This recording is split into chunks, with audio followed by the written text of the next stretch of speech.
渦巻きナルトが帰ってきたぞ。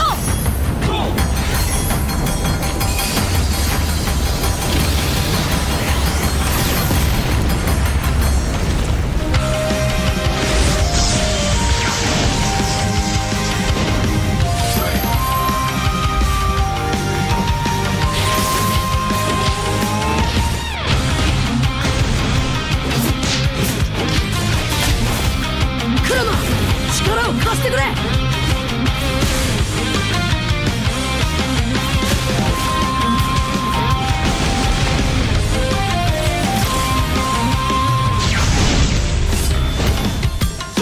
っしゃ、第7班ここに復活だってばよ。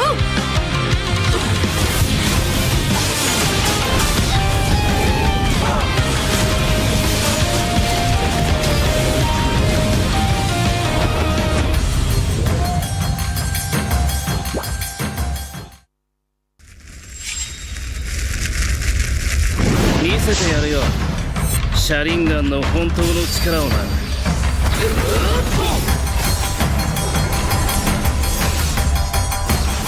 力が湧いてくる。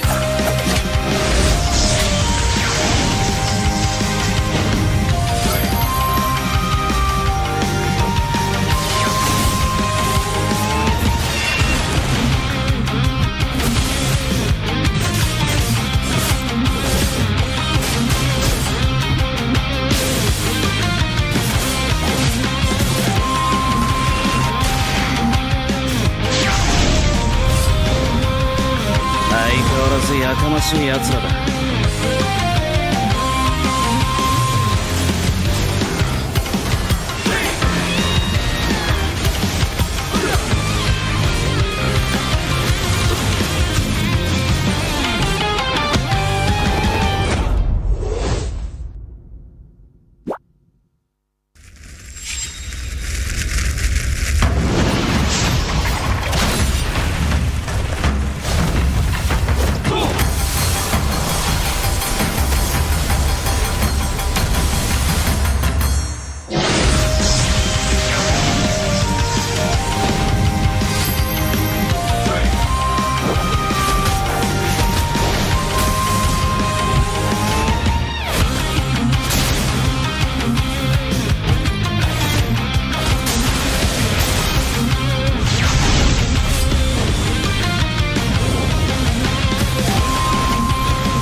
ここは俺に任せて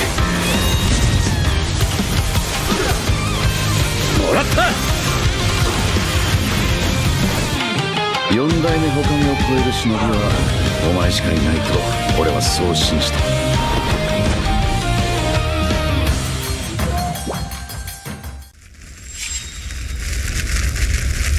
みんなを守るために私はもっと強くなる。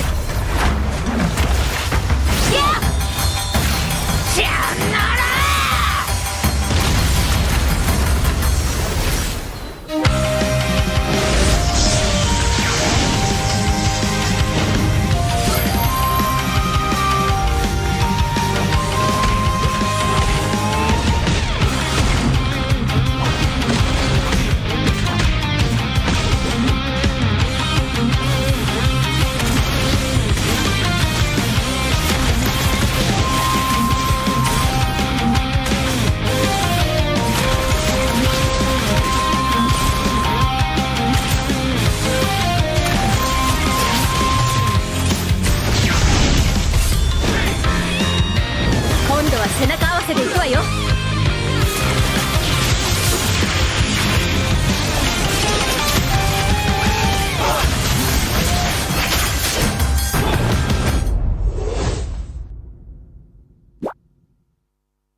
terus berlari, terus ke arah puncak tertinggi. Ku takkan berhenti, hanya sampai di sini. Kemenangan abadi menanti. You know we won't miss if we unite our focus. And if you haven't noticed, we all live. Nyalakan apimu, hadapi semua tantangan, hadang semua serangan, jatuh bukan halangan. Bakar semangatmu, janganlah engkau menyerah. Kita akan buat sejarah. We all this, we won't miss. We all this, we won't miss. Saatnya beraksi, jalani ambisi. Aku kan menyawakan hari ini. You know we won't miss if we unite our focus. And if you haven't noticed, we all live. Nyalakan apimu, hadapi semua tantangan, hadang semua serangan, jatuh bukan halangan. Bakar semangatmu, janganlah engkau menyerah. Kita akan buat sejarah. We all this, we won't miss. We all this, we won't miss. We all this.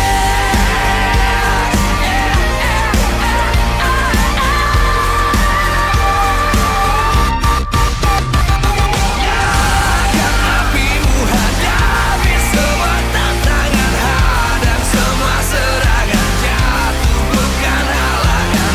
Bakar semangatmu, janganlah engkau menyerah. Kita akan buat sejarah. We all this.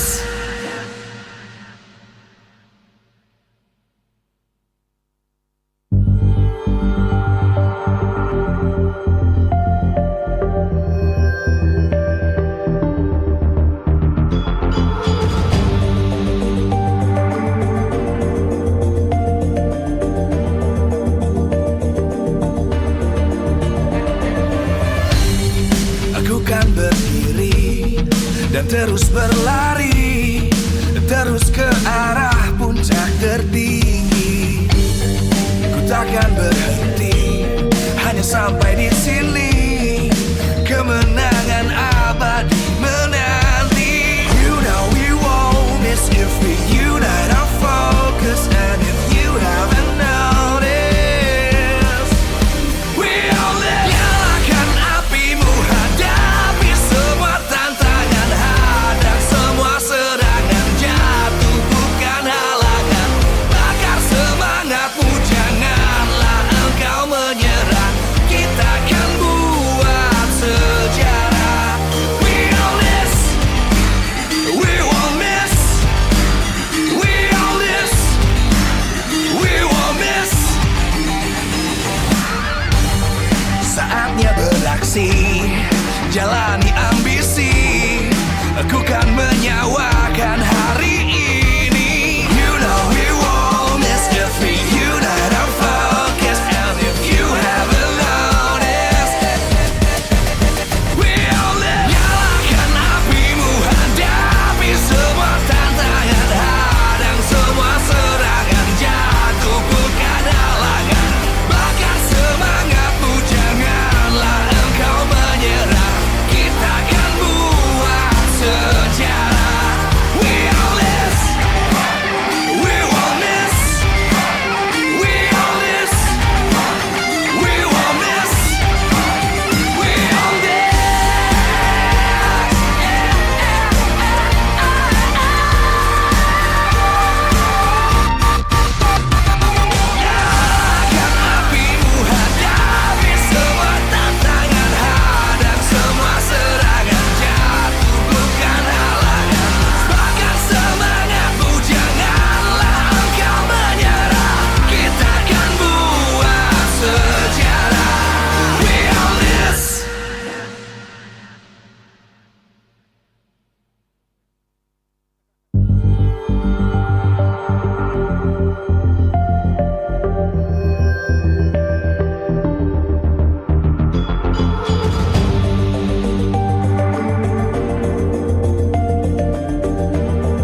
sampai di sini.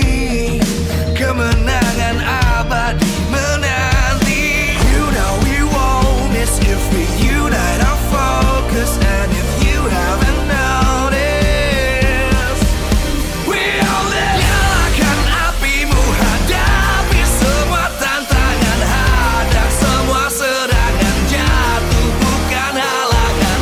Bakar semangatmu, janganlah engkau menyerah. Kita akan buat sejarah. We all this, we won't miss. We all this, we won't miss. Saatnya beraksi, jalani ambisi. Aku kan menyawakan hari ini. You know we won't miss if we unite our focus. And if you haven't noticed, we all live. Nyalakan apimu, hadapi semua tantangan, hadang semua serangan, jatuh bukan halangan. Bakar semangatmu, janganlah engkau menyerah. Kita akan buat sejarah. We all this, we won't miss. We all this, we won't miss. We all this.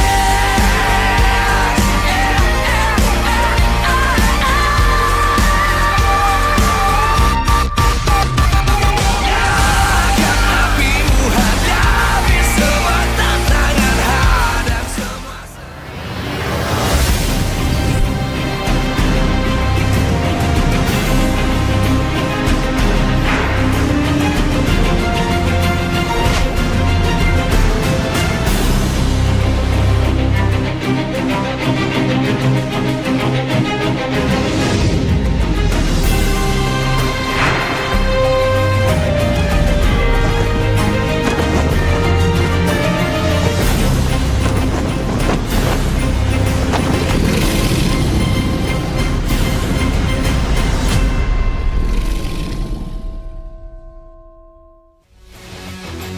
Live from MPL Arena, Jakarta, MPL Indonesia Season 15 is powered by Moonton.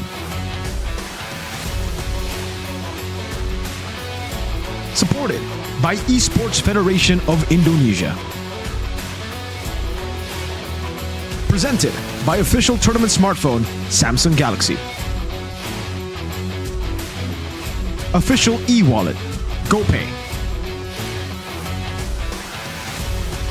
Official sponsor Head and Shoulders.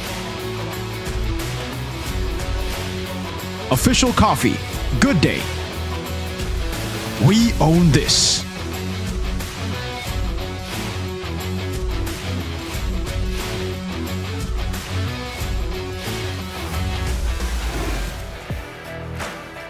Hai, kembali lagi di MPL Indonesia Season 15. Dan hari ini, di hari ketiga week keempat bersama saya Alisa Natali, kita akan melihat di match pertama ini antara Onyx melawan tim Liquid Indonesia, sang juara bertahan yang saat ini sayangnya berada di peringkat 8. Jadi langsung saja kita undang pro player dari Onyx dan juga tim Liquid Indonesia yang akan bergabung bersama Alisa di sini. Langsung saja ini dia Kyo dan juga Savero. Halo. Halo Kak. Apa kabar hari ini Kyo dan Savero? Baik. Baik luar biasa. Dan gimana nih Kyo sebagai juara bertahan tim Liquid Indonesia yang sayangnya sekarang berada di peringkat ke-8? Kurang karena dulu kan listrik 1 kan. Harusnya masih banyak yang bisa diperbaiki lagi dan harusnya bisa menaiki peringkat-peringkat itu lagi. Ya pasti bisa kita kejar lagi sih ke atas.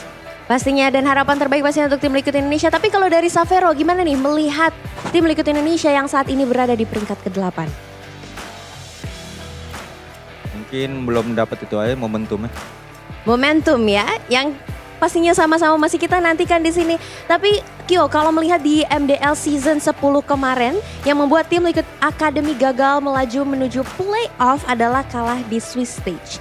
Yang dimana bukan hanya sekali tapi 2 kali dengan Onyx Prodigy 3-0. Dan saat itu kamu melawan Savero. Nah gimana tuh waktu itu dan hari ini mungkin ketemu Savero lagi? Pas di MPL Savero jago banget sih gendong-gendong dia. Jago banget ya. Hari ini harapannya gimana nih melihat performa Savero di MPL Indonesia pastinya? Masih jago juga, udah malah improve banget malah dia. Oke. Kalau dari Savero gimana nih? Hari ini akan melawan Kyo yang sudah kamu menangkan di MDL sebelumnya.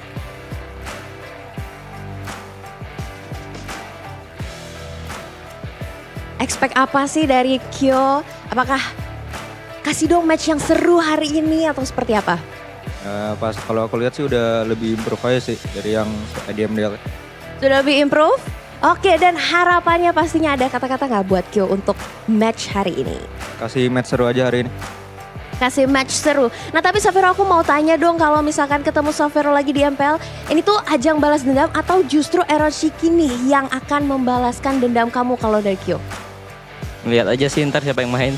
Lihat aja nanti. Oke, baiklah, kalau dari Savero sendiri expect-nya lawan Eroshiki untuk balas dendam dipulangkan saat playoff SPS atau lawan Kyo? Melawan dua-duanya udah ready banget. Udah ready buat dua-duanya. Oke. Kalau dari Kyo ada pesan-pesan gak buat Savero? Good luck, have fun aja. Good luck and have fun, dan pastinya para superfans jangan lupa dukung tim kesayangan kalian. Sini ada Onyx dan juga tim Liquid Indonesia akan bertanding di match pertama di hari ini. Dan langsung saja kita akan menantikan apakah akan ada keseruan di match pertama ini. Dan langsung saja kita akan lemparkan ke Bude Clara. Silakan Bude.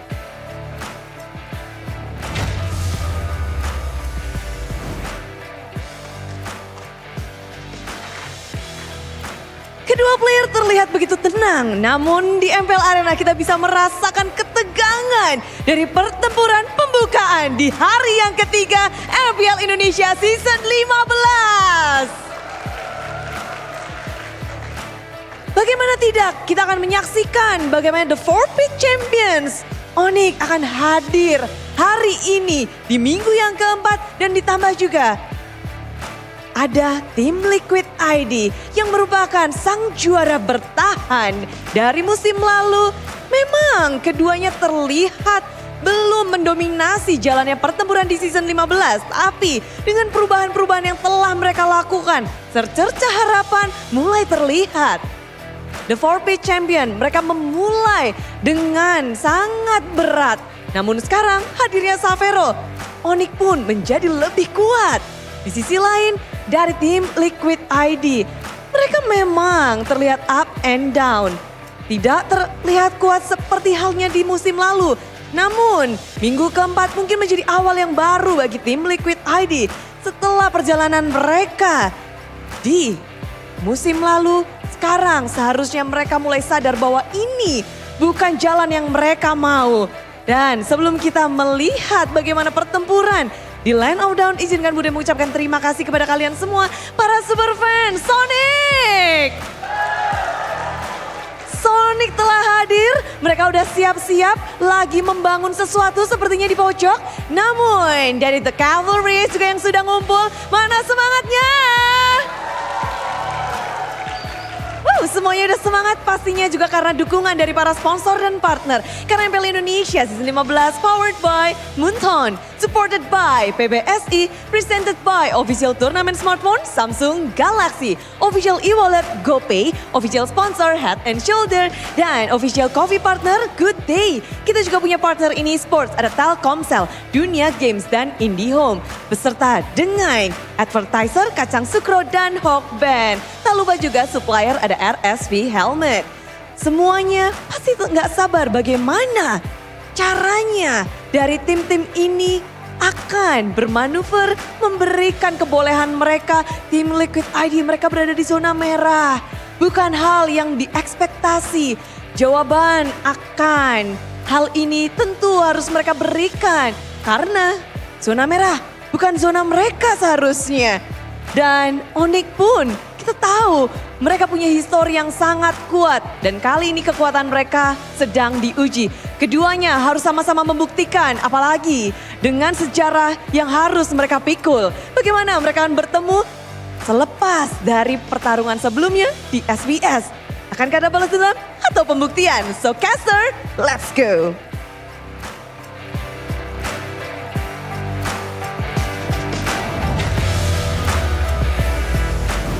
The final day of week number 4, and how will the standings shake as we get to the later stages of today's match? Ladies and gentlemen, welcome back to MPL ID Season 15, back on the English desk with me, Eterna, alongside with Gani and as well as Mirko this time around. Now, Gani, coming into this, we're gonna open things up with Onyx versus TLID.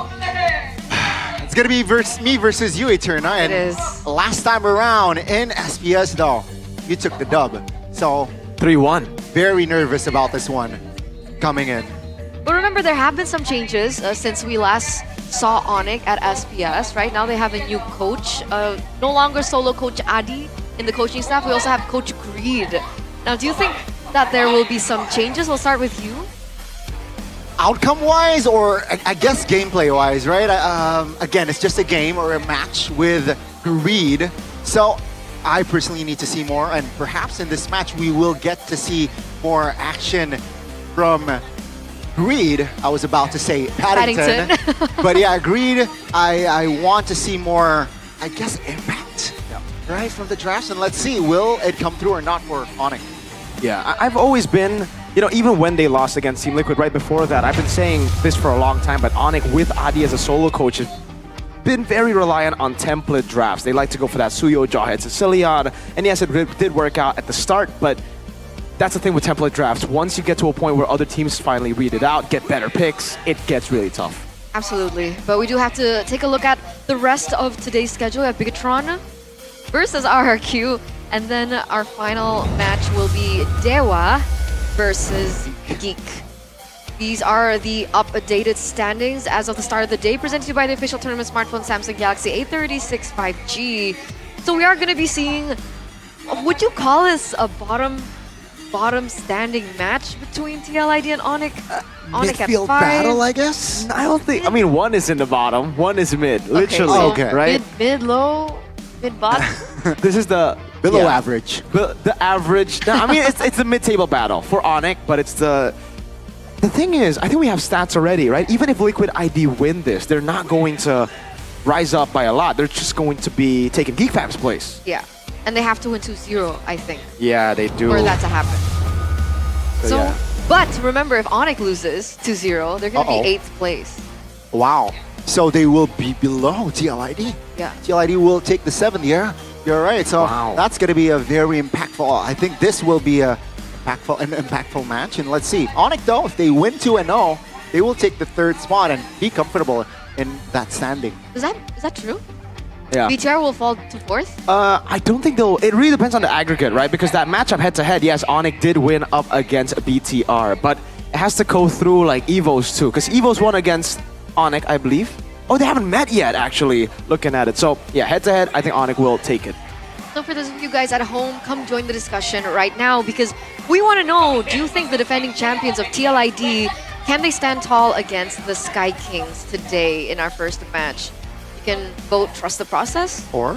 doubtful, Or? I didn't see the last one. What do you think? What was the last one? Right, well, your I own think it opinion. was the rise of the Just write the your own Sky opinion. Kings. The comments, you know? You can write your own opinion in the comments because Mirko is watching. But here it is, rising against the Sky Kings, or will the defending champions fall further? It's a very peculiar situation right now. Them being number 1 last season and them falling so far down here at number 8, potentially dropping even further depending on how the next few matches result in for them. But this is the scenario that we were talking about earlier. Yeah, there you go. They'll be in the top 3 if they win 2-0. So definitely going to be eyeing that, especially considering there's a man-hugging CW there in the player can. I believe that is Rajayeba in the back. So already helping the troops here rise against the Sky King. So I want to get an Onyx fan perspective. What was up with Onyx against Na'Vi? Was that an experiment with Lutpi?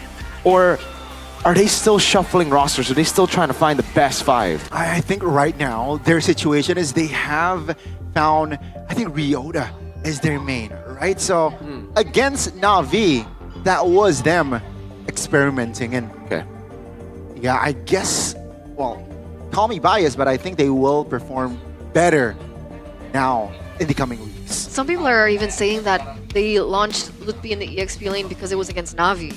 Yeah.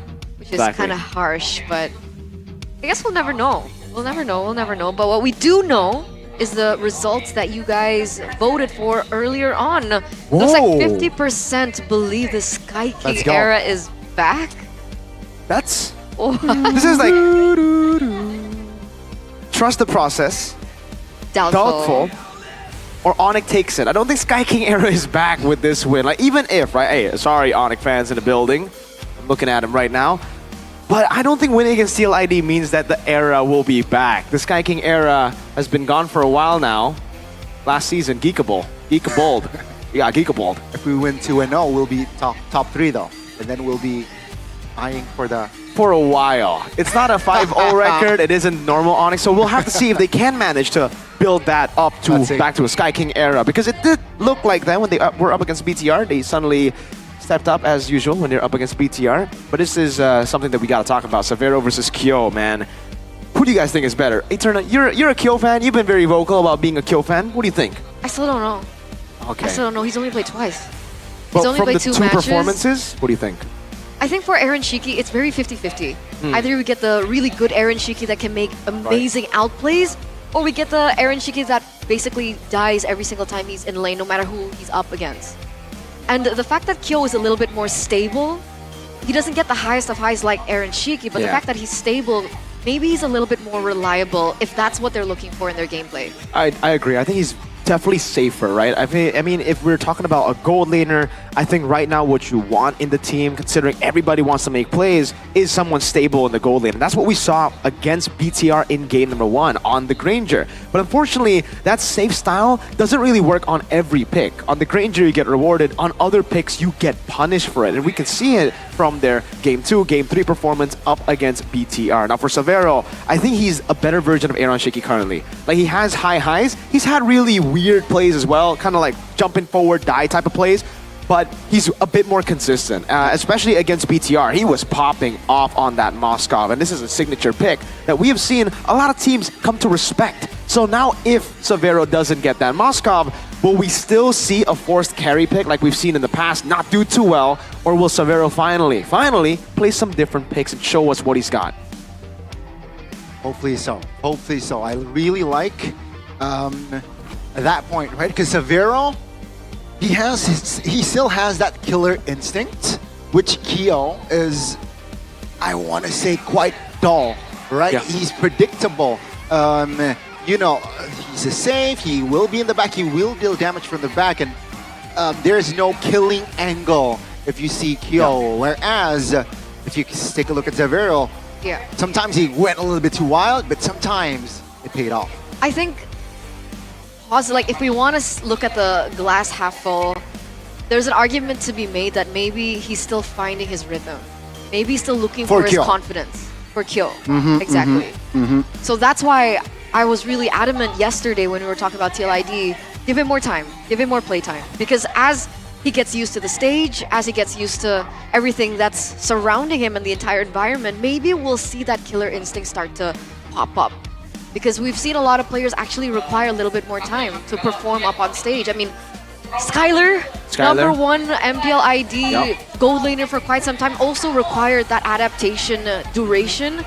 So I want to give another chance to Kyo. Yeah, it took him 2 whole seasons to replace Zin in the gold lane, but something I do want to talk about is the matchup, the history between Kyo and Severo in MDL, because they both have met each other in MDL Season 10. It was Severo who actually won all of their meetings. 3-0, they were the ones to stop TL Academy with Kyo to make it to the playoffs. So they definitely have a little bit bad blood right there. Kyo definitely wants to get revenge here, but currently the standings aren't looking too good for Mr. Kyo and TLID.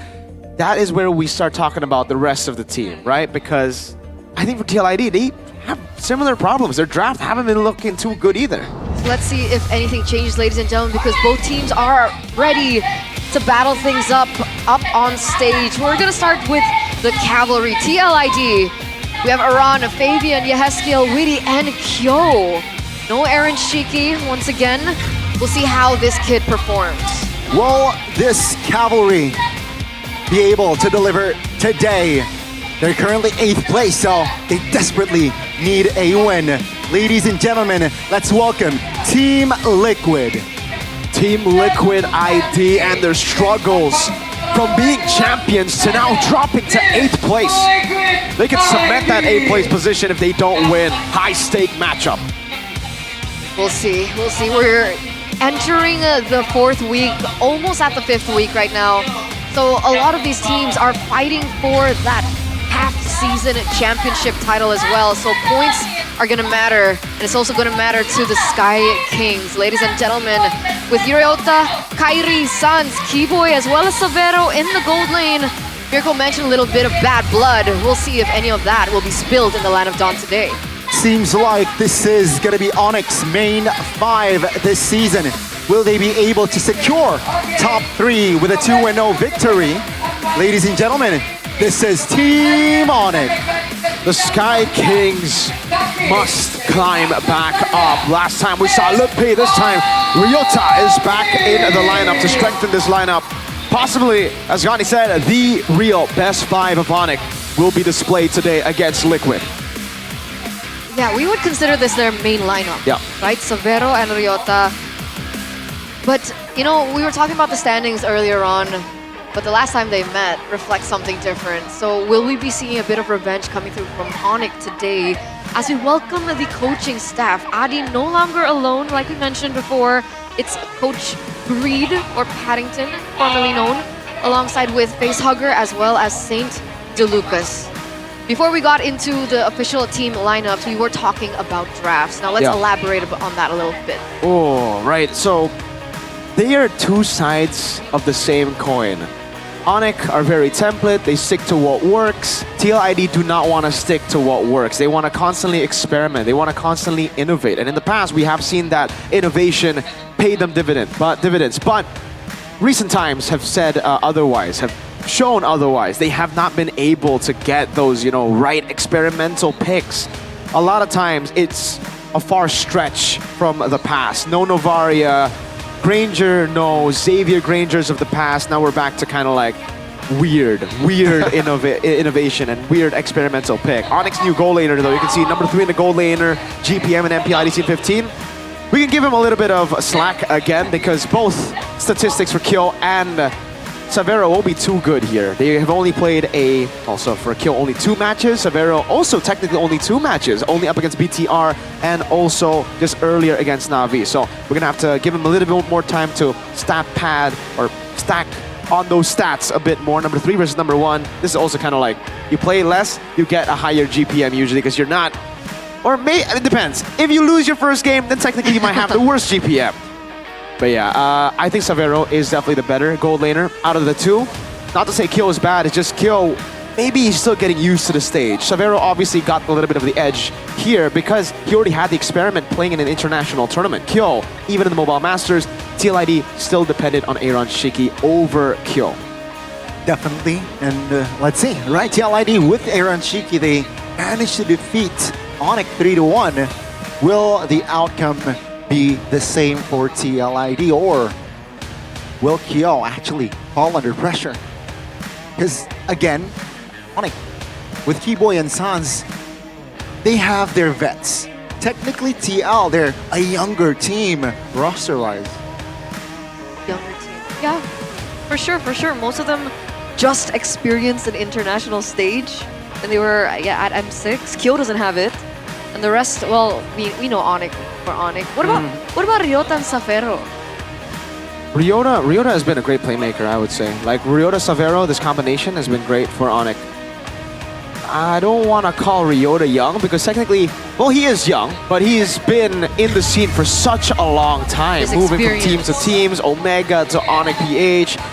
And I guess we could take a look at the team head-to-head here because average KDA, average DPM, stats all actually side with Onyx aside from Lord Rate. Now, that's pretty impressive considering TLID have lost a lot of their early games. The fact that they've been able to step up around the Lord fights have been great, and I think we gotta give that over to Witty and Fabian. They still perform really well when it counts most, right? Where they get to the late game. Witty shot calls, Fabian's mechanics to get them those Lords. And also an underrated factor would be Aran. Aran also sets up really well for these Lord takes, Turtle takes as well. But for TLID, I think they gotta go back to what they were known for in the previous season. Smart, calculated gameplay. Not the systemized, no individual flair type of gameplay that we've been seeing from Season 15, TLID. Okay, let's take a look at the first pick selection now. It looks like Onyx will be on blue side. TLID will be on the red. We've seen very varying priorities in terms of the banning phase. Yesterday, Alter Ego went in for CC, first pick Prio. Wow. That's something that we did not see at all during the Snapdragon Pro Series. So coming into MPL ID Week 4, we're still kind of dapping onto the meta right now. But what do you think would be priority when it comes down to the picks? I think for Onyx, it's Jushin, plain and Chip. yeah, I think like the Suyos, right? I think that should still be the priority. Looking at Onyx, win rate very contrasting, by the way, right? 66 to 28. So Onyx, they will become more comfortable in that blue side, and I guess they will have more room to dictate the draft. Picking up the Suyo, Granger should still be their priority. Interestingly enough, the Suyo first pick is not something that we've been seeing too much this week. I think we've seen a lot of Chip first pick, Jushin Harris. first pick, Harris first pick. Jushin. Not so much Suyo. Sometimes teams actually go for the Hayabusa over the Suyo, Yeah. the Joy over the Suyo. RRQ, right? Most notably, going for the Hayabusa over the Suyo, leaving the Suyo open. And I think it just comes down to having your team or the opponents to have a player that is that good on the Suyo. If you have a Suyo god on your team, you want to be picking up Suyo. Or if you play for neutral objectives and if you're looking for the early game, I think Suyo should still be the priority. And I think that fits the bill for Onyx, right? It does, Kyrie and that's is why a they really have good been. Suyo player. Kyrie, Suyo, the Jawhead combination. We'll see the bans here. It's Hilda and the Granger. There you go. Even Onyx are reading into this. They know that TLID, they're doing really good. They have done really good on the Granger, but when Kyo doesn't get that Granger, it has looked kind of odd. Harith and Lo Yi respected away from Sans and Savero. These are the drafts, ladies and gentlemen, presented to you by the official tournament smartphone Samsung Galaxy A36 5G for our first game. And we've seen mostly all teams go for the Hilda ban against TLID. In addition to what Jericho mentioned, big respect over to Iran. Wants to force him on something different. The oppressive Iran, Moskov and Chip ban. There you go. So Suyo has been left open. Fanning as well. This is crazy, right? I mean, yes, Suyo is open. That's the solid pick, but this is Kyrie we're talking about, folks. I think we're getting too... Having bad fannies is getting too normalized. This is Kyrie we're talking about. This is a fanny god. They've let go of the fanny against Onyx. They'll try to counter it with a Kalea and Jushin. But I don't know, man. This is a ballsy move from St. Lucas. Thing is, right? There are counters. There are ways to be oppressed. There are ways to counter the fanny and just go for that purple buff. And let's see here. The draft from Onyx, they need to have protection for that purple buff and invade. And TLID, is this a fair trade? Fanny for Jushin and Kalea. Because it seems like value-wise, TLIDs are winning it. They're winning it. TLID's winning it. I don't know. Is the Jushin and the Kalea enough to kind of stave off that kill pressure coming in from a Fanny? I think that's the main thing. We can't just look at the hero's face value. Wow. Because Onyx set it up quite well, right? The Moskov was banned earlier on. So what will Kyo play in the gold lane against the Fanny coming in from Kyrie? And they top it off with a Sicilian and a Cho. Yeah. I gotta agree with Gani now, looking at the 3 picks from Onyx, right? I mean, the Fanny pick started off real strong. I think usually, yes, it's not really the best pick to go for, but you got Kyrie, so that adds on to the crazy value that you have. But then Sicilian and Cho, this is just mid-prio, mid-clear. I expected TLID to go for a Suyo over the Joy, try to bully in the early game, secure neutral objectives, and then punish as they invade, but they're actually going to play the other way around. They might actually have to concede a few neutral objectives, so now I think we're kind of even still in the draft. Sicilian and Cho should have that mid-prio against Kalea Jushin. And then the Fanny should be able to utilize that space. TLID, this is more of a passive draft considering there's a Fanny on the other side. Hylo's banned out by TLID here in the second phase of the drafts. And I'm still worried for Kyo. Because if they are going to be giving a lot of these neutral objectives away, what's the power spike that we're looking at? We need Kyo to kind of step up, but with the Moscow banned out, what's a safe pick against the Fanny? For Kyo, it's a good question there. No Moskov. In the past, we've seen Brody, but it's going to be really tough with the Cho already picked up. So I think maybe they might have to just go with Bruno. Something super safe. Something we have seen for Kyo as well. Glue getting banned as well here. TLID, are they looking to go for like a Phoveus here with the glue ban? Because they already banned Hylos. I would expect the Hylos to come through. Oh, yeah, this should be a Phoveus, right? Or Badang. Phoveus Badang. Badang to be banned out by Onyx?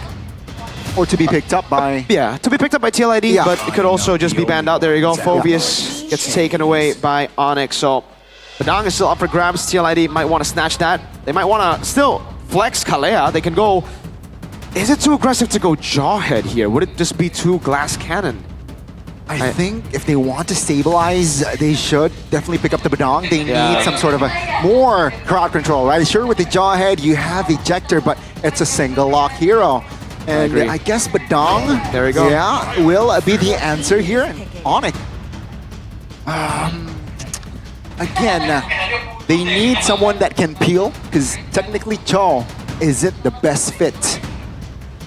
Bush control though, you know, with Cho, it's amazing. But they need more beefy boys here from Onyx. And this looks like Ryota's going to have to expand his hero pool. Yeah. Because so far he's only picked up the Hilda Glue as well as the Phoveus. So what will it be? Edith? Is Edith an option? Yeah. Edith is definitely the safe choice to go for right now for Ryota. We have seen some crazy picks just yesterday as well. We saw an Arlet from Dyron. That is something that we have seen Ryota do really well on in the past. Oh, wow. There you go. That's the Arlet. Makes sense for Ryota. And then last pick, gold lane. Beatrix. Ooh, that's a risky choice going up against this Badang. And Kalea. Didn't expect the Beatrix. They're taking a risk, right?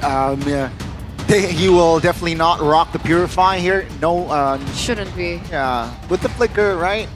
So they're taking a risk here.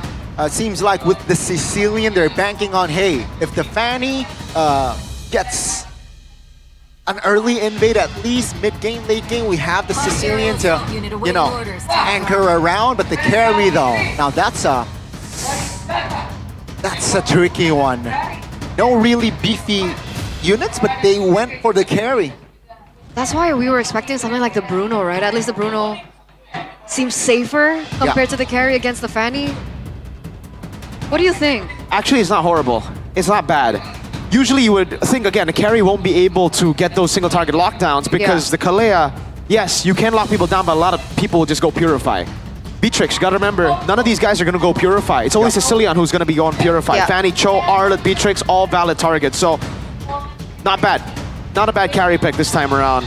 And counter index, lineup rating, agrees. Oh, there you go, that's a flicker. So, ladies and gentlemen, let's head over to the Land of Dawn for game number 1 between the Sky Kings, Onyx, and the defending champs, TLID. Whose era is it now? We'll see as the match progresses. Let's head over to game number 1. Let's see Land of Dawn and who will take the first game here in this best of 3? As expected, only Sans is rocking the Purify, so TLID looking to capitalize on that spell.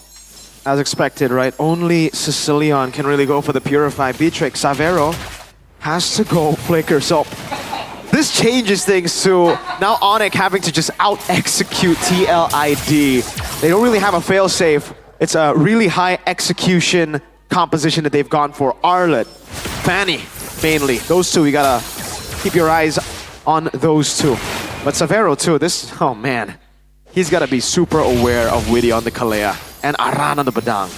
Yeah, big target coming through from the side of Onyx there. Kyrie doing his best on the Fanny to be able to invade into the enemy jungle right now. He's rotating towards his bottom lane. Kyo is there, unable to steal it away, as Kyrie will still be able to get that gold crab.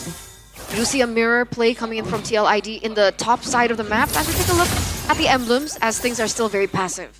Yeah, put yourself together for both Cho and Sicilian. That's the dual mid of Onyx and the weapon mastery. So he knows he's not going to be fighting too much. He's just going to be farming, waiting for those item power spikes.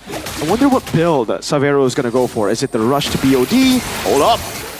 Okay. Jumps in. No cutthroat just yet, though.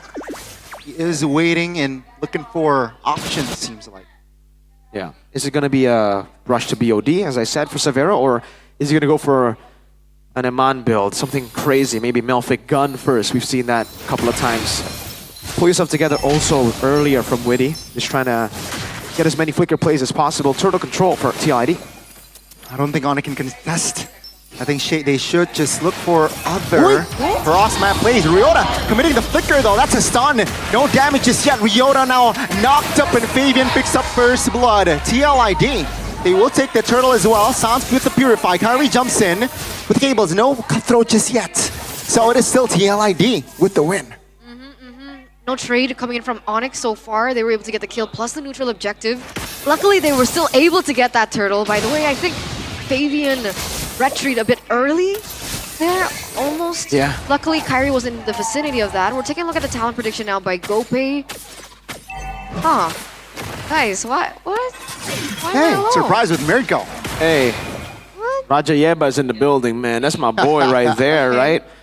And honestly, looking at both these teams, I do have to say TLID have looked a bit more shaky. But 2-0? Hey, man, I saw that fanny pick. Actually, this is before the fanny pick, but hey, Keyboy! Oh, with Dragon now with the cutthroat. Kyrie picks up the kill. Ryota misses the final slash. Fabian though, dealing damage still, and they will disengage. They have equalized kill-wise, and yeah, let's see TLID still though with the gold lead. So both kills are on their respective junglers, but it was Witty that was taken down, so not huge value, I would say.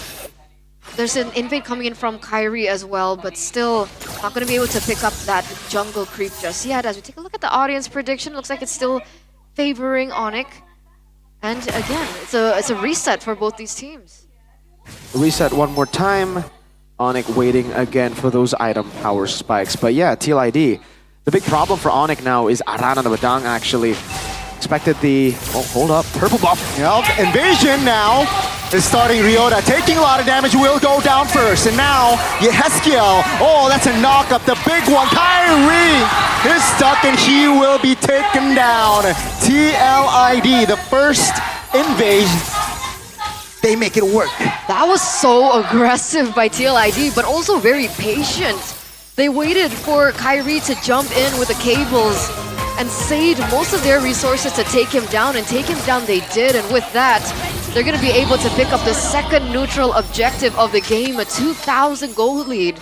Break that down for us. The layering of CC again and the lack of Purify hurt Onyx hard there. Kyrie thought that, you know, all the CC had been used earlier because, again, his sights on Aran. Once the Badang used Fist Crack, once he uses all his skills, he's thinking, all right, that's a chance for me to go in. But he completely forgot that Witty has an on-target skill, Tsunami Slam, to lock him down. And that's what hurt him. This is why the carry pick later on, as we get into the later parts of the game, will be increasingly scary. Keyboy.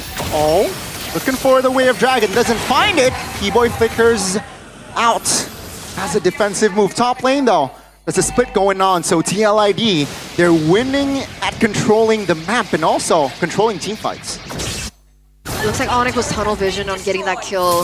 Looking for that pick that Keyboy initiated earlier on, and this is classic TLID, right? Fabian on the Joy, looking for the split map plays. Gonna be able to pick up that turret. So they do have a permanent structure in their pocket right now. As we take a look into the items, there you go. That's your answer, Malefic Gun. Yeah, it'll be the Malefic Gun first item for Savero. Not gonna go for the BOD. A bit too risky, I guess. Needs that range to try to match in the clear. And this is the thing about the Beatrix, right? When you're up against a composition with this much heavy CC, it kind of forces you to just clear waves at the start of the game. Super passive. You don't... Usually on the Beatrix, you actually want to fight early on with... especially having a choke, combo in together, go for those ganks. The kill went for Purify. That's why we don't see Beatrix too much in the meta, and Onyx will have to just trade on the map, waiting for Sans and Savero to get to those item power spikes. Witty! TLID, it seems like they want to fight. Doesn't really find the right connection just yet though, as the neutral objective will be coming up soon. Yeah, they went in for a trade in laning earlier on, Savero to the top side. But with that TLID, Kyo was able to push in that bottom side turret as well. So a big trade going on. Conceal play for Keyboy. Looking for a pick, but seems like his mobility is crippled. TLID now with a mana advantage finds Ryota as well as Kyo picks up the double. Fabian now will collect their perfect turtle. That was a very awkward entry coming from Onyx, and all the while Kyrie was in the bottom side as well. What was the plan? Oh, I have no idea what the plan was. It also seems like Onyx didn't know what the plan was. They had Fanny in the bottom lane. That was a no contest Lord. I think the call was supposed to be no contest. Keyboy went in, Ryota still went in the final slash. Hasn't been too accurate in this game. I think we saw Dyron yesterday he made it look very easy to land these final slashes, but so far it's been really tough to land a final slash for Ryota. And he needs to start getting those because the whole idea of the composition is they all go in together. They all try to go in to give space for the Fanny, and then later on the Beatrix to deal damage. So far, they haven't been able to do that. We do see a little bit of a trade coming through from Kyrie in the bottom side of the map. He was able to push in that turret, so that's a small win for Onyx at the moment. But TLID still 7 minutes, 8 minutes in, 3,500 gold lead. Kyrie going for the recall. Doesn't get spotted out just yet. And again, the layering of skills coming from TLID is still very evident. Kyrie, what's he to do other than split these side lanes? At this point, I don't think he can do anything. Yeah, this is the only plan that Onyx have currently. They has until, again, Savero gets more items together with Sans. Blowing one for Sans. Steadily building up. He's not that far behind of the Juicin, so keep your eyes peeled for that. You can see the lead, though, for Kyo. TLID always walking with Kyo. Look at Fabian and Witty being the bodyguards here. Already almost getting to the item power spike because, again, they know for TLID... There you go. Perfect. 8 minutes. That's quick. That's really quick for a 3-item power spike. Holy, oh man, that's... Now they can do whatever they want. They can go for any pick. Witty goes for Tsunami Slam on anyone. They go goodbye. Good night. That's a fat kill. And it's going to be very hard to target him as well because of that Purify that you guys mentioned at the start of the game. Very different to Savero. Is his power spike still at BOD next? I think it'll be more than just BOD now because... Oh, Witty! There you go. And for the Tsunami Slam, and Ryota eliminated. Keyboy Flicker, Way of Dragon does nothing. Severo finds a kill on towards Fabian. That's their only trade as TLID still showing their dominance. It's a 2-for-1 trade. It is in favor of TLID, but they lost Fabian in the process. Purify Sans is stuck and isolated. Will be taken down. Tsunami Slam. And Kyrie will not be able to find a trade. He goes down as well. Okay, now it's completely in favor of TLID. Why did they go back in? These team fights have just been so scattered coming in from Onyx. Oh man, again, they're trying to calculate when it's a good opportunity for Kyrie to walk in, but there's never a good time when you're up against this composition as long as the Badang, Juicin, and Kalea are alive. That's a chain CC that will last a lifetime. You saw that earlier, Tsunami Slam, pinned down, knocked up by the Lantern Flare. You can't move on the Fanny against this composition. 1-2-1 right now, Kyrie on the Fanny. We were expecting a huge performance, but TLID, they were ready for this, right? They were the ones that let it go. It was a bait. Maybe they were already prepared with this kind of lineup. As that Lord is going to be marching it down in the top side of the map. 5,400 gold lead. This bottom lane will also fall. Kyo is dishing out so much damage, and this is where the reliability comes to play from Kyo. He's always in the back line. He doesn't create incredibly crazy plays, but he's giving out constant damage, and that's already enough for TLID right now. And this is the big problem now for Onyx. They've been relying on Kyrie, even though in the last few fights he has been chain CC'd, but you saw the explosiveness of Kyrie if he does get space earlier. Now he doesn't have purple buff. That's gonna hurt. 6,000 gold lead. Looks like TLID, again, can do whatever they want. It's really only up to Sans at this point to help clear the waves and to stay alive in the fights, because he's the only guy with Purify. Anyone else walks up, they're gonna be Tsunami Slammed into a knockout from Kyo. They're able to defend it though, right? They still have the high ground. They do still have the Beatrix. They also still have Sounds on the Sicilian, so they have been able to protect the inhibitor turrets, although the shields have popped on both the top lane and that mid lane. But looking at the items, is that a roam on Savero? Yep, this is roam on Savero. It's roam on Ryota too, by the way. So they have 3 roam boots currently. Savero, Keyboy, and Ryota.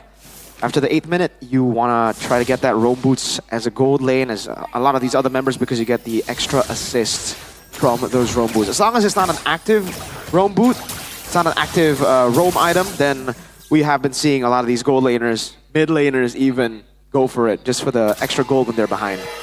Oh, so it's only in the situation where they're behind like this. I mean, Eman does it when he's ahead too. It really, you can do it any time, as long as you have passed the time frame of, you know, where it actually limits taking gold and XP. Interesting. As it stands, 12 minutes in, 6,000 gold lead now, and you can see Onyx starting to look for more opportunities, right? They're problem solving right now. What do? Do they send Kyrie to the far lane?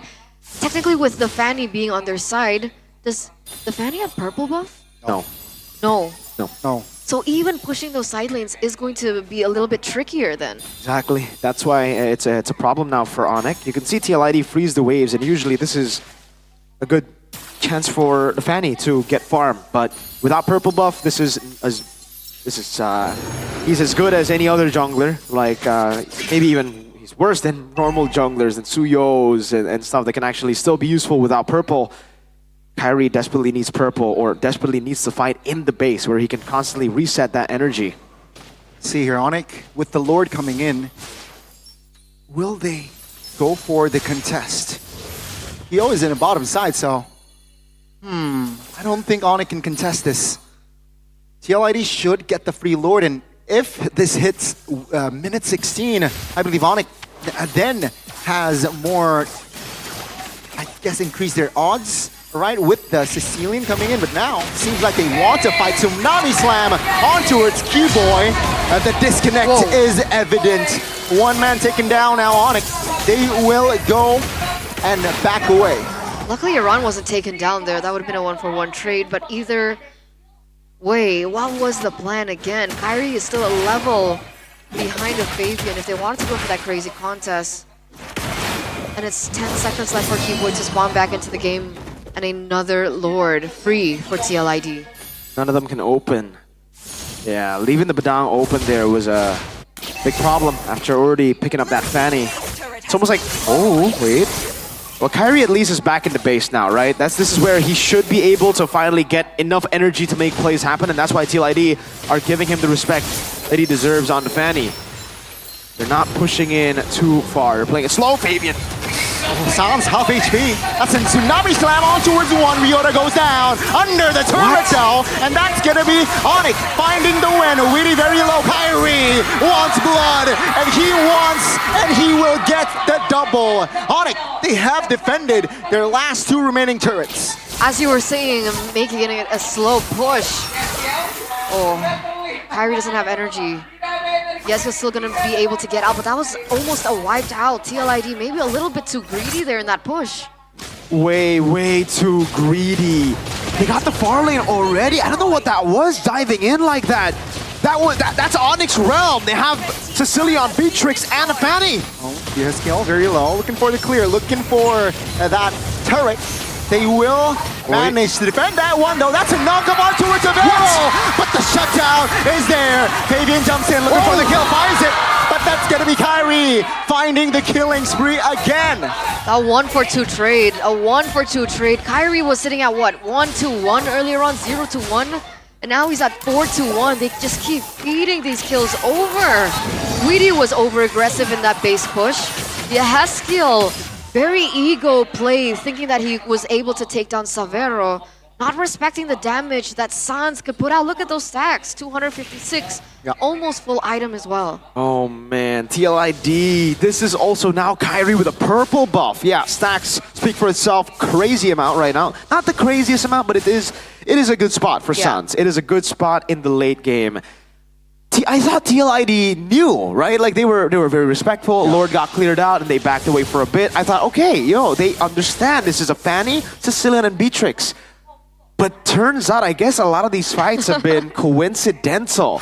TLID have just been going and taking out frontliners in these fights coincidentally, not really understanding the win condition of Onyx. Hey, if Onyx have that front to back, it'll be very hard for TLID to win it out. They gotta go for these picks, and it does look like Keyboy will be picked off. He has the flicker though. Can he make the escape? Flicker's out. He has skill though. Is on him. Seems like Keyboy this time will be able to get out. They're afraid. Uh-oh. As I said, if Ryota and Keyboy can engage first, because a lot of times we've just been seeing Witty engage first, go on these picks, or if they get poked, Oni can still win this game. This is a winnable game. Savero, Sans, Kyrie, eyes on them to make the play, to make the comeback happen. Remember, the far lane is something that Onyx needs to think about because that inhibitor turret has fallen, and PLID know this. Tsunami slam on towards one. Keyboy goes down. Kyrie though will be deleted again. Weedy trying to sustain. He will get out, and Yeheskia finds the double. Savero collects the double. Looking for the triple S. Fabian now will try to end his run. Yeheskia collects the triple, and now it's Sans left standing. Purify will not save his as Yeheskia finally finds the maniac. That's a wiped out, ladies and gentlemen, in the 17th minute of the game. TLID have turned this completely around, and there it is, the push into the base. The yellow porcupines will fall in this best of three, but TLID, Yeheskia, what a maneuver. 1-0 for the Cavalry, but not as clean of a win either. Very back and forth. It could have gone either way at the very end. Luckily, Fabian was still standing because that would have ended really differently. It really would have, man. Big plays at the end of the game there. Keyboy obviously bursted before he can do anything, but then Ryota finally landed a big set on the final slash, but unfortunately it was not enough for Onyx to take the game. They went for a decisive fight, but Fabian, Yeheskia, they were able to cycle through those abilities. If we can see it one more time here. One thing got Keyboy, it was a trade for Aran, but Kyrie got traded again. There's never really a safe time for Kyrie to jump in. It's just so difficult, and in the end, you can see again the cycle. Fabian knowing when to back away, when to wait for those cooldowns to come back in when he is strong again. They waited through that flicker forward. Once that flicker forward was done from Savero, a desperate play. GG. It became GG. TLID, constant all the way to that one point where almost the throw happened, but the cards were still in their favor. The odds were in their favor. They had a far lane up top. It was all up to Onyx to make the comeback. They didn't do it. They couldn't. Oh, so close. No, I'm not doing it. You're not doing it? Are you so Cavalry right now? Nope. I'm Salonic. You can have it, you can have it. Here. Hey, It's fine. TLID. No, no. No, no.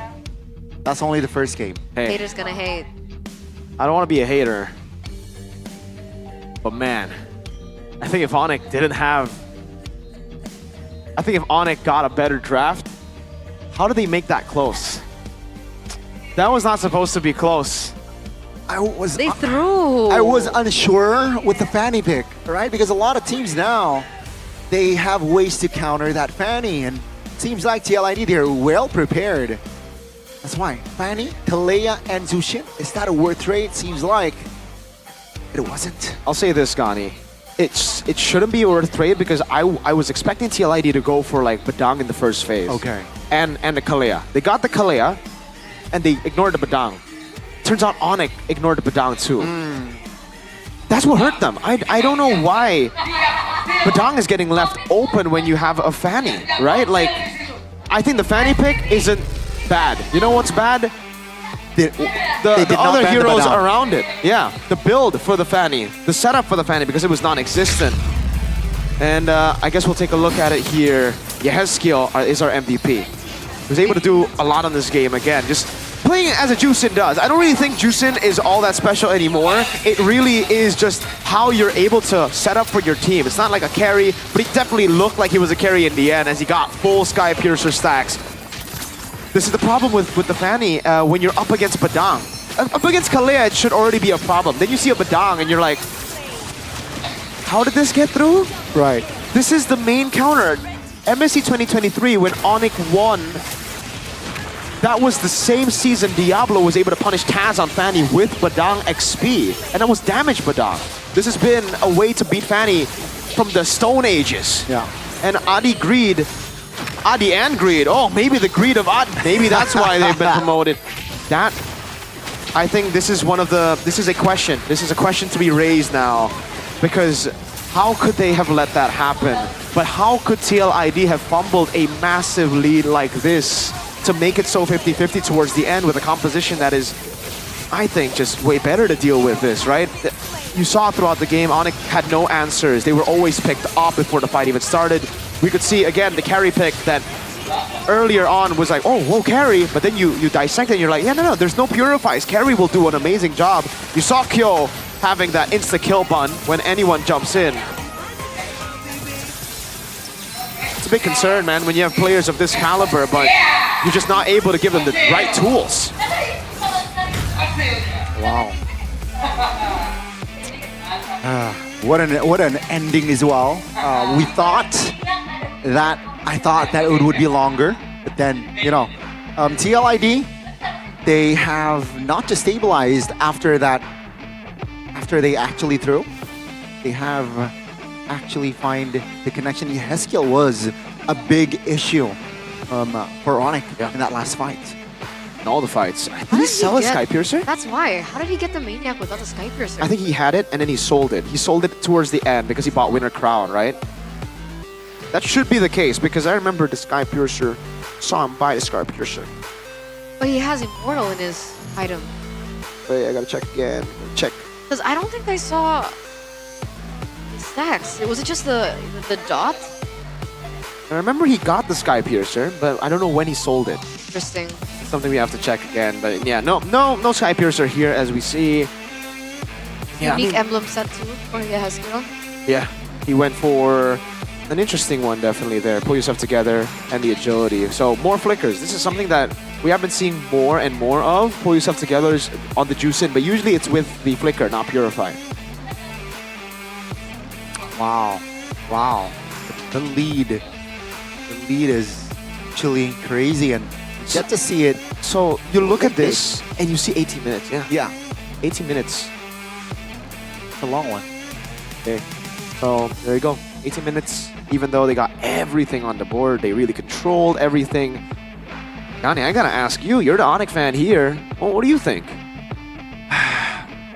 That's the thing, right? I wasn't really convinced. Sure, it's Kyrie on the fanny, but it wasn't like, yo, Kyrie, it's an auto win. You know, I really did not think that way. Knowing TLID, knowing SDL,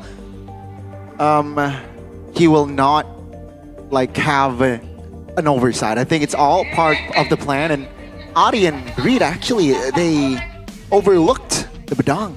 That second phase, I guess.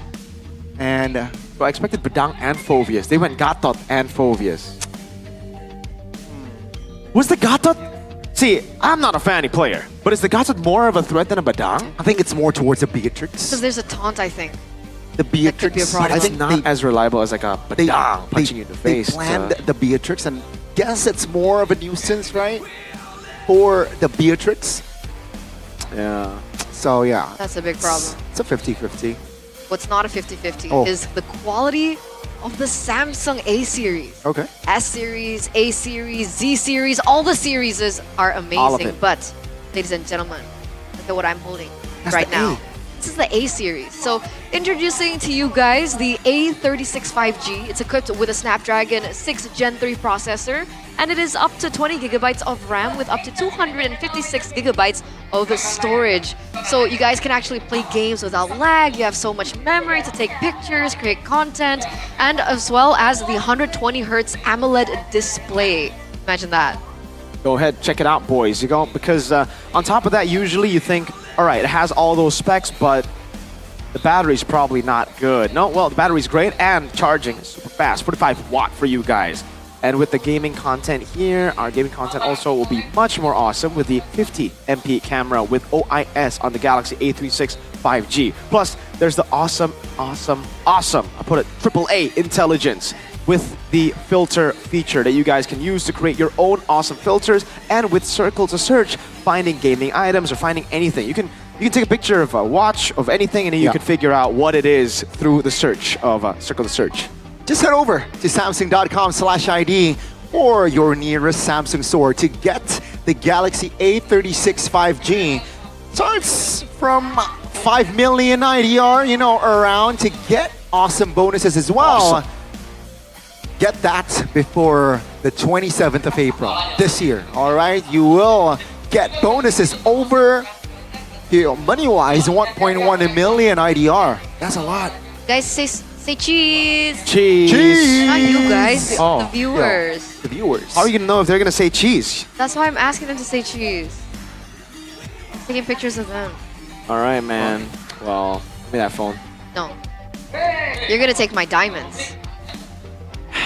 She's been very financially responsible. I have. Thank you. Thank Because you. she uses GoPay. Yeah. So tell them about it. Tell them about it. Okay, so with the GoPay app, Okay. there's so many things that you can actually do. But my best thing is, Okay. that's why I was like, don't steal my diamonds, is because I got the weekly diamond pass. That's the WDP, Gani. WDP. WDP. So with WDP, Dub. you guys can actually check it out on Where? gopay.co.id/games if you guys are wondering what I'm talking about, because topping up diamonds is 100% secure, and WDP is only 26k IDR. That's lower. It's so It's not even so $2. It's affordable. like $1.05, So affordable. bro. Exactly. Even less, maybe. And there's so many other promotions that you guys can actually check out that you can actually check out as well. So don't forget to top up with GoPay and grab that new hero skin that you want, because the Naruto is coming up. And then I saw on their social media page of Mobile Legends, it's like a my God. NBA collaboration. Yeah, MPL ID X NBA. Yo. What's that? I love football. Actually, that's baseball. So, yeah, Close. check it out, all right? And, you know, you love Basketball. you love LeBron Diamonds? James? no, No? Tiger Woods. You love Tiger Woods, you know, check it out. There you go. You play? Huh? Tiger Woods is a golf player. Yeah, that's what we were saying. You wanna... Maybe we need to wash our hair, Gani. Maybe we're not thinking straight. What's So that? do it with the head and shoulders, ladies and gentlemen. I like the wipe lemon. up. Wipe Sheffin up. doesn't. Wipe out. Don't wipe up. That's bad. Wipe out of up to 100% of wet Whoa. dandruff. Plus, Wipe out. there is itch protection with it. Get the new limited addiction. Protection. What do you... Well, I'm addicted to this, so Yeah. get your addiction now. It's not Yeah. even 99%, Mirko. It's not even 100%. 99. It's 100%. All right. Usually, soap kills 99.9% of bacteria. And there's also a right? star yeah, on it. There's a point. There's a 0.01%. Well, with this, say goodbye to dirty head and shoulders. Say goodbye. No. Bye-bye. That's the reason the they named. Zilong, You know why or the it's Neon. called head and shoulders, right? Because dandruff falls from your head to your shoulders. So if Exactly. you want to have clean head and shoulders, Yeah. I've learned. You've all learned. right, all right. I like the lemon It's one. not- Four now. It's not your definition. Head, No. Oh shoulders, my knees and god. toes. So This then is they'll the- make another one called knees and toes for the body. Knees and What toes. the heck? What are you? What? Oh, so it's Head and it's- shoulders, knees and toes. So knees and toes would be body wash. Yeah, exactly. You know what? I'll give Pretty you good, that. right? That was okay. That's a good idea. That's a good idea. Head and shoulders, royalty. 50%. Whoa! You gotta 50. start high first. Gotta start highs, and then you end up. I don't know. Going Yeah. to the playoffs. What? Whoa! Too Gani, soon. that's your goat that she just That's did. my goat. Highs. You know, I want highs on Onic. Whoa! Is he better than Savero, Gani? No, I think now it's an even one. Oh. Yeah. Menthol, though, right? Menthol. I prefer the lemon. You have the lemon one right there, Gani. Oh, I see you oh hiding it. Don't my gatekeep. God. Don't gatekeep from us, man. Oh my god, guys. Tastes amazing. The lemon Taste. What? Gani, you're not supposed to consume one. this. Okay, the smell. Okay, The okay. smell. All right, all right. Or taste. Whatever. Can I smell yours? I don't think you're supposed to eat it though, yeah? So good. Well, Gani, So good. take a look behind you. There's Sheffin right Oh. here in the building. I miss Sheffin, man, but he is definitely in the building. There, Cam. Oh, why is everyone quiet? Are you guys looking for Chef? Yeah. Yeah, I'm looking for Sheffin here because he is this is his favorite segment. He's always glued to the screen, hair cam by head and shoulders whenever this comes up. So if you guys want clean, Oh, never mind. Sheffin would not non-itchy like hair- that. That's lemon. Why? That's lemon. Oh, it's lemon. Oh. Unfortunate. Maybe if it's the menthol version, he will like it. But the Yeah. lemon smells so good. Yeah, but Shepard doesn't like it. That's the thing. He said it's overrated. overrated. Doesn't like it. I really like lemon. This joke has been going on for such a long. kinda Shepard, crazy. you did this to yourself. First pick selection though for game number 2 goes to Onyx. Ooh. So they're sticking to the same side. Yep. Okay. Okay. Okay. It was 66% though for Onyx. Dropped down to 60. You know, for a while they only had a win on blue, so that's pretty crazy, y'all. But I think for TLID, they're fine with it because they actually have been doing better on red. They're fine with just always being on red, even though they're a blue team, and the yellow team will always be on blue. All right, quick prediction. I think Onyx will take game 2. Whoa. Did you What predict if they 2-1, don't? Gani? Did you predict 2-1? Yeah. Okay. What if they don't? What if they don't? What if they don't? Huh. Let's make things interesting. Oh. Gani, are you a betting man? I will. Give me ideas. She had her face.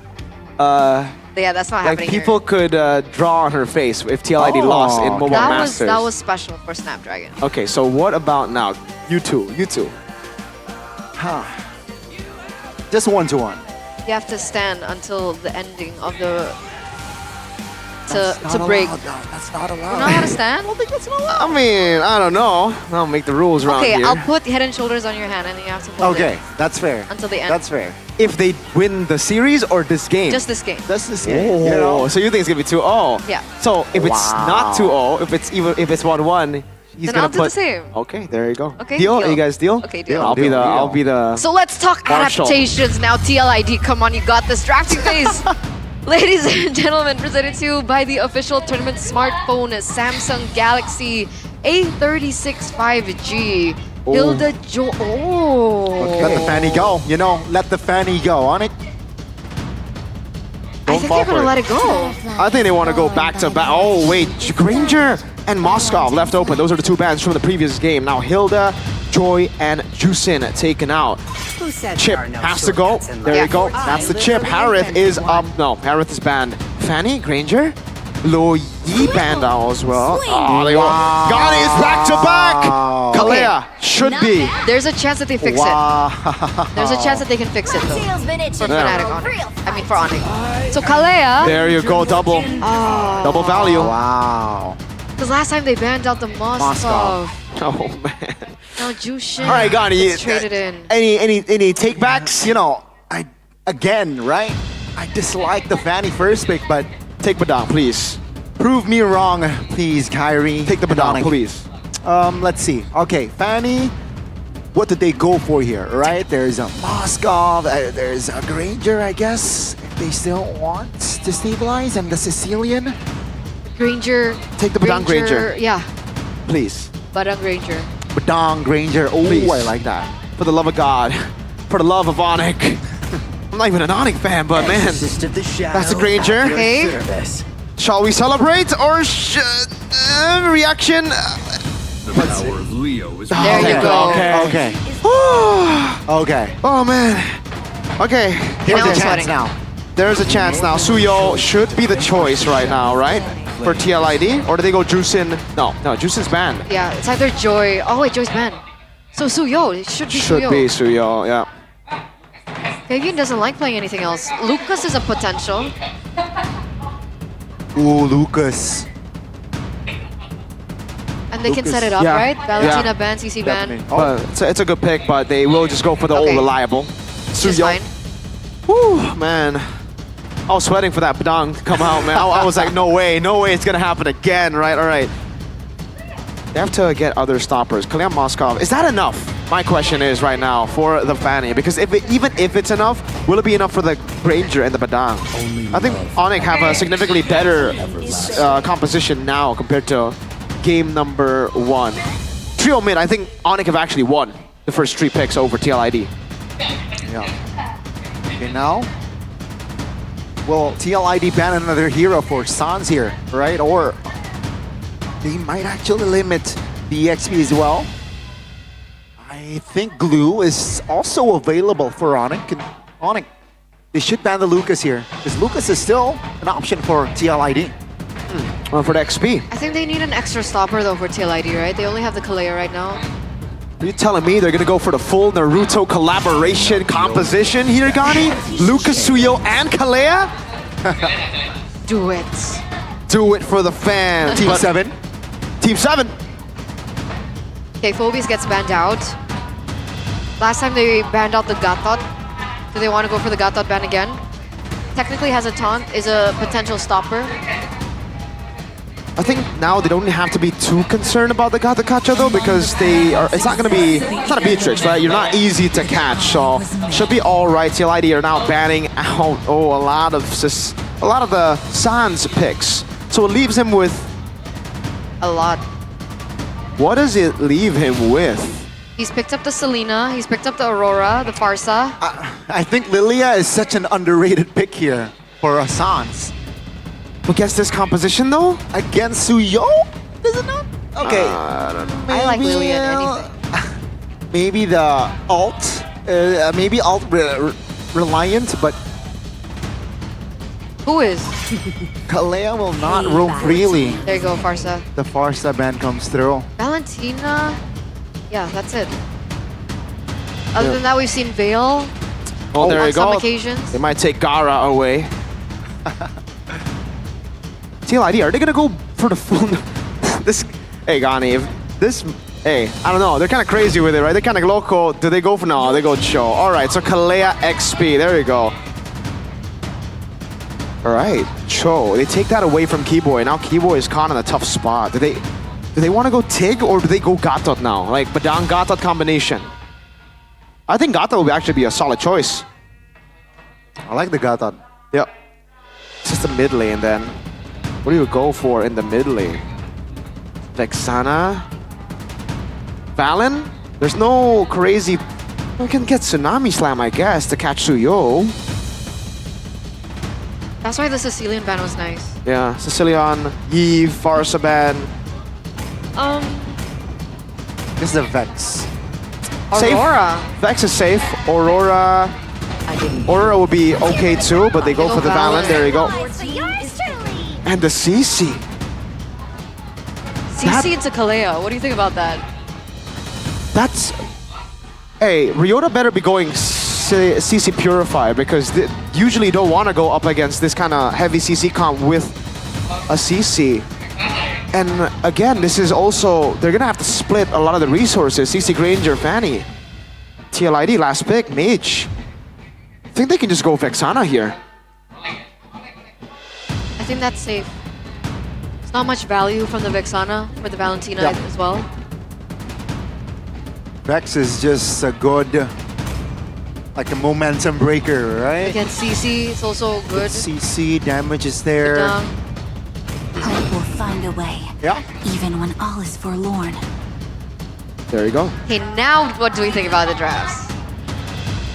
I will say the CC pick is a bit odd. There's no one really there for you to shred. So, yeah. But the other picks I like. Badang, Fanny, Granger, Valen, I like. What about you, Gani? I think it's more balanced. It's more definitely even. Let's see though, the early game. Fanny, early game, I expect this Fanny to not go for the neutral objective. I expect him to be more aggressive and counter other lanes. Let's see if they're more coordinated this time, right? Because I thought that was the most lacking thing that we saw from Onyx in game number 1 with their lineup. Looks like lineup rating favors Onyx this time around. We'll see, ladies and gentlemen, will TLID be able to go a clean sweep against the Sky Kings? Or will Onyx be able to turn things around and force a game number 3? Ladies and gentlemen, let's head over to the Land of Dawn. All right, let's take a look at it. Fabian with the killing spree. Kyrie with the lethal ignition this game. Oh, I believe that's a change. Last game, I think he went for Impure Rage, so he knows he'll have much more space this game compared to the last. All right, guess we'll just have to see how this plays out because Onyx definitely have a better draft compared to game number 1. They took away the Badang. That will give them a lot more space to play with. Early 1v1 action here in the EXP. And, well, no spells triggered just yet though. In the mid, it's gonna be really Sans Keyboy. Retribution to take that lethal Wanderer. Kyrie looking for a rotation. Similar rotation that he was able to do earlier on. And this is the lane that we were wondering about. Aran versus Ryota. Doesn't go for Purify, as you also take a look at the emblems. Alright, Firmness and the Festival of Blood for Ryota. Nothing else really stands out. It's the Master Assassin there. Ah, so, okay, yeah. Nothing really stands out here. I guess, okay, so Witty. Not gonna go for pull yourself together. Instead, we'll go for the thrill. So extra damage in the early game, trying to get that prio. They're really trying to win out that early. So here, Kyrie jumps in all towards Witty. Still able to hold that flicker inside him. Yeah, let's see. Neutral objective coming in. Neutral objective is about to spawn in. It looks like both junglers are at level 4. Equal on the board. This time it looks like though TLID have done a good job at zoning Onyx away. Better setup, better control. It looks like them looking for that information. You can see Keyboy is in the area. This time he's on the Badang though. Can do some damage. Let's see how this goes out. But there's no contest. Okay, Keyboy though, Tsunami Slam, damage is there, terrified, Keyboy again, similar to game 1, will go down in after the turtle, but Kyrie this time will have an answer. 2 members for TLID goes down. Onyx, they have equalized, or even they have found an advantage post-turtle. That was odd from TLID, looking for the fight there. It's definitely an interesting play, because they were able to get the turtle control purely because they were a level ahead. Keyboy was at level 4, so he couldn't really do much on the Badang, and Ryota was zoned away, level 3 as well. The fact that they still fought, despite the fact that, again, Ryota had already cleared the wave up top, Kyrie was taking purple, was a bit greedy, and they had to pay the price for it, ending up with Onyx getting the dub early. Not just great, especially when you put some kills over onto Kyrie. 1-0-1 right now. Can actually start to look for a snowball if they find more opportunities around the map. Keyboy now at level 4, so that also gives them a little bit more play room as well to find opportunities on these side lanes. Looks up for some punishes. But not just yet. Still looking, still farming, still waiting for power spikes. CC will be a lot, like, it'll be an easy target for TLID. So don't be surprised if you see TLID actually rotate to go up top a lot here to punish Ryota. Because again, Ryota has not gone for the Purify, has gone for the Vengeance option for Battle Spell. Does look like I also will have to wait for the purple buff before they can actually look for anything on the map. So, well played by Ryota. He's not staying in lane too much. He knows of the threat that lingers up top if he stays without the Purify. Counter-Strike already built in for Savero. Meanwhile, kill will require a little bit more time. And this time, the turtle is spawning on the gold lane side. I wonder what the call is for Onyx here. Oh, Kyrie's there. Kill, spots Savero, Witty will not be below. Kyrie wants some blood, looking for the cutthroat, finds it, kill! Whoa. 1 HP as Savero finds the execution in the river though. 2 members knocked up. Sans will be the trade, a 1-for-1. But Onyx, they will not be hasty here, and they will reset. TLID though, will they use this window to take and blitz the turtle? Onyx looking for a delay on towards that turtle take. Seems like Fanny will go up top though, so they will not contest. Instead, Ryota out of nowhere finds the turtle steal. TLID took Canal in that fight and in that neutral objective take. They also lost the orange buff to Kyrie.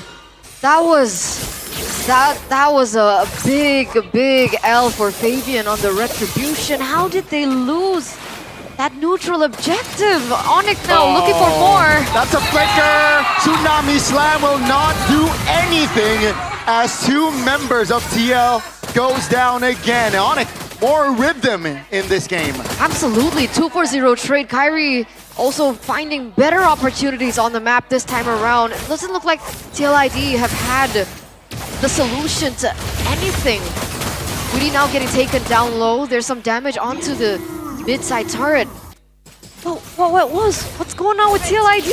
I don't know. I guess Fabian has lost so much confidence from getting out-retried by Annabelle yesterday, because that wasn't even a retry battle. That was a Soul Sever retry against CC and Badang. There That was shouldn't have been possible. No, that should not have. It really came down to Fabian making the mistake over Ryota actually getting it. But well played for Ryota to actually walk up and try to look for it, because usually you see the fact that you have no jungler, you wouldn't go for that. But he was like, nah, I think it's possible. He gets it. Tsunami Slam though, on towards the Granger. Good Purify from Severo, and no casualties from that skirmish potentially. Yeah, no casualties, but the tower fell earlier on for Onyx. They were able to push in that permanent structure, and they're looking for yet another one. Almost a steal. Fabian, though, still going to be able to take the orange buff. And now Kyrie level 10. Fabian is a level below. Tower falls in the top lane. Everything is not going to plan. This neutral objective take should be free over to Onyx. 2 times it has happened. One Ryota and a random bullet from Savero to take the turtle as... Oh, now. Tsunami Slam this time, no Purify. The damage though will not be delivered. Kyrie instead jumps at the backside, finds one. Now Kyo looking for the damage dealer, but it's gonna go down. Onyx finds more and more as 4 members are down and out. 4-for-1 trade. Another structure will fall in the mid lane. Only Witty left standing. Remember, this is Kyo with only 1 item. He only has the corrosion sight built in. And so in that kind of situation, it's very difficult for him to look for an outplay as well. We're still 8 minutes in. Very different story to game number 1. And it's just not his style. Kyo, known to play safe in the back, known to play, again, the traditional marksman way. So when you give him something like a Moskov, even there you can see the silent control, not really, he's not able to abuse it. This is a big level lead for Savero. Level 11 to level 9. As a marksman, this is the gold lane. So if you have a lead in XP by that much, how far is he behind? Before jump, a SOD Weedy taking a lot of heat. Way of Dragon will not mount to anything as Onyx again looks for a fight. Good Tsunami Slam, terrified keyboard goes down, but Kyrie finds the double kill on top of the turret. 6k gold lead now for the yellow Porcupines. Kyrie, oh man, 403 already. What are his items? Well, he has a Melphic. No, he actually went for the War Axe. That's interesting. Blade of Heptases into War Axe. So he's still respecting TLID despite going for Lethal Ignition. I thought he was just going to go full damage. Fabian? Ooh, risky play there, walking up to open up the map. Yeah, this is the Badang problem, right? TLID, they had the Badang and the Kalea. Going for Kalea Cho, it's not... It is an answer, but it's not the best answer. The best answer is the Badang. That's why it really all came down to who got Badang. And Onyx were like, all right, we'll take it out, fine. The thing is, Kyrie has the Dreadnought armor in his kit as well. That's why he technically is beefy. Hard to take down, even with the picks coming through from TLID. That's a free Lord for Onyx in the 9th minute of the game. And despite Kyo B on the Moskov, because of how far behind they are, wait a second. And engaged, terrified though. Now Witty looking for an opening. Keyboard survives, but on will fall. Kyrie jumps in, not too aggressive just yet as they will wait for the Lord. Arando was the only casualty from that fight. They were looking for a Hail Mary play. They were looking for a risky gamble, but unfortunately it didn't pay off. Luckily, the death timers aren't too bad, so he should still be up when this Lord starts pushing in. But how? 10 minutes in, they need to buy some time for Kyo at this point. What's his item? He only has 2 items right now. Golden Staff and the Corrosion Sight. Is it too late?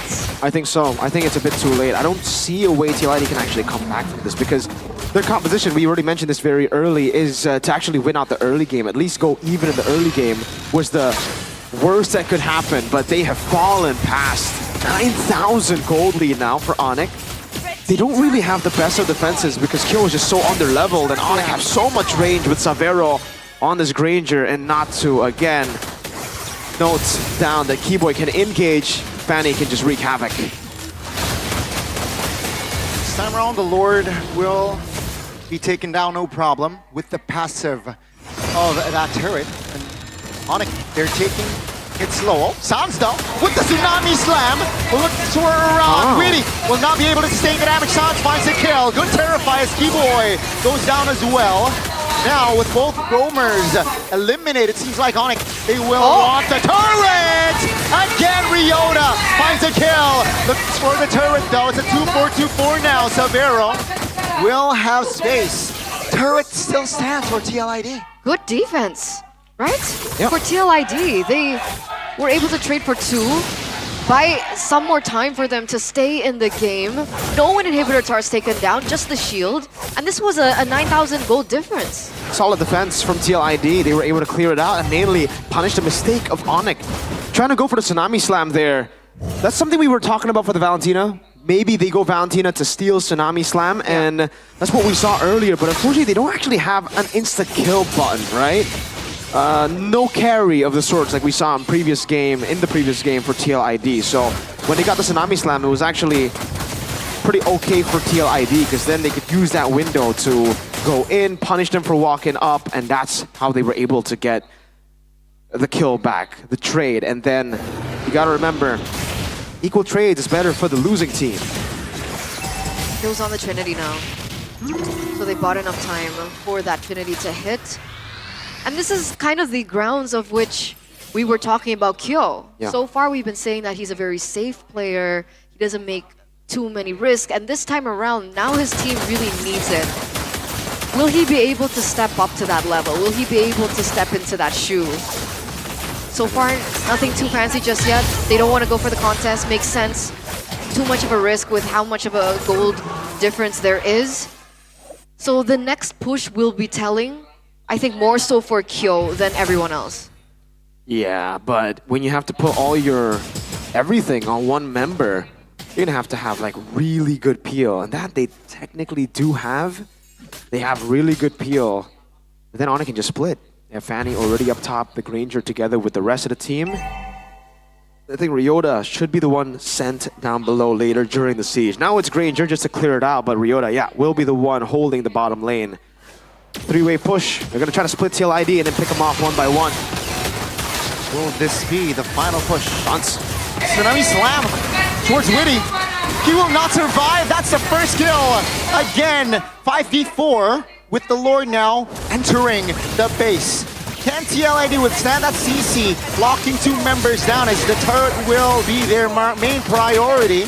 Now Lord relatively healthy.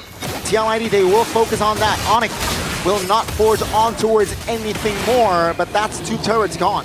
Yeah, 2 of the side turrets as well, so even if they don't lose it here, gives Onyx a huge advantage. Oh, that's a flicker! This cracks Severo finds the kill as well as Kyrie! That's gonna be 1 by 1. The members of TLID, they will desperately try to defend as Witty will not be able to find the defense. Ladies and gentlemen, we will have game 3. Game number 3 has been forced, ladies and gentlemen, as Onyx go 1-1 against the defending champs.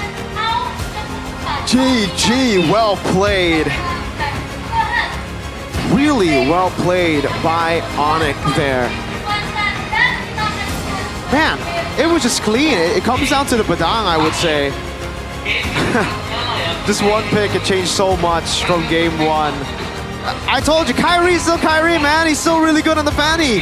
It's just, you have to get space for him. You have to enable him. You have to set him up. And not banning or picking the Badang in game 1 was definitely a crazy mistake that TLID did not try to go for again. They went for the Kalea Moskov instead. And I have to say, it doesn't look like Kyo is that comfortable on the Moskov pick. Again, we have seen him do well on Irithel, on Granger, but on something like a Moskov, not too sure about that. Favia too, man.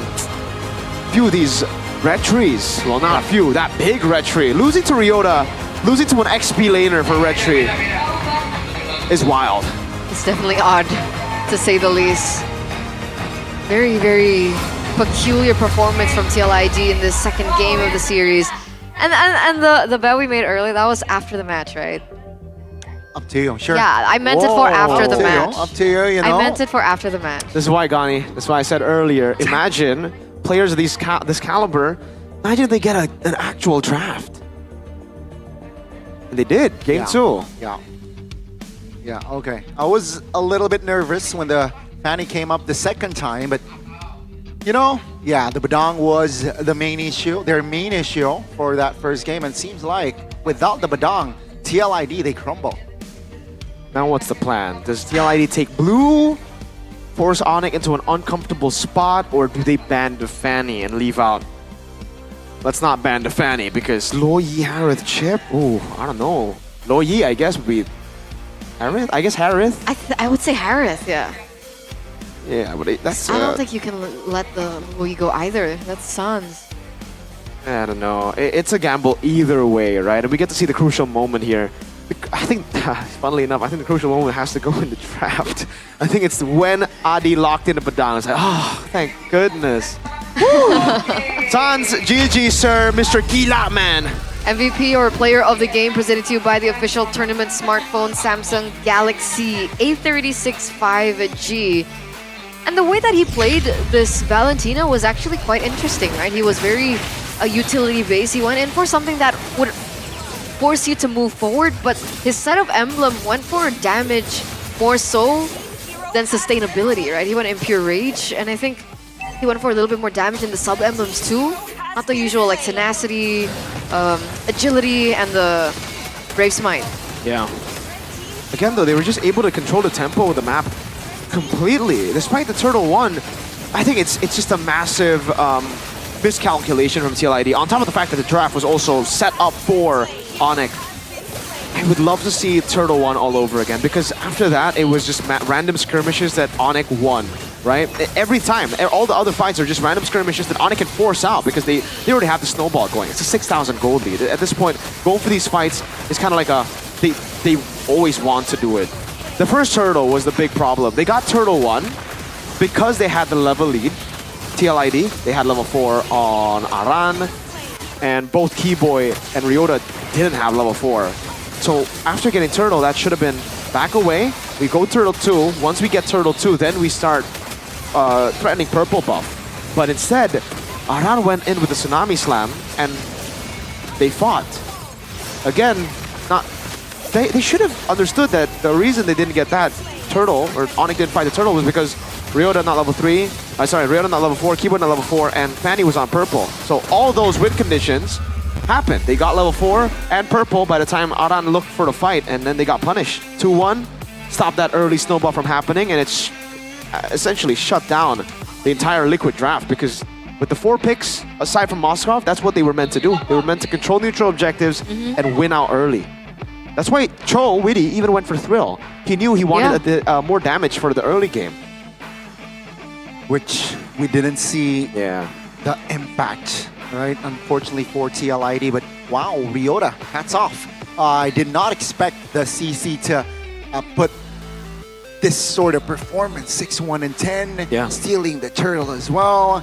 I think he was one of the silent MVPs there alongside Severo, right? Severo, 6-0-10, clean performance, and not a safe Ranger.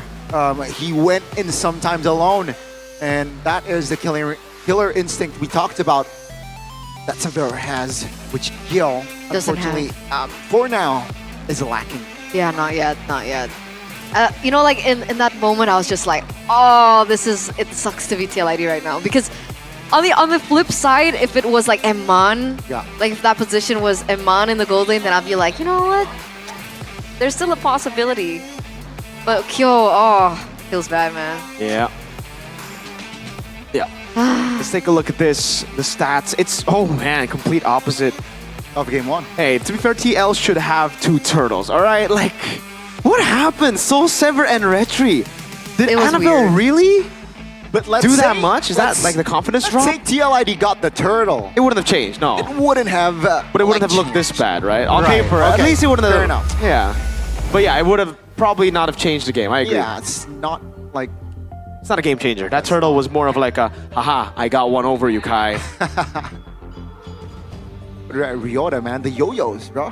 The yo-yos. So play with yo-yos, not with sticks. Still okay. Because Arlet plays with a stick, big stick. Yeah. a spear, but it's like a blade on a stick. So, spear. So 1-1, ladies and gentlemen. Let's As talk expected. To be fair, I kind of I agree. went for the 2-1 prediction as well, you know, before. Yeah, I know. Now you know why I said 2-0, right, Gani?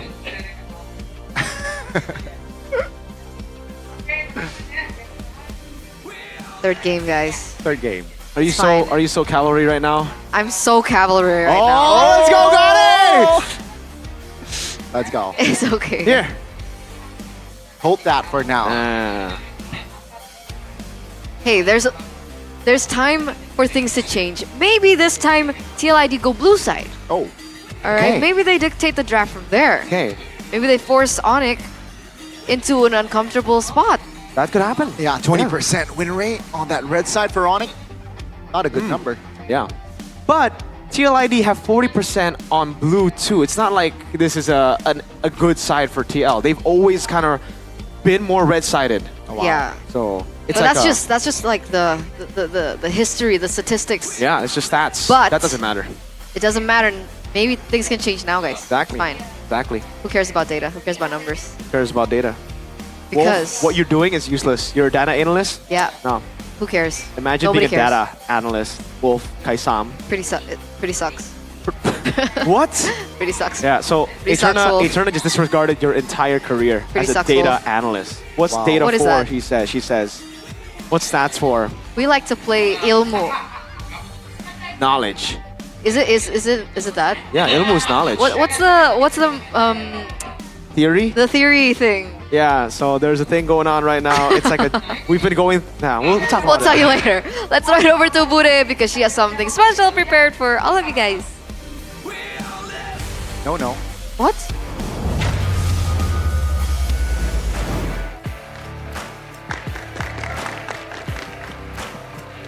Waduh, rame banget nih ya pada. Kok penuh ya? Nih, jagoannya siapa tadi yang menang? Bah. Bah. Muncul di sini tiba-tiba. Ih, kaget dong. Tapi gimana nih? Ngedukung siapa hari ini? Kalau kita kebetulan dukung Onyx, cuman salah tempat duduk aja kayaknya Bude. Lah, gitu ya. Nggak apa-apa. Ini tempat duduk untuk bersama. Semuanya bisa menikmati. Ini sama-sama Onyx juga. Iya Bude. Oke, di sini hubungannya apa? Kebetulan kita pacaran sih Bude. Oke, lagi MPL Day ternyata ya. Dideklar biasanya. Wah, boleh kasih lihat. Happy birthday, selamat ulang tahun. Jadi ini birthday date-nya ke MPL ya. Selamat ulang tahun kakak. Apa wish-nya nih, wish-nya? Namanya Rafita Apriliani yang ke-24 tahun. Happy birthday, selamat ulang tahun Rafita. Ini beneran kaget sih Bude. Dan tiba-tiba Bude nyamperin di belakang. Kaget sih Bude kebetulan. Kita sama-sama kaget ya. Kameramen aja tadi kaget kenapa Bude duduk di sini. Tapi gimana? Wish-nya apa ini? Mungkin semoga apa ya, kedepannya kita makin bahagia aja sih Bude. Asik. Kaget juga ya gimana dirayain ulang tahunnya di MPL di sini, Kakak? Kaget banget Bude, tapi semoga Onyx menang hari ini. Oh, kadonya minta Onyx menang. Iya Bude. Simpel banget ya, semoga bisa direalisasikan kepada Onyx. Ayo kado ulang tahunnya nih buat super fansnya. Tapi oke, silakan menikmati karena Onyx punya kesempatan yang cukup besar. Di hari ini kalau ngelihat komposisi tadi kayak satu sama, dua-duanya sama-sama ketat. Tapi yang depannya ini kakak siapa? Stephanie. Dukung siapa nih? Dukung Onyx juga. Dukung Onyx juga, kenapa nih? Dan ada yang spesial kah? Ada dong. Kairi, love always in our heart. Jadi hati kalian berdua? Kita bertiga sih. Oh bertiga, oh maaf, oh ada bertiga. Oke, ini kalian janjian. Guys, yuk bagi-bagi Kairi di hati kita gitu. Yuk guys, bagi-bagi Kairi di hati kita.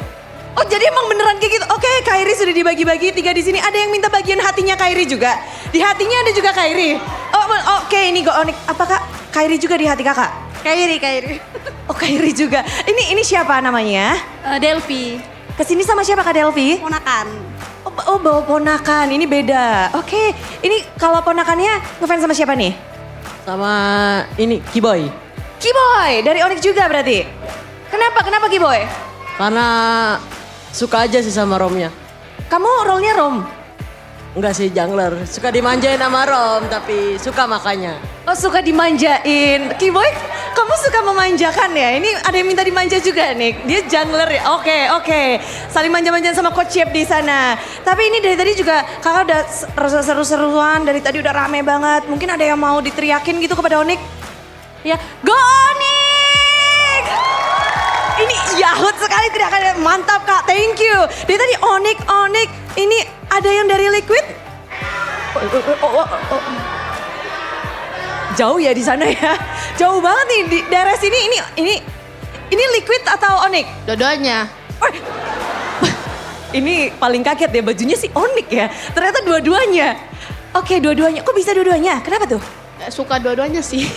Oke, alasan suka Onyx apa? Bagus warnanya. Warnya. Kalau Liquid? Sama. Sama-sama bagus warnanya. Jadi penentuan nanti siapa yang akhirnya mendapatkan hati kak siapa? Sorry? Namanya? Amel. Nanti Amel mungkin penentuannya game ketiga ya, mana yang lebih suka ya? Iya. Iya, yang penting warnanya harus bagus. Kalau ini nih di depan sini kayaknya tulisannya, wah ini berbeda, jawabannya akan berbeda nih. In Adi with trust. Ya, kita semua Sonic harus percaya sama Adi. Waduh. Nggak boleh nggak percaya. Percaya apa nih? Apa yang harus dipercayai? Kedepannya pasti sama Adi M7 bisa lah. Jauh ya. Ini season ganjil udah ngomongnya ke M7. Adi PR-mu banyak. Tapi ini kakak siapa nih? Kak Fadilah. Dari mana? Dari Bekasi sama pacar saya. Langsung. Ini juga Onyx? Dua-duanya sih. Dua-duanya. Kenapa nih? Kenapa suka sama Onyx? Karena ya bagus sih permainannya, warnya bagus. Oh, warnya juga permainannya. Ada yang spesifik kah player? Kairi sih. Kairi. Maaf ya dibagi lagi ya. Dibagi lagi nih, ada tambahan. Oke. Oh, ada gantungan banyak, rame pokoknya. Seru di sini. Ada yang Adi juga, Adi pasti lagi senyum-senyum kan? Ayo, ada ini di sini. Halo, ngefans sama siapa nih? Sera. Kak Sera, ngefans sama siapa? Liquid. Langsung rame ya, The Cavalries ya, langsung joget tuh di situ. Ada player spesifik kah? Papian Acu. Papian Acu. Coba dong, ini Papian Acu lagi dengerin, mungkin ada yang mau disampaikan kepada Papian Acu? Semangat aja. Semangat aja Papian Acu, dengan semangat semuanya pasti bisa ya? Iya betul. Iya betul, ini berdua sama-sama Liquid kah? Yang sebelahnya, ini apa? Apa alasan suka sama Liquid? Keren. Oke. Dan yang paling keras dong, kasih semangat nih. Kayaknya dari jaket udah Liquid. Kalau jawab Onyx, Bude sign out deh. Oke, ini ngefans sama Onyx? Enggak. Bude pamit silakan kasih. Oh ya kasih dong, kasih semangat buat Liquid atau siapapun deh. Liquid. Let's go. Liquid, let's go. Udahlah Bude udahan ya. Udah Sonic terima kasih ya. The Cavalries terima kasih. Caster langsung aja deh. Monggo game ketiga.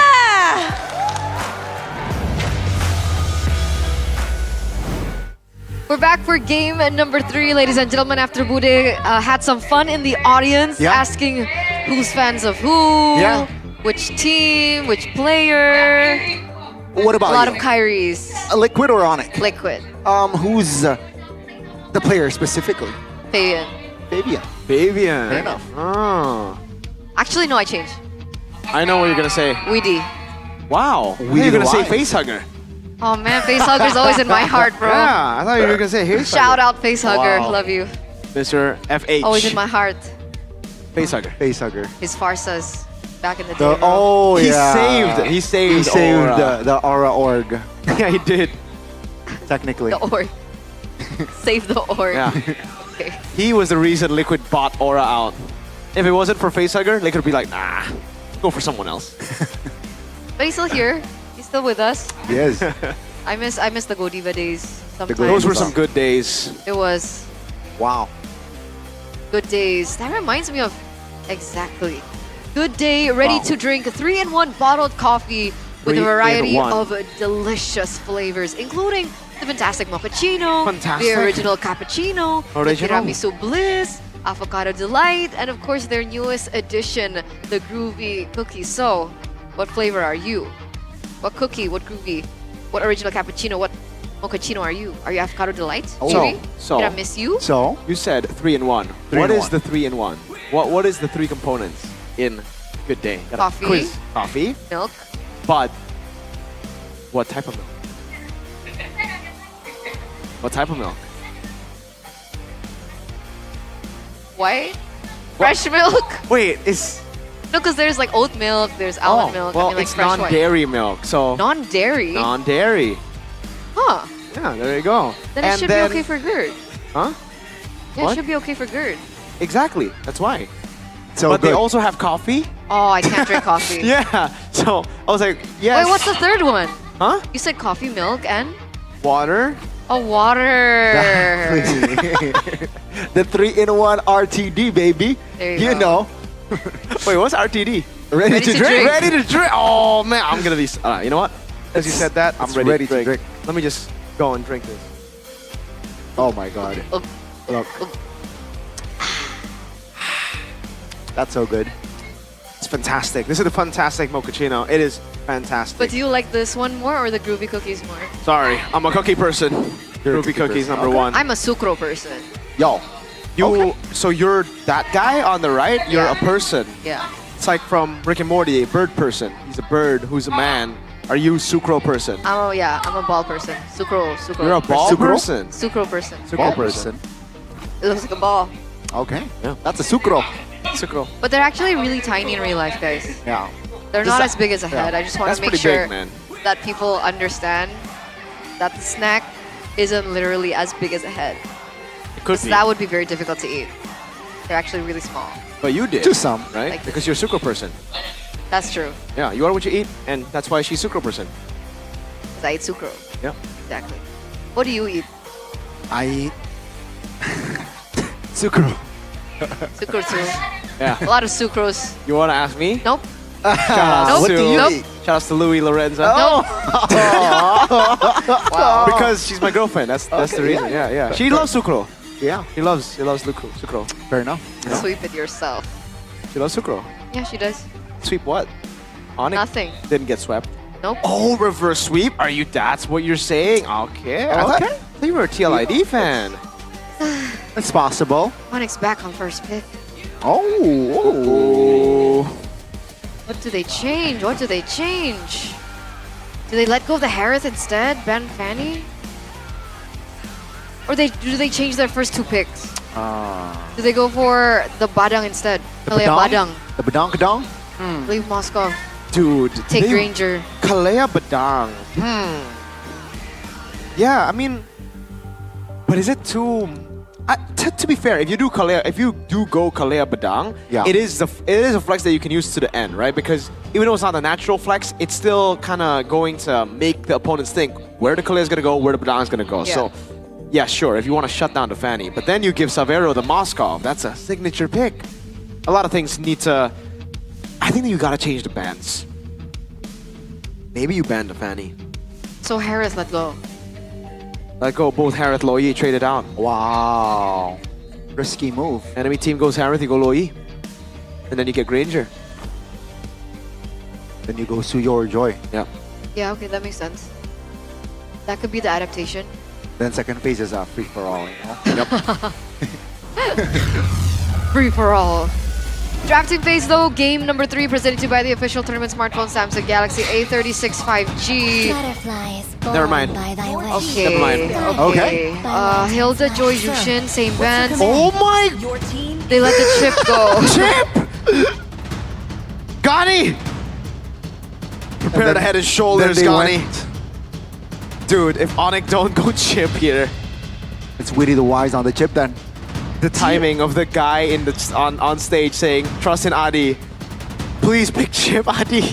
Can Onyx play chip? Keyboard's not the best chip player. I think that's the thing, right? But I think come on, man. Like, you head can to teleport head. from anywhere now. head to head, Weedy's the better is a better Oh, chip player. there we go. They will deny the chip pick.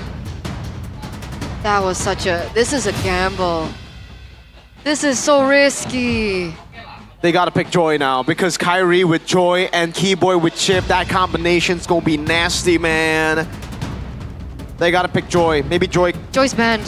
Oh yeah, all right. Wait, so Badang? No, Kalea. I think they still go Kalea here. Suyo is still open. Should be Suyo Kalea, right? Ranger is still open Yeah, too. Ranger is open as well. The Immortal One chose me to vanquish Suyo. the shadows. Experience.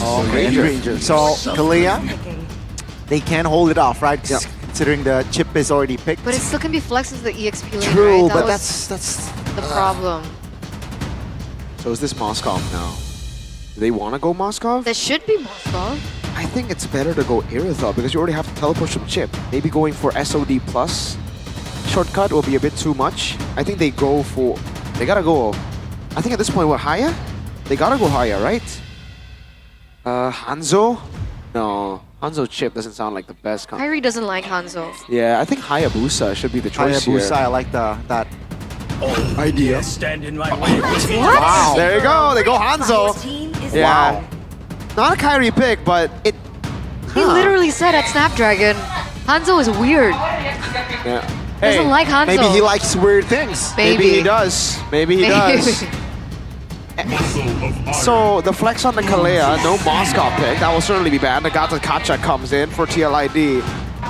Yeah, how is the Hanzo and the chip? Because like, you're going to have to chip shortcut, then you have to use your ult and then go in the portal, right? Yeah. Is that max? We have to see the inner. I've not seen a Hanzo chip in my games Curious yet, so too. I'll have to watch it. Kalea XP, by the way. This is going to be confirmed. No flex potential. Because you should be able to portal with the skill. Go. So it prolongs the length of it, right? But that's why I expected the Irithel to come in, not the Moskov. The Irithel is going to be banned out for sure. That could have been an easy way for the chip to, again, teleport the Irithel anywhere he wants to. Now, not really. Irithel banned out. Moskov probably going to follow next. Yeah. Or they might Double actually... They might not care about the... Is it too much to say that they might not care about Moskov? It's still a signature pick for Savero, so they might end up still banning it out, to be fair. I think that's the safest pick if you want to shut down Savero. Yeah. Because he's only picked up 3 heroes so far. Ranger, Moskov, carry, Irithel. So if you ban out the Moskov, is he forced on something like the carry? Hovius gets banned out. Again? That should be the approach from SDL, right? Just limit the hero pool of Savero. Onyx though. Okay, Phovius. What's next here? Khalid? Is Khalid gonna be banned from side of Onyx? It's gonna be the Beatrix though, so yeah, they will definitely limit the options for that gold lane. The Khalid ban, will it come through? Because with the chip, you would want to have ready-to-fight heroes. You don't want a hero that scales up, like a Moskov, right? So you want to have that Beatrix.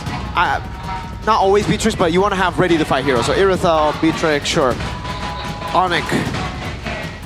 Did they ban out Badang now? I think Badang is still a good choice. Could be combo with the Gatot Kacha.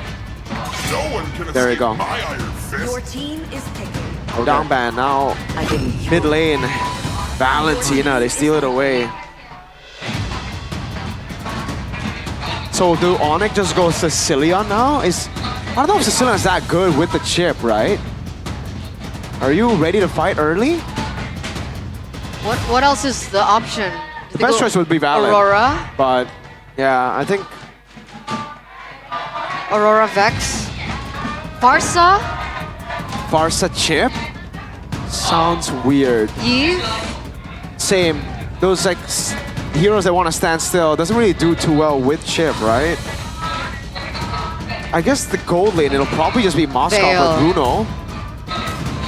But yeah, mid. I'm struggling to think of a mid laner here. Wow, they still go Farsa, so they gotta be careful. I don't think you wanna take a portal into everybody when you're a Farsa. We'll see how this plays out. Last pick though for TLID. Wait. Can they still go Lucas XP? That's what I was thinking. It's still open, you know. But I don't know about the lane. Against Kalea, I don't Yeah. think it's bad. But what else would you want to go for if you are Aran? What are the options here? We have Glue. That's it. Glue Edith. Yeah, Glue would... CC. Glue wouldn't be too bad. Glue would actually be pretty solid, I would say. Mathilda. So Huh. Gatot Kacha EXP, Mathilda Rome. I can't hear Gani. Wow. What? I'm trying to think about it. I'm trying to think about the lineup here. Mathilda and Suyo. Ooh. I'm confused. I don't know which draft is better. I think it's a 50-50. But I'll be honest, the Hanzo and Farsa with the chip sounds weird. Oh, that's a risky move, right? Going for a support against assassins. An assassin is risky. Lineup rating favors Onyx though. Exactly. So what will it be for both of these teams? Will the defending champion still be able to find a victory here against the Sky Kings? Or will Onyx go for a clean reverse sweep and make this theirs? Ladies and gentlemen, let's hover to the final game in this best of 3 series. Let's head over to the Land of Dawn. Aggressive Sans. Lethal Ignition is his choice of emblem this game on the Farsa. And am I seeing that right? Is that a mistake? No, okay. Yeah, it's Kyo with the Impure Rage. Data says it looked like he had a Lethal Ignition here, but yeah, no. Kyo is on the Impure Rage. Normal. Okay, we'll see how this lane progresses. Technically, Kyo should be able to win this lane, especially in the early game, so that is something that they can fight for. With the Matilda plus the Suyo and the Valentina, I do see the early pressure that they can have. You can actually already see it being relayed over onto Sans. He's caught to half health with the absence of Keyboy. Because of the fact, once again, oh, that's a lot of damage already. Yeah, so much damage. Inspire there for both Mathilda and Valentina. And the power will... Oh, hold up. Wilderness Blessing. There's also the Rupture. So, wow. Yeah, Farsa. Sans is going all in, man. Rupture and Lethal Ignition. He wants to deal damage this game. It's all about the kill pressure for Onyx. Let's see when they're going to be able to do that, right? Because technically Sans is at level 4. Oh, Fabian. That's a lot of damage already. Seems like Onyx, though, they will not trigger a spell just yet. Yeah, no. And neither does the commit come from TLID.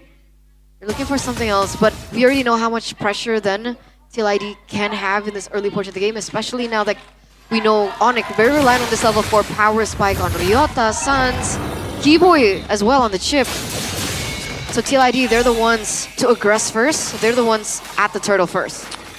Let's see here. Seems like they will force. They will invest a lot of ults, but neutral objective goes to Fabian. Keyboy flickers out, and that's a tsunami slam onto Kyrie, who is isolated. That's a real version of Hanzo. Seems like Fabian, though, will gladly take the kill. That's gonna be first blood. On the other side, Sabero, though, will collect the kill with the SOD, and Sans will go away with the wings by wings. What a fight. So it was a trade at the end, right? It was a Kyrie trade in for Kyo. But was that a mistake by Kyrie earlier on? Yeah, he didn't go back to the shadow. He instead like walked in. Bit of a miscalculation, I guess. Down below, Keyboy not level 4, but Severo getting the kill. Yeah, Severo on the Moskov. This is why it's a signature pick for a reason, you know? That's why I thought maybe it would still be banned out despite it being kind of like overwhelming having Chip and an SOD. Because earlier on, Kyo on the Moskov didn't land as many SODs. So with Severo now on it, it is still going to be a problem, but a problem for later. Because technically Onyx, they went in for the Hanzo and the Moskov. That requires a little bit more time to get to the power spike. So if TLID hold on to this early game, it's understandable. So 1,000 gold lead for TLID, and it's not going to be too good for Kyrie because he has to continue to farm up to wait for those item power spikes. Very resource heavy. They're not ready to fight heroes. That was the concern. Yes, and look at the invade constantly from TLID scouting Onyx. David's already a level ahead. He will continue this as the next turtle spawns, but you gotta remember Onyx still have that X factor in the shortcut, can turn the tides of a fight. We haven't seen it just yet though, from Keyboy. And I'm scared or concerned if they overcommit too early, they might push the lead for TLID further. The turtle has already spawned. Kyrie is still a level below a Fabian right now, so they do have the favorable odds when it comes down to the objective trade. It doesn't look like Onyx want to go for the contest either. So that's another free turtle for TLID. They gotta wait for those item power spikes. It's the trinity of attack speed items for both Kyrie and Savero. And then maybe they'll be looking for fights. So now it's all about creative angles to look for pickoffs. Keyboy needs to find that. Aran stunned up here. Seems like Kyrie will commit on towards dealing damage on towards the Gatot Gacha. Survives though. Oh, that's a good dodge, but landed on towards the purple. Savero will not definitely will not commit on towards that SOD. And yeah, again, TLID slowly but surely just taking more control in that gold department as well. If they play it slowly, who does this favor? Does TLID need to kind of push the gas here in the early game? Yeah. For Snowball? For Onyx, they're waiting for the late game. They're waiting for those items. So yes, So for TLID? TLID gotta push. They gotta push hard in the early game. There you go. Seems like this will be the trade. No chance. Yes, Kill survives that one. Turret though in the bottom side will fall for Onyx. It seems like it's just gonna be a trade. Onyx gets a kill, and the turret should be. They need a bigger lead by Turtle 3. They need like a, I think, around 5,000, 4,000 by 8 minutes. Keyboy taunted though. That's gonna be the teleportation destroyed immediately by TLID. So no ult for Keyboy. Not just yet. I want to see the gold difference. It's not that big either, so this is what is concerning, right? Because first item already built in for Kyrie. He's only what, 600, 700 gold behind. There's still avenues for Onyx to catch up. TLID are trying to look for more structures on the board. They do get the top tier turret, but in the bottom lane, almost a trade in by Savero. Let's see here. They touch and they go. All right, they infested the AOG, but seems like Onyx has enough space to get out from that situation. And 2K gold lead now established for TLID. It's good. Yep, on track. They're on track for that 4K by 8th minute. Onyx needs to look for trades here, but they aren't able to do so. So right now it's just all TLID controlling the map. Perfect turtle for TLID right now. Rotating towards his bottom side of the map. They should be able to take this turret. We do see a push in the top lane. Wait a second. Okay, no casualties there. Savero goes in for a push into the top lane. Should be able to get it as well. Keyboy is in the position to go for support. And so Onyx are still trading back quite well. It's not like they're out of this game just yet. Yeah, in terms of gold, they're not out of it, but the map control that TLID have, it's overwhelming. You wouldn't expect the chip comp to be this behind. But again, it just comes down to them waiting for those items. Kyrie and Savero, timers, it's looking like it's going to be pretty... Oh, hold up. Seems like there is going to be an engage. TLID this time will be the ones backing away. Yep. And again, Savero. AOG misses. Oh, good read there by Savero. 3K gold lead still. Established turret though. In the bottom side for TLID will fall. Okay, so Onyx are keeping their losses at the lowest they can, but they are still pretty far away. I think it'll hit like around 9-10 minutes, that DHS. Careful. Now it's going to be Keyboy. Engaged on Ryota though. Buying time. He will fall with the Tsunami Slam in hand. Fabian collects the kill. TLID now shifting their gear, but they will not force anything more. Good engage by TLID. It's good, but is it too slow? I mean, I don't know. There's an argument to be made for what you have been talking about, but if it's true, 10-minute mark, they're able to get the DHS. These are two power spikes. It's not just one power spike, right? It's 3 with Farsa. well, there you go. All the more reason. Yeah, but if they've already gained this much control over the side, they should be able to stop that Moskov from being a big threat, because now they get the Lord and they can push even further. This is the 8th minute where, again, you can push your lead from 3k to 6, 7k just with one Lord. So it comes down to this. They gotta be clean here. Gotta be precise. Keyboy zoned away. Lord, almost 100% for Fabian. Tsunami slam onto his Kyrie. But that's just a shadow. So TLID, they will just get the Lord.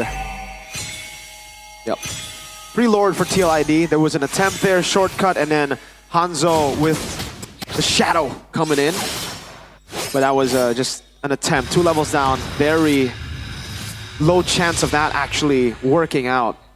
Back to farming, back to clearing. 9 minutes, 4,000 gold lead. Very close to that DHS now for Savero and Kyrie. That's what Onyx are waiting for. Will it be enough is the question right now, because that's a win of nature already being built by Kyo. 4th item.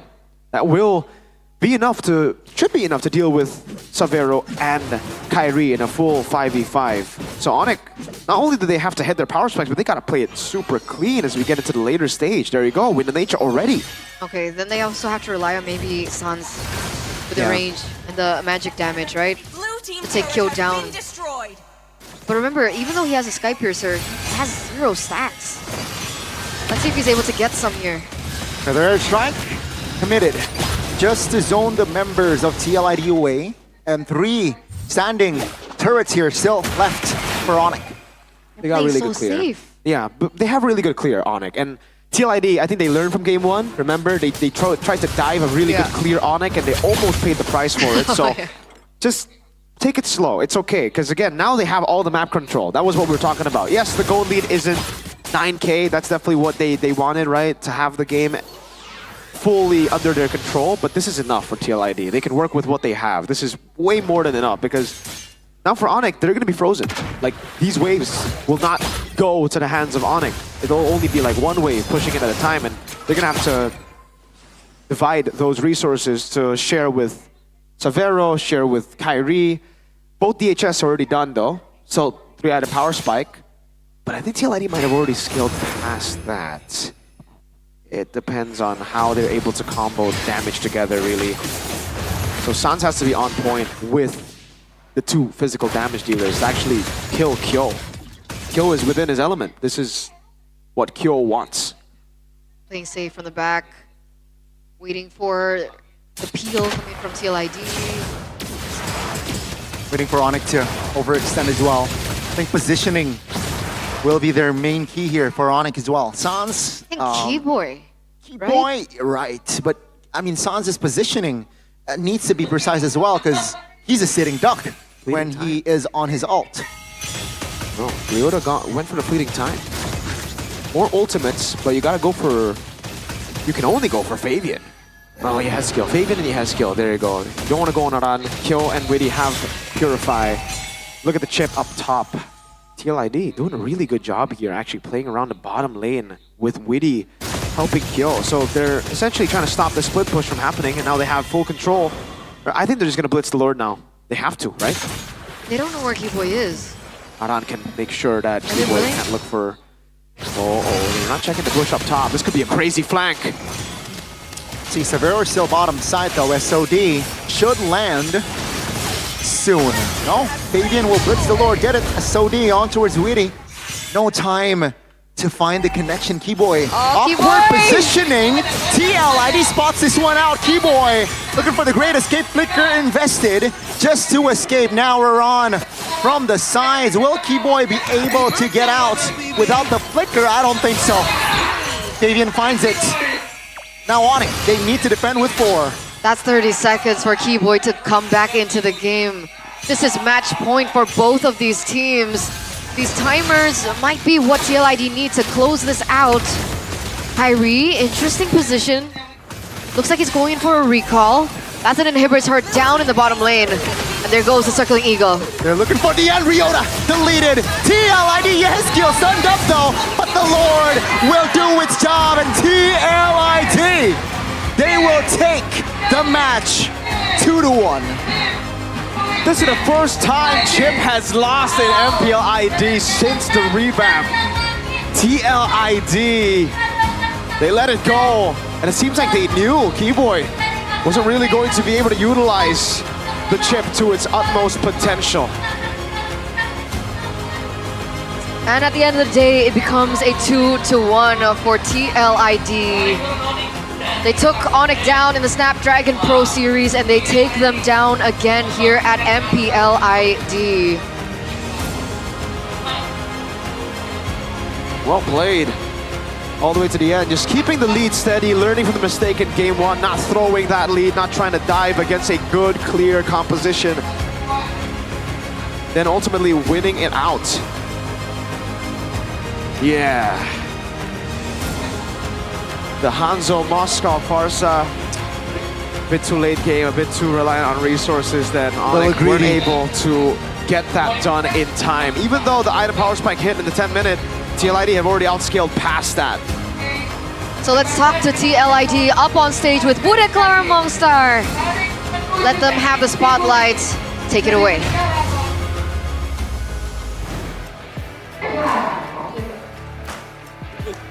Tim Liquid pada akhirnya yang dinantikan kemenangan mereka yang mereka dapatkan kali ini masih bisa membuktikan nih hari ini menang Kyo. Iya menang Bude. Kemarin kan kita lihat kayaknya di minggu ini minggu keempat kayaknya berat banget ya untuk tim Liquid ya. Kamu menghadapi minggu 4 gimana sih Kyo? Lumayan sulit lah awal-awalnya untuk first time keempat kan. Jadi kemarin nih ya, dan hari ini kalian berarti permasalahan kemarin sudah selesai kah? Udah kita eval semuanya. Waduh, evalnya sampai malam? 3 jaman lah. 3 jam, evalnya banyak banget nih hari ini. Kita ngeliat Kyo, bisa dibilang rivalitasmu bersama dengan Savero sudah muncul dari MDL. Kamu bertemu dari 6 game. Gak ada yang menang dan akhirnya sekarang menangnya di MPL. Apa nih yang kamu mungkin lakukan berbeda dan gimana sih pertemuan kamu dengan Savero pada akhirnya di MPL? Belum puas ketemu dia sih, belum ada solo killan gitu. Oh yang dicari bukan menang doang, butuh solo kill. Waduh ini leg kedua bisa makin panas nih. Tapi kalau dengan hasil tadi, apakah kamu melihat adanya perbedaan Savero dari MDL dan MPL dan kamu pun juga pada saat MPL MDL gimana sih? Udah jago dia tapi nggak ada tapi. Ayo dong, tapinya kasih dong. Ini di sini Kyo lagi ngerem ya. Tapi ngelihat akhirnya kalian membawa kemenangan lagi. Fabian. Halo Bude. Halo, akhirnya kita ngobrol loh. Iya udah kangen di sini. Makanya jarang banget nih di panggung MPL biasanya kita terus-terusan ngobrol, sekarang banyak liburnya. Dari Fabian sendiri kayak apa sih sampai minggu 4 ini half season hampir berakhir. Tapi performa dari tim Liquid kayaknya masih kembang kempis ya. Kalau Fabian ngeliatnya gimana sih?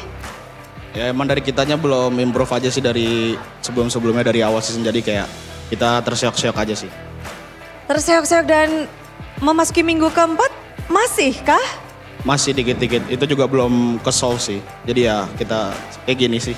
Kita begini, tapi sedang mencari cara untuk nge-solve. Dan dari Fabian sendiri kita ngelihat kalau Fanny di MPL Indonesia itu kayaknya baru tadi menang loh sekali di game yang kedua. Kamu ngeliat hero Fanny dan apalagi Fanny dipakai Kairi gimana sih? Jago dia, cuma lebih jago. Aduh, gak jadi.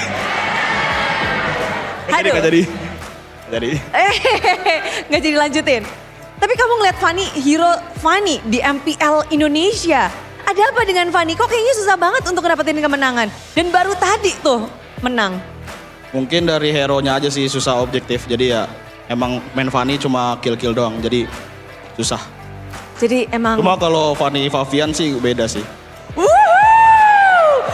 Fanny Fabian beda. Kapan nih Fabian bakal pakai Fanny? Ya mana nih tim-tim MPL yang berani lepas? Widih, ayo ditunggu siapa yang bakal berani lepas. Fabian minta.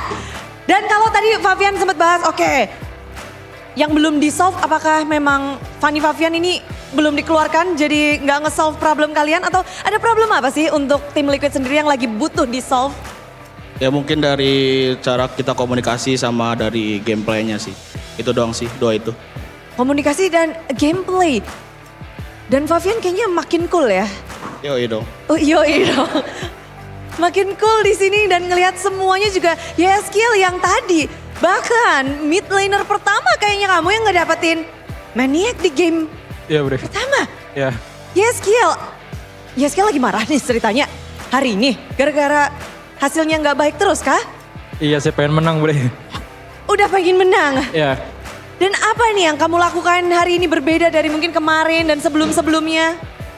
Mungkin lebih bersemangat aja sih. Satu tim lah semuanya. Satu tim bersemangat. Memasuki minggu keempat ngelihat banyak tim yang dari kemarin kayaknya 21-21 hari ini pun. Demikian dari Yeskiel sendiri gimana sih caranya biar bisa benar-benar men-secure poin? Apa yang kalian mungkin mindsetkan sebelum match mulai? Ada nggak? Paling disiplin aja sih kita di in-game.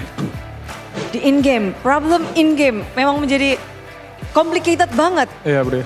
Oke, tapi dengan ngedapetin satu-satunya mid laner untuk sampai detik ini yang ngedapetin Maniac, apa sih mungkin yang bisa kamu share sebagai mid laner yang wah lagi banyak dipandang mata nih? Konsisten sih. Ya. Konsisten.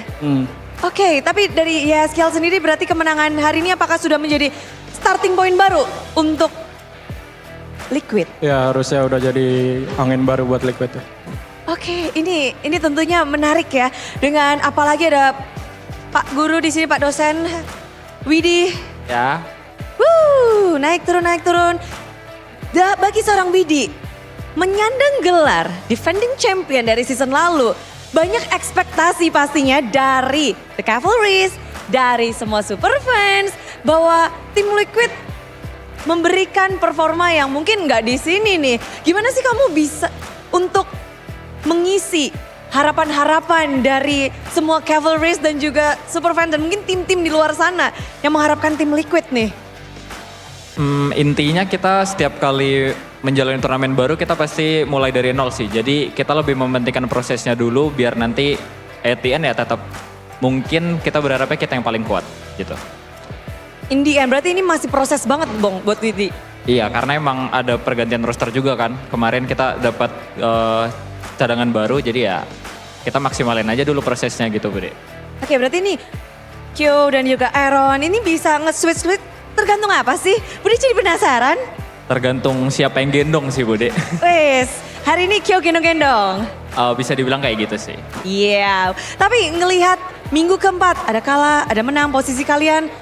Dimulai dari posisi 8. Melihat posisi tim Liquid yang ada di zona merah, apa respon kalian? Mungkin responnya kayak biasa aja sih Bude. Mungkin buat tamparan aja biar kita lebih cepat berprosesnya gitu. Tamparan harus cepat berproses dan kalau hari ini apa yang Widi dipersiapkan khusus untuk melawan Onyx? Jangan buat mistake. Jangan buat mistake. Yeah. Dan dari mungkin yang kalian prepare berapa persen sudah kalian deliver hari ini? Berdasarkan proses kita minggu kemarin sepertinya udah 100% sih Bude untuk match kali ini. Cuma ya besok kita pasti bakal bertambah lagi gitu. Dinantikan pastinya untuk minggu yang kelima tapi Aran yang di pojok sana. Aran ngelihat mungkin kita bakal penasaran dari hero-hero yang digunakan di minggu yang keempat. Dari Aran sendiri kamu ngelihat hero-hero untuk minggu yang keempat gimana sih Ran buat kamu sendiri? Apa ya hero ya? Paling yang baru chip doang sih karena baru dibuka lagi kan. Itu doang sih. Menjadi tantangan kah di situ? Kita siap pakai, kita juga siap buat lawan. Jadi nggak terlalu gimana-gimana sih. Nggak terlalu gimana-gimana itu kalau dari segi chip. Tapi kalau dari EXP lane sendiri gimana Ran? Apa hero baru paling Kalea. Kalea doang sih. Udah. Ini bakal jadi rame banget berarti untuk kamu sendiri. Seberapa berat sih EXP lane untuk minggu keempat ini, musim ini juga? Lawannya apa hero-nya bagaimana? Semuanya. Minggu ini? Belum berasa. Nggak gimana-gimana sih Bude. Iya biasa aja. Biasa aja, tapi kalau ngelihat dari hasil kemarin kalah 2-1. Dan sekarang kalian menang 2-1. Ada artinya nggak sih ini? Artinya kita udah lebih improve aja sih, lebih disiplin mainnya. Oke, tapi ini ada artinya nggak nih 4-1 nih di sini Aran sendirian di pojok? Apa Bude? Ini ada artinya nggak nih? Kagak, nggak ada, nggak tahu kenapa. Ini pada mepet-mepet di sini. Kyo kasih tahu sesuatu dong. Ini gimana nih kondisi tim Liquid sekarang? Untuk minggu kelima, apa yang bisa tim Liquid sampaikan nih? Untuk minggu kelima kita bakal keluar dari zona merah sih. Akan keluar dari zona merah. Yakin semua nggak nih? Satu suara nggak nih? Harus yakin dong. Oh yakin. Ada yang mau disampaikan untuk menutup minggu ini? Enggak Bude. Nggak Bude. Nggak ada yang disampaikan? Favian? Ini aja deh. Mantap. Ternyata benar kata Iron. Ternyata benar kata Aaron, apa tuh? Prioritasnya dari sistem. Oke, dan itulah dia kata Aaron ya, Kyo ya, kata Aaron. Tapi inilah dia kemenangan dari tim Liquid yang akan ditutup oleh Favian. Tes. Ubur-ubur ikan lele. Cakep. Akhirnya menang lagi, Le. Mantap, sambutlah akhirnya kemenangan dari tim Liquid.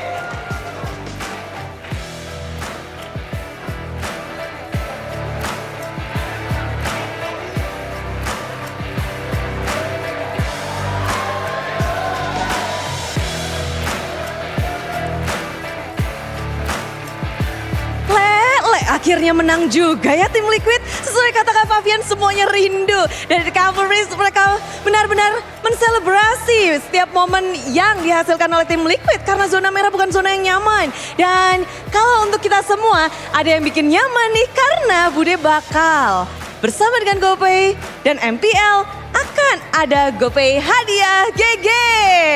Jadi siapkan semua device kalian, siapkan semua Samsung kalian karena caranya gampang banget. Inilah dia cara untuk mendapatkan GoPay coin secara gratis. Yang penting kalian punya aplikasi GoPay. Udah pada punya kan? Udah pada punya? Udah punya, happy di sini Cavalry. Udah timnya menang, dapat GoPay lagi. Sonic pun juga. Jangan mau kalah buat kita nge-war sekarang nih. Nge-war dari QR yang akan ditampilkan nanti. Setelah itu kalau kalian udah scan QR-nya, kalian bisa klik buka hadiah untuk bisa menerima GoPay hadiah secara langsung. Dan otomatis GoPay-nya akan masuk ke akun GoPay kalian. Jadi pasti ini ya, ada GoPay di handphone kalian semua. Siapkan, naikkan handphone kalian. Karena kita akan hitung bersama-sama. 3, 2, 1. Monggo. Asik, semuanya nih langsung pada scan. Ini bidadari dari Liquid nggak ikut nge-scan ya. Sudah capek teriak-teriak pada ya. Wah, semangat dari para bidadari sudah muncul juga. Mereka setia. Tapi yang udah dapat boleh tunjukin dong. Waduh. Congratulations buat yang udah dapat, langsung banyak banget ya. Kalau di minggu-minggu awal tuh harus ngetik, sekarang mudah banget tinggal nge-scan. Dan kalian bisa ngedapetin benefitnya langsung GoPay Coins akan secara otomatis masuk ke dalam akun kalian. Congrats kakak, congrats untuk semua yang hadir, The Cavalries, untuk Sonic, dan juga semua super fans yang udah hadir di MPL Arena, dan siapapun yang beruntung pokoknya selamat. Dan mungkin sekali lagi kita bisa mengucapkan selamat karena akhirnya tim Liquid mendapatkan kemenangan. Dan bagaimana sih pertarungan berlangsung di game ketiga karena keduanya sama-sama punya potensi untuk memenangkan match. Tapi apa yang terjadi dengan keduanya? So casters, break it down.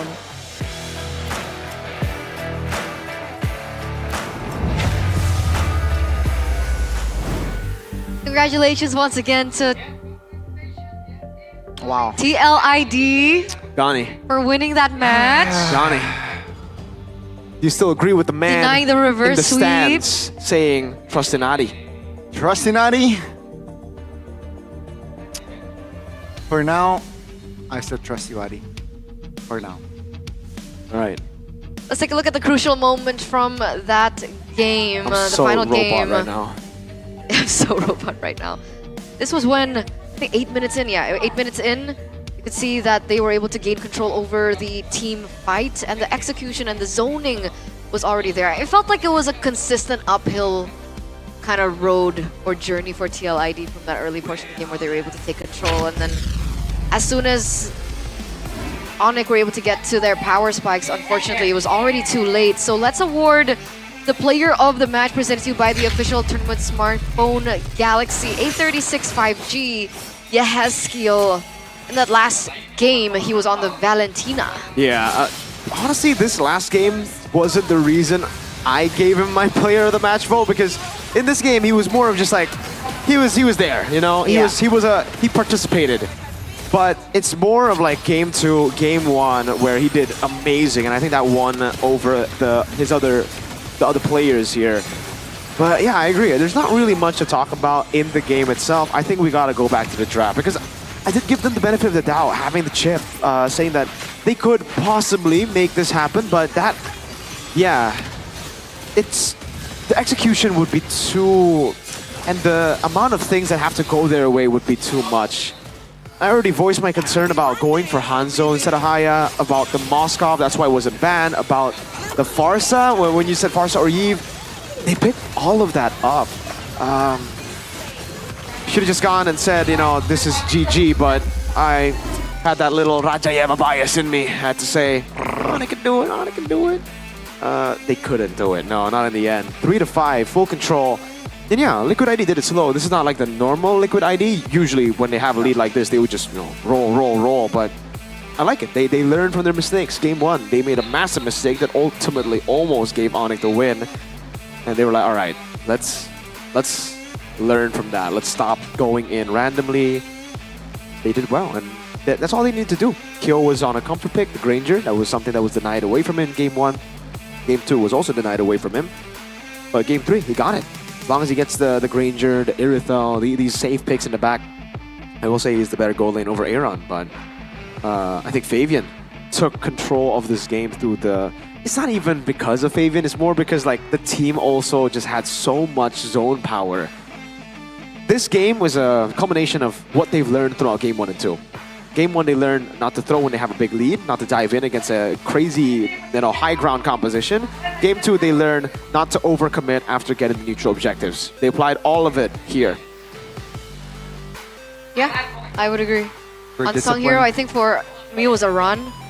I think he played a big part in that third game, being able to zone even from like the first few minutes of the game, and it really allowed, or disallowed rather, Kyrie to properly farm on the Hanzo. So that power spike hit for him a little late compared to TLID. Oh, yeah. Way later. For Granger, he got Wind of Nature. He got his 4th item by the time they got 3rd. So let's see what happened in the game. Let's take a look at the mic checks of what happened earlier on between Onyx as well as TLID. Dari mid lagi. Lihat gua di mid dong. Ayo, Ada gua. Ada gua. Terus nih chipnya boy. Chipnya Ran. Boleh.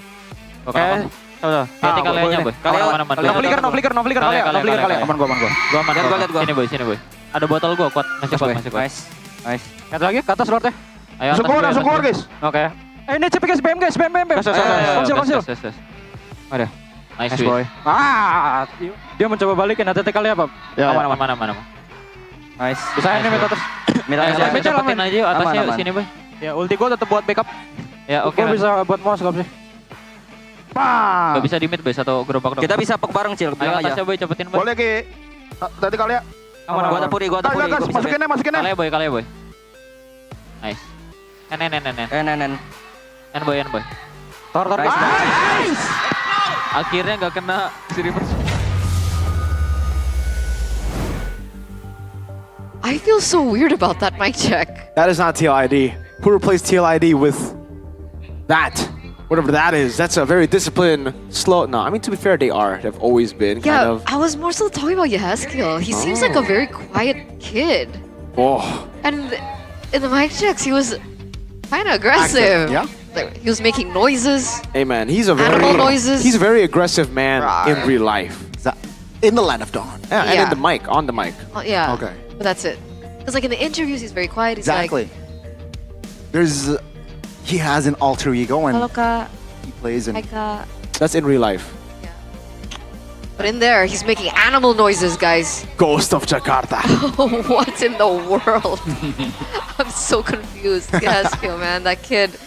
But guys, while we're at it, we want to remind you once again, have you guys gotten the amazing legend skin for Alpha?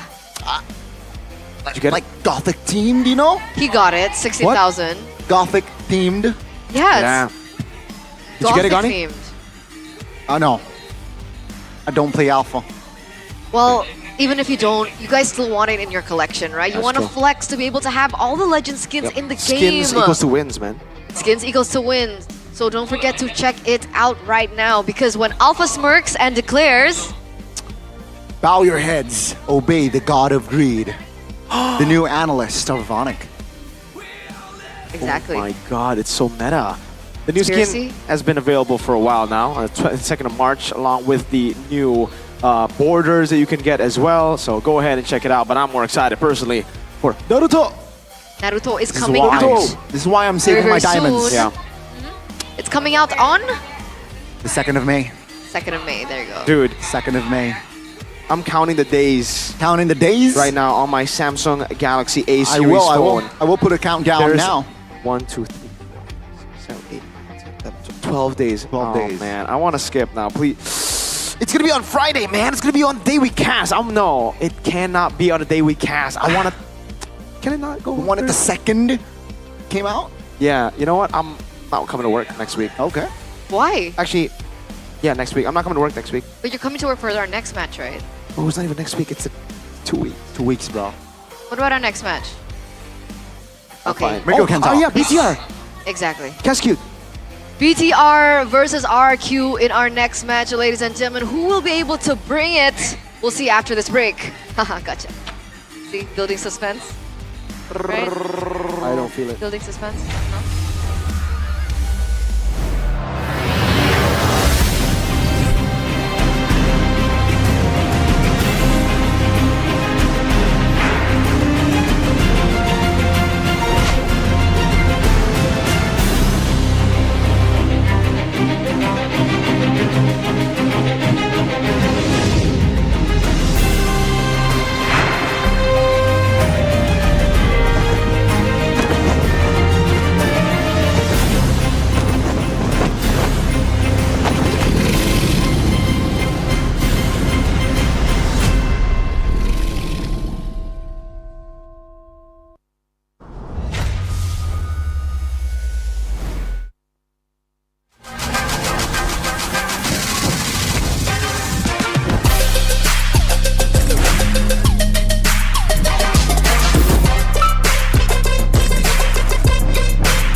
Walau yang lain terus berubah, kopi konsisten, kasihnya pasti murah. Tagihan murah di aplikasi GoPay. Transfer 100 kali per bulan. Download aplikasi GoPay baru, nggak pakai lama. Dompet andalan gamers banyak damage-nya.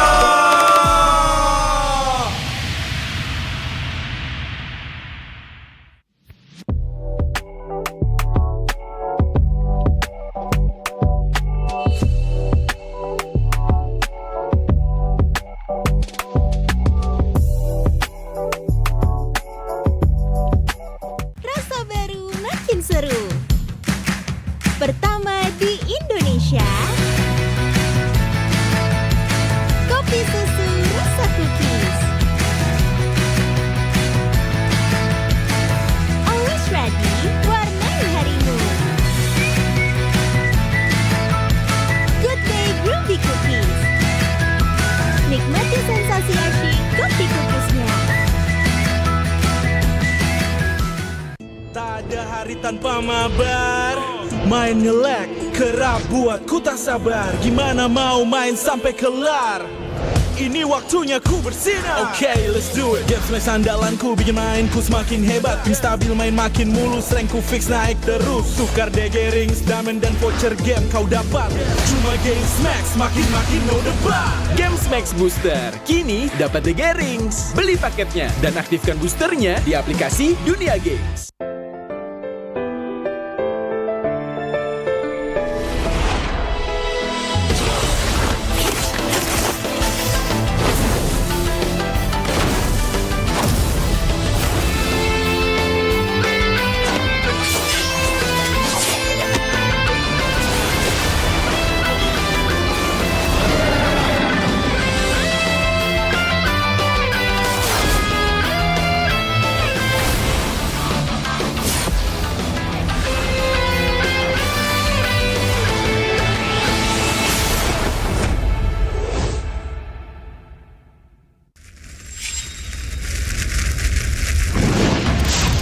みんな渦巻きナルトが帰ってきたぞ。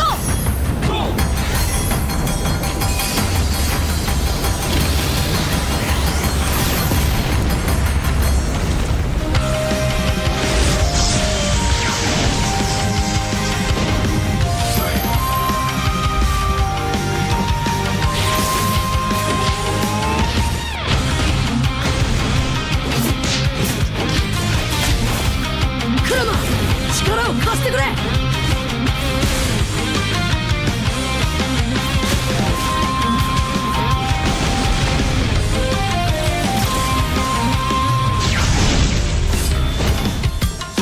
っしゃ第7班ここに復活だってばよ。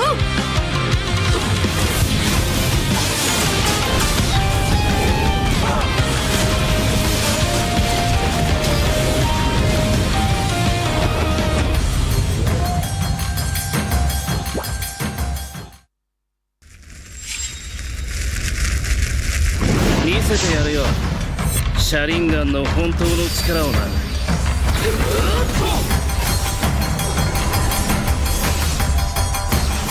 力が湧いてくる。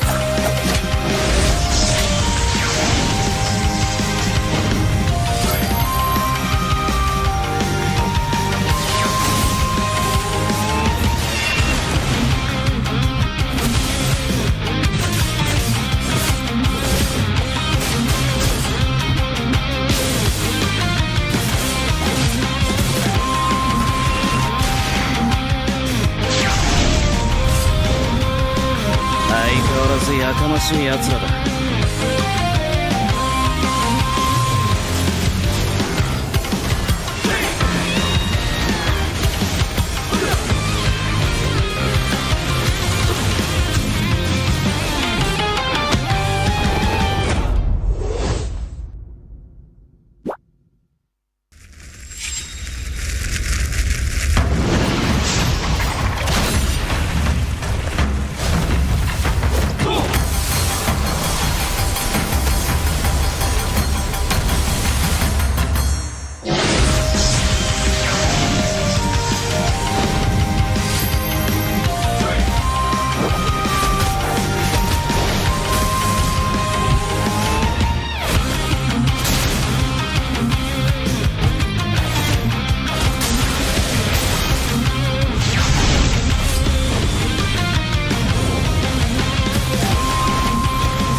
ここは俺に任せて。もらった。4代目他目を超える忍びはお前しかいないと俺はそう信じた。み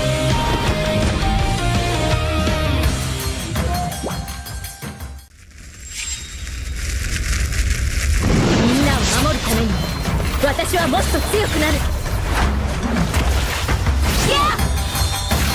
さよなら。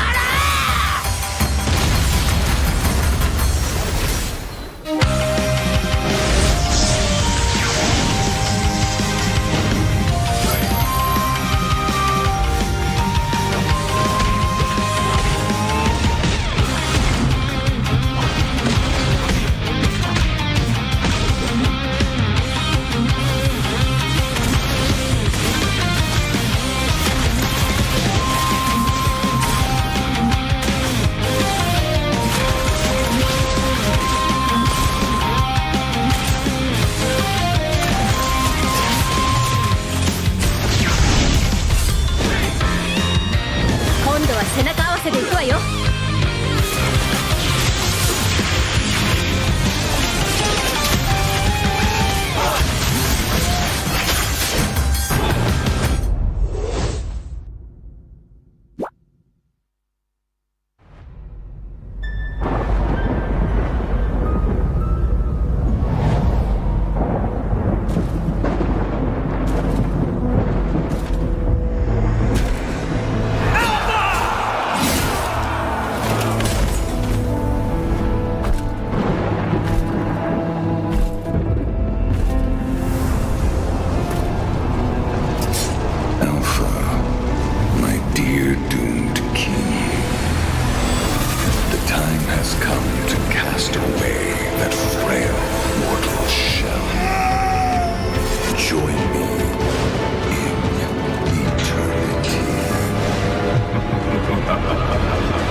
aplikasi GoPay baru, nggak pakai lama. Dompet andalan gamers banyak damage-nya.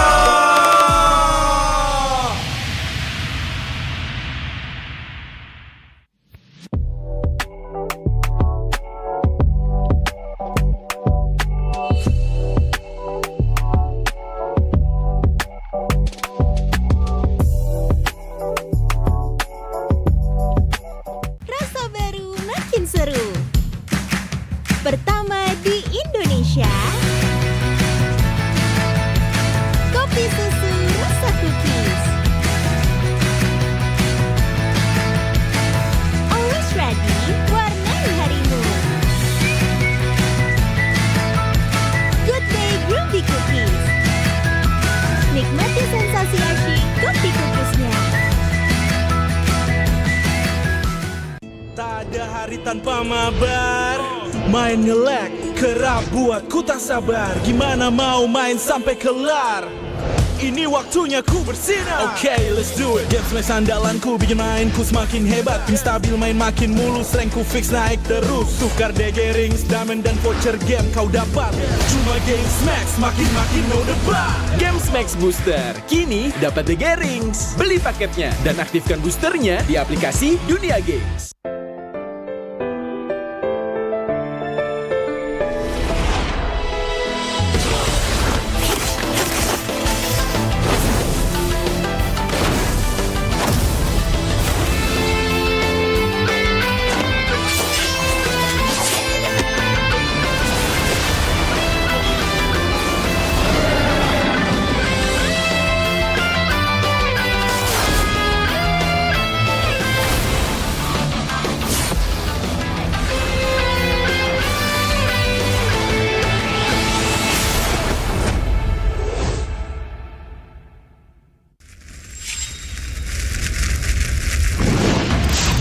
Minna!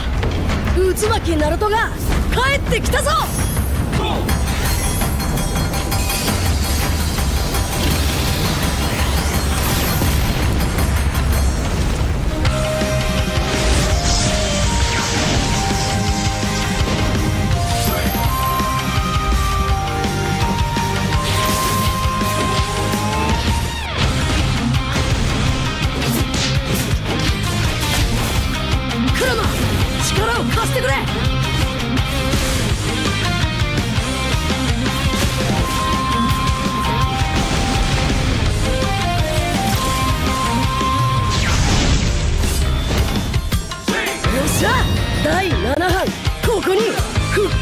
ったわよ。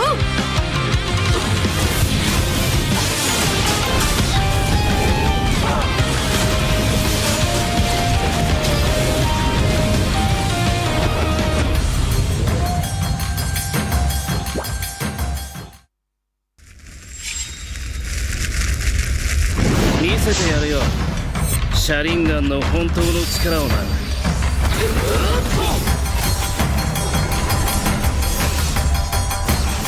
力が湧いてくる。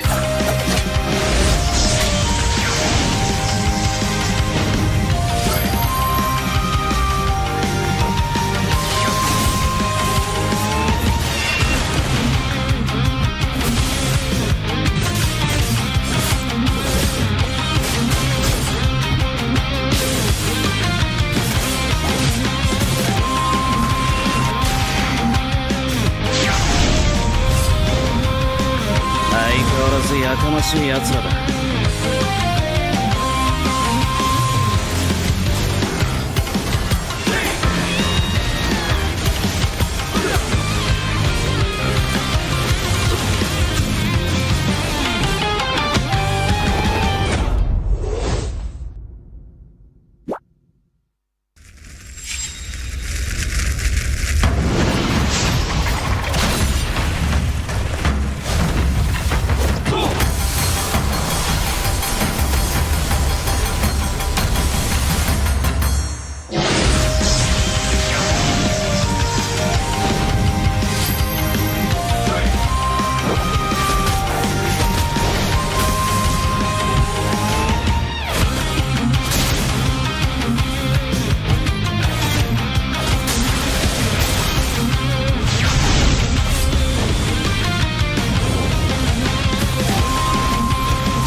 ここは俺に任せて。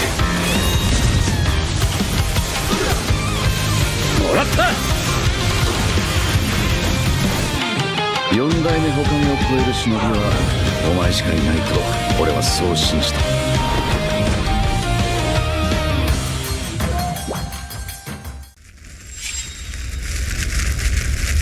みんなを守るために私はもっと強くなる。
kasih gope baru, nggak pakai lama. Dompet andalan gamers banyak damage-nya.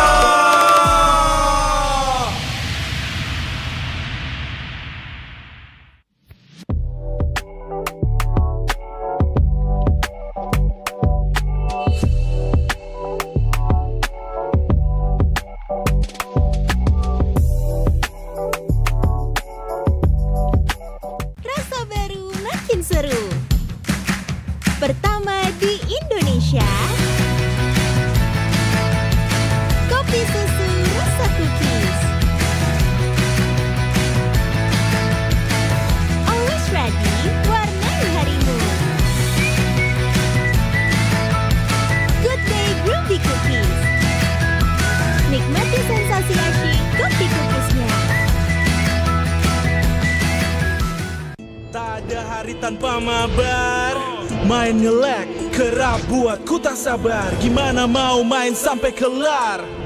Ini waktunya ku bersinar. Okay, let's do it. Game smash andalanku bikin mainku semakin hebat. Tim stabil main makin mulus, rankku fix naik terus. Tukar DG rings, diamond dan voucher game kau dapat. Cuma game smash makin no debat. Games Max Booster, kini dapat DG Rings. Beli paketnya dan aktifkan boosternya di aplikasi Dunia Games.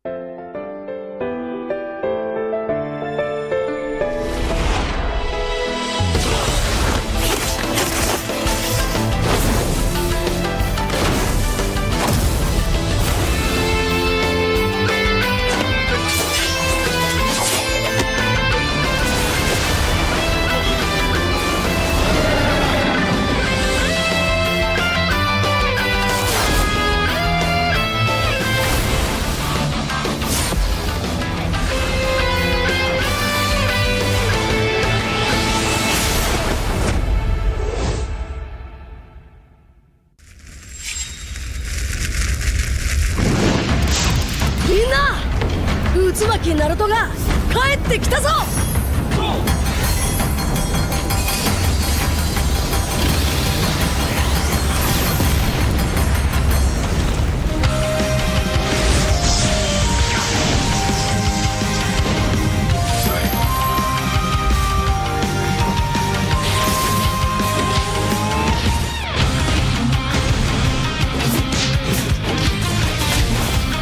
Kurama! 力を貸してくれ!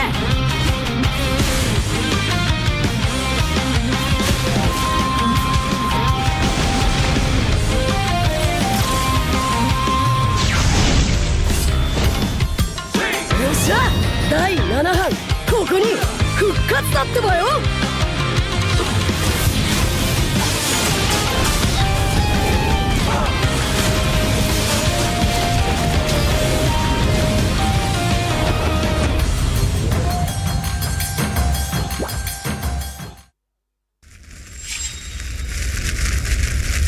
見せてやるよ。シャリンガンの本当の力をな。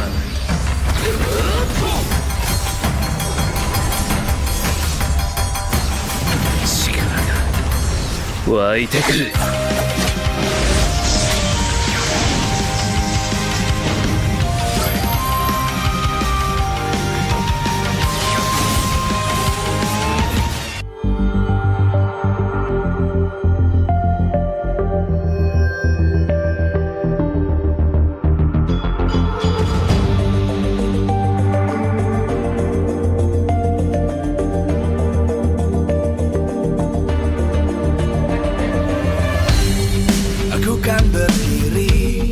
Dan terus berlari, terus ke arah puncak tertinggi. Ku takkan berhenti, hanya sampai di sini. Kemenangan abadi menanti. You know we won't miss if we unite our focus. And if you haven't noticed, we all live. Nyalakan apimu, hadapi semua tantangan. Hadang semua serangan, jatuh bukan halangan. Bakar semangatmu, janganlah engkau menyerah. Kita akan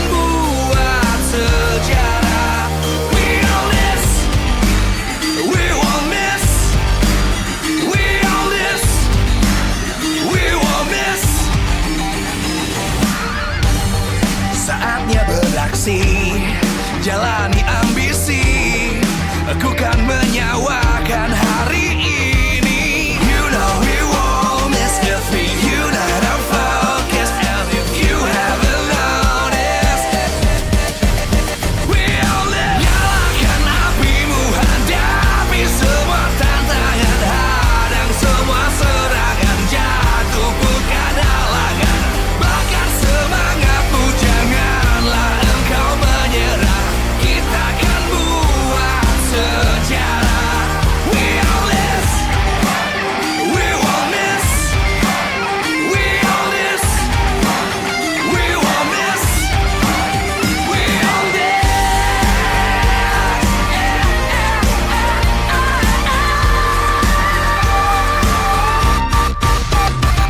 Nyalakan apimu, hadapi semua tantangan, hadang semua serangan, jatuh bukan halangan, bakar semangatmu, janganlah engkau menyerah, kita akan Grebek-grebek berhadiah, halo. Dan sudah bersama tim dari juara kita hari ini. Boleh dong minta tepuk tangan dari tim Liquid Indonesia. Dan pastinya kalau ada sang juara, kita juga di sini punya lucky fans kita yang sudah bersama dengan idolnya, ada Favian Acu. Yeay. Boleh dong, katanya cita-citanya Mikdan mau ngeris bareng Favian. Ris gitu di kamera. 1, 2, 3. Ris, yeah. Oke, boleh kenalan dulu siapa nih lucky fans yang hari ini beruntung? Halo, nama aku Mikdad Aldafi Lauren, aku berasal dari Jakarta. Oke, Mikdad boleh dikasih lihat dong nih. Mikdad ini jadi salah satu yang datang paling pertama hari ini ke MPL Arena untuk mendukung tim kesayangannya, tim Liquid Indonesia. Boleh dong kita kasih tepuk tangan dong untuk super fansnya. Favian, gimana nih didukung super fans yang selalu setia mendukung perjalanan dari tim Liquid Indonesia? Perasaan gue didukung oleh The Cavalry sih, yang pasti gue bakal seneng banget sih. Terus yang pasti bakal, ya kita pasti ngasih yang terbaik sih buat fans-fans kita. Dan terbukti hari ini bisa memberikan kemenangan ya buat fans-fansnya, luar biasa sekali. Boleh dong dikasih jersey-nya nih, karena lucky fans yang dapat hadiah hari ini pastinya dapat jersey yang sudah bertanda tangan player-player dari tim Liquid Indonesia. Luar biasa sekali ya. Gimana? Seneng gak Mikdad? Ada pesan-pesan gak buat tim Liquid Indonesia? Senang banget tentunya, semoga tim Liquid bisa juara lagi, terus di kompetisi dunia juga bisa juara lagi. Amin, pastinya selalu menjadi juara bertahan. Dan tadi katanya selain sama Favian ada ngefans juga sama siapa tuh? Sama Widi. Widi, ada gak sih Widi? Halo Widi, ada gak sih pesan-pesan buat Mikdan nih yang sudah setia mendukung tim Liquid Indonesia? Makasih. Terus juga selanjutnya semoga lebih biru lagi lah. Lebih biru lagi, mungkin rambutnya ya, boleh ya. Biar sama kayak Aaron juga ya waktu season lalu. Oke, dan itu dia tadi ke Surya, boleh langsung diserahkan dong jersey-nya. Boleh kita kasih tepuk tangan sekali lagi buat Mikdan, salah satu The Calvaries yang beruntung hari ini. Dan kalau kalian mau beruntung juga teman-teman, jangan lupa datang ke MPL Arena yang pertama paling terpagi untuk dapetin tiket lucky fans juga. Dan kita langsung saja see you di MPL Arena dan kita akan lihat di match kedua. Langsung kita race bersama Favian. See you.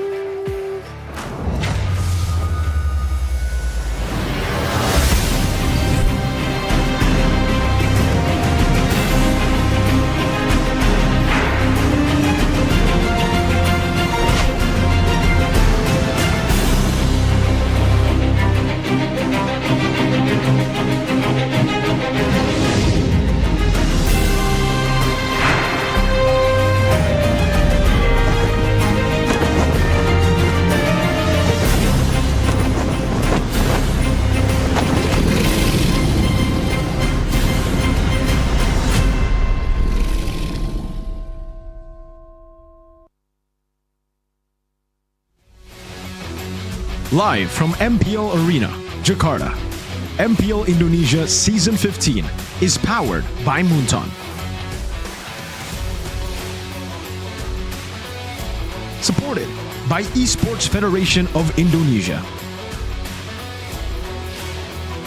Presented by official tournament smartphone Samsung Galaxy. Official e-wallet GoPay. Official sponsor Head and Shoulders. Official coffee Good Day. We own this.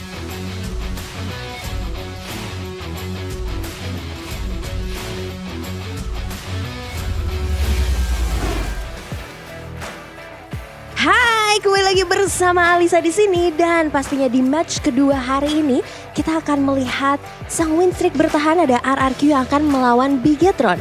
Nah, tapi tidak terluput dari para playernya yang sebenarnya masih pada muda-muda. Langsung saja kita undang para jiwa-jiwa muda di sini. Ada Hazel dan juga Anavel. Halo, sapa-sapa dulu dong super fansnya. Halo, ada Big Troopers dan juga Kingdom pastinya. Gimana nih hari ini, apa kabar? Baik, Kak.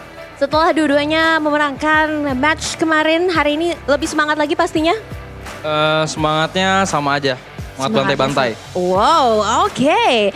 Dan kalau dari Anavel dan Hazel sendiri nih, kalian sebagai jiwa-jiwa muda yang rising di MPL Indonesia nih kelahiran 2007, kalian ngerasa gak sih sebenarnya banyak bakat-bakat muda di Indonesia yang juga berpotensi seperti kalian nih?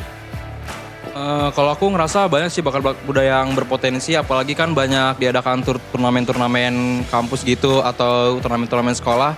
Dan aku lihat sih ya jago-jago juga sih dan semoga bisa ada wadah aja buat mereka. Wow, dan denger-denger katanya ada nih wadahnya Anavel. Kira-kira apa nih wadahnya yang buat menampung para jiwa-jiwa muda di Indonesia?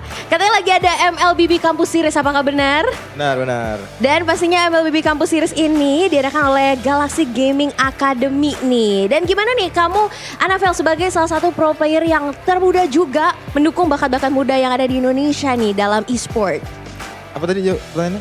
Bagaimana kamu sebagai jiwa muda juga salah satu pro player termuda mendukung para yang mungkin akan menjadi potensi dan bakat-bakat pro player di Indonesia? Mungkin ada semangatnya buat teman-teman. Ya ngedukung lah, soalnya kan tim-tim perlu regenerasi juga kan. Jadinya MPL nggak lawannya itu doang. Yes, betul banget pastinya. Kita butuh regenerasi, kita butuh banyak bakat-bakat baru. Tapi ngomongin soal bakat-bakat baru nih. Hari ini Anavel kamu melawan RRQ yang sudah win streak berkali-kali belum terputus. Gimana nih perasaannya? Ya biasa aja sih, soalnya lawannya si Black Alien. Waduh, oke biasa aja ya. Dan tapi menurut kamu sejauh ini lawan yang terkuat gak? Terkuat harusnya, soalnya kan di klasemen nomor 1 juga kan. Betul sekali. Dan tapi kalau dari Hazel sendiri nih, BTR kan kita bisa melihat rambutnya sudah merah-merah menyala nih. Semenjak pakai meta rambut merah langsung bisa meraih kemenangan pada posisi 3. Apakah ini menjadi ancaman bagi RRQ? Agak ngeri sih soalnya kan mereka kayak pakai buff merah gitu kan, jadi mungkin lebih sakit. Cuman kita lawan aja. Kita lawan aja, kita bantai aja ya. Tapi kalau menghadapi Anavel nih, apa yang perlu kira-kira kamu waspadain dari Anavel? Pada apa? Baterainya. Oke, itu harus diwaspadai ya. Dan ada gak sih pesan-pesan buat match hari ini buat lawan kalian Bigetron? Semangat aja deh, semangat. Semangat aja ya. Dan kalau dari Anavel nih, di hadapan kamu ada Hazel nih. Salah satu jungler muda juga, kamu berharap lawan Hazel atau lawan mentor yang kamu anggap mentor itu, Sutsujin? Kamu gimana nih, pengennya lawan siapa? Kalau pengen kayaknya lawan Hazel sih, soalnya belum pernah ketemu kan. Belum pernah ketemu Hazel, jadi kita lihat apakah akan bertemu hari ini. Dan mungkin dari Anavel ada pesan-pesan untuk RRQ? Good luck, have fun, soalnya kan ini Hazel pengen bantai-bantai kan. Good luck and have fun. Oke, good luck and have fun buat Hazel dan juga Anavel. Mungkin kalian boleh kembali ke holding room kalian dan bersiap untuk match kedua hari ini. Dan pastinya buat teman-teman sekalian jangan lupa karena ada MLBB Campus Series yang hari ini menjadi hari pendaftaran terakhir di tanggal 20 April 2025. Jadi langsung saja segera daftarkan diri kalian. Jadilah bakat-bakat regenerasi muda, penerus para pro player MLBB di Indonesia. Dan pastinya kita akan lempar ke Bude Clara. Silakan Bude Clara, take it over.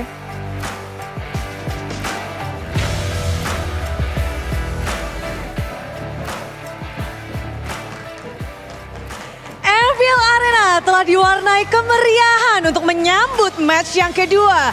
Bagaimana tidak, ini adalah match yang bisa memperbesar chance dan mungkin bisa membuat suara mutlak untuk tim RRQ Hoshi. Dengan kemenangan mereka bisa dibilang ini dominasi untuk RRQ. Mereka bisa membuktikan diri di leg yang pertama. Half season nyaris berakhir dan mereka belum mendapatkan kekalahan 1 match point.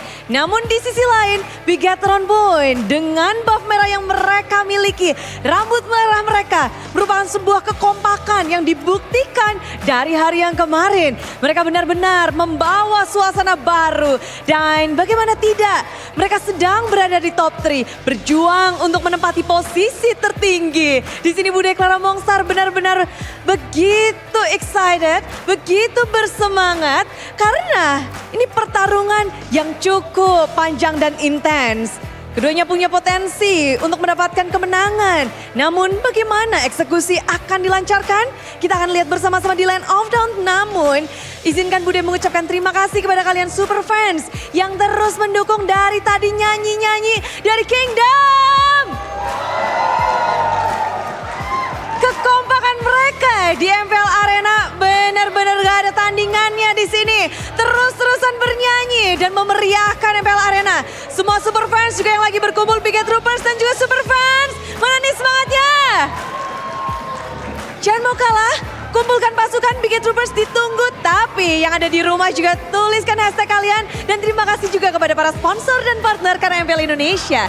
Season 15 powered by Moonton, presented by Official Turnamen Smartphone Samsung Galaxy, supported by PBSI. Dan kita juga punya official dari e-wallet, ada GoPay, official sponsor Head and Shoulder. Dan kita juga punya official dari coffee partner Good Day. Dan tak lupa juga kita punya partner ini sports, ada Telkomsel, Dunia Games dan IndiHome. Beserta dengan advertiser Kacang Sukro dan juga Hawk Band. Dan tak lupa juga ada supplier kita RSV Helmet. Semuanya pasti udah gak sabar. Akankah di sini RRQ menyapu bersih leg yang pertama, menambah poin-poin mereka dan semakin menjauhkan tim-tim lawan untuk menggeser posisi mereka. Mereka terlihat begitu kuat dan kokoh dan Bigatron pun dengan buff merah mereka tentu harus membuktikan diri dan menjadi tantangan bagi tim RRQ karena mereka benar-benar solid. Kesulitan mana yang akan dihadirkan dan semuanya akan terungkap di dalam Land of Dawn match kedua hari yang ketiga. Inilah dia tim Bigatron dan juga RRQ Hoshi.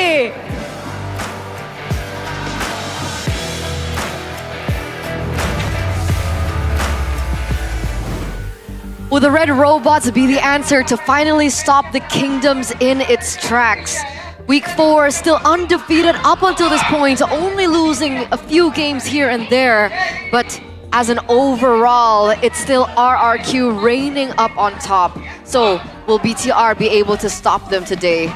Ladies and gentlemen, welcome back to MPL ID Season 15, Week 4, Day number 3 on the English desk with me, Eternal, alongside with Connie as well as Mirko, as we're gonna go ahead straight into this discussion. BTR versus RRQ. Connie, what do you think about RRQ right now? Looking at RRQ, I think they are currently the best team in ID. And yeah, they have shown consistency and they have shown chemistry, which the other teams, right from the 2nd place to the 9th place, they're very shaky. So RRQ, best team. BTR though, I think they have one thing in common. What do they have in common? Look at the hair. Oh, they got the hair. So I think if EVOS couldn't stop RRQ, perhaps BTR, they can. Whoa! Maybe. I like that. I mean, maybe. They have the same hair. So what do you guys think back at home? Do you guys think that with the different look, the red hair meta can end the King's dominance? Because, you know, all jokes and fun aside, we really did see some changes in BTR yesterday. We finally saw them in form, I would say, starting to be on form. It seems like their chemistry is there, not just because of the red hair, but with the way they play. The shots seem a little bit more clear, more concise, and by that 3rd game, it felt like they were on track. Definitely, it looked very dominant that 3rd game. also, I mean, not really dominant. Dominant game was the chip game. That was game number 2. Game 3 was the Annabelle Lancelot masterclass on the Lancelot. But I guess we can take a look at the road to half-season champion. For RRQ, this could be a back-to-back half-season champion. Now, the only team who's done that before is Onyx, season 11 and 12. But there's a bit of difference. Season 11 and 12, Onyx won the MPL after doing that. The others have not. Half-season champion has been a curse for everybody that is not Onyx. And for RRQ, technically this is Kescute's 3rd time if he does achieve it. And it will be his, well, last season it was his 2nd time making it to half-season champ, making it to regular season champ, but not winning MPL ID. So the big question is, can RRQ be an outlier like Onyx was able to be, right? Can they stay consistent? Because on one hand, we've seen a BTR that has improved, and on the other hand, we have an RRQ that doesn't seem to be as strong as they were before. So the question is it a draft problem? Are you know, what do you think about RRQ right now in that regard? Because they made a lot of mistakes. Yeah, but that, I think, was just them, perhaps again, just, I guess, wrong calculation, which, of course, it will happen, it might happen. So, yeah, according to you guys, though, the Kings' dominance will end 48%. Whoa! There you go. They're so robot right now. I love you, chat. How much did you pay them? We don't talk about that. Hey, we don't talk about that. No. 48%, the King's dominance will end. Guys, in the first question, we asked you, and then you guys answered, we're back to the dominance of the Sky Kings era. Love you, chat. And they lost 2-1 to TLID. That was the last match. Yeah. Right, so, okay. You know what, I'll give you guys the benefit of the doubt again. New match okay? now. So talking about the red hair meta, we've seen a different meta from BTR. Yeah. Way back when bald meta was their meta, and that time it didn't work too well. I mean, it got them to playoffs, right? Yeah, it's not really the best. That was, you can see all of them went bald. This time, only a few of them. Well, not ever, because Cole Ed also went bald. He doesn't have red hair now. Let's stop talking about the hairs. It's not really about the hair. It's more about, you know, how they play in the game, really, right? I mean, yes, it's a display that maybe they are on the same page now. And I think we did get to see that a lot in the games yesterday, especially in game number 2. But in game number 3, we got to see BTR go back to what made them special in the first few weeks, which is individual flair. That's where they have a crazy advantage on a lot of the other teams. And to be able to do this up against the team with the individual flair of last season, the team who was able to go all the way to winning it through individual prowess, is pretty impressive. BTR out-muscled TLID with this composition. It was all about skill. It was all about that high execution game. First Lancelot pick in MPL ID and Annabelle shined. So now they have many more ways to win the game. Not only do they have to rely on, you know, Eman, it's not only going to be light on Chol. Now finally they can go with some other cheese picks. But I think there's still a pillar that kind of puts them all together, that molds them together, and it's Luke on a playmaker. That's the big weakness, I would say. If Luke doesn't get the playmaker, no Badang, no glue, does look like it is scary for BTR. I'm scared. I'm scared for Arashi, man. For Arashi? I'm scared for Arashi. We saw some loopholes in RRQ's gameplay yesterday, and I think if there's any moment or any time that someone can bring down the kingdom, I think it's now, and I think it might be BTR.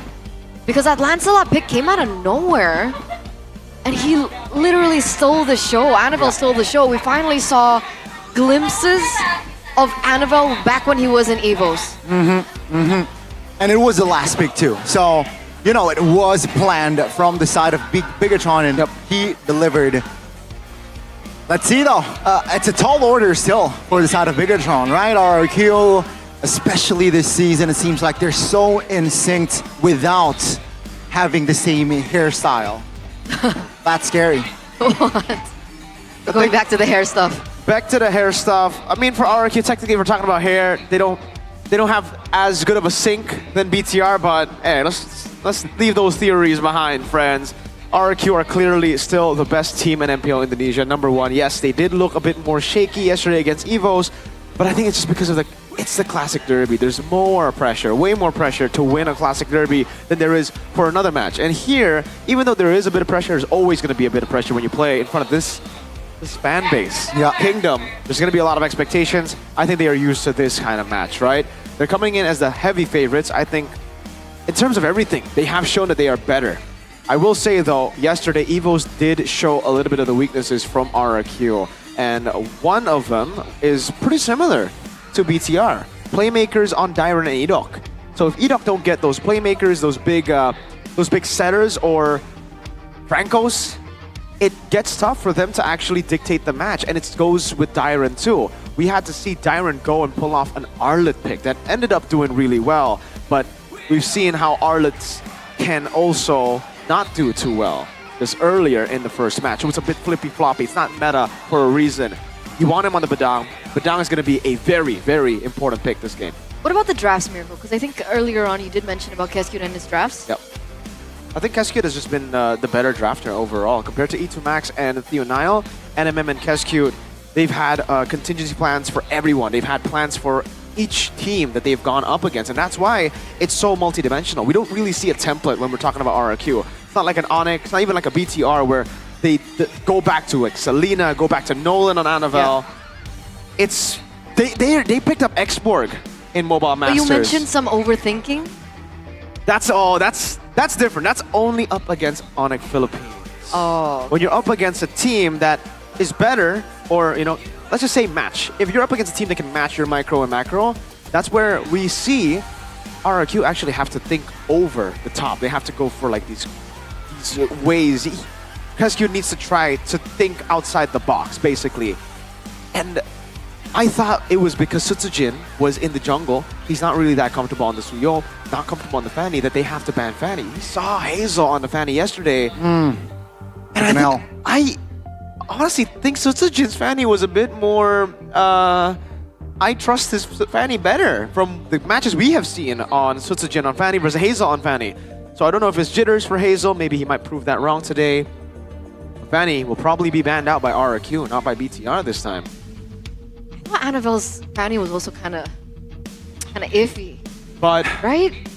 Annavelle's Fanny was the Fanny that got solo killed by an Angela Sanz, right? That was Annabelle. No, by Brusco Angela. Oh, it was Brusco Angela. Well, I just remember the Angela solo kill. Yeah. Annabelle, I think Fanny is just a hit or miss in a sense. Like, you gotta be a god. You gotta be, and also the team, the draft, right? The other heroes should complement the Fanny. If not, the approach for the opposite team is just invade the purple. That's what that's what we saw for Annabelle this season. It was the same case as Onyx earlier. They picked Fanny, our BTR for Annabelle, and then the enemy team picked up Badang. So again, that's why Badang is going to be a heavy contest point, and that's why I don't think Fanny is going to be banned out here. If Badang gets let go, I think we're going to see more prio on Badang, and if you get Badang, no Fanny on the other side, maybe you can see Fanny. I agree. I think it's going to be an ignore Fanny type of situation. But ladies and gentlemen, it looks like the Kingdom is now ready to charge into the Land of Dawn with Dairon, Hazel, Rince, Edok, and Toy. No Sutsujin this time. Let's welcome the undefeated RRQ. Definitely still undefeated and looking to keep things that way. Will they stay on top? Or will their record be tainted today?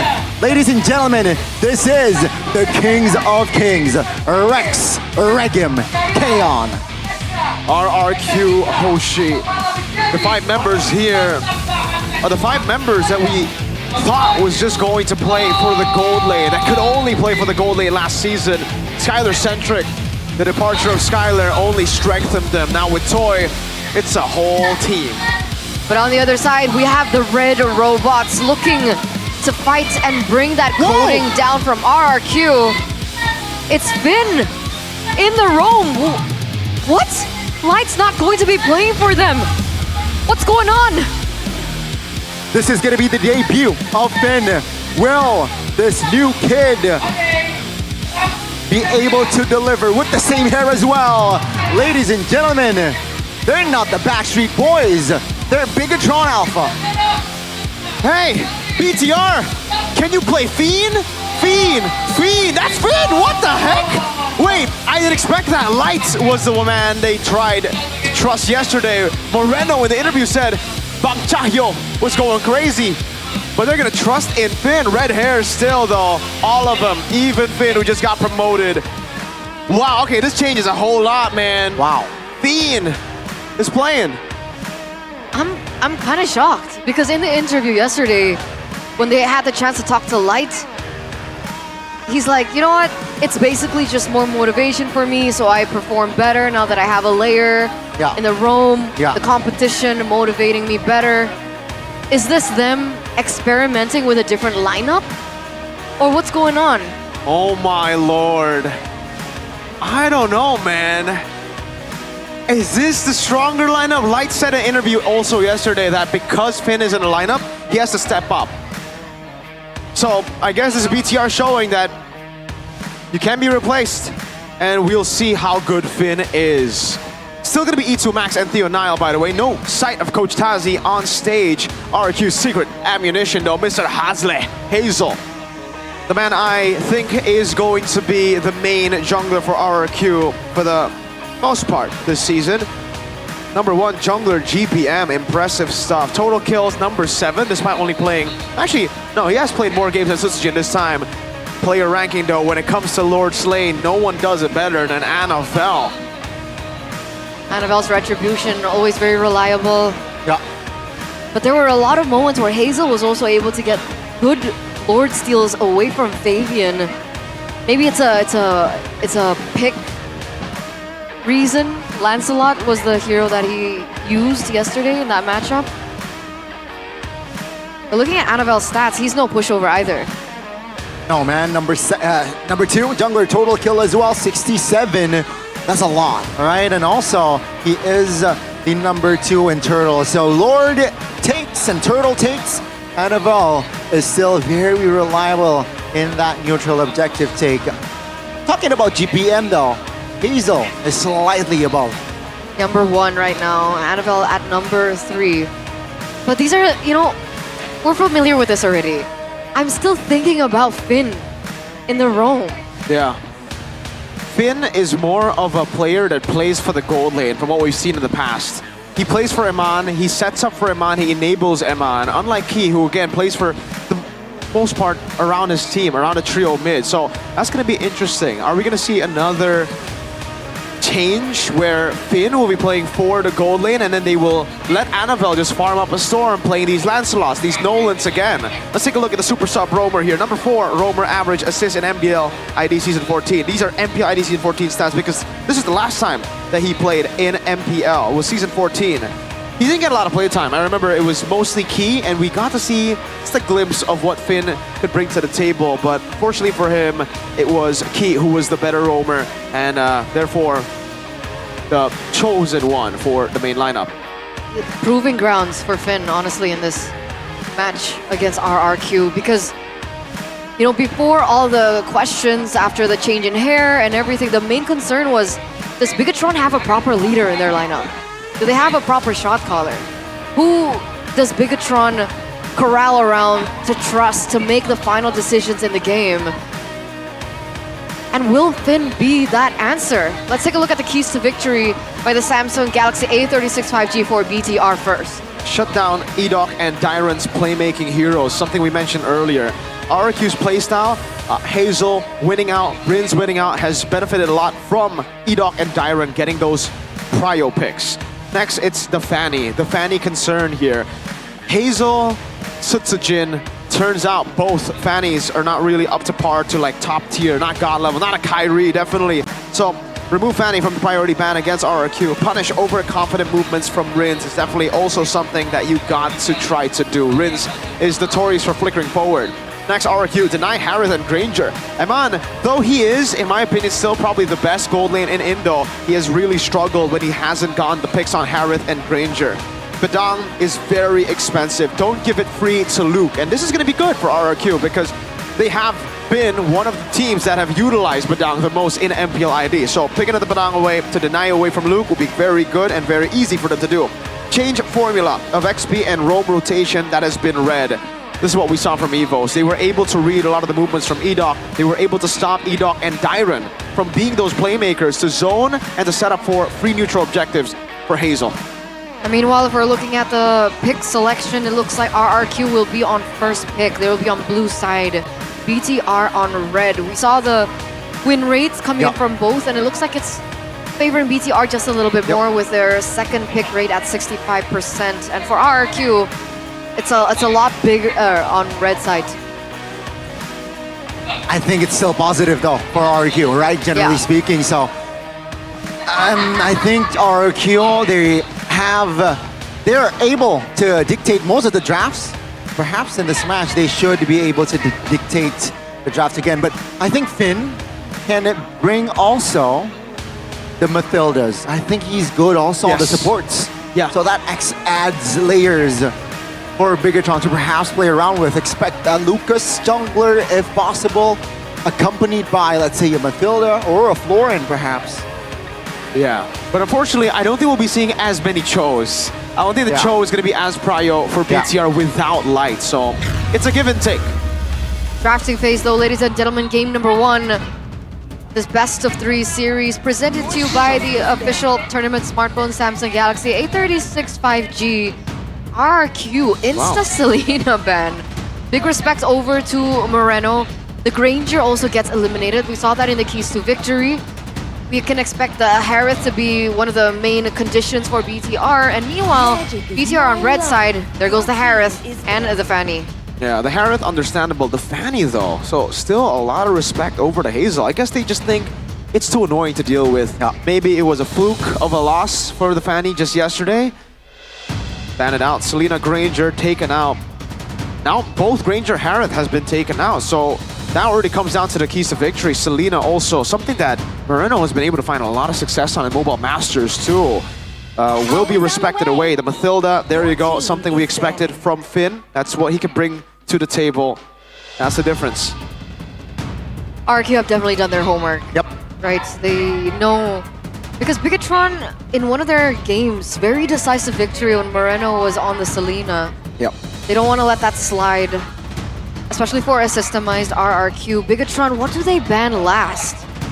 Jushin is Chip. up, Chip is up. Yeah, it should be Chip, for sure. Should be. I don't think you want to leave the Chip open here. There's too much pressure, especially RRQ. Edok. This is the guy who's been playing Chip really well, even before the revamp. It's too expensive indeed if they let this Chip go. And Bigatron, though, they will take their time here. It's not going to be the Chip. That seems like the call. It's going to be Luoyi. E2 Max. What's the plan, E2 Max? Oh, man, that's painful right there. Well, I guess, yeah, say goodbye to the Chip. That will for sure be picked up. Now, BTR playing with fire. I guess they saw the last match. Onyx picked the Chip, it lost, so they think it's unbeatable. But it's also, RRQ. It's RRQ. They're not going to go Hanzo, Farsa, Moskov with the Chip, unless they do. Oh, who knows? Anyways, BTR. Do they now take the Kalea? Or do they leave it open? Leaving it open means that there's going to be a flex. Suyo Jusin is also an option they can go for. I like Suyo Moskov. Suyo Moskov. Insta Moskov. Do you really want to give the Jusin to RRQ though? Rinse with Edok? Right. That's a gamble. That's a gamble, right? It is. Oh, it's gonna be the Jusin. Yeah. And the Suyo, I guess. The Jushin gets picked up as well as the Suyo, so still retaining the priority for the side of Bigatron. RRQ now, do they want to secure a hero for Hazel like they normally would? Or do they want to pull a last game RRQ? They can go Hayabusa or Joy right now. I think the Joy is the better choice to go with Chip. So I'm leaning towards Joy. Another pick for them. Joy Chip, yeah. Do they want to go Sicilian here to try to get that mid lane win against the Jusin, or do they just go for Moskov and then force BTR if they don't pick a gold lane? Punish Iman if they don't pick a gold lane here. They're already on Marksman, so it definitely looks like they want to take that Moskov. They go Lucas and Moskov. Oh, with the Chip. Yeah, that's pretty good. Lucas versus Suyo matchup in Mobile Masters, 94% win rate in that matchup. So Naruto beats Sasuke, guys.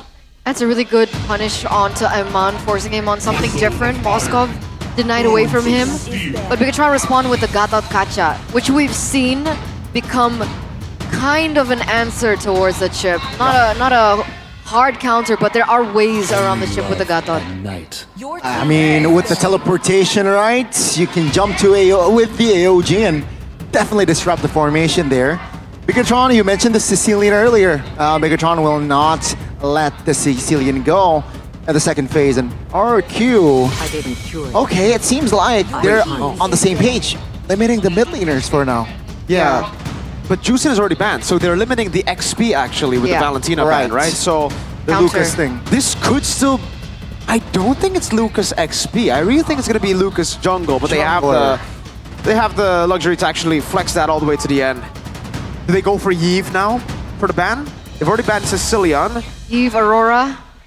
But yeah, they might not want to ban the Yves because it's a chip. It's not as great, but the Aurora I think can still make sense with the chip. If we want, direct damage. Yeah.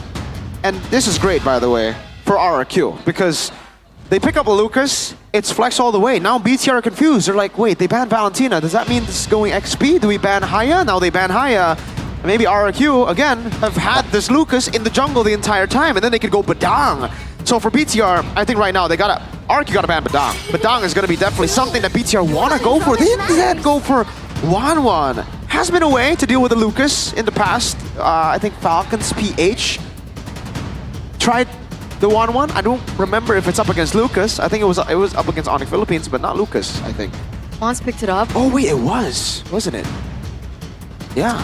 And I guess somehow, right, with the 1-1, going up against a chip, it actually helps the 1-1 to get value out of that crossbow of Tang. So yeah, RQ good spot there. Bigatron though. Badang. Yeah. So no CC, it's Badang. Introducing my buddy. Claude first. They want to make sure where this Lucas is going. But by doing that, you can give Badang over to RRQ. We were talking about how prio this Badang is. You have Lucas jungle, Edoc on a great roam already. That's a playmaker. You add one more initiation tool for Dyron, and it just looks so good for RRQ. Level 4, Suyo's not gonna have an easy time in the neutral objective takes either, despite Suyo being the Suyo. Yeah. Badang, and they need some sort of a, I guess if they don't want to be greedy, like Sana is just a solid pick. I agree. Or Riz. Okay. Utility as well with the Yi, but more AoE, I guess. That, and it's also a good lane against the Jushin, right? But Mirko's concern was the chemistry with the chip. We're gonna see how that pans out. Technically, it still could work. I think now they've kind of changed it where the Yves isn't really going to be participating to join the shortcuts. It's more on Lucas and Hilda. Those are the instant fight heroes with the chip. Boom, yeah. So Yves can just farm, poke, and then do her own thing with the Moskov. So last pick in for BTR. What's the call? I think you can still go Badang. At this point, just go with heroes that can dive as well or jump on you, right? You got the Claude, you got the Zushin, with the Crimson Beacon that can jump into the backlines as well, so why not just go all in? Let's see the answer. Badang is also, you're right. It's available. It's like blood. It's Carmilla. All right. An old answer. Yeah. Old counter towards the chip. We've seen the Carmilla rise in popularity a season ago. I think it was season 14, yeah? Yeah, it was season 13 actually. 13. It was when Anavel was part of Evo's dreams, was able to utilize that pick really, really well. Let's see how they do it with Finn on the Carmilla. But I mean, if you mentioned that RRQ with the Hilda and the Yves last pickup is that they're not going to go in for these portals as a whole team, then the Carmilla might not have as much value. It depends. It really depends. Because I think early on, you get 3, you get Lucas, Hilda, and Chip on the Curse of Blood. It's already worth it. It's already value. Looks like the lineup rating favors BTR. We'll see whether or not they are correct here. Ladies and gentlemen, as we get into the first game of this best of 3 between RRQ and BTR, can the Red Robots shake things up in the Land of Dawn and stop the Kings of Kings in their tracks and their undefeated run? Let's go. Hey, Finn still on BTR A. He's not even on the BTR group squad in game. There you go. This lane, Moskov versus Claude. Yeah, it should be a Moskov win there. Emblems, nothing too crazy for the emblems. Eman going for sprint. Yeah, nothing too crazy here. It's just so far pretty normal. So I guess the killing spree over the MP Rage for Annabelle is something we can talk about. These are the sub-emblems though. There's a Rupture onto Moreno, despite the Brave Smite. Yep, and the Master Assassin for both gold lanes, so both very confident that they will get the win in lane. I guess we can talk a little bit more about Finn on this Carmilla. Yeah, when was the last time we saw the Carmilla? What were the sub-emblems for the Carmilla? Sub-emblems, I didn't get to see it. I think it was Firmness. He had Firmness in. For Carmilla, it was Firmness Tenacity, so full tank. They want to just soak in the damage with Finn, become the Prime Initiator. Hazel, level 4. Annabelle though jumps back in with Finn and Moreno now. Good stun. Hazel will back away. That's a small win though, trade-wise for BTR. Amon and Toy going at it early. No trigger spell just yet from both of the marksmen though. Wow, I was wondering, can Amon actually win the lane against the Moskov? It feels like he was very aggressive, walking forward, dishing out the damage. Meanwhile, Toy still has that second skill to utilize, so he doesn't get punished though for it. Yeah. It's a battle here. Matchup is a bit more skill-based. Like Moskov should win all the trades, but if it's an all-in, Amon can get full stacks and then out all-in the Moskov in the early game. Level 4 is going to be very important for both of these teams, rather, as they corral around the neutral objective take. Annabelle is on the Suyo, and he is in a bit of a lead. Okay, Hazel caught up to level 5. Edok not yet level 4, but Rins is. So that's a real-world manipulation that can be utilized to their benefit. Annabelle. Zoned out by Dyron. Good stun though. It seems like Dyron will be their main goal. Good airborne. Dyron still surviving, but he will fall as Moreno collects first blood. But Turtle goes to the kingdom. For a 1-for-1 trade like that, who is it worth it for? Oh, definitely RRQ. They got the Turtle for only a kill on Dyron on the Hilda. That's what the Hilda is meant to do. Just divert attention and give the rest of the space over to RRQ's main players, jungler, Hazel. Okay. So them in a little bit of a lead. It looks like RRQ looking for more. Hazel onto Finn. It's a lot of damage already placed onto him. Perhaps forcing a recall. Another rotation happening by RRQ, maybe towards the bottom side of the map as we take a look at the talent prediction by GoPay. Okay, Papulong and Miracle, BFFs. I got a friend, man. Me and Papulong, we go way back, man. Yeah, finally have the same vote. Did we also both vote for Onyx? No, he voted for TLID, right? But you were alone all day yesterday. I was. Now I finally have a friend. Yes. Small victories. He's so robot right now. Oh. Yeah. It's going to be very, very slow. I think for BTR, they know that it's a reactive. Oh, Toy wins it out. It's more of a reactive game than it is a proactive game. They can't really be proactive with this kind of composition early. Because if they do, we can just get stopped by a shortcut, a full all-in from RRQ. It's all about how they re-engage or react to the engages from RRQ. They got to get the on-point Curse of Bloods, AOGs, and they have to leave the damage to Suyo and Claude. I think that's also a concern we can build up for BTR. Moreno is not really going to scale up to be a crazy damage dealer. He's more of a utility on the Jusin. So most of their damage will be coming from physical, Suyo and Claude. Yeah, unless they go for a snowball, right, in this next neutral objective. We've seen Moreno Sky Piercer, I believe? That was Moreno, right? Yep. Ooh, oh. Very low. Flicker burns out as well before the neutral objective take. Big resource. BTR now on the Turtle, already setting things up. Both junglers are at level 8. There's an equal chance. It looks like BTR, though, have the better setup. Annabelle finds the Turtle. That's a stun on towards Finn, though. Oh, real world relation locking him down. Finn still is in the battlefield. BTR equalized in the neutral objective department. Bottom side, though, it's free for Moscow. On. He's A-okay, should be. Uh-oh. Finn trying to provide support. Hazel, though, jumps in. Blazing duet just to clear alongside Moreno. That's a win for BTR as Dyron and Hazel will go down. Huge win, right? 2-4-0 trade up top. They were unable to take Eman down. Still with the outplay, plus they were able to secure the neutral objective as well. So what's the plan here for RRQ? They get one structure in the bottom side, but now it's traded in by Eman for the top side. Are they waiting on just Toy getting to that power spike? Yeah, it's a bit odd. RRQ, they definitely want to also contest for the neutral objectives with the Hilda, Lucas, and Chip, but BTR, again, technically they were the ones proactive there, but they reacted to the engage of Hazel to the back. Curse of Blood, Finn, he held onto that for so long. They were chasing Dyron initially, right? So the fact that he held it on all the way to wait for something like that, Lucas jumps in. He got both of them on the Curse of Blood. AOG lands and Eman deals damage to all of them. So there you go. We were talking about the concern of physical damage being the main source of damage for Eman, but if the Curse of Blood continues to bounce on them, then I guess there's a bit of magic there.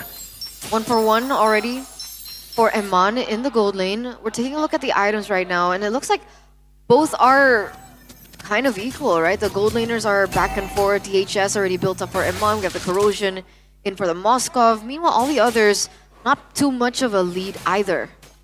Whoa. Look at this move from BTR. Item check. War Axe Rush from Annabelle. Not going to be the Hunter Strike prio. He knows he needs a bit more sustain, and Lucas is soaking in the damage here. Turtle 3, going to be contested. 1.5k gold lead to BTR. Look at Edok. See here, the setup is... Yes, Bigatron has an edge. Dyron though, and Edok from the flanks, actually. Teleportation as well now. Annabelle will go out. Hazel now on the turtle. Moreno? But it seems like Moreno off-camera kill, solo kill on towards Rins. Good taunt. AOG doesn't land on Toy, who has the Purify. Gonna be BTR though, trying to take control. Hazel with the ult, unleash the beast. Oh, airborne, taunted. Damage will fall as well. And Finn will take the kill. Eman off-camera killing the bottom side as well. RRQ dismantled by the red robots. Absolutely demolished. 3-4-0 trade. They pick up that final turtle as well, and that off-cam solo kill from Moreno onto Rins was also just the cherry on top to a good setup from BTR. Toy was a non-factor, completely zoned out by Luke on the Gatot Kacha. He's nowhere near ready, but yet RRQ still commit to go for the neutral objective contest. BTR had the control, 1,500 gold lead. They have the snowball within, but it's so clean by BTR. The way they played that fight, this looks like an entirely different team. It was Moreno getting the kill. They were splitting up individually, but in a good way. That sync from BTR. Luke as well on the Gatot Kacha, something we didn't expect him to perform on. It's more of non-playmakers, you know, Badang and Blues. He's doing really well and reacting and zoning Toy. They all understand what they have to do, the job desk, and now they're just building that slow lead. It could be different if Toy had more items, maybe. But there he was just no damage whatsoever. If not, it was Luke doing more damage onto Toy. 3.4k now. So talking about that item power spike, it'll be Eman who hits it first. No, wow, Toy. Surprisingly, despite the Edok. Gotta be careful. Annabelle doesn't care. Annabelle doesn't care. Toy though will look for a structure in the bottom side of the map here. He will get it. No compensation for Bigatron of that structure. Because I don't think they're in a position to go for that kill anyway. Yeah. Who's supposed to follow up? Well, I don't think Dyron has the damage. Toy's not ready. Rins doesn't do burst damage either. I think it's more on he still had that first skill. If Annabelle already used the first skill, then Edok would not hesitate to jump in. He would not think twice about it. But because Annabelle still had that first skill, even if they go in, even if they have enough damage, Annabelle can just kill one into turret. The position was just not the best to go for a shortcut. And now it's back to the neutral objective game. But yeah, impressive, by the way, from Toy. He has been keeping this gold lead very calm. Like, he is farming up a storm. Up top, winning out. Careful, top lane. He has a Trinity. Ooh, it seems like he is able to chunk Luke down to a very low. Luke just wants to clear, man. He's just there for the vibes, but Toy will be able to get that structure regardless. Oh, whoa, comes back in for more in the Lord area. It's actually RRQ getting more control of that river. Eman has to come on towards the top lane. That's a solo kill, but that's gonna be the teleportation. Toy finds the Lord, and it seems like RRQ, they will lose too, but they got the new Redok now. Isolated, and Moreno secures the kill. Wait, what happened there? 3-4-1 trade. It looks like Annabelle's still looking for more, utilizing that retribution onto Dyron. That tower collapses. Wait, whoa, what happened? So, SOD, Toy towards the Lord. No, he took the portal, he took the shortcut. Wow. So BTR actually, played into it because they knew there was gonna be a portal anyways. Luke initiated that first, he got picked off. It looked really good for Toy because he was able to escape. Okay, here, we can actually go through it, so here we go. Luke gets really low. He tries to calculate the damage. The shortcut comes up, you can see it there, and Toy gets the kill. He walks towards it, but Eman follows. He actually ends up getting the Lord, because Annabelle was already zoned away earlier, but Eman also took the shortcut, coming in to take more kills. But Toy, he really did well there. Kill and a Lord before he died. Well played. How did he get the Lord? He basic attacked. He just basic attacked because no one was there from the other side. And meanwhile, Blazing Duet was active too. Yeah. That was an interesting chain of events. You don't see that every day. Wow. Man, it requires a battle emote. Which battle mode would you use? I would use Kalas for that one. That was pretty class. Very so cool. Crazy sequence of events. BTR using the shortcut as well, but Toy getting there faster and outplaying Luke up top. 2,400 gold lead still held on by BTR despite RRQ having that Lord take. In terms of control, have things changed? Yes, the control has been significantly reduced. BTR's early game was pretty good, but it wasn't enough to really take these turrets. That's the thing. That's why Toy was doing already an amazing job, taking turrets left and right, creating now a map where it's actually more blue than red. It's RRQ who have the map control, the tempo control. And remember, as we get towards the late game, this will be an edge for RRQ. Not only do they have a SOD, they have a shortcut to play with. So BTR will be at a disadvantage as we get to the later stage. Man, it's always one of them together. Always that 1v1 between Luke and Toy. Wind of Nature already secured in by Toy. And the same thing has also been secured by Eman, but I think in terms of Wind of Natures, it's a bigger value for RRQ, right? Blazing Duet, you pick one.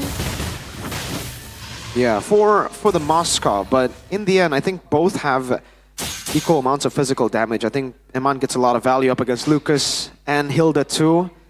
It comes down to Juicin, who has the Sky Piercer, Moreno. I wonder how many stacks he... Oh, AOG! Oh, that's gonna be Toy. Wind of Nature will not save him. He goes down first now with the teleportation. My goodness, Hazel is doing work, and she shuts him on down. Bigatron in disarray as Hazel claims a double, looking for the triple. He will get it. My goodness, Annabelle finds a kill. That's just going to be a 3-4-2 still in favor of the Kings of Kings. Oh, Hazel was doing so much work there as well. Almost being able to take Annabelle down. Annabelle was still able to dodge out of that. This changes things, right? With 3 members up, they should be able to have more visibility and more control over the neutral objective. Irok looking to put some pressure into the bottom side of the map. Hazel already in the vicinity.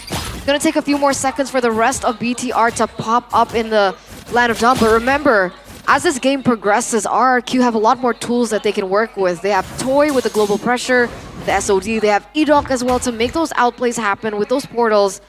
BTR, that was a good chain of events. Game fact by GoPay. This marks Carmilla's debut in MPL ID Season 15 after the hero was last used in MPL ID Season 14 by Mueza when Dewa lost to Geek. There you go, and it answers the question, when was it last used? So we did see in Season 14, but yeah, it did not win. Let's see if VTR can change that, because RRQ have already, again, leveled on the field. Whatever BTR was able to do, that gold lead now gone, on top of the fact that the turrets are in favor of RRQ. And again, BTR, they had a good read onto that pick for Toy. They were able to pick Toy off, but then they let their guard down. After taking Toy down, they thought there was no way RRQ would look for a fight after. RRQ did. Caught Eman. He has the sprint, not the purify, so once he gets engaged on, if he doesn't have just a little bit of space, he can't run away. And Edok, this is a great position to have. He's gonna stay there. Toy is in the bottom lane, and this is why with the Moskov and the chip, cross-side plays is so good to do, because even if you miss your SOD, there's always gonna be a shortcut to come through. Oh, Edok! Comes in on towards Amon, that's teleportation, locking both players up, Bigatron down! Finn survives, no. Hazel finds the kill. Luke now trying to take the damage, but it was actually Dyron who finds Amon. Annabelle now caught! Oh no, RRQ, good taunt, good purify. It's gonna be Edok trying to sustain the team. Moreno finds the kill on towards the Moskov. Moreno now trying desperately to deal damage for his team, but RRQ, what? 3-4-3 at the end of the day. Why did he jump back in? To try to deal enough damage. But Moreno has the Sky Piercer. That's the gamble, that's He's the gamble. He's at 8-1-4. He has a lot of stacks. He's a fully stacked Jushin Sky Piercer. It's equal now, but look at Edok again. He's trying to catch Eman as he respawns in the game. Eman and Annabelle, one of them. If they die, it should be a free lord to RRQ. So Eman actually decides to walk bot. Annabelle chooses to walk, opening up and moves over bot. So Edok, he'll just use his position to try to go for a flank later. RRQ have to be careful. The Sky Piercer has been a problem in these team fights. They're underestimating Moreno at this point. Careful. Teleportation, SOD. Come on now. Into Rebel. Good Rose Gold. Meteor Bob there, but Moreno will fall. Lead off now. Will be the next casualty as Hazel is very low. Bigatron will find that kill. It's a 2-for-1 this time. The Red Robot has more to say. Yeah, Moreno taken down for the price of Hazel. They have no retribution right now. Annabelle used it earlier, but the countdown is only at 14 seconds. They should be able to utilize this to their advantage. Iman is also still standing. Look at the damage of the Dyron. Oh my goodness, Dyron needs to back away. Bigatron now repositioning, and they will take their time despite Hazel is down. What's the call? Back to farming. Wow. They can't go for it, right? If Too RRQ low. commit to it, then there's Annabelle with a retribution. They don't have a retribution, but BTR, yeah, too low for them. So they go back. They know RRQ will take this. They will just take it slow. But Eman, wow, quick. Very quick thinking there. Buys the Rose Gold. The Wind of Nature was still on cooldown. And now they find the Lord at half HP. They won't commit onto it, and they don't know where the chip is. For BTR, that is the most crucial information. Where is the chip? They're looking for it. They're looking for that piece of information. They're sending him on to the mid lane. Oh, he's playing it so safe. Eman is playing it so safe. Finn spots Edok, but Toy is there as well. You do see some rotations happening. Meanwhile, it looks like RRQ have already started. Edok. The Lord. Yeah, with the conceal as well. Finds Moreno. Immobilized. Hazel will secure that one. Bigatron now, they're a man down. Finn with the conceal, trying to make something happen. Lord, half HP. Finn trying to zone away members. Aaron goes down. Bigatron now, they will try to take over the Lord here as Hazel below half HP. Renz goes down as well.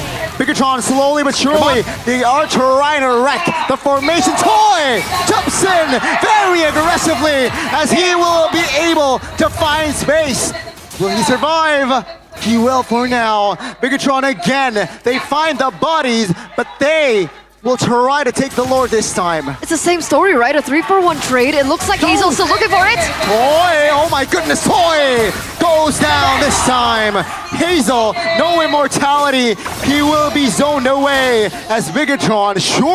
Surely, they will be able to take the Lord. Free Lord for BTR. RRQ took a risk. Toy went back into the fray thinking that maybe he could make a difference, but at that point with so many members down, unfortunately that 50-50 play did not work out and he gets taken down for 27 seconds. Mirko, break that down for us. Chaotic skirmish, but in the end, BTR saved their resource. They didn't panic when Moreno got picked off. Yeah. Finn held on to the Curse of Blood. He could have very well just used the Curse of Blood trying to get Moreno out, but he knew Moreno was a goner. He did not have Winter Crown at that time, nor did he have an immortality. So he let him go. He's like, all right, Moreno, you're cooked. It's fine. We'll play for the rest of the team. I still have him on. I still have this Curse of Blood. And then they walk back in. And again, Finn did not use the Curse of Blood. He held it for so long up until they engaged. And Man went for the poke, and Annabelle already baited a lot of the resources. And it just comes down to, again, BTR reacting to the plays of RRQ, the engages of RRQ. For RRQ, engaging is playing with fire because that's playing into BTR's win conditions too, so they gotta be in and out very, very quick. Let's see, will Bigatron be able to find 3 base turrets or perhaps end the game now? Base turret number 2 in the top lane should fall here. As Bigatron, they will not force an N angle just yet. Satisfied with 2, and they will back away. You have the better high ground at this point, right? They still have Rins with the real world manipulation. Also securing a Holy Crystal, by the way, so you're seeing that damage onto Luke. They also have Toy still, and BTR don't have the best of Siege with Moreno. You do have him on, but the range isn't as great. And so BTR will have to walk away satisfied with 2 inhibitor turrets, and luckily for them, it's on the opposite side of the map of the Lord spawning, so they'll be able to utilize it to their advantage. RQ should be able to kind of neutralize that with the global pressure that they have with the Moskov as well as the chip. But all in all, we're going back to square one. It's not actually square one. I think it's square 3. Because BTR have the advantage, a crazy advantage now. So it's not back to level on the board. Because RRQ, they're going to have to deal with the far lane. And so far, the shortcut has been a good way to win, but also has been actually beneficial to BTR. Because BTR, you can see a lot of their members actually staying up top. Usually you don't see this. Usually when we're getting into the late game with a composition like this, they want to play more on, just lords, right? Play group up for the neutral objective. But they can afford to do this because they know when the fight happens on the other side, there'll be a shortcut. So as long as they're able to mirror some of the RRQ members, there's always bound to be a portal there when the shortcut comes up. So they can benefit off of the chip too. That's why RRQ haven't really been able to utilize the side control. And they've been using it in an odd way. Usually we see the Moskov on the other side, the chip around the turtle, or maybe just following the Moskov too. But Toy has actually been around the Lord, and Chip has been on the other side. So that's why I guess they're not confident in landing the SODs, or they're scared the Toy might get ganked like they did before.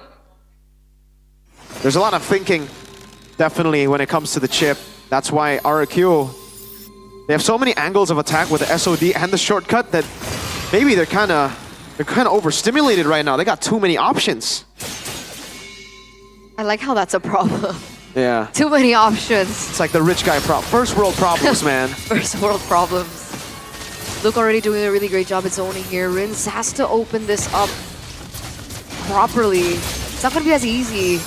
One just needs to Blazing Duet to cancel that big resource. They're playing it safely. They know now that Toy is in the bottom side of the map, still handling that wave.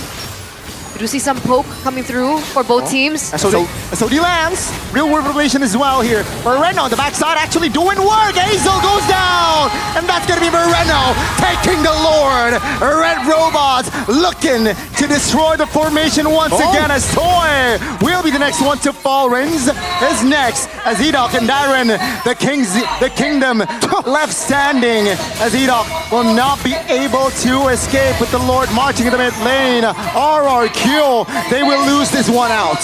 It's over. It's over. Annabelle, Finn pushing in. Dyron, the only one standing, and he's still with Moreno. It's over. It's a 1-0 now for BTR, the Red Robots, with Finn in their arsenal.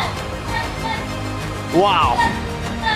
Phenomenal performance by Big Itron. Not even the scoreboard can believe it. They weren't prepared for Bigatron to win that. You saw an MPL-MPL. BTR have just done that, taking a game off of RRQ 1-0. Not over yet. Still need a whole other game to get the win, but man, was that impressive. The chip portals was too chaotic for them to even think about. Again, you saw the the problem there. Too many options. SOD lands. Shortcut comes in. Look at the amount of portals you see on your screen right now. You see the shortcut to the back for Annabelle. And it's in the team fight. So Finn takes it by mistake. And then Dyron goes for it too. And you can see everybody just go back and forth to these open portals. Look at this. Dyron. Look at Dyron. He's like, I'll take that portal. Moreno goes for him too. Edok gets taken down.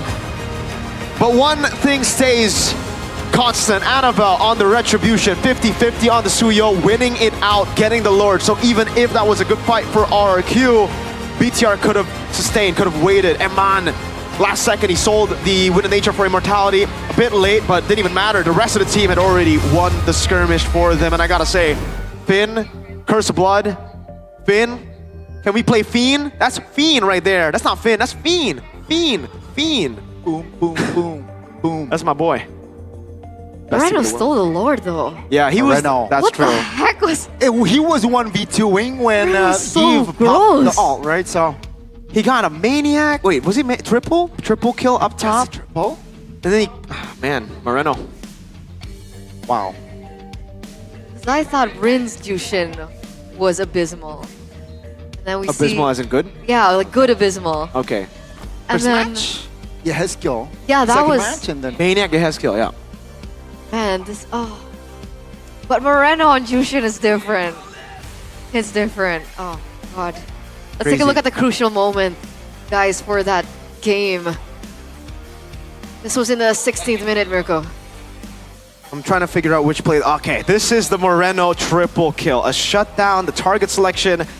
He knew at this point he had a fully stacked, almost fully stacked Sky Piercer. So he knows at this point it was up to him. He is the assassin now. He understands it.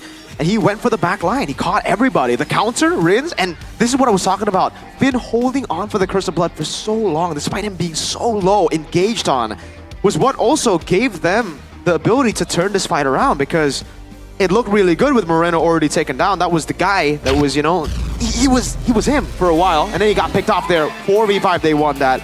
Well played, 9-3 and 8, 71% team fight participation. In the end, he finally did get the Winter Crown. He sold the Sky Piercer for it because he didn't need it anymore. Man, going through the highlights again. BTR, they didn't overthink. Again, the usual BTR, they would tunnel vision onto just objectives. They want to fight for objectives there. They know Hilda would win out. They know Hilda would zone them away, so they decided, let's go for what's in front of us first, instead of what is in front of the guy in front of us. A few portal plays here and there, but again, Finn with amazing Curse of Bloods. The turnaround up top is a prime example of that, but unfortunately we don't get to see that. It was when Hazel and Dyron got baited into the Curse of Blood, and then we saw this one. Just saw it in the crucial moment. We'll see it again. Toy taking that, yes, was a mistake. He heavily underestimated the damage. Really well played from Eman individually as well, but man, the patience of BTR here really paid them dividends. This is the moment. Moreno was taken down. Look at Finn. He was taken very low, and then he decides to pop it as he sees the angle. He doesn't care about his HP bar, doesn't care about his health at all. He knows that as long as he keeps that in, RQ technically won't be able to push it forward. And then we see the buy and sells constantly. This one, a Beta Hazel, the forced errors constantly were so well played. Well orchestrated by BTR. Then Moreno, nothing too flashy there. He just put his lantern on the Lord, and the Lord died to the light. But light is being subbed off, so you see the tyrant is ironic, but you get what I mean. So we'll just let this play out. There's no analysis here. This was just a brawl at the final moments, because Edok was running for his life, Dyron was running for his life. Boom. Very impressive. Those were the highlights and the MVP presented to you by the official tournament smartphone Samsung Galaxy, by the way, ladies and gentlemen. 24 minutes. It was quite a long game. Yes, sir. Did you guys feel that? 24 minutes and 34 seconds? Not really. I thought it was a quick. 5-minute game. It was a quick 24 minutes. Maybe not 5 minutes. What? That felt like a 2-minute game, Donnie. Okay. I Draft was. I felt the drafts were a little bit longer. I agree. I think the Onyx drafts were super long. But so now we do know that Carmilla is an option that can still be utilized. Is this a Finn thing? I mean, you guys mentioned something about support. It's a chip thing as well, right? It's okay, chip. Yes, Carmilla makes sense. Plus the Gatot Kacha. Yeah. It's playing towards the strength of RRQ. They figured out, again, RRQ, this is an aggressive composition. When they picked up Lucas, Chip, and was it Moscow in the first phase? Yeah, Moscow in the first phase. They knew, this is a guns blazing type of composition. This is an all-in composition. But an all-in composition that doesn't have a disengage, right? Usually, we see Lucas with Mathilda because you already have the engage in Lucas, you want to have backup, bringing it back. This is a Chip, Lucas, Moscow, so they all kind of want to boom. So BTR, this is the proper way. They were like, all right, let's use the aggression against them. They only have engages right now. Match a side lane control with the Claude, and then beat the engage by having the reactive draft, re-engage draft. They can catch him when they engage, and then they can catch him when they are backing away with the Gatot. Did you like the Yves pick? I like the Yves pick. You like the Yves pick? Did you like the Yves pick? I could see how it could work because it's a counter to the Juicin, but I think the problems were visible there. He could not take the shortcut, and if he did, it would be troublesome because you don't want to be point blank against your opponents on a Eve. So what would have been the better mid laner for Rins? Because Rins is known to be like an aggressive mid laner. Yeah. It's weird to see him on something like the Eve. Yeah. Fair enough. I'll say this. RQ, unfortunately, were in a position where they forced error themselves in the drafts. This is more of a nitpick, but because they picked up Lucas, they had to ban the Valentina. And that's probably the best choice to go for. Yeah, that makes sense. That makes sense. I'm excited. This is such a good... Yeah, it's a good I match. didn't expect this to You didn't expect turn it? out like this. BTR yesterday. pretty good. Absolutely not. Absolutely not. Yeah. Well, especially with the change with light. Yeah. Fiend. That's my boy. That's Fiend. And if you guys noticed, by the way, when we got that shot in the MVP, Coach Tazi was busy in the back rooms, man, talking to Fiend. Wow, It's like, wow. bro. Fiend. Fiend. She's the producer, and he's Travis Scott. Scott. Fiend. So we are going to give our teams a little bit of time before we head over to game number 2 in this match. So, Alyssa, it looks like you're over there. Yeay, dan masih bersama Alisa di sini di match kedua kali ini Bigetron melawan sang win streak bertahan RRQ, dan untuk poin pertama sudah didapatkan oleh Bigetron. Wow, luar biasa sekali. Kita akan melihat apakah di game kali ini Bigetron bisa mengalahkan RRQ. Tapi ngomongin soal match kedua kali ini, kayaknya ada yang cantik-cantik di sebelah aku. Boleh dong bergabung bersama Alisa di sini.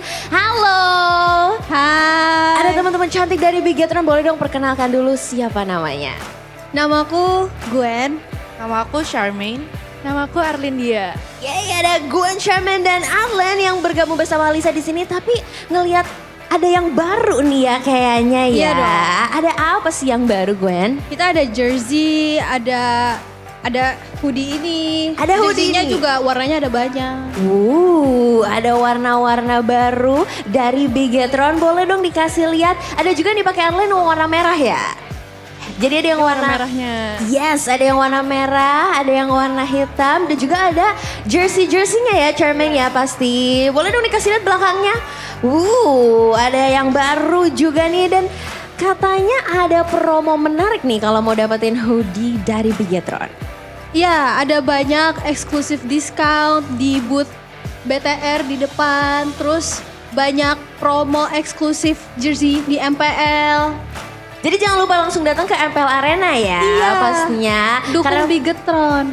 Betul sekali, langsung aja main ke MPL Arena, dukung Bigetron karena banyak promo-promo menarik di sini dan pastinya bisa dapetin merchandise dari Bigetron ya. Tapi kalau ngomongin soal Bigetron nih, tim kesayangan kalian, melihat tadi di game pertama sudah berhasil memenangkan poin atas RRQ. Gimana perasaan kalian? Keren banget sih, bener-bener puas banget lihatnya tadi. Aku deg-degan, aku sampai lupa nafas tuh gimana. Oh my god, karena seseru itu ya. Seseru itu. Seseru itu karena bisa dapetin poin dan apalagi kalau satu game lagi berhasil, ini baru pertama kalinya win streak RRQ bisa dikalahkan. Makanya ini excited banget. Excited banget ya Iya. untuk game ini ya. Dan pastinya untuk Big Troopers yang di rumah yang lagi nonton juga MPL pastinya ikut deg-degan banget, tapi jangan lupa selalu support ya untuk tim-tim kesayangan di sini. Betul. Dan kalian selain ada merchandise, ada yang seru juga gak sih dari Bigetron? Mungkin ada nonton bareng, ada watch party bareng bersama teman-teman Bigetron gak sih? Pastinya bisa langsung datang ke MPL Arena ya? Ya, atau nggak nonton live. Betul sekali, karena langsung aja bersama teman-teman Bigetron ada BA-BA cantik, ada juga talent-talent dari Bigetron yang hadir setia menemani di MPL Arena nih untuk bersama kalian juga. Dan mungkin dari masing-masing kalian ada gak sih pesan-pesan buat player-player dari Bigetron nih? Boleh mungkin dari Adlan dulu? Tadi performanya udah keren banget, jadi semangat terus buat BTR. Yeay, semangat terus dari Charmy, silakan. Semangat terus buat BTR. Kalau dari Gwen gimana? Gimana ya? Bukan I know. Ini sih menurut aku GG semua. Apalagi tadi Bang Vin pakai Carmilla kan. Yes, oh my god, itu adalah senjata yang akhirnya dikeluarkan hero-hero yang kebanggaannya. Tapi kalau melihat gameplaynya tadi, kira-kira yang jadi MVP-nya nih siapa sih menurut kalian? Moreno sih keren sih. Moreno. Pakai hero aku. Pakai hero kamu. Ada yang mungkin kalau dari Sherwin dan juga dari Anlen yang berbeda mungkin pendapatnya? Tadi udah keren banget sih Moreno sampai triple kill juga, jadi kayaknya Moreno deh. Kayaknya Moreno ya. Sherwin juga sependapat nih.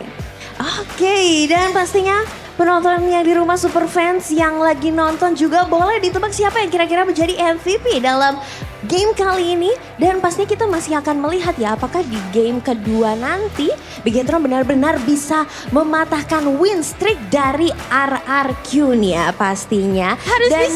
Harus bisa ya pastinya, kita kasih semangat terus dan Big Troopers boleh dong aku dengar teriakannya. Yes, pastinya kita akan melihat nih apakah hari ini bisa menjadi hari bersejarah untuk Bigetron. Dan mungkin teman-teman di sini juga jangan lupa ya untuk kasih semangat terus ke tim kesayangannya. Dan dari Kingdom kita juga mau dengar Kingdom mana suaranya? Oke, dan itu dia tadi kita bersama dengan teman-teman cantik dari Bigetron. Jangan lupa dibeli merchandise-nya. Dan kita akan melihat lagi apakah caster sependapat dengan teman-teman dari Bigetron. Dan kita akan langsung lemparkan saja ke caster. Silakan caster, take over.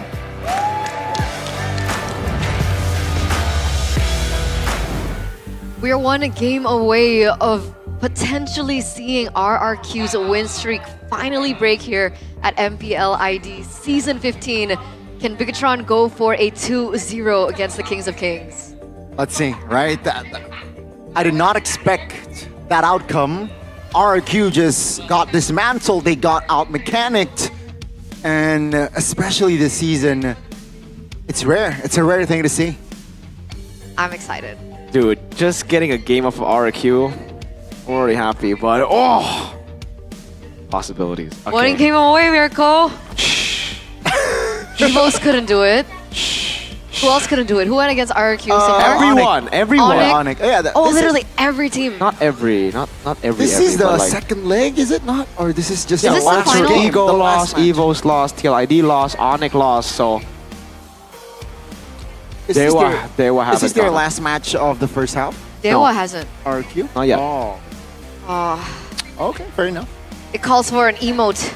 Calls for an emote. Class for BTR. Log in now, open the shop, and buy your favorite team's battle emote. Are you a class kind of guy? Are you a Usapu kind of guy? I really like this. I bought this. That's pretty good. But you know what, BTR? You should make an emo, BTR. Best team in the world. Does BTR not have an emote? No, not this season. Why? You know why. You know why. I don't know why. Anyway. Yeah. Choose your emote. I'll go for Santai Bro. You know, Santai Bro, they need to reset. That is my favorite one. Yeah, Santai Bro, Santai. This is Santai Bro. Wait. Oh my! This is real? Oh man, Chef is gonna be so happy. Oh my God, Shevin! Your favorite player. I think Mohamed the Salah. collab happened because of Sheffin. Because he keeps on talking about baseball. Nah, I'm joking. It's basketball. Wow. Wait. Indonesia is bringing you an exciting experience through a collaboration with the NBA, marking the first ever collab between an esports league in Indonesia and an international basketball league. So for all you sport fans, especially basketball lovers, don't forget to buy your tickets for MPL Indonesia Week 5. Wait, what's gonna happen? Is LeBron James gonna... We are going to expect the GOAT. Oh my God. The Wait, B-ball lovers. you're joking. The B-ball lovers, you know. No, don't misinform them, man. What is this collab actually like? I actually want to know. Huh. Is the skin? Is it? What is going to happen in week 5? Is Steph Curry gonna shoot a three-pointer over to the stage? Going to see Sheffin dunking on a basketball player. Damn. Is the Like on the player? Is it a what is? How does that work? Doncic, right? That's the player. Is this a Doncic trade all over again? It's gonna be a trade. Maybe. Doncic coming to play for BTR. What's going on? Wait, this is actually crazy. Let's see. No, seriously, what's going on? I have no idea. I have no idea Do too. you guys not know? No, it's just Do you know? phenomenal collab. That's it. We don't have any information. I don't know either. How do they keep this under the table for this is NBA x MPL. Wow. I actually kind of think this is cool. This is really cool. Because like esports and sports finally phenomenal. Gani. collabing. I really hope one day MPL ID and EPL get to yeah. Then Bigatron could relate with Arsenal. What's EPL? Arsenal is more of an Onic, you know. Audience. Wow. Onic, you gonna take that? You gonna take that? It's a bit of disrespect, sir. What's EPL, guys? Yeah. Let us know in the comments. Okay. Yo. RQ back on blue side. Interesting. Okay. So is this not Cascute's side anymore? Red side? Is he not favorite? Or is this just specific for BTR? I think we have been seeing like Cascute is a whatever side, you know. On blue, on red he does well. Yeah. On blue side this season he has done better, but on previous seasons I think it was red side season 14. Season 14 I think generally it was red side who was favored. BTR definitely have been able to get red side victories more often here compared to their blue side, 50%. So BTR, they've been doing better on just reacting to their opponents. Actually, RQ when they lose. Actually, no. Yeah. They always opt for blue side instead. Yep. They've been doing well, better off on blue this season. But I thought first, before the 3-week break, Cascute really liked red side. 80%. I don't think so. No? I don't think so. I think that's last season. That was everyone, all the teams last season, and mainly Yeb, I think, who really loves red side. They always go for red side, week 3. But statistically, win rate? Yeah, I believe but not always, looking at the statistics, but more like preference. Yeah. Interesting. Okay, that's a big change. So, with RQ sticking on blue side, what do you think about this chip? Because I don't think BTR will have a problem letting that go again. And I don't think they'll have a problem picking it up as well, right? So, a lot of mind games as they are still on red. Will ROQ be the ones forced to ban the chip? Selena, Granger. That's a change. That's a change from BTR. As we get into the drafting phase for game number 2, presented to you by the official tournament smartphone Samsung Galaxy A36 5G. What remains constant is the fact that the Matilda gets banned out by RRQ again. Whoa. And there is the chip, actually banned out by Bigatron. Wow. Okay. So a bit of change. A bit of change. Do they let go of the Fanny this time? Because there's no way they would let go of the Harith, right? They banned Fanny, Harith, Lo Yi, ladies and gentlemen. So 2 of those will go.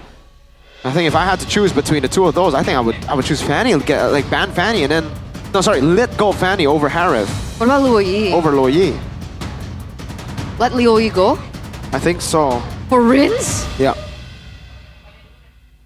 If they can deal with the chip, I think they it makes sense that, yeah, there we go. RQ are setting up for Harith. They gotta ban Moscow. They gotta ban Harith now.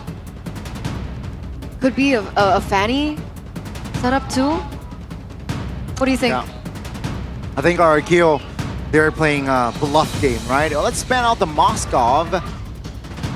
But technically, if we do have an option of that Fanny, perhaps they don't have to really prioritize that Fanny. I wonder what the win rate on Fanny is right now. Pretty bad. Not a lot of teams have successfully utilized this Fanny. Yeah. Maybe it's not first pick prio anymore. I think that's the direction. Miracle's checking the percentage. Magic is my That's the Harith ban. Your team is picking. RQ, do they want to pick up the Fanny? Fanny, Luo Yi, Kalea. Tail's been itching for Up and available Kalea again, right? RQ.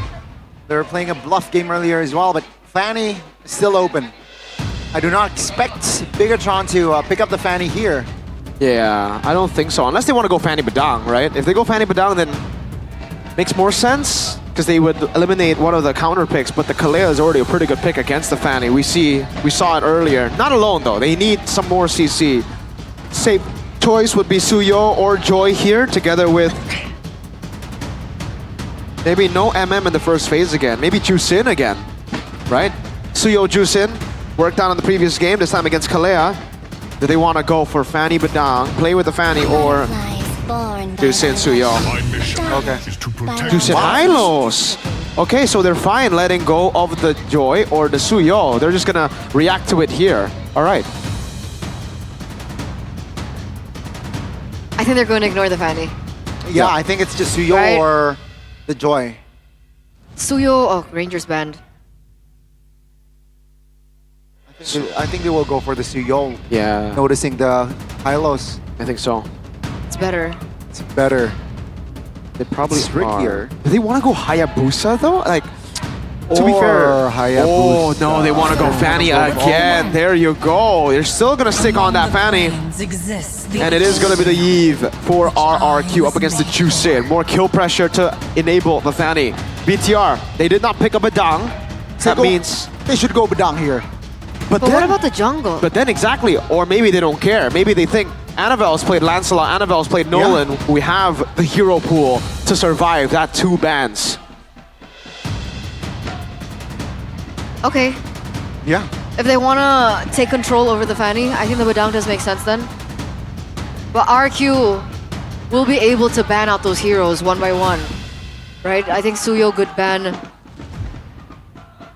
Joy as well. Joy, yeah, I'm thinking about Joy, but I'm also thinking Hayabusa and Lance.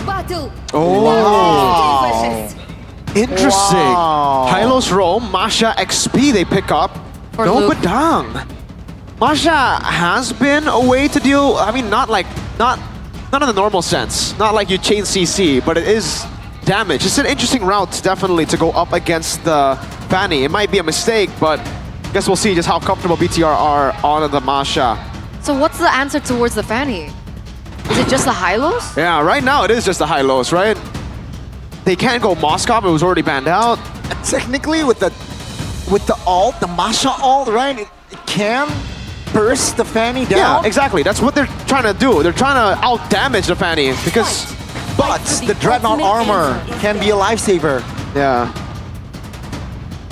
I mean, there's a little bit of displacement on the Masha. I don't know if it cancels the cable, but probably not. Let's fight to our heart's content. Lucas gets banned out there. Huh, yeah. We gotta see. We gotta see where this Masha is, what this Masha is gonna do in the game. We saw it win out. That was game 3, or no, game 2, up against CLID with the chip yesterday. So it is still standing at 100% win rate for Luke. And RQ are starting to eliminate options for the jungle. Lucas gets banned out. Good call, should survive better against the Fanny as well. BTR now with the Hilda already banned out. What are they banning next? They go for gold lane? I think for RRQ, it's just the jungle, right? They gotta take... There's too many. There's so many picks. Lucas was still up. The Mash... Oh, that is such a good... BTR, do you remember last time they tried to play a Masha composition up against RRQ? RRQ responded with a Uranus. That was leg 2 of season 14. So, wow, this is like digging deep. Uranus banned away. Next ban from RRQ.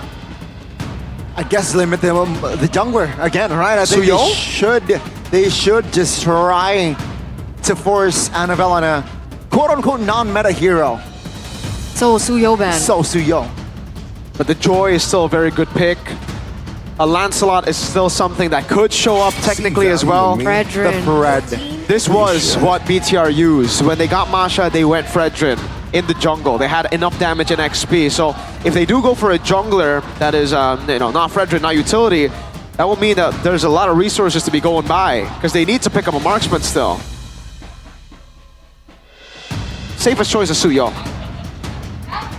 What are we thinking? Suyo. Time to drop the beat of the flash. Oh. Wow. They go Joy instead. Yep. They want to dive.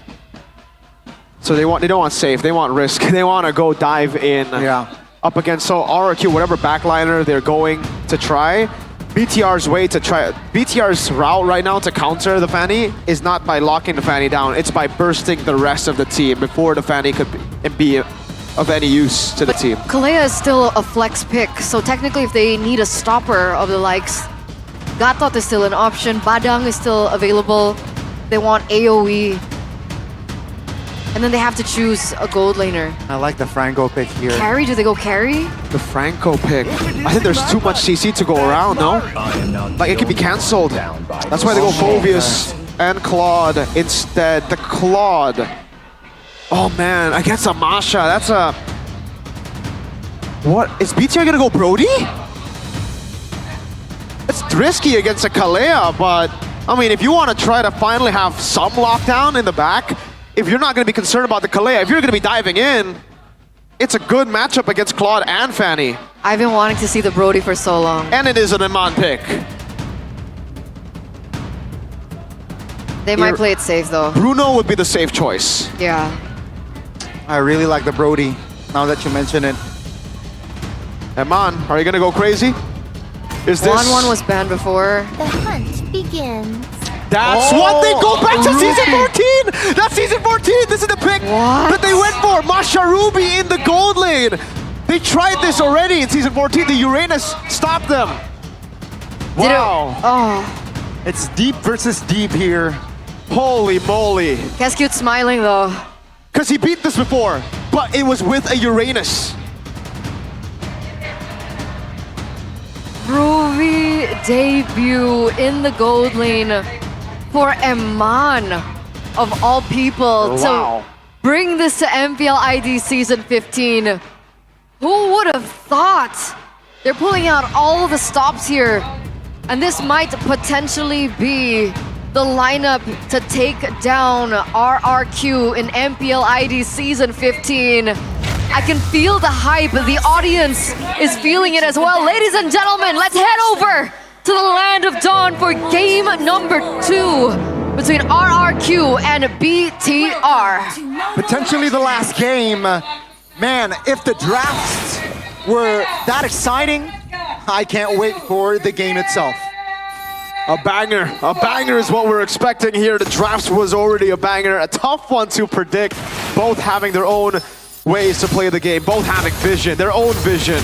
Luke on the Masha, lethal ignition, Moreno back on the old reliable, but it's definitely Iman who steals the show here with a Ruby pick. Oh man, this is the same, not the same entire draft, but Masha and Ruby, the two side laners that we saw just last season.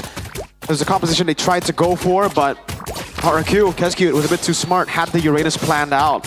Now, no Uranus to deal with it, and they will try to make this work. Master Assassin, all-in aggression, agility, and the Festival of Blood for Iman. Toy goes a little safer though, he goes for tenacity in the lane. What are we expecting for this Claude versus Ruby? It should be Claude early on. Ruby can't really pressure early on, but then once we get to like level 3 onwards, when he can start getting the stuns, don't run Wolf King, and then eventually the I'm Offended, it's really good because you gotta think about it this way, Claude is short-ranged. Byron gotta be careful. Early 2v1 gang in the mid lane though. Moreno flickers out of danger as Hazel was stunned. No casualties here for now. There you go, you can already see it. So even pre-item, right? Iman is fending for himself though. Yep. Gonna be able to push. And meanwhile in the mid lane, we saw Moreno having a little bit more versatility. He also goes for tenacity. If you take a look at the sub emblems, Rupture still in to put in that damage when it is needed later on. We saw what Moreno was able to do in the previous game. So coming to level 4, Rins has the real world manipulation. Edok will be able to go for it as well. I think that's the big thing here. Will they be able to get that level 4? Rins gets it first. So that's good resources for this next neutral objective. Both don't want to go neutral objective though.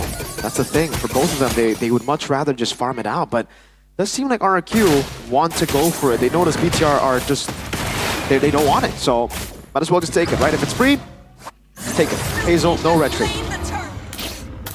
They were prepared. Hazel. 2v1 now, it's Luke who is under pressure. 3v1 potentially Luke. Oh my goodness, Luke almost finds a kill there, but first blood still goes to the hands of Hazel. Hey, that was a 3v1 situation, and Luke nearly took down Hazel. Yeah. Not a lot of respect there from Luke. He knew the turtle was already taken, so in the mid lane. Actually, Rins caught. Flickers out. Real world relation will not save him. Annabelle secures the kill, but Hazel will take the revenge and take the kill. Hazel, with the cables, is able to get out. Edok, though, airborne, and he will not fall. Dyron, though, oh my goodness, Dyron will find the angle to take Moreno down. And now RRQ, they will fight again with Hazel jumping back in. But now it's going to be Luke. Actually, this time, who will have the shutdown? These are power picks versus power picks. Dyron goes back in onto Luke. Good pop control here. Under the turret, Dyron will not be able to find the kill as Annabelle. He was too tidy with his feet. You can see these individual players just really shine at what they have got their hands on, right? A Luke on the Masha doing a whole deal, but Dyron on the Phoveus as well. The fact that Hazel was on the Fanny, was able to weave in and weave out of the situations, nearly got the benefit out of it, but Eman on the Ruby, this pick that we were not expecting, has really been the huge factor to eliminate Hazel's kill pressure in these team fights. welcome to the Brawl server. I just want to say, you know, this is truly a Brawl composition. And they're gonna, no, there's no way they go on this, right, Hazel? Gonna go. Spot on Hazel. Luke, though, thunderclap. On towards Hazel. Annabelle looking for the kill. Luke, though, will not survive as Dyron has his eyes on the prize. That's going to be the kill on towards Luke. Dyron this time will not be able to escape. Surely. Whoa. That's a knock up. The reinforcements is here. Real world relation on towards Moreno. Now take a look at Hazel. He will find the kill on towards Annabelle, but Annabelle will take Dyron down first. It's going to be another knock up as Rins this time will not be able to survive. As ladies and gentlemen, 11 kills in the first 5 minutes. That's crazy. Oh man, I mean, Miracle talked about Brawl. Another 1-for-2 trade down a bottom. And meanwhile, oh, that's another pick. Oh, Toy in danger. It seems like the tier 1 in the mid lane should fall. Hazel trying to cancel out, but Toy jumps back in. That's going to be a kill for RRQ. 2 members down and out. But that's going to be a structure, a permanent one taken down by Moreno in the bottom side of the map. And RRQ will follow that up with a domino effect on the neutral objective. What a brawl. I mean, I think at this point, we might just have 2 play-by-plays. There's no need for an analyst here. It's just a battle. BTR are not really thinking about objectives here. They're going in mid, and that was pure as we want to fight. We just come and fight us. Fight us right here. And RRQ, they're still playing it objectively. Well played to them, not being corralled, not being, oh, good flicker out. Not being brought into the playstyle that BTR wants, which is, again, the brawl. That's what they want with this kind of composition. RRQ, as long as they play this game and they build that lead, the brawl is not going to work. BTR, they need it to be, I think now is still okay, but obviously they need it to be equal or even, oh, Annabelle winning. 1v1, Annabelle versus Hazel. Annabelle can really find their rhythm on point. On the other side, it's going to be Edok and Finn. So jungler v jungler, roamer v roamer. Action here, and yeah, 13 kills now. Total RRQ brings Bigatron. Finn pops up the glorious pathway though, that's Edok. Already with the slam. Tsunami slam, oh, that's a knock-up again! Edok goes down, a blazing duet to zone the members away, and that's a win for Bigatron. A small win, a small victory. A small win. We would say for BTR, only taking down Edok. Wait. Hazel again. Gotta be careful. All right. Okay, things have calmed down a little bit. And it's important to note, not again, Toy and Annabelle. Oh no, Toy this time. too early there to show on the map, and Annabelle punishes. That's literally the man I wanted to talk about, because the more this game goes, Toy is still on a marksman, right? Yeah. So siege potential is fully in favor of RRQ, so it's Bigatron on the ticking time bomb. I guess, but they have good late game. That's what's scary. Joy. That's why the Joy, we said the safest choice would be the Suyo, but we didn't know that they had this planned out. They wanted to have, I guess, late game insurance, and I guess the Joy does get them that. Luke, Masha is surprisingly insane in the late game too. Like, he does a crazy amount of damage. So, yeah, it's an odd... Oh, hold up. Siren Thunder clapped. Real word of revelation. Oh, that's a tsunami slam. Amon taking a lot of heat. Findo will go down. Annabelle in the back lines finds Toy. Rin survives that somehow. But a Bigatron, good recovery there, though they lost 2. Again, back to the point. Oh man, there's so many things I want to talk about actually. I think we go for the side lanes first. You would think normally against this kind of brawl composition, you want to just control the side lanes. But BTR have very good side lane control with the Masha and the Joy. I don't think like they can actually win out these 1v1s. Hazel, it's going to be tough for him to go up against the Joy. I don't think you want... Oh my god. Hazel! Oh my god, you nasty boy! That's a solo and a shutdown, all in one. Never mind. He's feeling himself. That's Joy with the Holy Crystal, and that's what Annabelle did. Proactive RRQ 3v1. Luke gets stun, immune, everything on the board for Luke. He falls as well. Bigatron, they weren't able to recover. Never mind. Hazel, there you go. Was able to get the solo kill right as I was getting to the point where it's just very tough to get side lane control. Hold up, another fight. Oh, that's a stun. That Iron will be the main target of Bigatron. They find him, but now Hazel secures the Lord. A small price to pay, but RRQ, they're in control. Oh, Annabelle's going back in. Gotta be careful, Annabelle. Looking for the purple. He finds it. Okay, so that takes away the threat of the Fanny, at least for a few minutes here, a few seconds, as we get into the Lord fight. So, the Fanny will struggle going in when there's a Ruby around, and the side lane control, normally, Toy won't be able to 1v1 the Joy just yet, nor will he be able to 1v1 Luke just yet, and that's why they kind of have to group up together earlier. He needs to win a nature before he can handle Luke. I don't know when he'll be able to handle the Joy. I guess Rose Gold? But now, Fanny, he's online, 8-1. He's only 200 gold ahead, but you can see from the build here, he actually has enough damage, but he has the defenses too. Rose Gold Meteor already. Hold up. Careful. Good pinch there, but yeah, the Lord will be taken down top lane. Yeah, they're dealing with it really well. And again, it's because it's within the timer of BTR having that side control. They should be able to win all the 1v1s in the side, and that's why RRQ kind of have to group up. But if they group up, it's what BTR want to do. So in the end, it'll be a brawl. But if RRQ continue to scale like this, Toy, Win a Nature, Rose Gold Meteor, I think that should be enough to deal with Luke. I think. Again, don't have the proper calculation on the Masha damage because we haven't seen the Masha go super late just yet. Last time we saw it was against TLID, and it was a quick game. So Masha Snowball. Damage-wise, yeah, Luke is on the way to the first BOD. That is the big power spike. For Luke. For Luke. Oh, he's so close to it too. We have a game backed by GoPay. This marks Ruby's debut in the gold lane this season after the hero was last used in MPL ID Season 14 by Aaron Shiki when TLID defeated BTR in the upper brackets. Yep. Semi-finals. The Ruby. Ouch. That was when they got the Ruby. And it was also Fabian on like Ling, I believe. Ling Ruby. That was the Ling Ruby combination of TLID that was pretty popular for them in Season 14. Got them a whole lot of wins. Got them close to beating RRQ in the regular season, but RRQ did not fall to that. Let's hope it's enough for BTR here, for Iman. Because it's peculiar to see Iman on a fighter, not a marksman, so he can't make those crazy outplays, but it does allow him to be a lot less vulnerable compared to everyone else, especially against Hazel on the Fanny, and we've seen that what's his KDA now? 124. So it's not as punishing, we would say.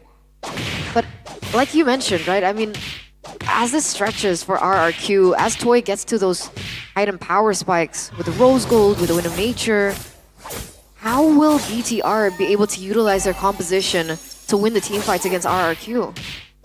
They just brawl. That's it, right? They really don't have any other plan right now. I mean, at least it doesn't look like it. They want to blitz the Lord. Earlier, RWM popped. Luke jumps in. Hazel finds the Lord.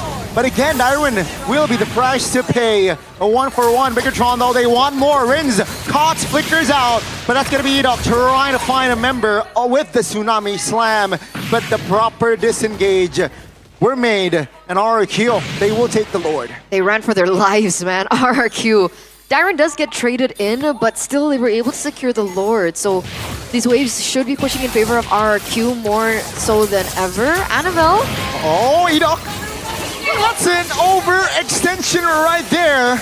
Rarely we see from Edok. Hazel, though, looking for the backlines of Bigatron.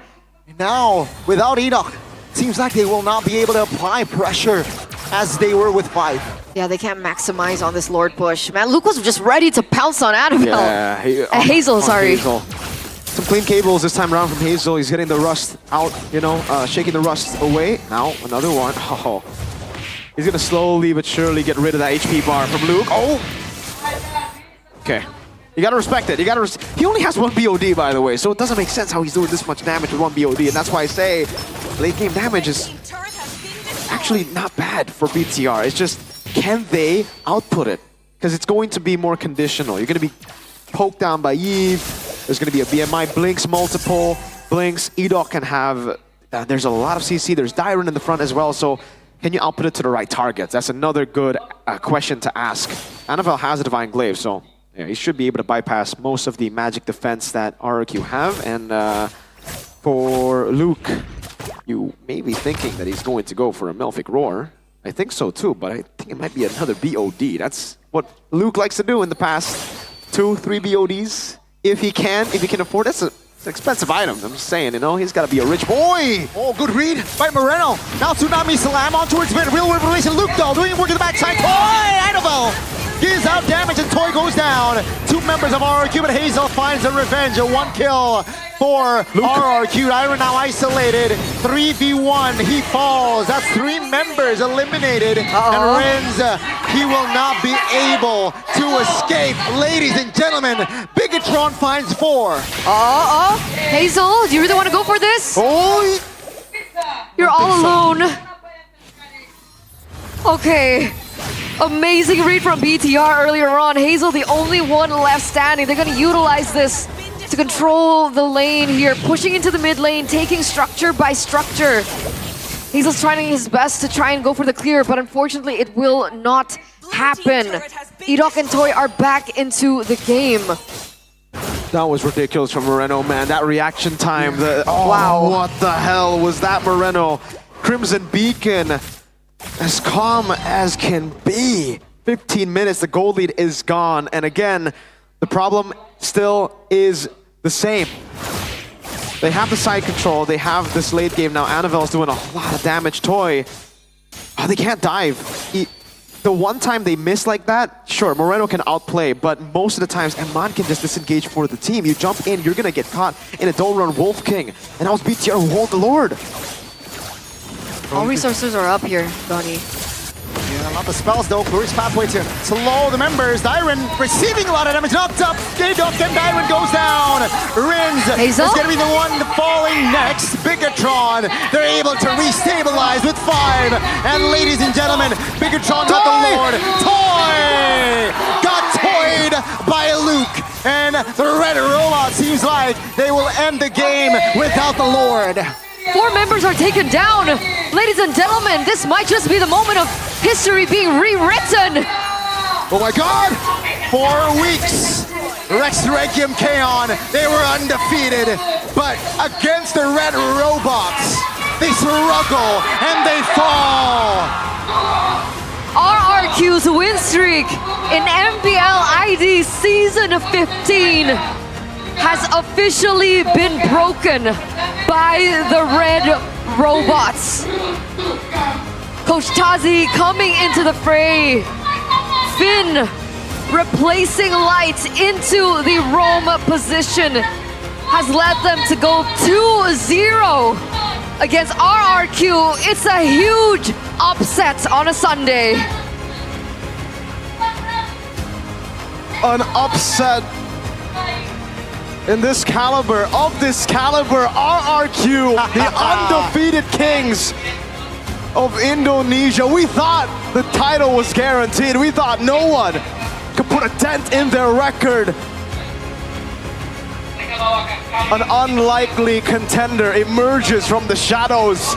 The Red Robots is Bigatron! Bigatron is back, baby. And RRQ, is this the start of their downfall? Let's see, will they be able to recover from this loss? Because it's a 2-0. It's a deep, deep loss. And let's see the final moments. They've been winning all throughout MPL. We're gonna throw it over real soon to the Red Robots. Let's talk to them. How do they feel after that huge upset? Dan pada akhirnya, satu sosok yang memecahkan win streak dari RRQ. Dominasi 2-0 dari tim Bigatron. Dan Bigatroopers, mereka merayakan, tapi kita semua penasaran. Mode apa Bigatron ini? Kita lagi mode rame, Budi. Mode rame? Apa itu rame? Rambut merah. Oke, rambut merah menyala, terbakarkah di sini? Iya, lagi berapi-api kayaknya. Berapi-api. Kayaknya makin panas dari hari kemarin ya? Iya, kemarin dapat momentum lah, jadi bisa kebawa sampai sekarang. Tapi ini kita melihat bahwa sekali-kalinya ada kemenangan di minggu ini dengan 2-0. Kalian membawa hal itu dan lawannya bukan lawan yang mudah, lawan yang ada di pucuk, belum ada yang ngalahin mereka. 2-0 hari ini, hasil dari apa sih? Ya hasil kerja keras anak-anak sama coaching staff juga lah. Jadi ya hasilnya kebayar gitu. Memecahkan win streak RRQ, pernahkah terbayang di benak kalian? Sebenarnya enggak sih, kayak 2-1 gitu lah kita mikirnya. Soalnya mereka top klasmen juga kan, belum pernah kalah. Belum pernah kalah? Tapi bisa 2-0 ya puji Tuhan lah. Puji Tuhan, dan banyak sekali tentunya kejutan-kejutan yang diberikan. Bukan hanya memecahkan win streak dari RRQ, namun dengan pick-pickan yang kita nggak sangka. Look, kapan terakhir kamu pick Masya? Kemarin. Kemarin? Tadi? Enggak, kemarin. Emang loh, tapi ngedapetin Masya ini kembali lagi. Masya yang kamu bawa, kita jarang banget ngelihat hero-hero yang seperti ini lagi. Soalnya cuma bisa Masya kan katanya Bude. CBM? Iya, jadi yaudah pakai aja lah. Power pick khusus untuk hari ini kah? Apa akan ada seterusnya? Kalau gak di band boleh. Oh boleh? Iya. Apa khusus untuk Led Diren? Enggak juga sih. Kalau yang mau kasih aja. Coba. Kasih aja coba. Di sini Luke mencoba ingin siapa nih yang mau menjawab tantangan dari Luke. Tapi ngelihat kemenangan hari ini juga mungkin kita langsung bertanya dengan Anavel. Kamu pengen langsung ketemu dengan Hazel dan sesuai dengan harapan Anavel. Ngelihat langsung pertarungan kalian akhirnya. Hari ini gimana Anavel? Ya puas sih ngalahin Hazel, soalnya belum pernah ketemu Hazel juga kan. Cuman ya Hazel jago lah, dia bisa solo kill gua. Waduh, tersolo kill Hazel membawa kesan tersendiri berarti nih buat kamu?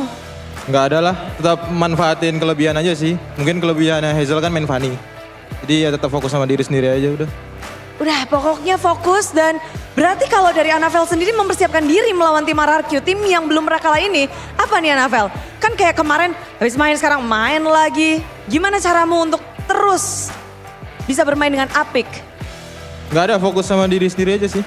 Nggak ada mikir kayak lawan ini gitu-gitu, nggak ada. Pokoknya fokus dengan diri sendiri. Apa yang Anavel lakukan nih? Ada sesuatu hal yang khusus kah? Misalnya senam jari sebelum turnamen? Apa ya? Nggak ada kayak. Sama. Kayak tadi main bros 20 game ya, ada sama Eman. Oh, 20 game. Bermain bersama Eman, berdua aja? Ya, sama tadi berempat juga sih, ada sempat. Oke, jadi main brawl rame-rame. Pokoknya buat pemanasan dulu berarti. Nggak tahu sih, emang emannya hobi by one kan, jadi kayak ngajakin brawl terus gitu-gitu. Oh, ada personal kayaknya sama kamu, Navel dia. Apa? Ada personal dia kayaknya, kepengin lawan kamu terus ya? Iya emang, soalnya tiap kali kalah kan diteriakin juga sama si Eman ini.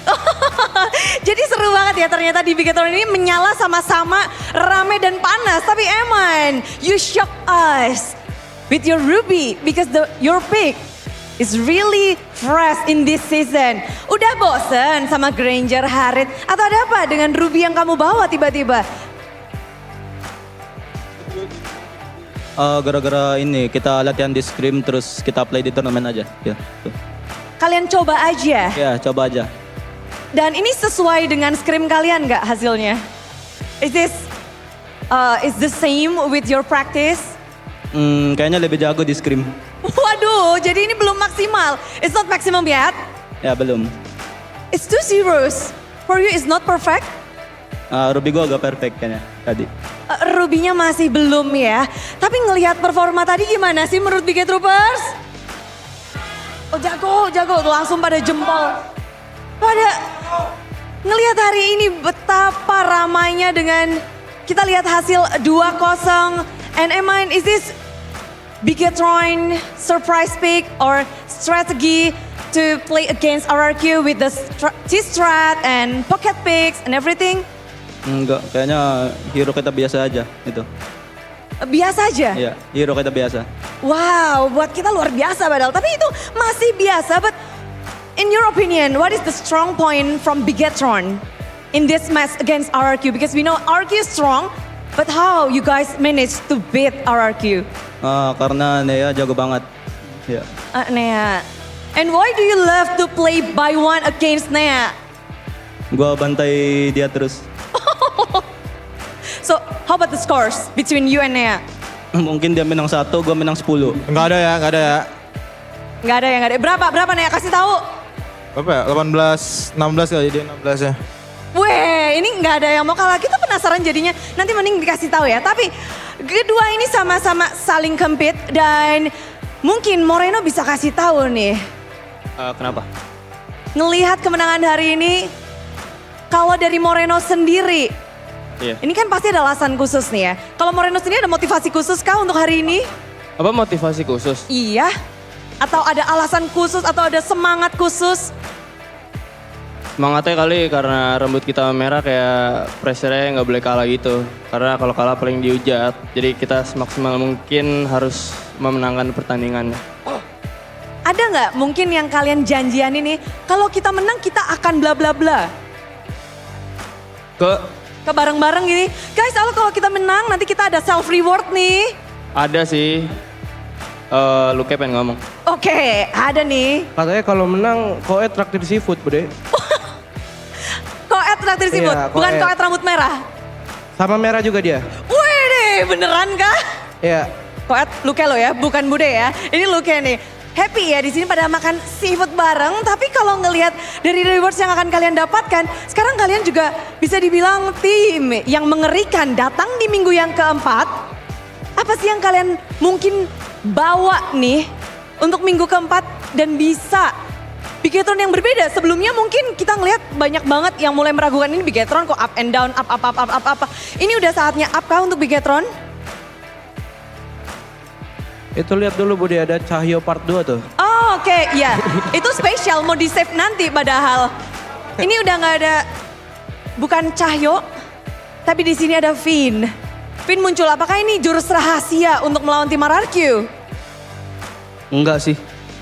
Lalu, di sini Vin, apa nih? Apa yang Vin bawa untuk tim Bigetron untuk hari ini? Nggak ada bawa apa-apa sih, bawa Carmilla aja paling. Bawa sesuatu yang baru juga ya. Tapi bertanding melawan tim RRQ, tim yang bisa dibilang nomor 1 belum terkalahkan. Kamu akhirnya bermain switch dengan Cahyo, dengan Light, dengan si Cahaya. Apa nih, kamu gimana untuk menetralisir mungkin pressure yang ada dan ekspektasi juga pastinya dari para super fans? Sebenarnya nggak fokus ke situ sih, cuman lebih fokus ke diri sendiri aja gimana cara mainnya bagus gitu. Ada nggak mungkin kita tahu dari kalian satu tim, as a team, apa yang kalian mungkin bicarakan sebelum match ini mulai? Ada yang harus difokusin dari tim RRQ atau ada hal yang harus kalian ingat? Gak ada. Nggak ada. Ada Bude, 5-5-nya lah orangnya. Harus fokus. Berlima, ayo fokus guys gitu ya. Iya. Semuanya kita waspadain. Kita waspadain. Top 1 soalnya. Tapi Vin muncul welcome back to panggung MPL. Ada yang mau kamu sampaikan dengan kemenangan ini nggak sih? Thank you buat semua yang udah support Bigetron selama ini. Tetap support kita lah. Tetap support kita. Moreno kasih sesuatu dong. Sabar. Sama kayak tadi, terima kasih buat semua BG Troopers yang udah dukung kita. Dukung terus. Dukung terus. Dan kesan pesan memecahkan win streak RRQ? Ya good game buat RRQ. Makasih udah kita pecahin. Dari 1 sampai 10, seberapa berat memecahkan win streak RRQ? 10 out of 10. 10 out of 10. 10/10 dan Bigetron berhasil mendapatkan kemenangan ini. Walaupun rambut mereka warna-warni, ada yang udah pink, tapi mereka tetap satu hati. Inilah dia penutupan yang begitu manis minggu keempat untuk tim Bigetron.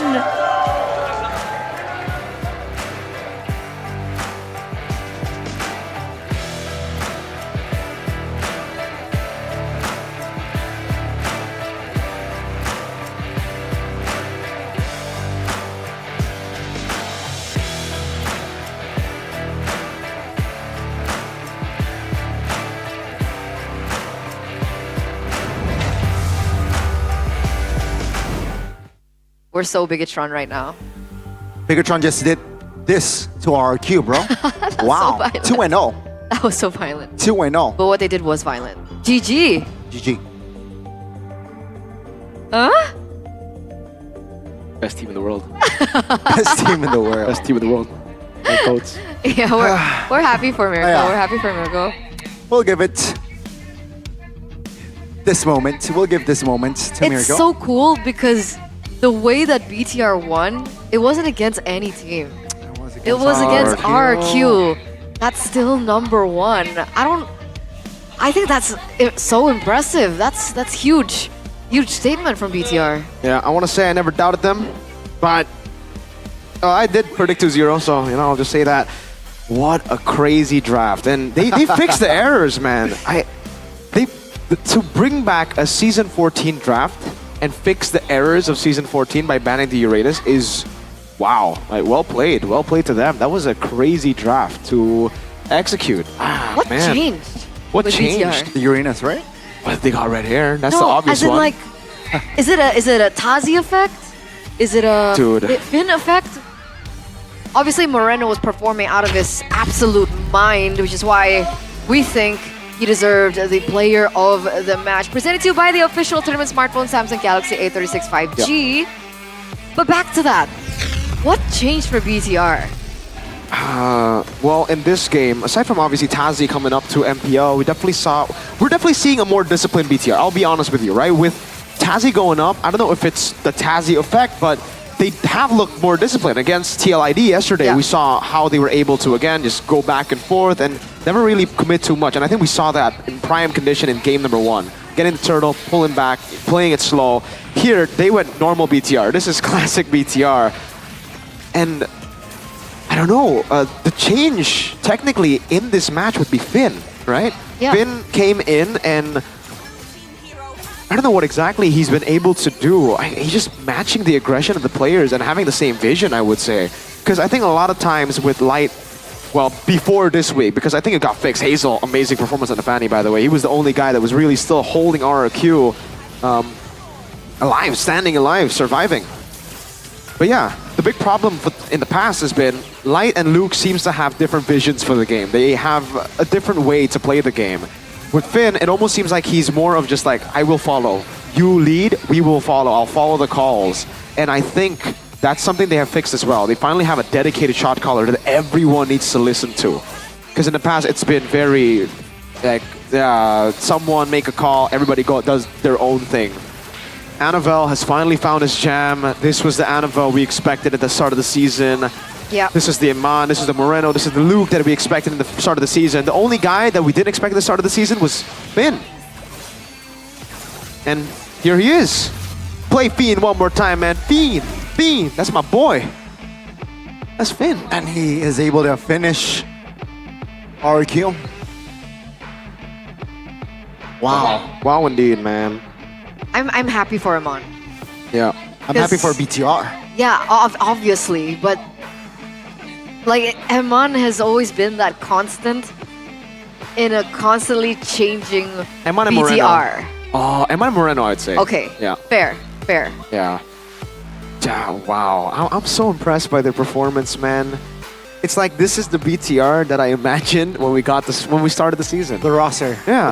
Looking at this roster, I was like, this is a star-studded lineup. This is a lineup this is an all-star lineup. I don't know how fast they can get together, but their first debut performance, they beat SRG. And then I was like already full on the hype train, and then MPL happened, and I'm like, hold up. And I held up until this moment, and it's not the end. It's like a beginning of what hopefully is consistent Bigatron. Start of something new. Now I don't know. Like, Light's really good, but do they just want to stick with someone like Finn? You know, like sad. Man, Jahyo or Fiend? Because the last time Light played, it was a positive result too. Yeah, it was. They beat TLID 2-1. So we can't say for sure yet. But this is a 2-0 against RRQ. That's actually true. Like, we can say something. This is a team that has not known what an L means. This season in MPL. Internationally, they got battered by Onyx Philippines, but we don't talk about that. Wow. So, BTR are on par with Onyx? No. Hey, it's a joke. Oh my god. Hallucinating. Donnie! Oh my god, man! Can't believe Mirko is losing it. Can't believe he's about to break free. Oh my god.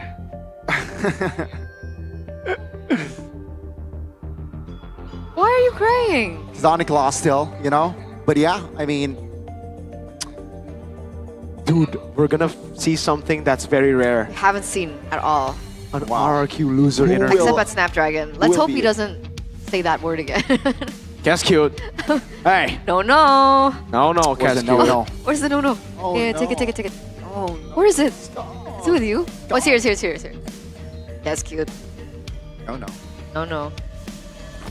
It might not be Guess cute though. It could be NMM. NMM, no. No. Bangkev, no. God, man, oh my god.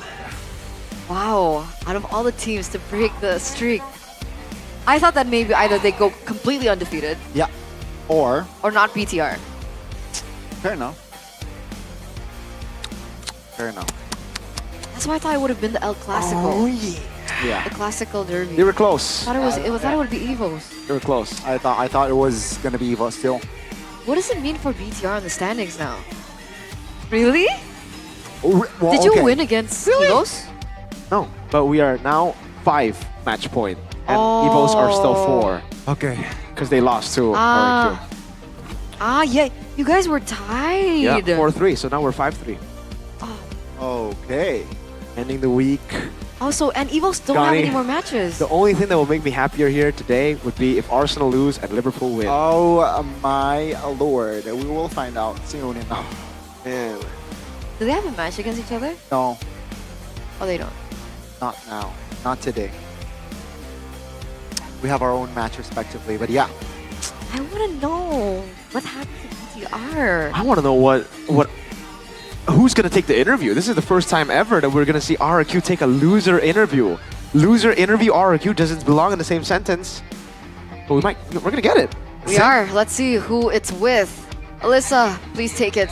Who are you talking to from RRQ? Halo, bersama saya Alisa Natali dan pastinya kalau sudah di backstage dan bersama coach, ini adalah closing interview yang sayang sekali ini pertama kalinya berada di sini, coach. Ya. Gimana perasaannya? biasa aja. Biasa aja.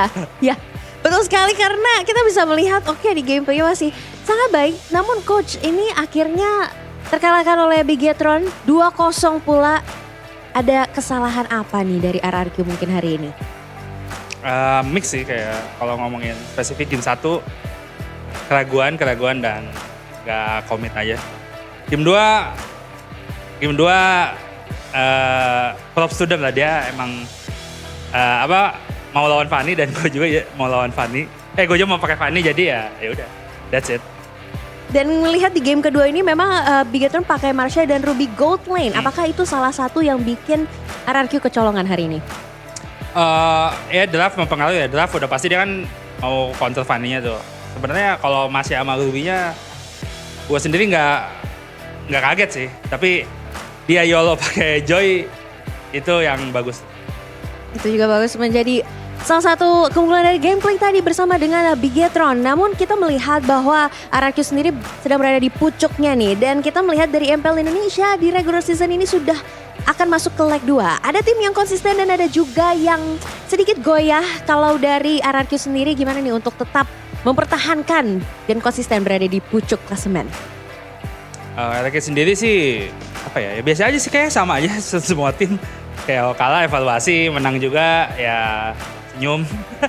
Jadi ya yang di bawah juga sebenarnya kan lagi pada berantem juga tuh, mirip-mirip skornya. Ya RRQ semoga sih makin jauh gap ya. Amin pastinya. Kalah menang itu biasa dan bagi RRQ ini masih bisa langsung dipatahkan karena baru 1 kali ya coach pastinya. Dan tapi melihat nih performa dari Bigetron setelah week after lebaran ini bisa sapu bersih loh di minggu ini. Ini seperti apa nih coach? Apakah perlu diperhatikan juga nih? Ya, Bigetron ya seperti kita tahu ya pocket stratnya dia banyak, cheese stratnya banyak, jadi ya semoga bukan hanya RRQ, tim lain ya banyak pelajaran dari match kita tentang cheese stratnya, jadi ya semuanya happy. Semuanya happy, hope Buat for the playoff. best. Yes, pasti hope for the best juga dan mungkin ada pesan-pesan buat Kingdom yang nonton.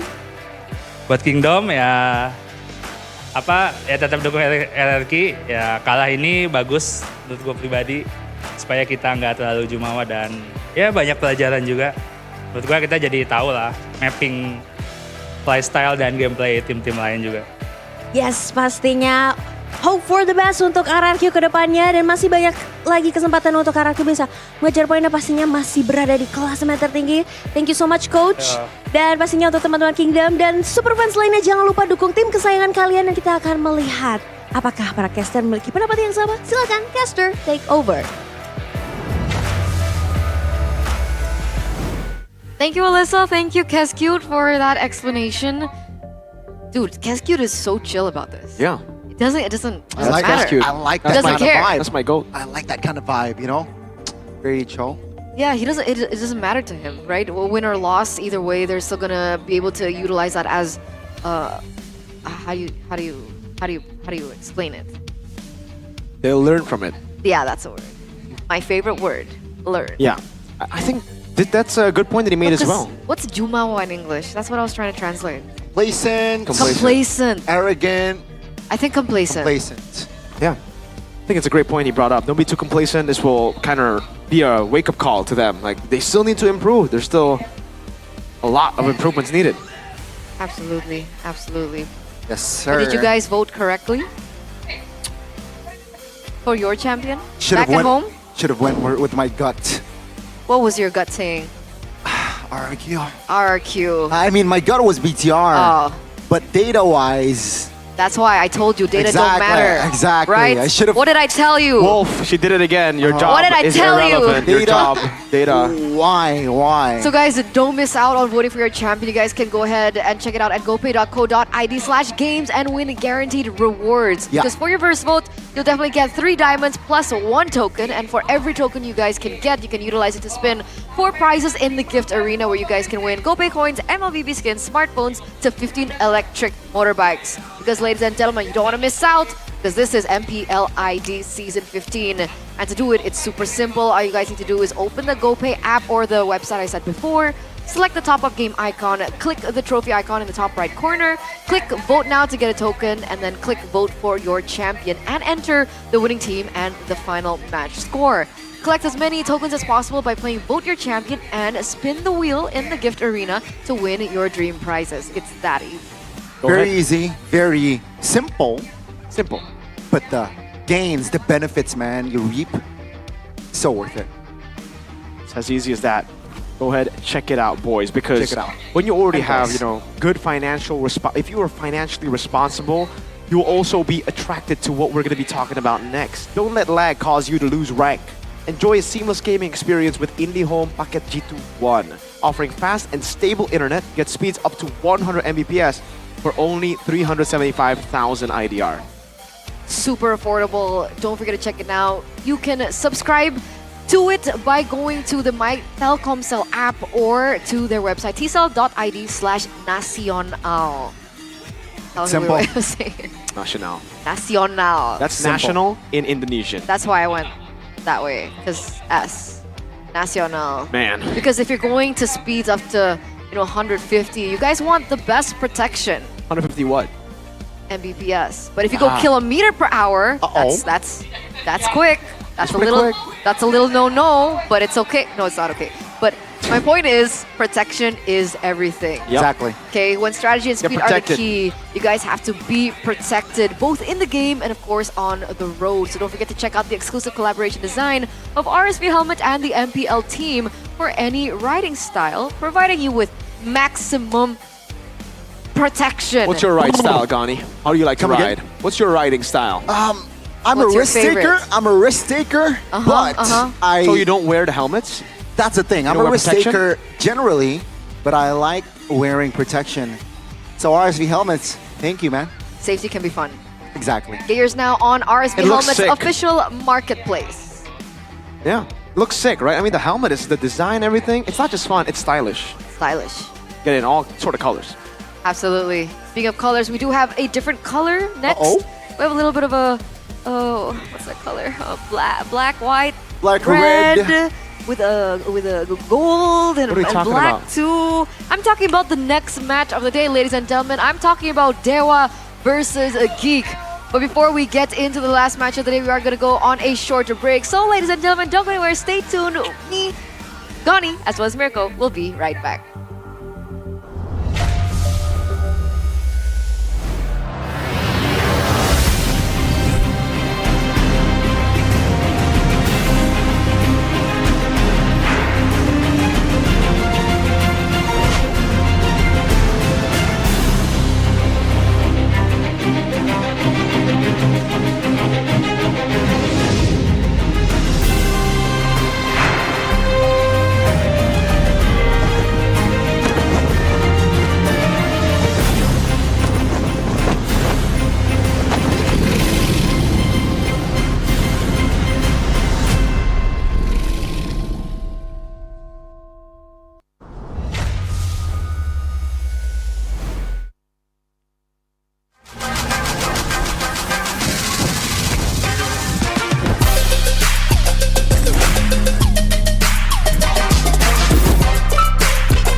Walau yang lain terus berubah, Gope konsisten, kasihnya pasti murah. Bayar tagihan murah di aplikasi Gope. Gratis transfer 100 kali per bulan. Download aplikasi Gope baru, nggak pakai lama. Dompet andalan gamers banyak damage-nya.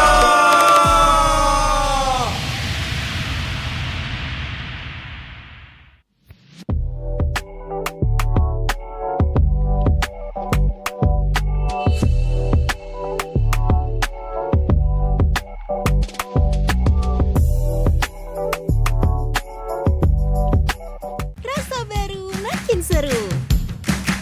Pertama di Indonesia. Kopi susu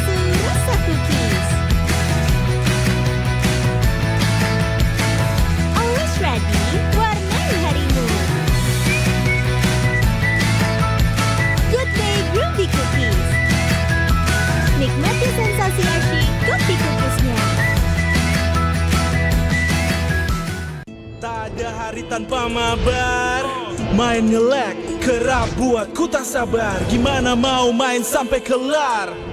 Ini waktunya ku bersinar. Okay, let's do it. Game smash andalanku bikin mainku semakin hebat. Pin stabil main makin mulus, rankku fix naik terus. Tukar DG rings, diamond dan voucher game kau dapat.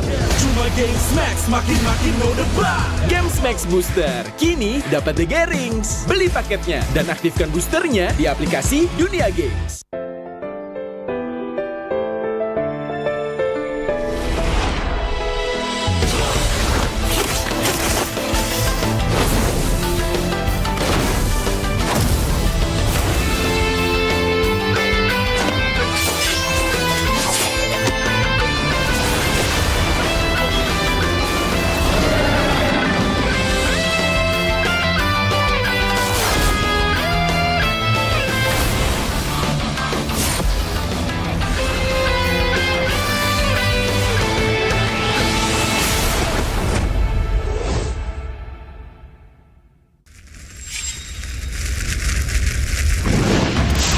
Minna!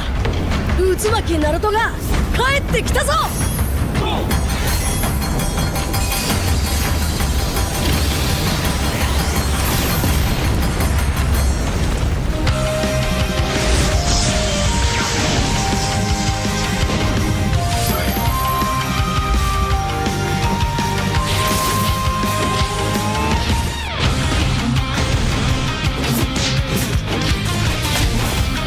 Kurama!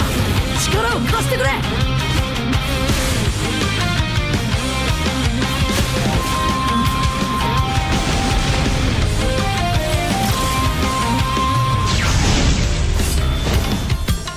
Yoっしゃ! 第7班ここに復活だってばよ!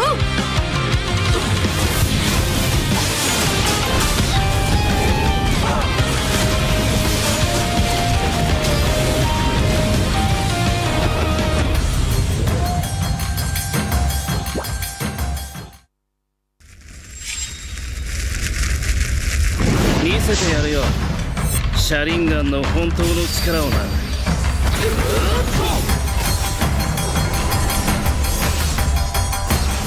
力が湧いてくる。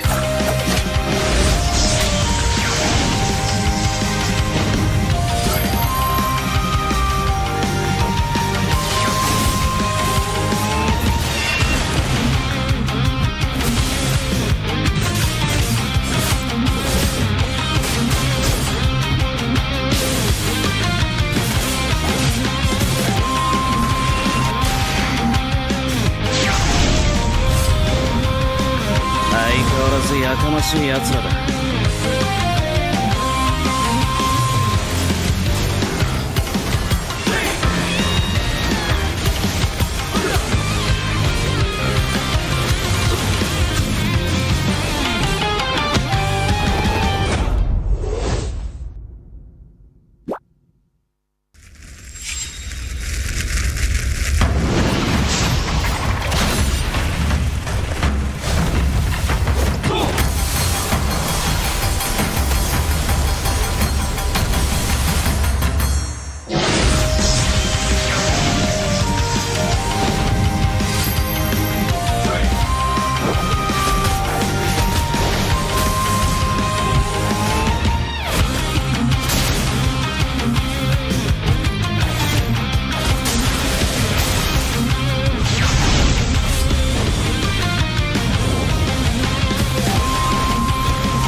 俺に任せて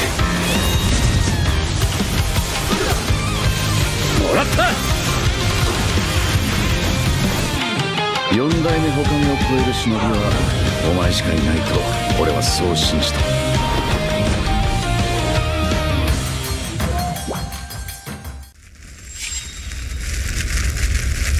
みんなを守るために私はもっと強くなる。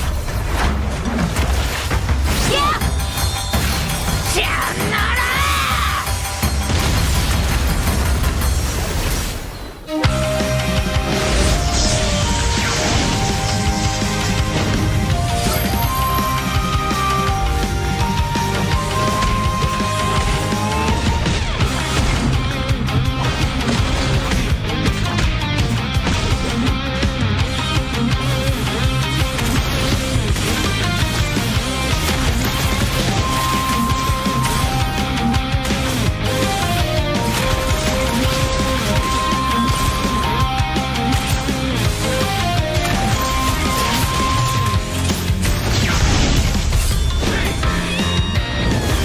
背中合わせでいくわよ。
aplikasi gope baru, nggak pakai lama. Dompet andalan gamers banyak damage-nya.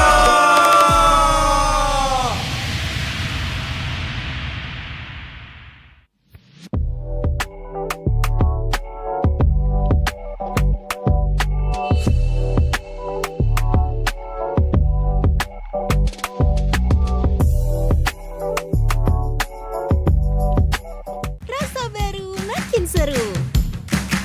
Pertama di Indonesia,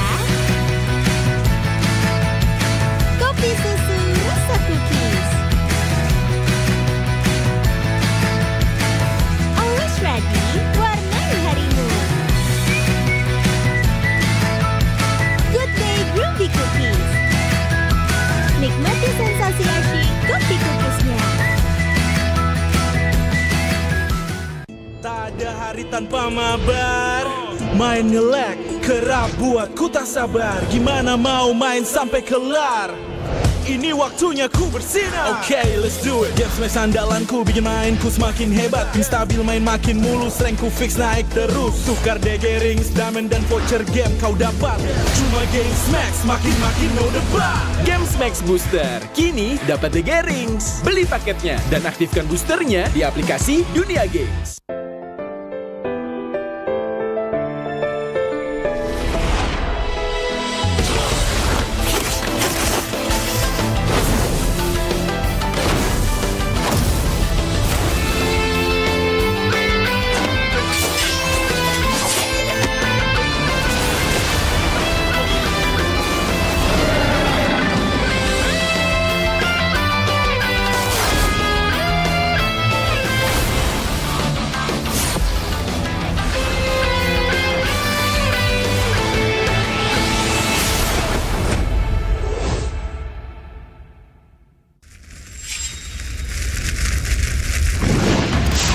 Minna! 渦巻きナルトが帰ってきたぞ!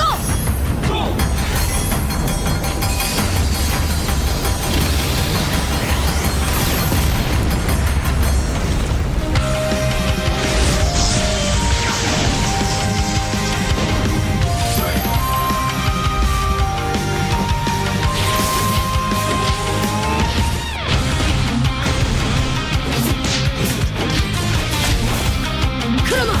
力を貸してくれ!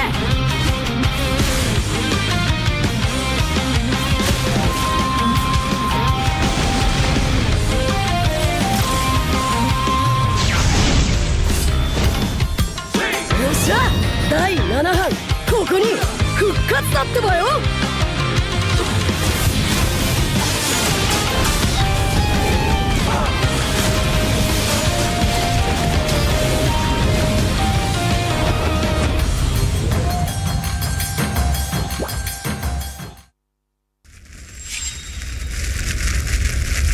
見せてやるよシャリンガンの本当の力をな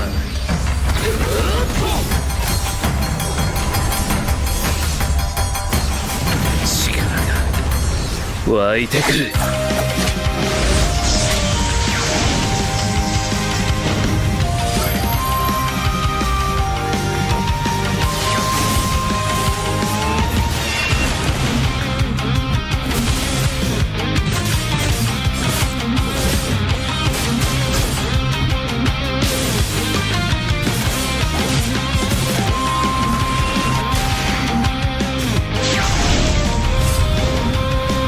相変わらずやかましい奴らだ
俺に任せ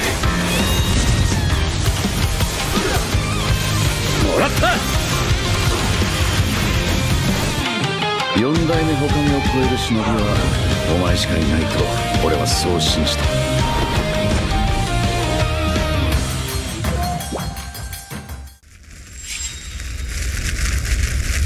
みんなを守るために私はもっと強くなるさよなら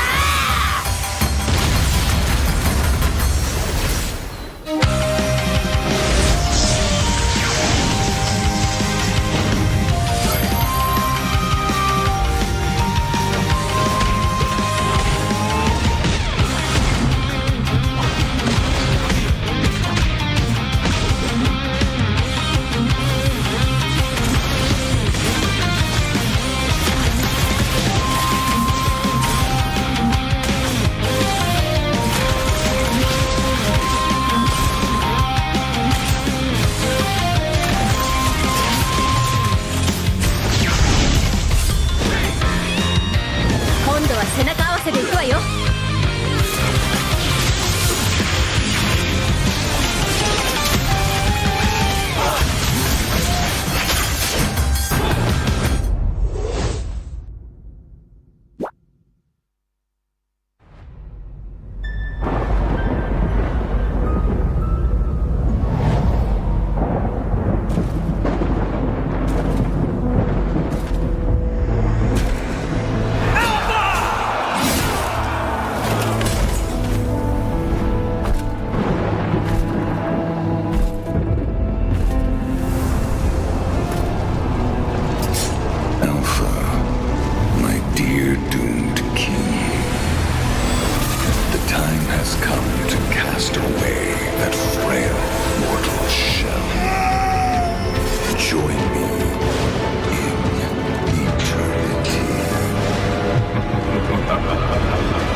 aplikasi GoPay baru, nggak pakai lama, dompet andalan gamers banyak damage-nya.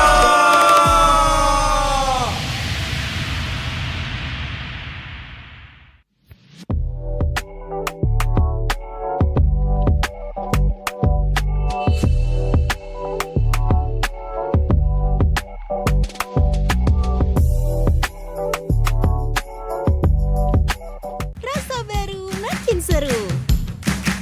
Pertama di Indonesia, kopi susu rasa cookies.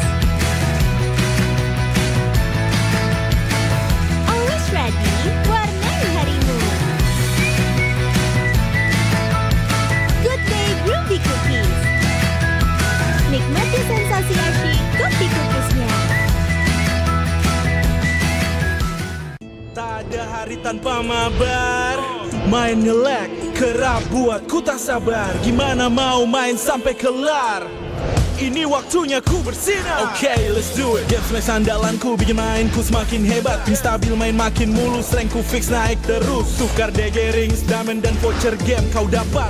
Cuma game smash makin no debat. Game Max Booster, kini dapat DG Rings. Beli paketnya dan aktifkan boosternya di aplikasi Dunia Games.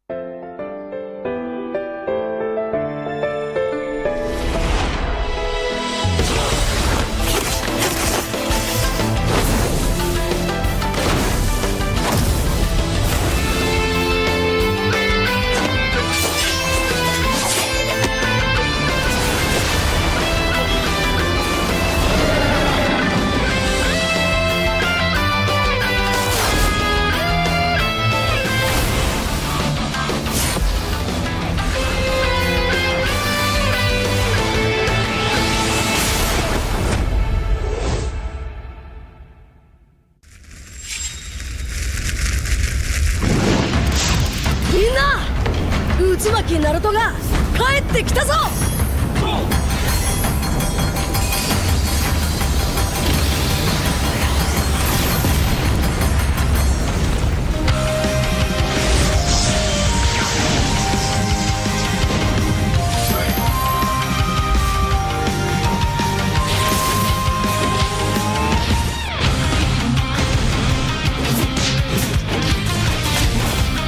Kurama! 力を貸してくれ!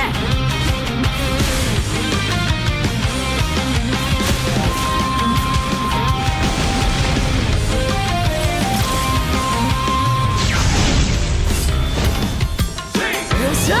第7班ここに復活だってばよ!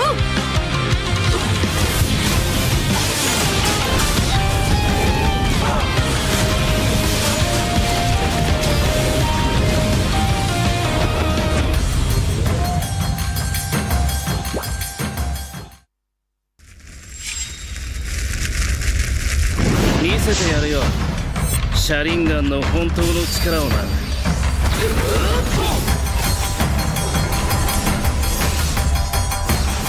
力が湧いてくる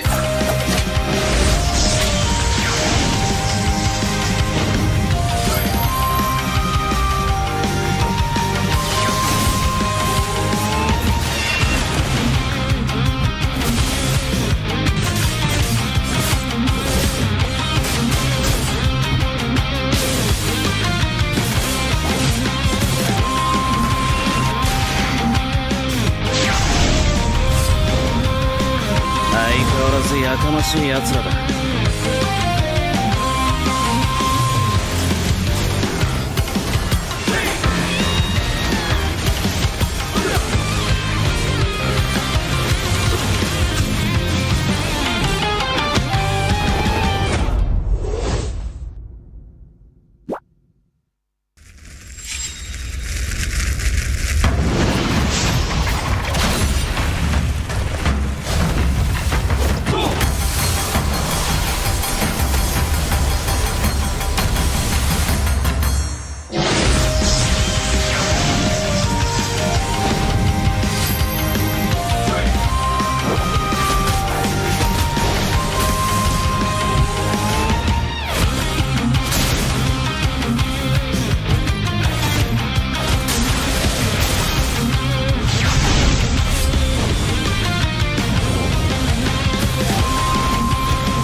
は俺に任せて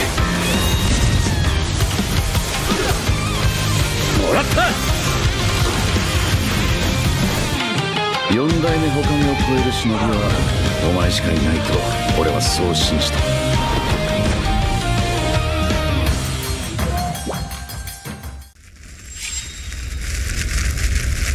みんなを守るために私はもっと強くなる。シャンナラ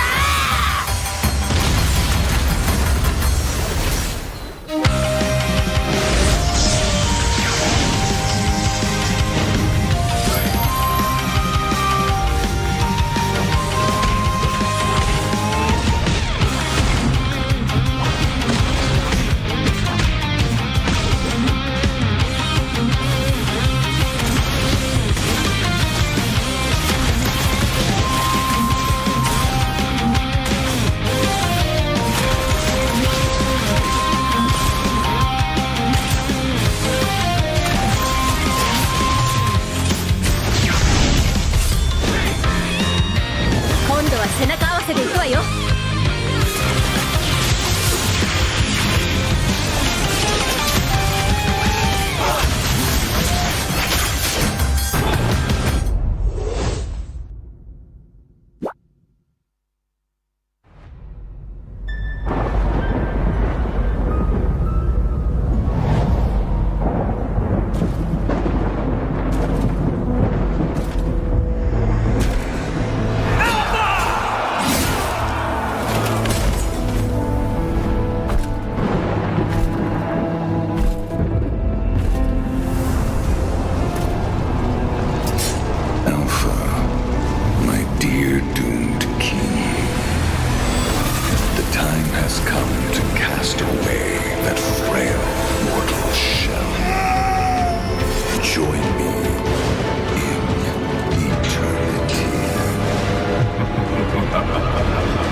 aplikasi GoPay baru, nggak pakai lama, dompet andalan gamers banyak damage-nya.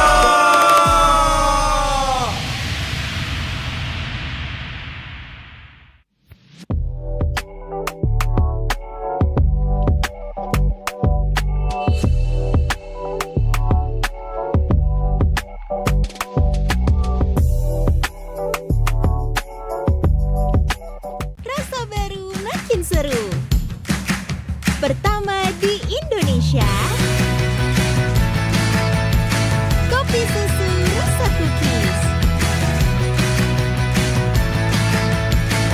Always ready, warnai harimu.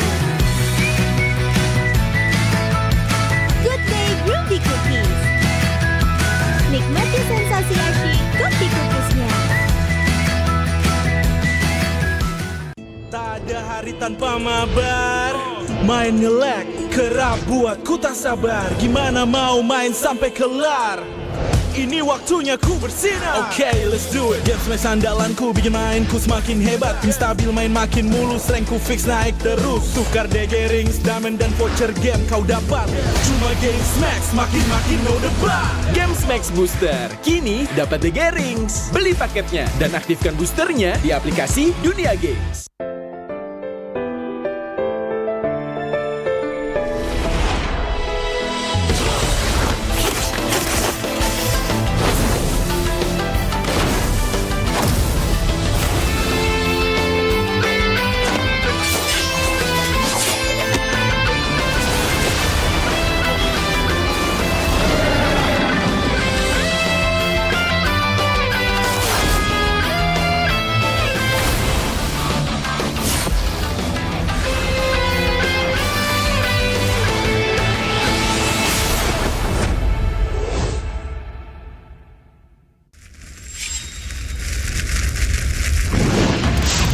Minna!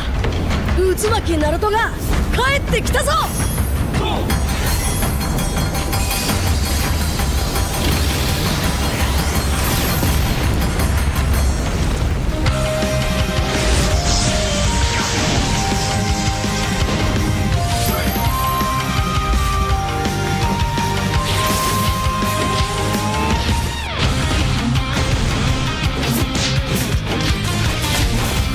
クラマ、力を貸してくれ！よ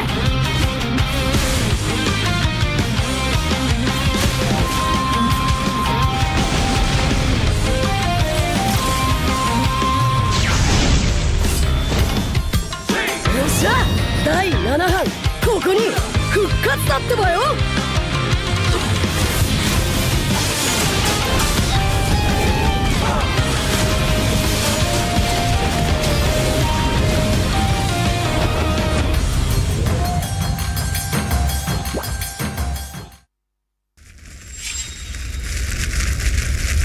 見せてやるよ。シャリンガンの本当の力をな。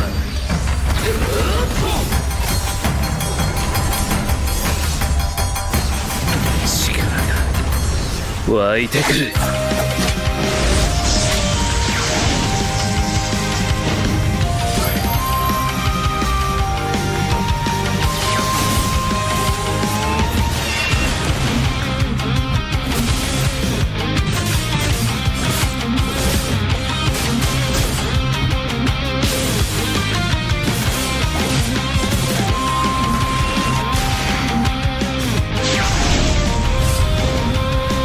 相変わらずやかましい奴らだ。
dan terus berlari, terus ke arah puncak tertinggi. Ku takkan berhenti, hanya sampai di sini. Kemenangan abadi menanti. You know we won't miss if we unite our focus. And if you haven't noticed, we all live.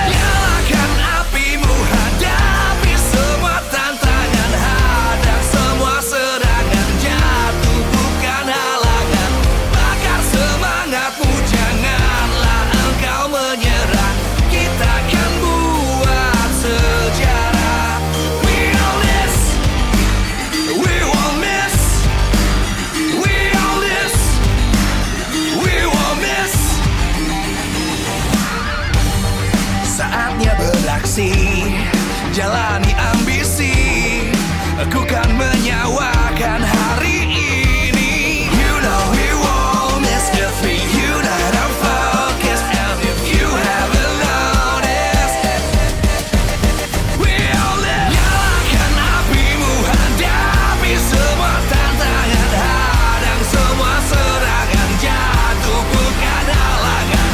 Bakar semangatmu, janganlah engkau menyerah. Kita akan buat sejarah.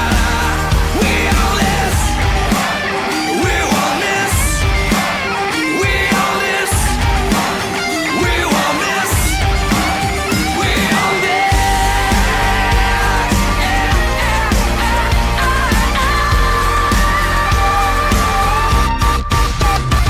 Nyalakan apimu, hadapi semua tantangan, hadang semua serangan, jatuh bukan halangan.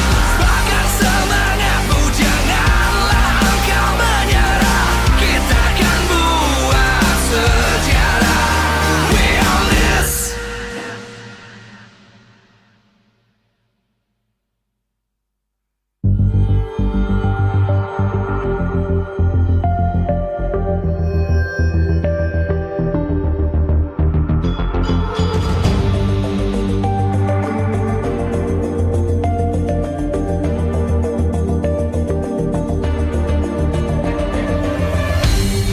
Aku kan berdiri dan terus berlari, terus ke arah puncak tertinggi. Ku takkan berhenti, hanya sampai di sini.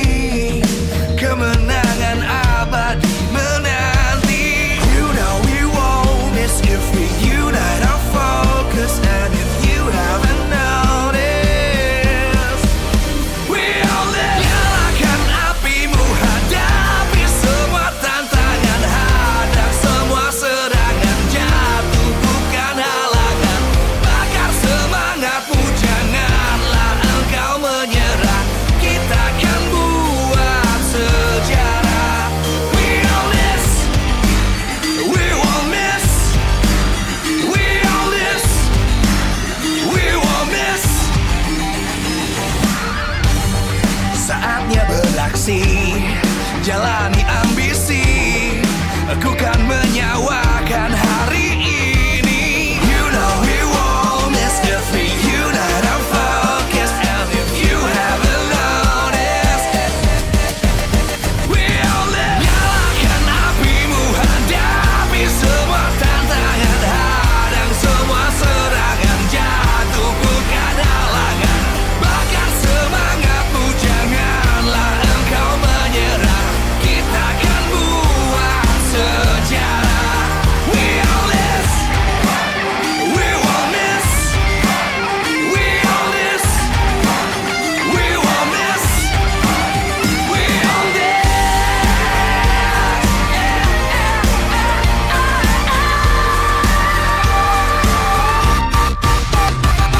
Nyalakan apimu, hadapi semua tantangan, hadang semua serangan, jatuh bukan halangan. Bakar Permisi, mau cari yang rambutnya merah-merah. Halo. Aduh, baru ada suaranya. Langsung saja di sini. Kalau Alisa sudah ada di holding room player, artinya ada lucky fans yang mendapatkan kesempatan untuk bisa bertemu langsung dengan para player kesayangannya. Dan di sini sudah ada Daun dan juga idolnya ada Luke. Boleh dong bergabung bersama Alisa di sini. Halo Daun. Halo Kak. Kamu dari mana? Dari Bekasi. Dari Bekasi jauh-jauh, dan kalau mendapatkan tiket ini adalah mereka-mereka yang datang pertama ke MPL Arena. Jadi hari ini udah datang dari jam berapa nih? Tadi sih datang dari jam 4:30. Dari 4:30, dan pastinya untuk mendukung tim kesayangannya Bigetron. Dan gimana perasaannya hari ini Bigetron bisa bermain dengan sangat prima, 2-0 mengalahkan tim yang win streaknya belum terkalahkan dan hari ini terpecahkan oleh Bigetron. Pastinya senang banget, apalagi kalau kayak dari tadi keren banget mainnya. Dan sudah bersama Daun di sebelah ada Kak Lu. Halo Kak Lu. Halo. Apa? Iya, mantap banget kamu. Keren. Nah, boleh juga langsung diserahkan dong hadiahnya nih lo. Ini juga ada hadiah dari Daun buat lo, jadi kita kayak tukeran kado ya. Karena pastinya ini juga boleh dong, karena ini lucu banget loh. Dibawa jauh-jauh dari Bekasi, luar biasa. Langsung dipakai. Ada jersey yang ditanda tangan gak sih? Pastinya boleh dong dikasih lihat nih ke para penonton. Nah, kalau teman-teman mau dapetin juga, pastinya jangan lupa ke MPL Arena. Karena buat kalian-kalian, para superfans yang datang dengan early, dengan lebih dulu, kalian bisa mendapatkan tiket ini. Lalu nanti kalau tim kesayangan kalian menang, kalian bisa langsung bertemu dan meet and greet dengan para playernya. Nih, bisa dilihat ada tanda tangan semua playernya. Boleh dong kasih tepuk tangan dong Bigetron buat Biget Troopers. Moreno, sini gabung. Dengan hoodie barumu ini ya, gimana nih hari ini sebagai MVP juga nih ya, bermain dengan sangat prima hari ini. Gimana? Pesan buat Biget Troopers, karena kamu sudah menampilkan yang terbaik hari ini. Terima kasih banyak buat Biget Troopers yang udah selalu dukung kita. Ya semangat terus buat kita. Buat Biget Troopers juga semangat. Buat semuanya pastinya semangat dan pastinya dukung terus tim kesayangan kalian. Dan mungkin dari lo terakhir ada pesan-pesan buat Biget Troopers yang nonton di rumah. Terima kasih banyak yang udah dukung kita, maupun kalah atau menang tetap datang. Ya, makasih banyak lah.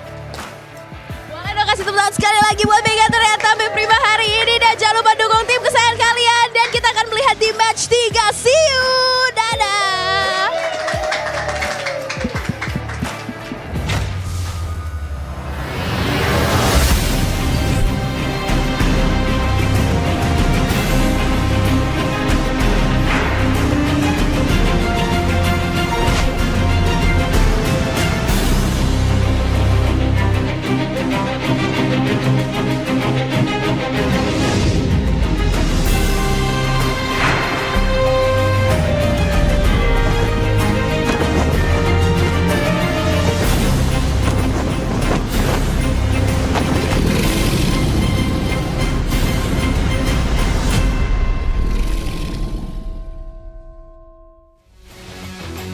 Live from MPL Arena, Jakarta, MPL Indonesia Season 15 is powered by Moonton. Supported by Esports Federation of Indonesia. Presented by official tournament smartphone Samsung Galaxy. Official e-wallet, GoPay.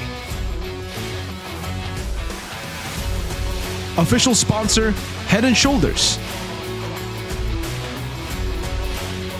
Official coffee, Good Day. We own this.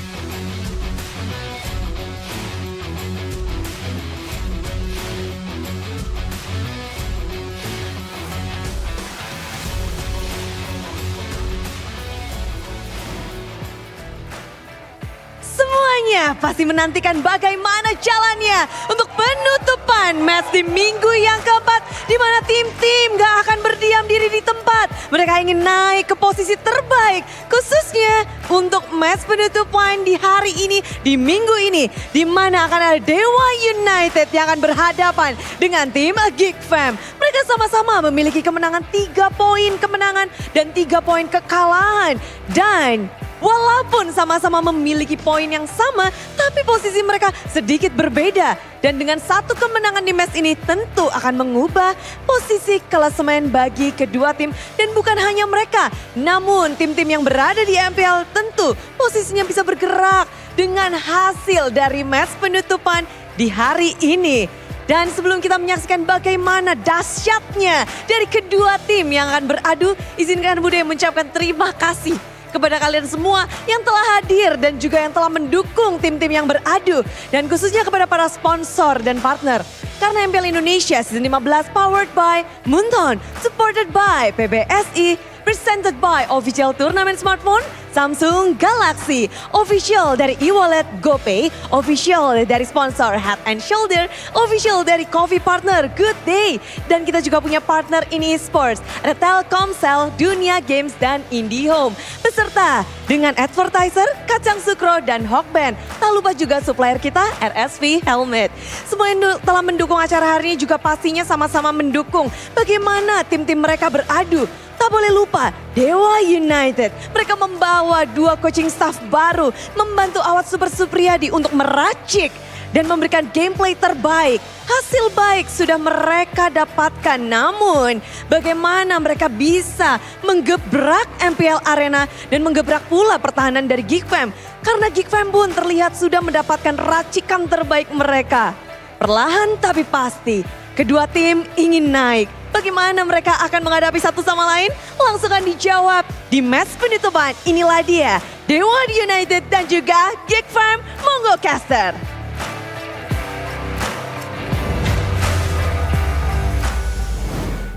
Our final match to close out the day, ladies and gentlemen. Wow.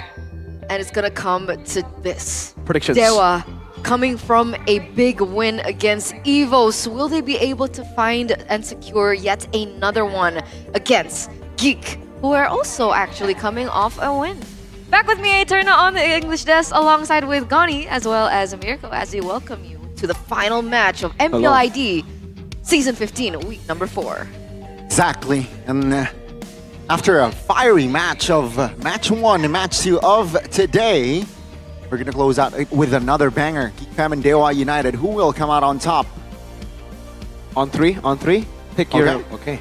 Oh, I forgot. Is this according to our predictions? Yeah. You can do whatever you want. Do whatever. Yeah. One, Ready? Okay. 2, 3.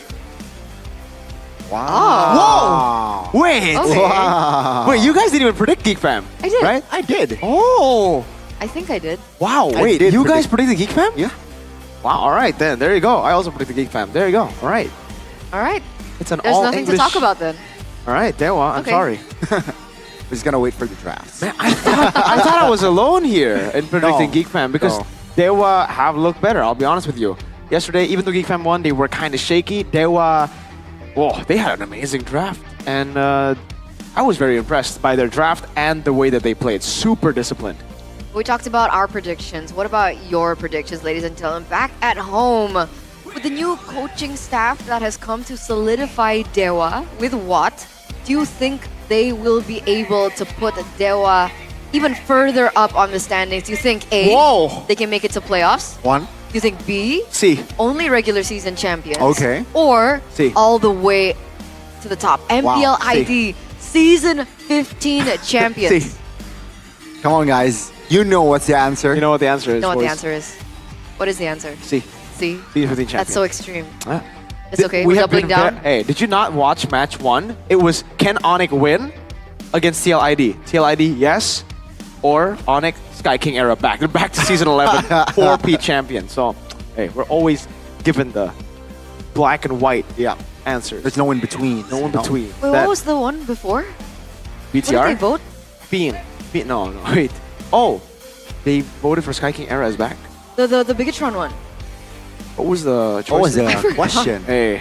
Because I They- felt like that was an extreme answer that you guys chose. But, you know, surrounding the success of Dewa yesterday, we have to talk about a lot of these coaches in their debut season finding also a lot of success. And remember, Wow. Bombi as well as Kurt are from the Philippines. That's true. So, great track record, I guess we could say, except for Coach Ren. Unfortunately, it was 5th and 6th. That's the lowest placement here. Even Arcadia, Season 10, 2nd place. And now, we know how good he is in SRG, OG currently. Yeah, Bombi and Kurt, I think the impact is definitely visible for Bombi. For Dewa United, it was an instant, like, crazy impact as he joined in because we were already starting to be concerned about the drafts while Watt was solo coaching Dewa. I think they have brought a whole new light to Dewa. Dewa's mastermind, 100% win rate on blue side. Am I not playing from red side? What was their match result yesterday? They played 3 games. Oh, it was 3 all games. 3 games, but yes, they have So only they won lost. on blue. Well, there But you they've go. only played 3 matches, 3 games, so There you yeah. go, there you go, there you go. A very interesting story indeed. Bombi, will he be able to be impactful in his debut season? Lovesy. Lovesy though. There's a lot more data on him, right? More. Looking at it, number 9, blue side win rate, 37.5%. Number 3, red side win rate on 50%. So, I think we gotta take a look at a little bit of the drafts here. For Bombi Kurt, we saw 2 different styles. We saw a split push style and we saw a full team fight ube kind of style. But for Lovesy, it's been more on the split push side. Okay. On the team fight side, they don't really stick together that much, but it really relies on Chidera getting Harith. It's either Harith or Moscow for Chidera. But yesterday, we saw a new look for Geek Fam. They were able to bring up the Granger, and the Granger was phenomenal on the hands of Mr. Chad Era. Let's take a look what you guys thought about the question earlier on. I actually have a little bit of a spoiler. It's 60% for something. Is that right? Playoffs. Yeah. Whoa, 68%. they don't think they're gonna be season 15 champions? That's crazy. Come on, guys. Come on. Only 17% of you guys believed. Yeah, but I think they will make it. Huh? You say 75%? 17%. Oh. Make it to playoffs? Do you think they're gonna make it to playoffs? Dewa? Yeah. Dewa. I don't know. See, I think we have one team who's going to make it to playoffs. For It's like sure. almost guaranteed. And then one team to not make it to playoffs, almost guaranteed too. I won't say which ones are which, but you could probably. You do the math. You could probably. Because the lower standings are very close. Exactly. Well, the fine lower standings. The standings are very Like close, 5, 6, except 7. for first and 9th. Like 5, 6, 7. They're all 3, 3, 3, 3, 3, 3, 3. 2, 3, 4, 5, 6, 7, 8, I think, are very, very close, Yeah, no? yeah. Absolutely, absolutely. And speaking of, the coaching staff coming through for Dewa United, also Mr. something Rez. different for Dewa, which is Rez in the EXP lane. Discovered by the Sky Kings, now a star in Dewa. I had to read that out like 3 times in my head. Can we call him a star in Dewa? He played 1 match. Do you think he's a star already? I don't think he's a star yet. He can be a star. I think the point of that headline is like the fact that when he was with Onyx, the spotlight wasn't really on him. Because everyone else was performing maybe a little bit better or they made bigger outplays. But for now, for Rez, when he's in Dewa, he has a lot more spotlight on him, especially in their last match against EVOS. So far, the highlights have not really highlighted that, if that's the case. Unfortunately, I think Rez is still an enabler. Unfortunately, I don't think that's the case. I don't think he's a star in Dewa. He is an enabler to what already works to Dewa United, for Dewa United. And what has worked is maybe doing really well in the gold lane. Ray, Mueza, also very good in that duo mid. So it's enabling what they already have that is already super strong. Rez is an enabler. Even in Onyx, I remember him as an enabler. He's kind of like, for me, more boots than Lutpi. Didn't work out in Onyx. I think he will be a better fit in Dewa. But to say he's a star, I don't think so.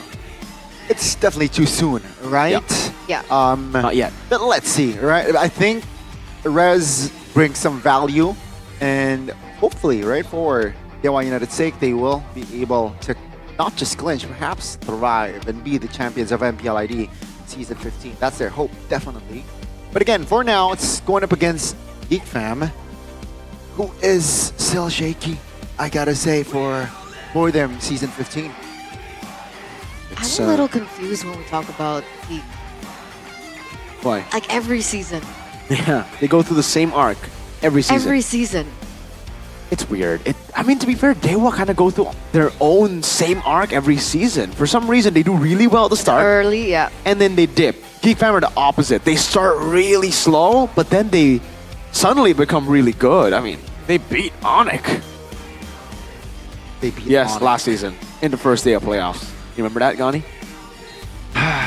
Natan, Yves, Tigreal. I know. Playing base turret. They were able to come back. So what do you guys think? Will it be Dewa today or will it be Geek Fam today? Who will cry? Who This will emote. cry? This emote. All right, so do we have updated predictions? Okay. You ready, Gani? Do I have my update? Yeah. 1, 2, 3. Whoa! You changed the Dewa? Are you so Dewa because you want Geek Fam to win, or are you so Dewa because you actually believe in Dewa? I just want to be the outlier on this table. Just to make things interesting. Fair enough. Okay. Okay. That's fair. Ooh, the jersey. Dude, I'm telling you, Geek Fam designers have been going to work this season. That black and red and the white jersey, really cool. Dewa United. Also, I like their jersey. I like their jersey. I like their home jersey a bit more, though, to be fair.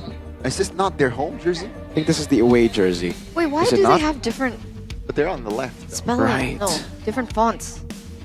Different fonts? Kurt's font and Maybe's font is different. Maybe that's for players only, There you Eterna. go. That's true. Yeah. They have the same font. Hey, man, I'm not their designer. That's true. That's true. Maybe you gotta ask them when they win or lose. That's a solid question. Maybe you can ask Alyssa, side reporter, to ask the question for you. Maybe we can. Maybe we can. But no matter what the questions is or are, both teams really want to solidify this win because right now Geek are at what, 7? They are 7th. Or are they 8?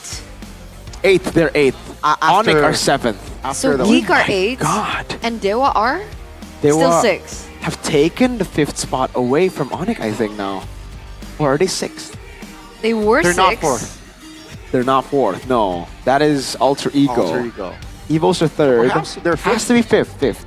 5th. Well, yeah. Dewa, 6th Did is... Liquid do enough to get 5th? No, 6th, right? I think, yeah, Liquid are 6th, was max Onyx 6. 7th, and then now Dewa are 5th. They want to stay there, they gotta win though, because if they lose, then they will drop, and I think Liquid will rise. Uh-oh. Or Onyx, I don't, yeah, we gotta see later.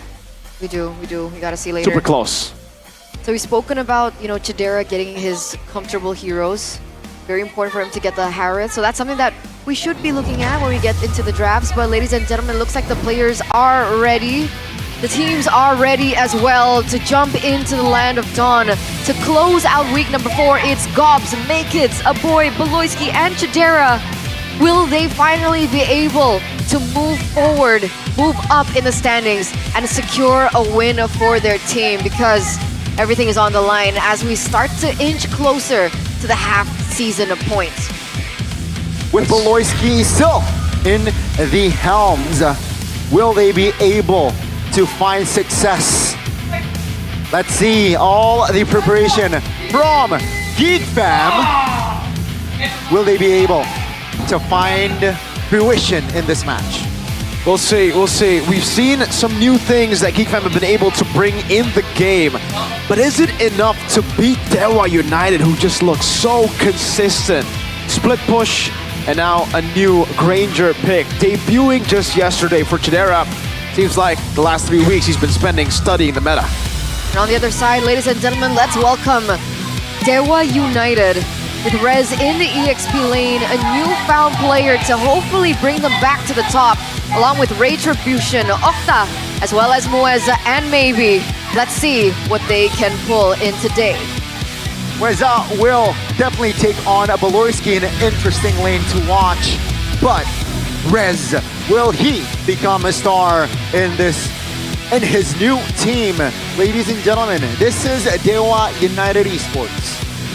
Ray, ex-teammates with Beloy. Mueza, back in the day, was part of Geek Fam Junior, the MPL team of Geek Fam. Also learning quite a bit from the man Beloyski. We'll see if they'll be able to take the man who proved them, who helped them learn, helped them get through their rookie days, I would say. Mueza's been a star, I would say, as well. Mueza and Ray, this dual mid is definitely a force to be reckoned with. Absolutely. And with that being said, let's welcome the coaching staff for both of these teams.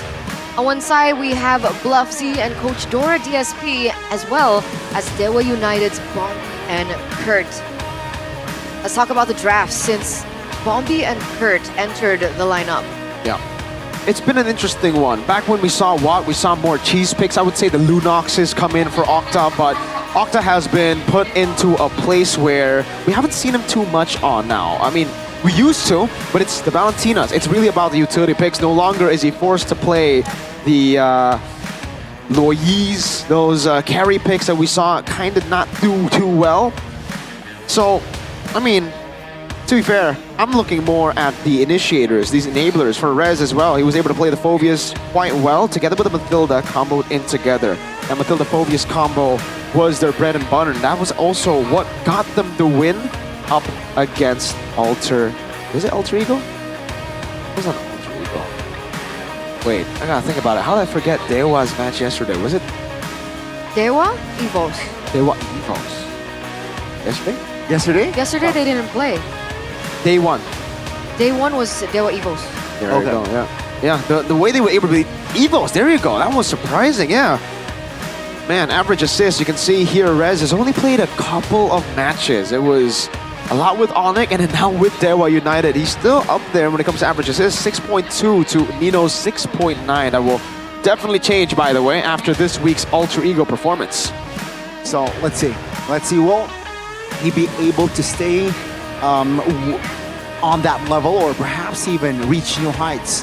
Because going up against Gobs, I feel like Gobs this season is, if you compare it to his performance last season, a little underperforming for my liking. Yeah. So I think it's definitely, I think Rez can definitely capitalize on Gobs' a lot of mistakes. But this is the thing about Geek Fam, right? They always start like this. It's the same last season. We saw Veldora kind of struggle, and then Gobs took in that role, did good, but then we saw them just constantly swap back and forth. Gobs, Veldora, Gobs, Veldora. You can see XP laner damage taken per minute here. Definitely Rez was the guy to take most of the damage when he was part of Onyx. But here, for Geek Fam, it's Beloyski. It's Beloyski who takes most of the damage, so I don't think we have to talk about that. Now, Gobs' role in the team is more of also an enabler. They both have very similar roles, and I think they have a similar hero pool too, and I think that actually plays into the keys to victory, presented to you by Samsung Galaxy A365G. Deny or trade Naked Suyo with Lucas.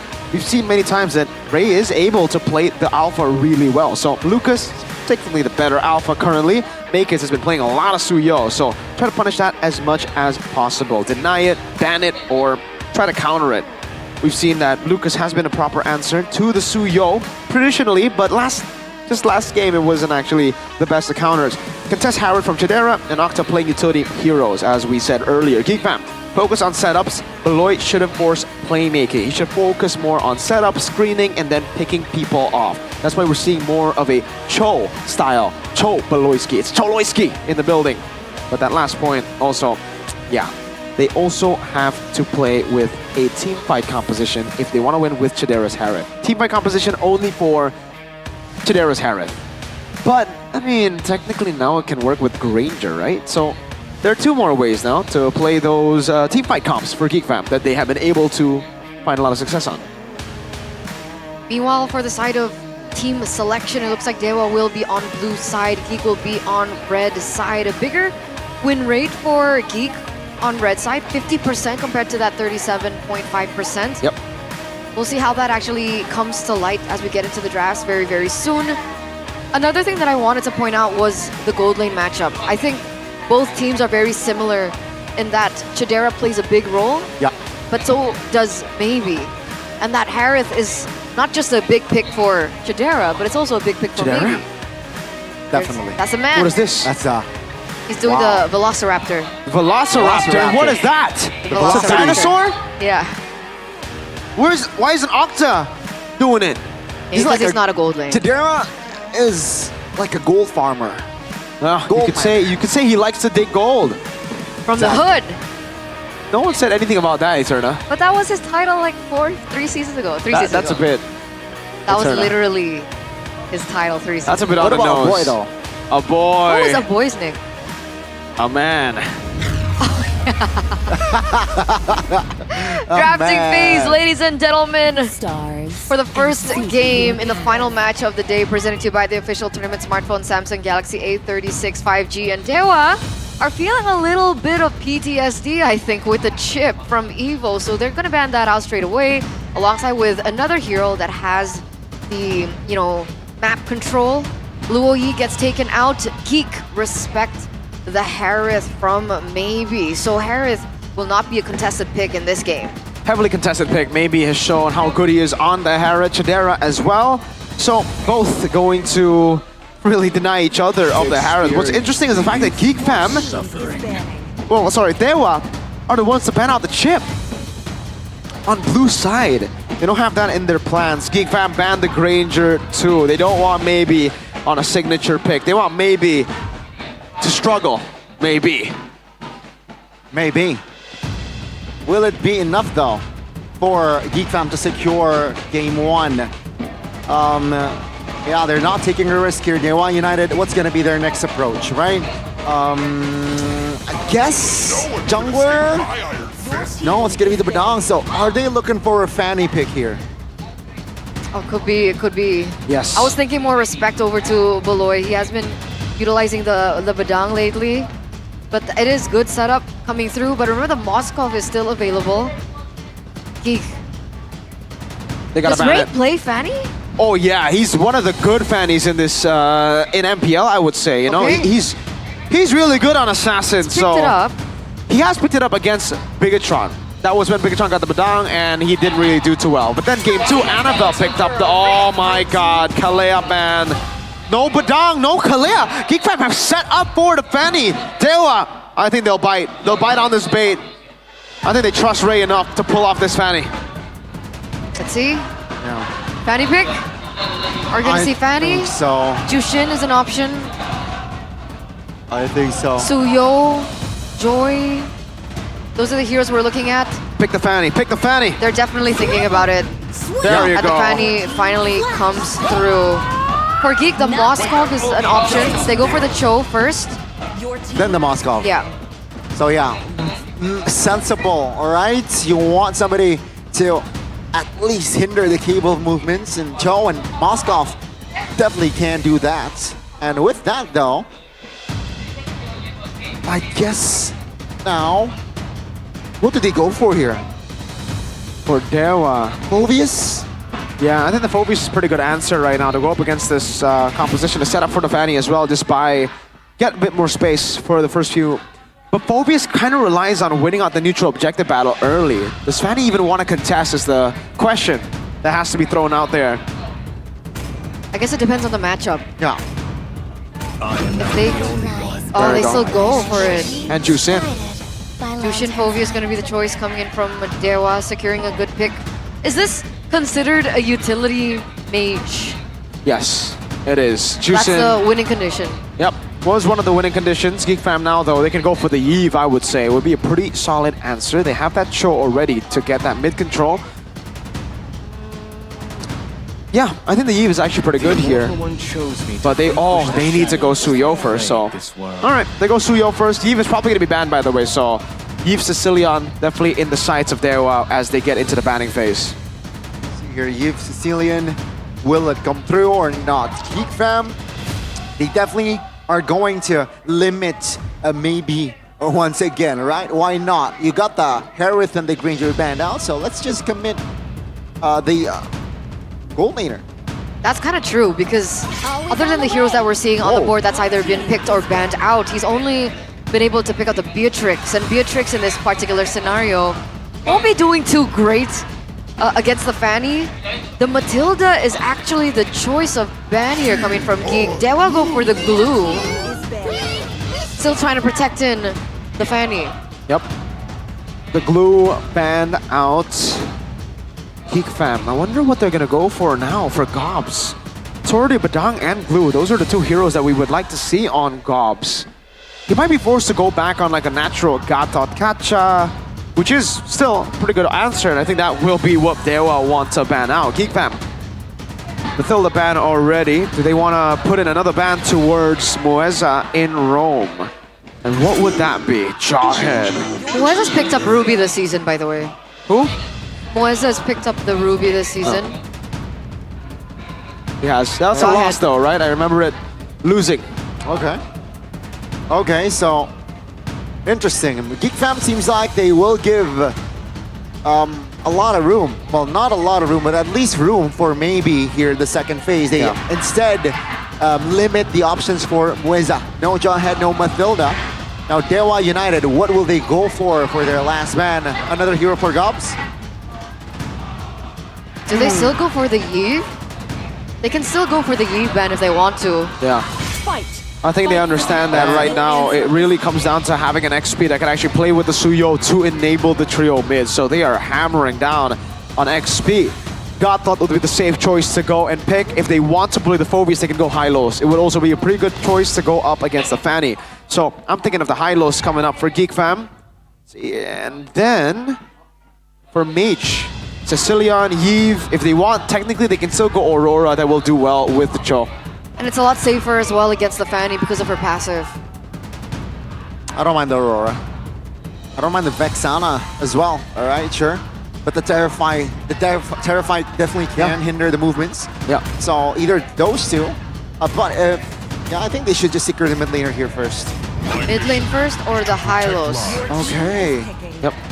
Hylos is a safe option again. It's a winning lane, and technically there's already no counters to it, right? Because you've already picked up the Phobias. There's not going to be a CC that comes up. We're waiting for a roam and a gold lane for maybe.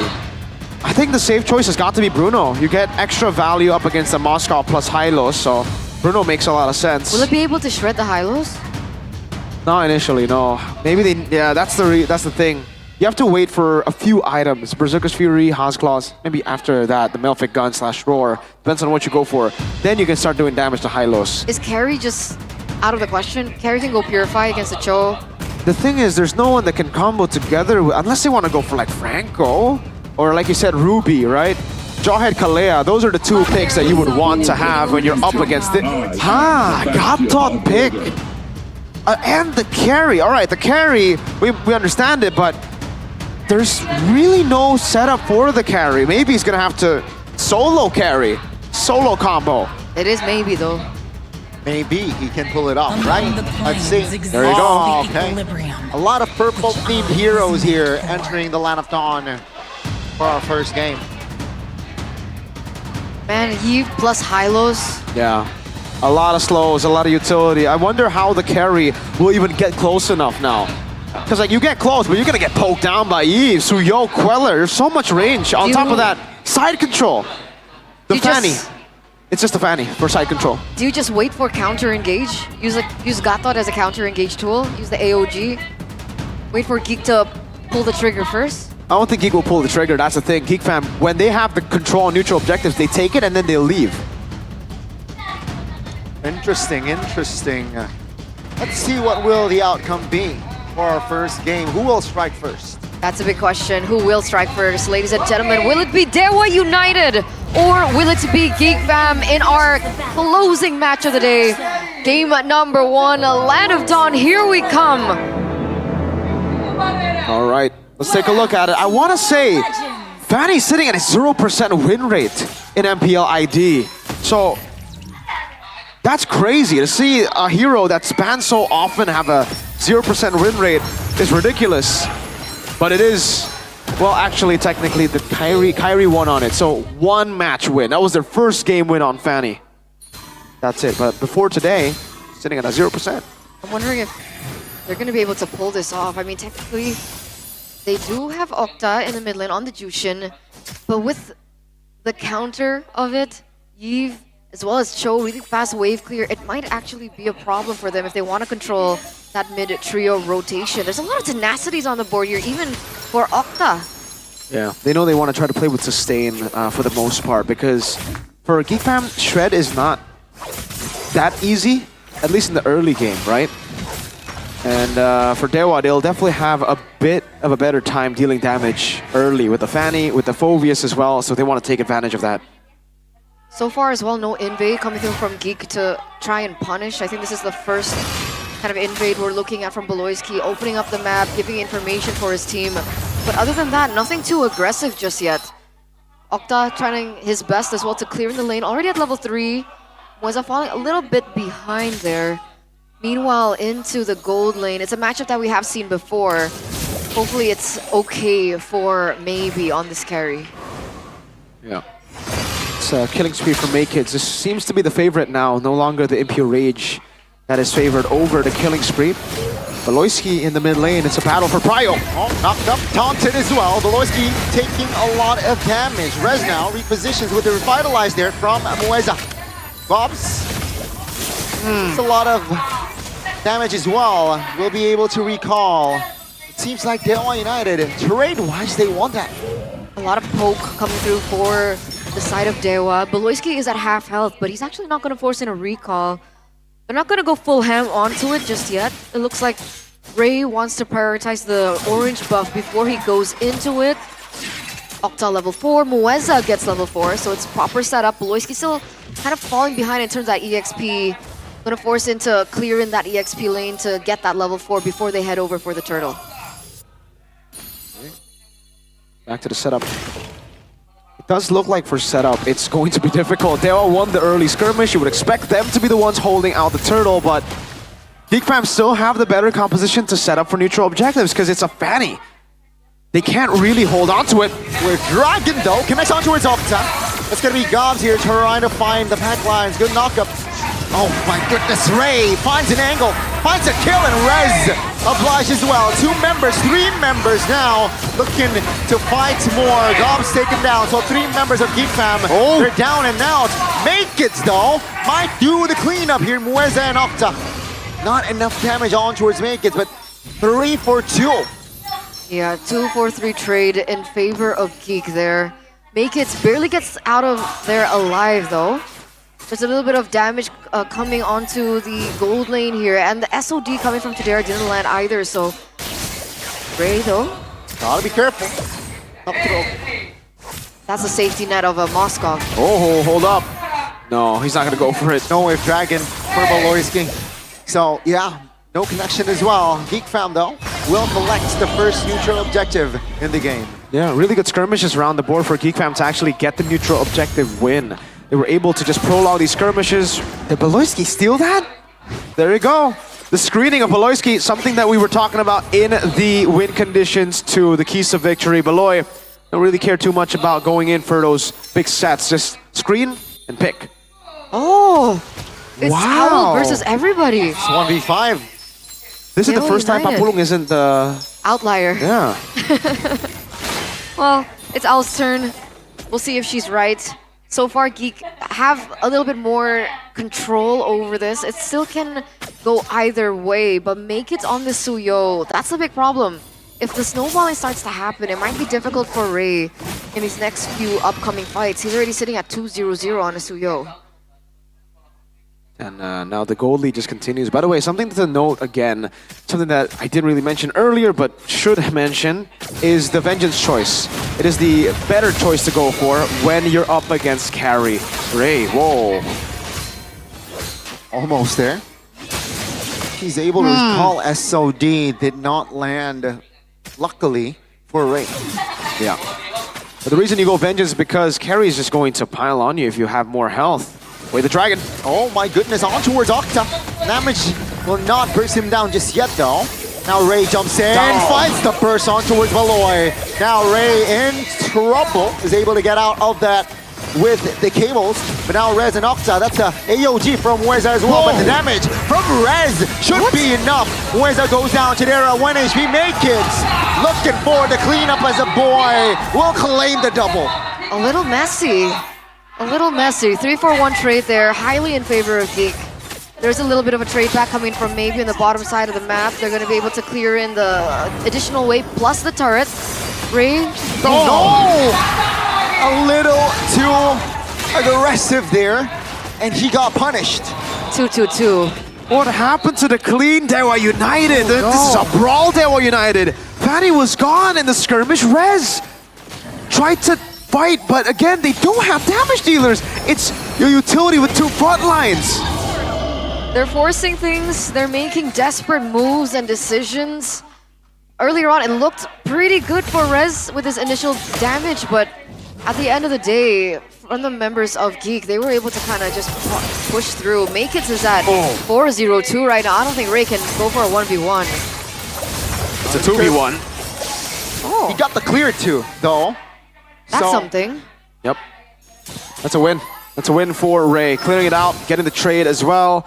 Almost a trade, but he doesn't have purple buff. Again, Ray, solid stuff on the Fanny, but unfortunately, he's been quite disconnected with the team. Maybe the team's too used to seeing Ray play Suyo, Joy, that they don't understand how quick and how quick he can go in and out of fights. Could be a possibility. Beloyski now going for the screen. Oh, they're able to take that away. Chidera actually gets it. And talking about Chidera, he actually has a 200 gold lead. But the main problem right now is that jungle gap, right? 1,200 gold lead in the hands of Makekids as compared to Ray, who's falling a little bit behind. One level below as well. So his neutral objective should heavily favor Geek at this point. Seems like Geek Fam here playing it slow. I like this tempo. Right now they are going for another invade. Octa isolated with the Way of Dragon goes down. AOG finds two. No follow-up just yet though. Good taunt as SOD connects with the boy. He's able to find more kills. Ray now awkward positioning as Maybe and Ray only the two remaining survivors from Dewa. They keep taking these fights inside of the box. Yep. Over and over and over. This is the third time they've done it. And a boy will just capitalize over it. The real world manipulation, the slows, it's enough to kind of push Dewa to this point. 4,300 gold lead. I really wonder why they still went with Gatot Kacha. This is something that we've been saying for a long time. Just yesterday, Alter Ego in their matchup as well. Gatot Kacha was the outlier, the guy who was always being picked up for solo initiations. Beloy, oh man. Really not giving Ray space to do anything. Forced to cable all the way back, and this gives, Geek Fam, reset. Just had a mistake though. With that reset, will this give tempo to Dewa United? Moeza very low though, so unlikely to do it. Takeover! Chidera! Precise SOD finds its mark. Now it's gonna be Geek Fam looking for more opportunities to find bodies. But Dewa United, they will be able to back away. There you have it.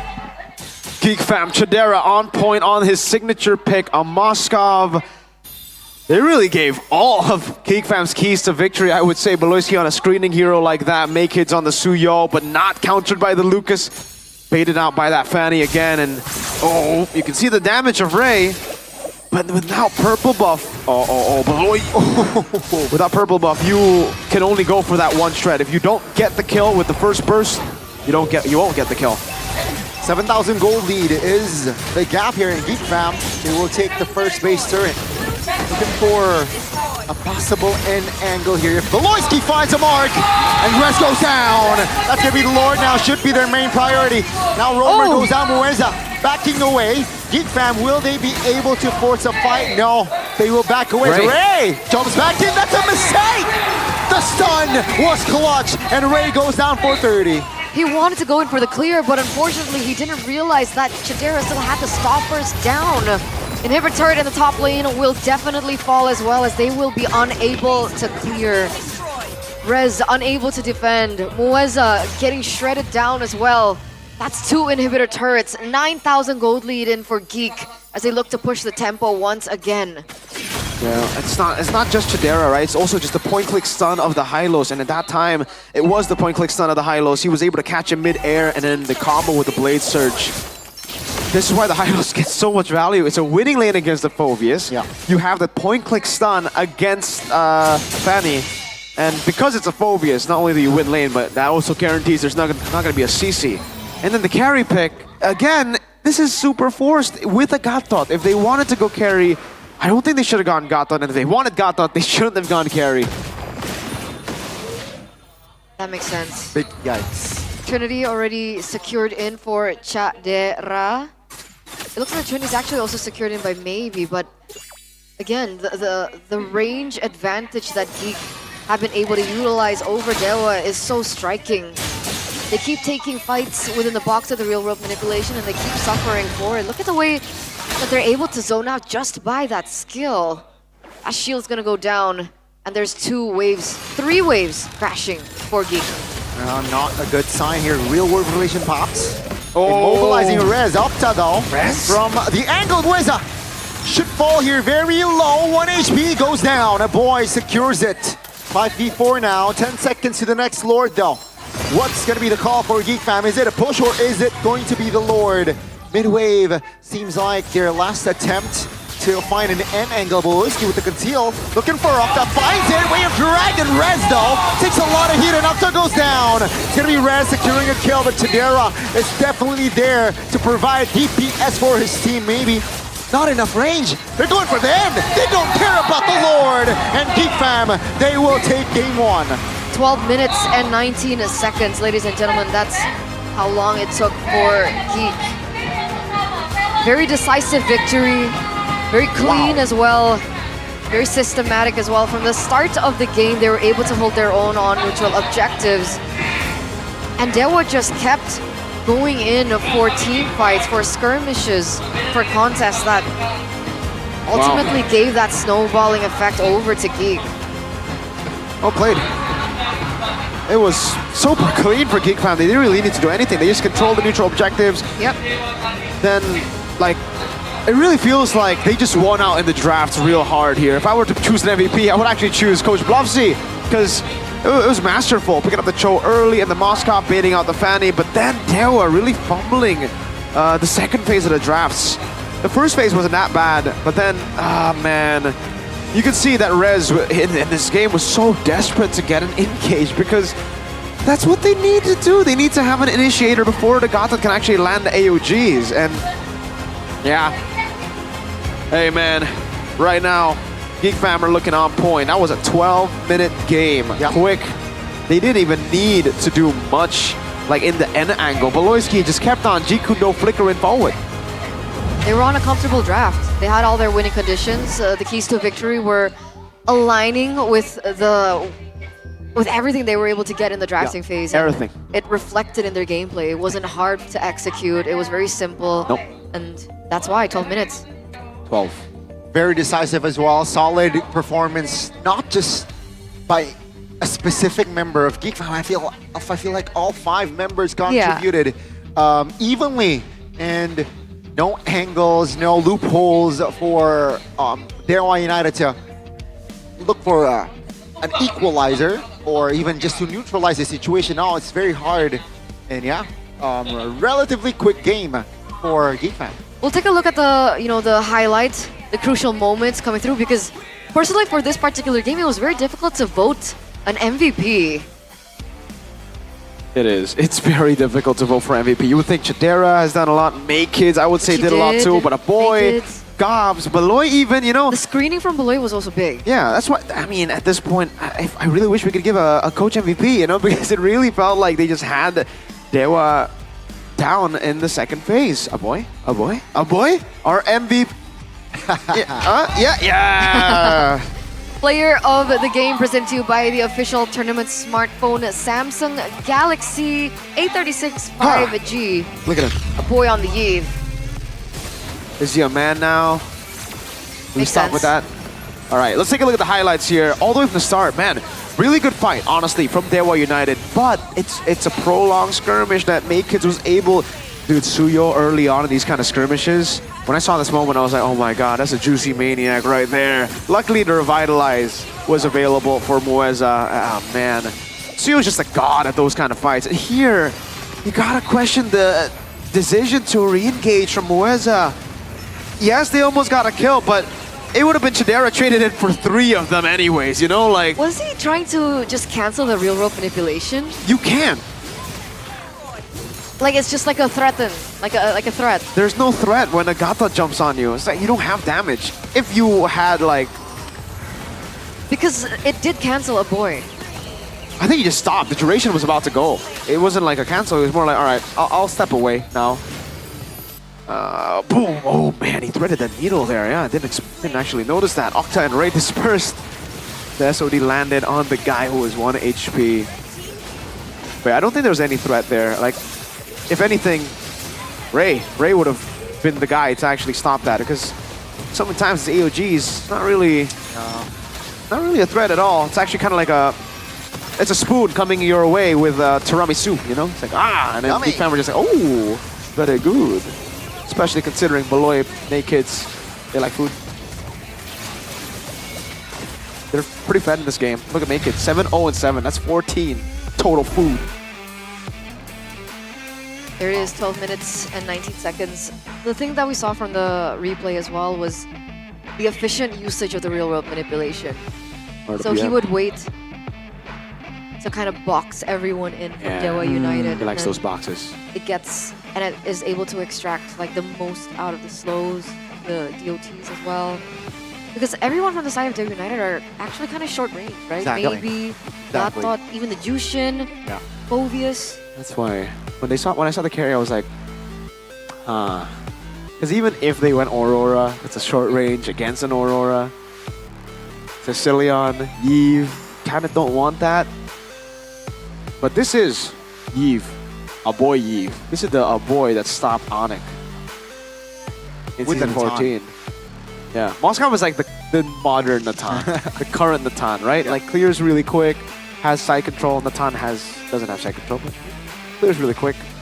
There's not much to talk about when we're talking about emblems here because it's really just, yeah, it's normal. Thrill, Season Hunter, Tenacity, and Vitality there, Rupture, Wilderness Blessing, Cho. This is, maybe it's not for all Chos, but Beloy has always gone for Agility and Wilderness Blessing. That's how he likes to play. He likes to be fast. He's speed. Good job. That's why he was everywhere. Yep. Constantly screening, constantly finding information.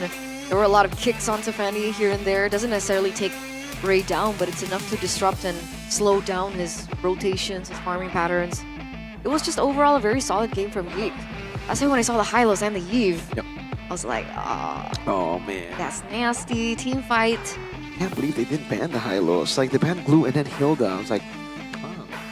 They would want to ban Gatot maybe, right? Or Hylos. Turns out they picked Gatot. I didn't expect that. They went beyond expectations with that one. But it's not like the draft is completely flawed. They had good components. It's just they didn't know, they had good picks, but it's a synergy. Carry, Gatot, those No are two connection. good picks, but the connection, not really. Fair enough. Let's see here. Dewa United, it seems like they are unable to find the connection with the drafts. Meanwhile, Geek Fam textbook play, with the composition you have. We mentioned this over and over. Just a textbook, very solid. A unit, seems like, right? Geek Fam displayed a unit in that game, so a clean one. Question is, will they be able to replicate that sort of performance to close out the series? It's just so anticlimactic for me. Because Dewa just came off a win from Evos, Yep. but we didn't really see the same Dewa in that first game. Maybe they're just warming up. Maybe. Let's Maybe hope. Let's hope. Perhaps we might see a reverse sweep. Yeah. I mean, they have a Maybe. player called maybe. Exactly. Maybe. First game was a reverse sweep. Second game was a sweep. So the third game? Match? Will just be a 2-1. Because I mean, if we look at the pattern, sweep, reverse sweep, this should just be like 1, 1, right? Right? That's a pattern. You see it? You see the pattern? Yeah. Okay. Took me a while. You see the pattern, Took me a Gani? while. No. No. You think it's gonna be 2-0 or 2-1? Now, I think it's gonna be a 2-0. Yep. Just like 2-0. So is this the geek that we were waiting for? The half-season geek? Yeah. This is. I mean, personally, this is what I was waiting for. Okay. Geek. Is this a spike? I guess we'll see as we're gonna throw it over to Alyssa, ladies and gentlemen, before we get into game numero dos. That's 2. Match ketiga hari ini begitu luar biasa dan 1 poin sudah didapatkan oleh Geek Fam. Namun sudah hadir bersama saya di sini ada talent brand ambassador yang luar biasa dari Dewa United Esport. Halo. Halo, Ci. Boleh kenalan dulu nggak sih nama kalian siapa? Halo, aku Anissa, brand ambassador of United Esports. Kalau aku Juli Kimura, talent dari Dewa United Esport. Yeay, ada Kimura dan Anissa bersama aku nih hari ini. Nah, aku pengen tanya-tanya dikit nih soalnya katanya Battle Emote ampun sepuh dari Dewa United Esport udah balik lagi nih di Land of Dawn. Iya, benar. Gimana tuh, bisa dibelikah sekarang atau gimana nih dari Kimura mungkin?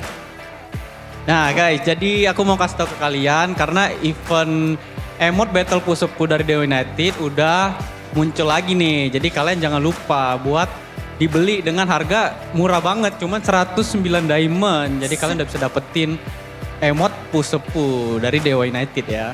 Yeay, hanya 109 diamond aja kalian bisa langsung dapetin emot ini karena sudah kembali lagi. Dan pastinya untuk yang udah beli nih, denger-dengar katanya ada reward juga yang bakal mereka bisa dapetin. Iya benar, kalau udah punya battle emote sepuh, kalian bisa datang ke bosnya Dewa, bisa dapetin reward dengan liatin aja nih udah punya, terus bisa dapetin official merchandise-nya dari Dewa United.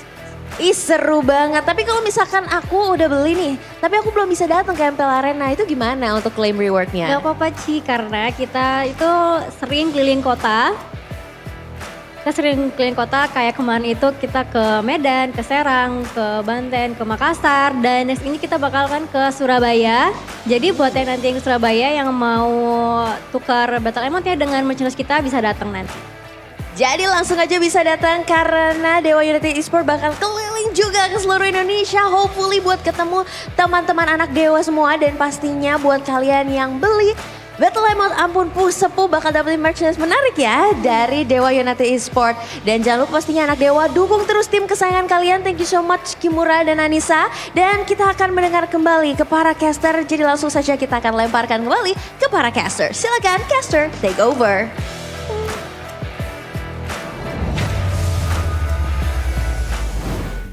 Thank you, Alyssa. And now we're back for game number 2. So if you guys just tuned in, it is a 1-0 lead for Geek. What? You didn't thank Kimura. Thank you, Kimura. He's your ex-player. Oh yeah. Oh, he was a part of Aura. Yeah. Back in the days. Oh, you're saying Aran is better? Yeah. Looking? What? What? Yeah, so you just said yes. Hey, everybody is good looking. Okay, it's a matter of preference. Sure. Sure. Aran's good looking. Weedy's good looking. I agree. Sans is good looking. Kyrie's good looking. I agree. Keyboy's good looking. I agree. Preference. You just mentioned all the good looking dudes. Because everyone is good looking. Everyone you mention is. I cannot move Here, from this box Eterna, you gotta that understand. he put me in. The fact that you say good looking means there has to be people who are bad looking because they cannot be good So without did you bad. consider everyone that I mentioned good looking? Extremely. Interesting. Extremely. Yeah. Okay. I know where this is going, but Ladies and gentlemen, please do register now if you guys go. think you have what it takes. Fight for glory in the biggest MLBB campus tournament in Southeast Asia. Because the top 2 teams from Indonesia will represent the country in Jakarta and compete against the best teams from neighboring countries. You guys don't have to worry because the travel and accommodation costs are all covered. Why should you join? Other than everything I already mentioned earlier on, you guys can represent for a total prize pool of 40,000 US dollars. that's a lot of money. And the first 600 registered teams from Indonesia will receive 100 diamonds per player. What would you do with 60,000 US dollars? I'm sorry. Okay. I got a different question. We have done that too many times, Eterna. No, that's the point. No, we've done the That's what the would point. you do with? Okay. What would you do for $40,000? Oh. Turn it around, I Gaudi. would read word for word the TNC. The Okay. terms and condition. Who wouldn't? Go ahead, read it then. You know, it's long. Okay. Okay. You don't read it. You want to read the TNC? I never read it. I never read terms and conditions, guys. For 40K? Oh, that's true, actually.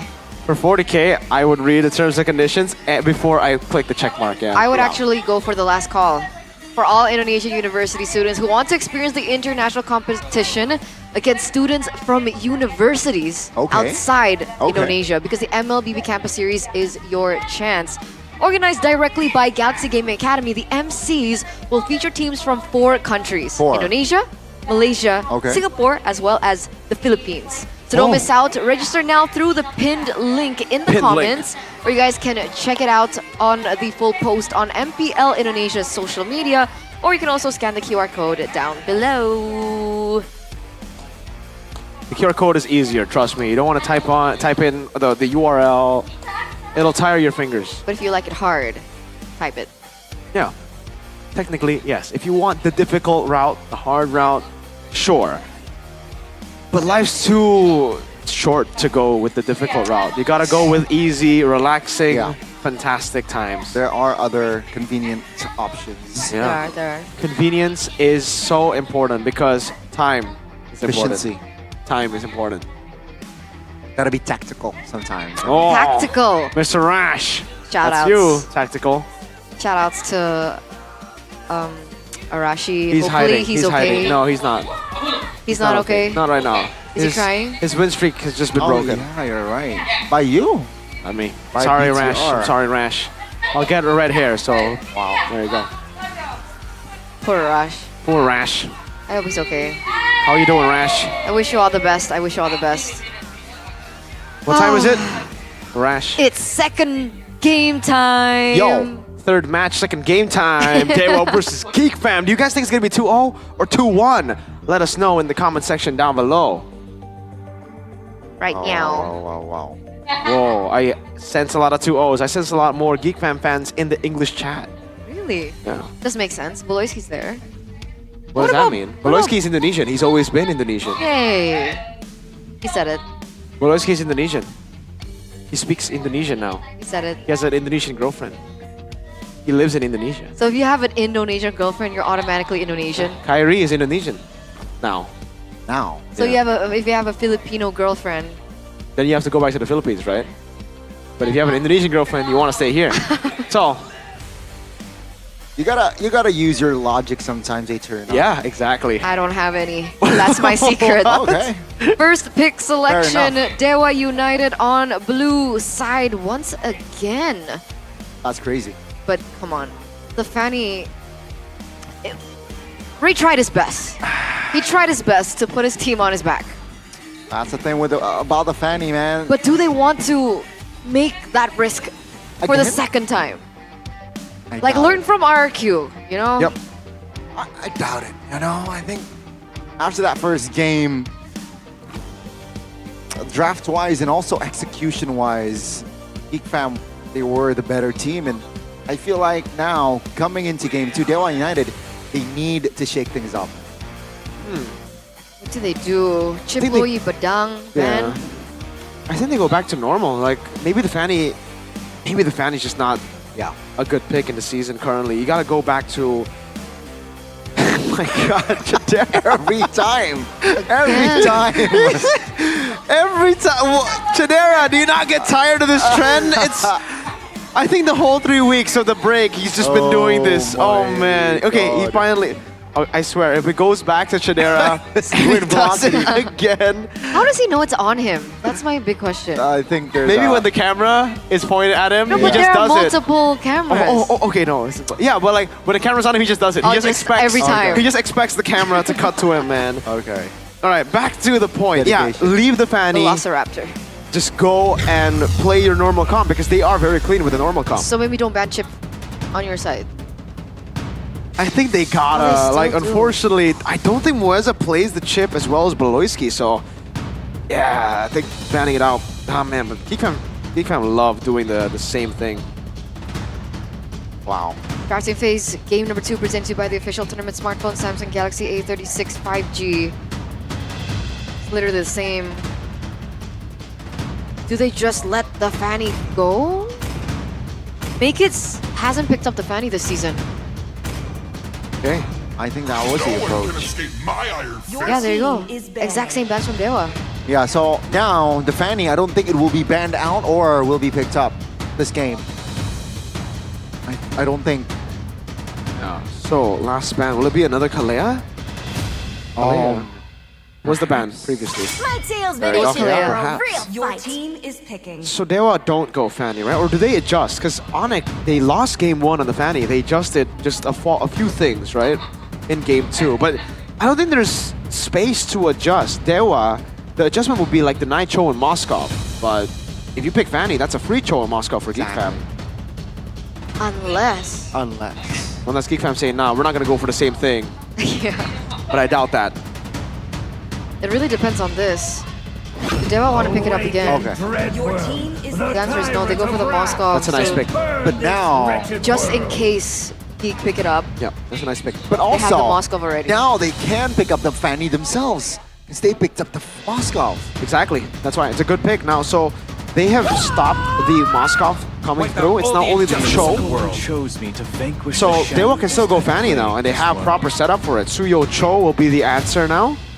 This can be another Fanny. The small adjustment, like we said earlier.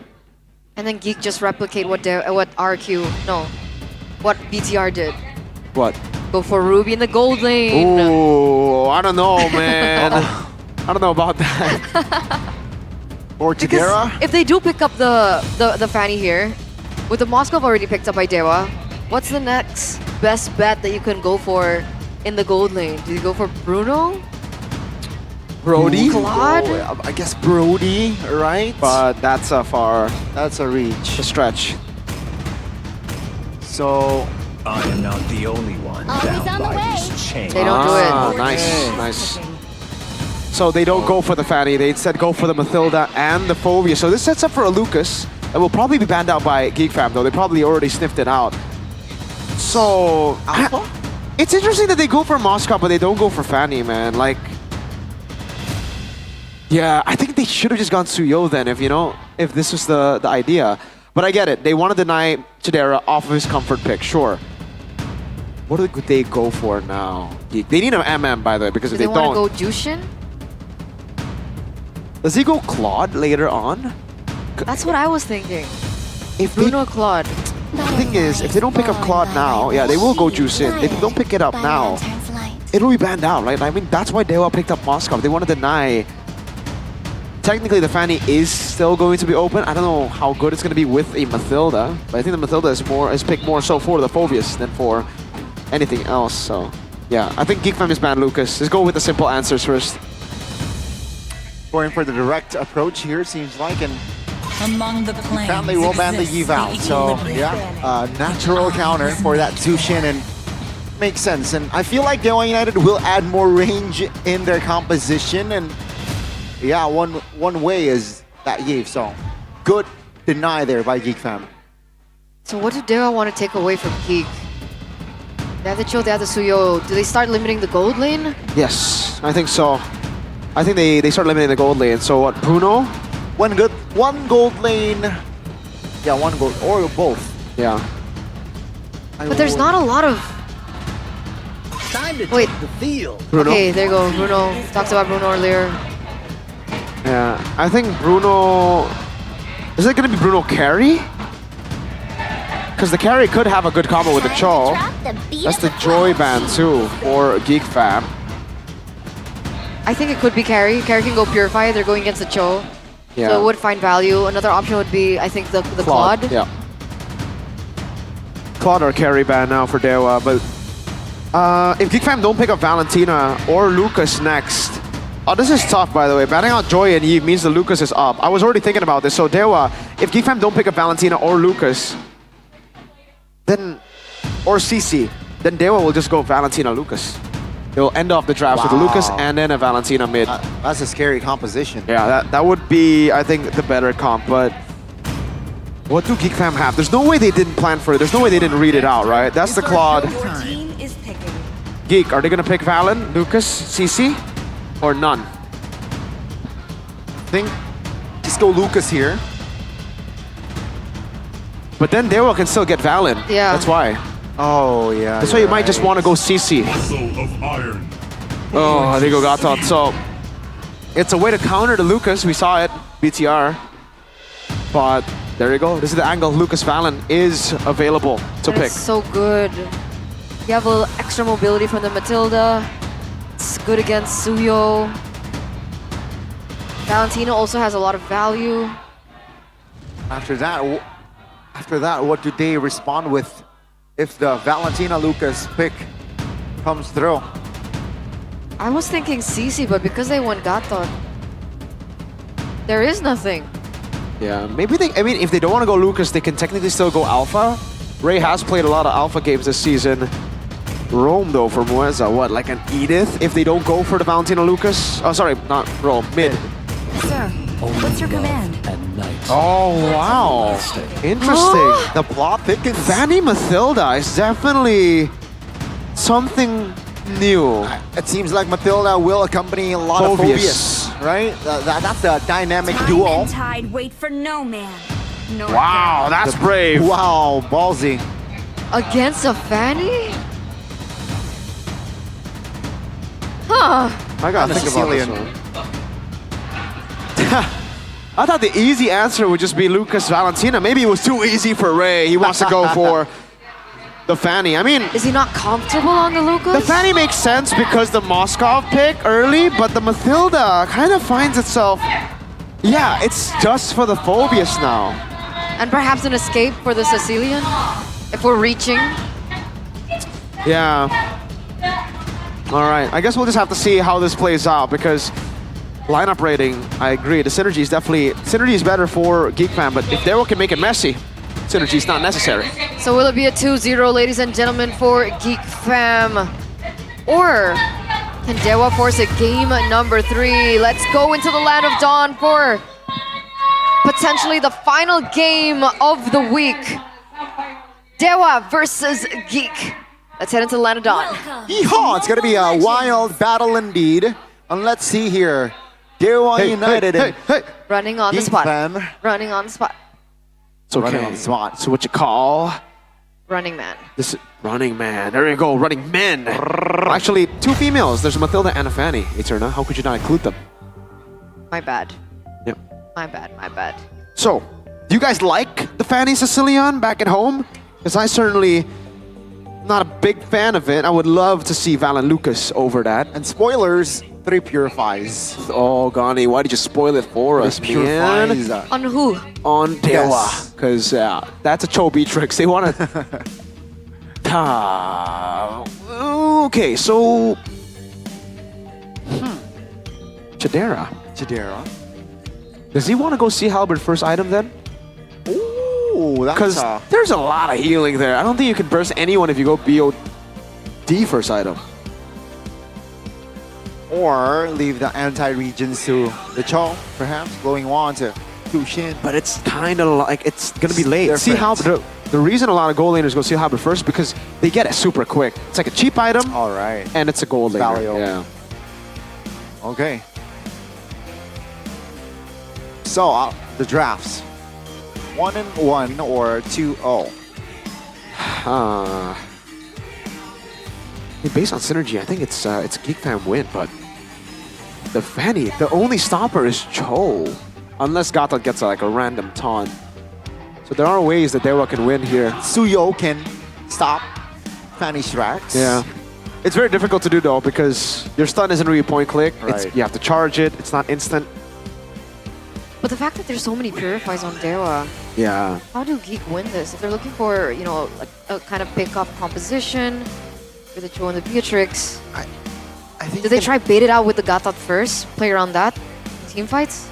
Oh, Yeah, like I guess it's like layering CC. They got a layer CC with the juice in too to bait out Overwhelm. purifies. Because then, you got no flicker. It's going to be easy for Geek Fam to properly engage. Especially with the Or Beatrix. close the gap, you know? So it looks like we're back, ladies and gentlemen, into the Land of Dawn. No more running men.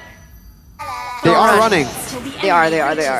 Well, here it is, game number 2. Already a 1-0 match point for Geek Fam. Which composition will be the winner, the victor? Okay, we'll see. Focusing mark on Mr. Man Mueza on Matilda. It's going to be aiming to, again, set up for the team more to walk up here. You can already see early on Cho and Jusin. Oh! My goodness, early aggression movements, 1 HP. Oh my goodness, Beloyski barely survived that one. But oh, boy actually manages to chunk 2 players, Mueza and Octa. Take a look at the emblems as well for a boy. A 2v1 situation goes for Brave Smite and double movement speed, agility, and the Wow. Wilderness Blessing. They're going to be trying to be active, like way more active here compared to the previous game. Makes sense. They are, I mean, a boy is on a utility pick. He wants to be as active as possible now compared to the last game where he just wants to stand there, deal damage, right? Invading already. Everybody else seems to have the normal emblems. Beloy. Okay. Well played. Still able to get out. All right, Ray level 4 now. Makeid's also at level 4. Looks like Ray's going to be able to get that gold crab down. Here comes Beloyski.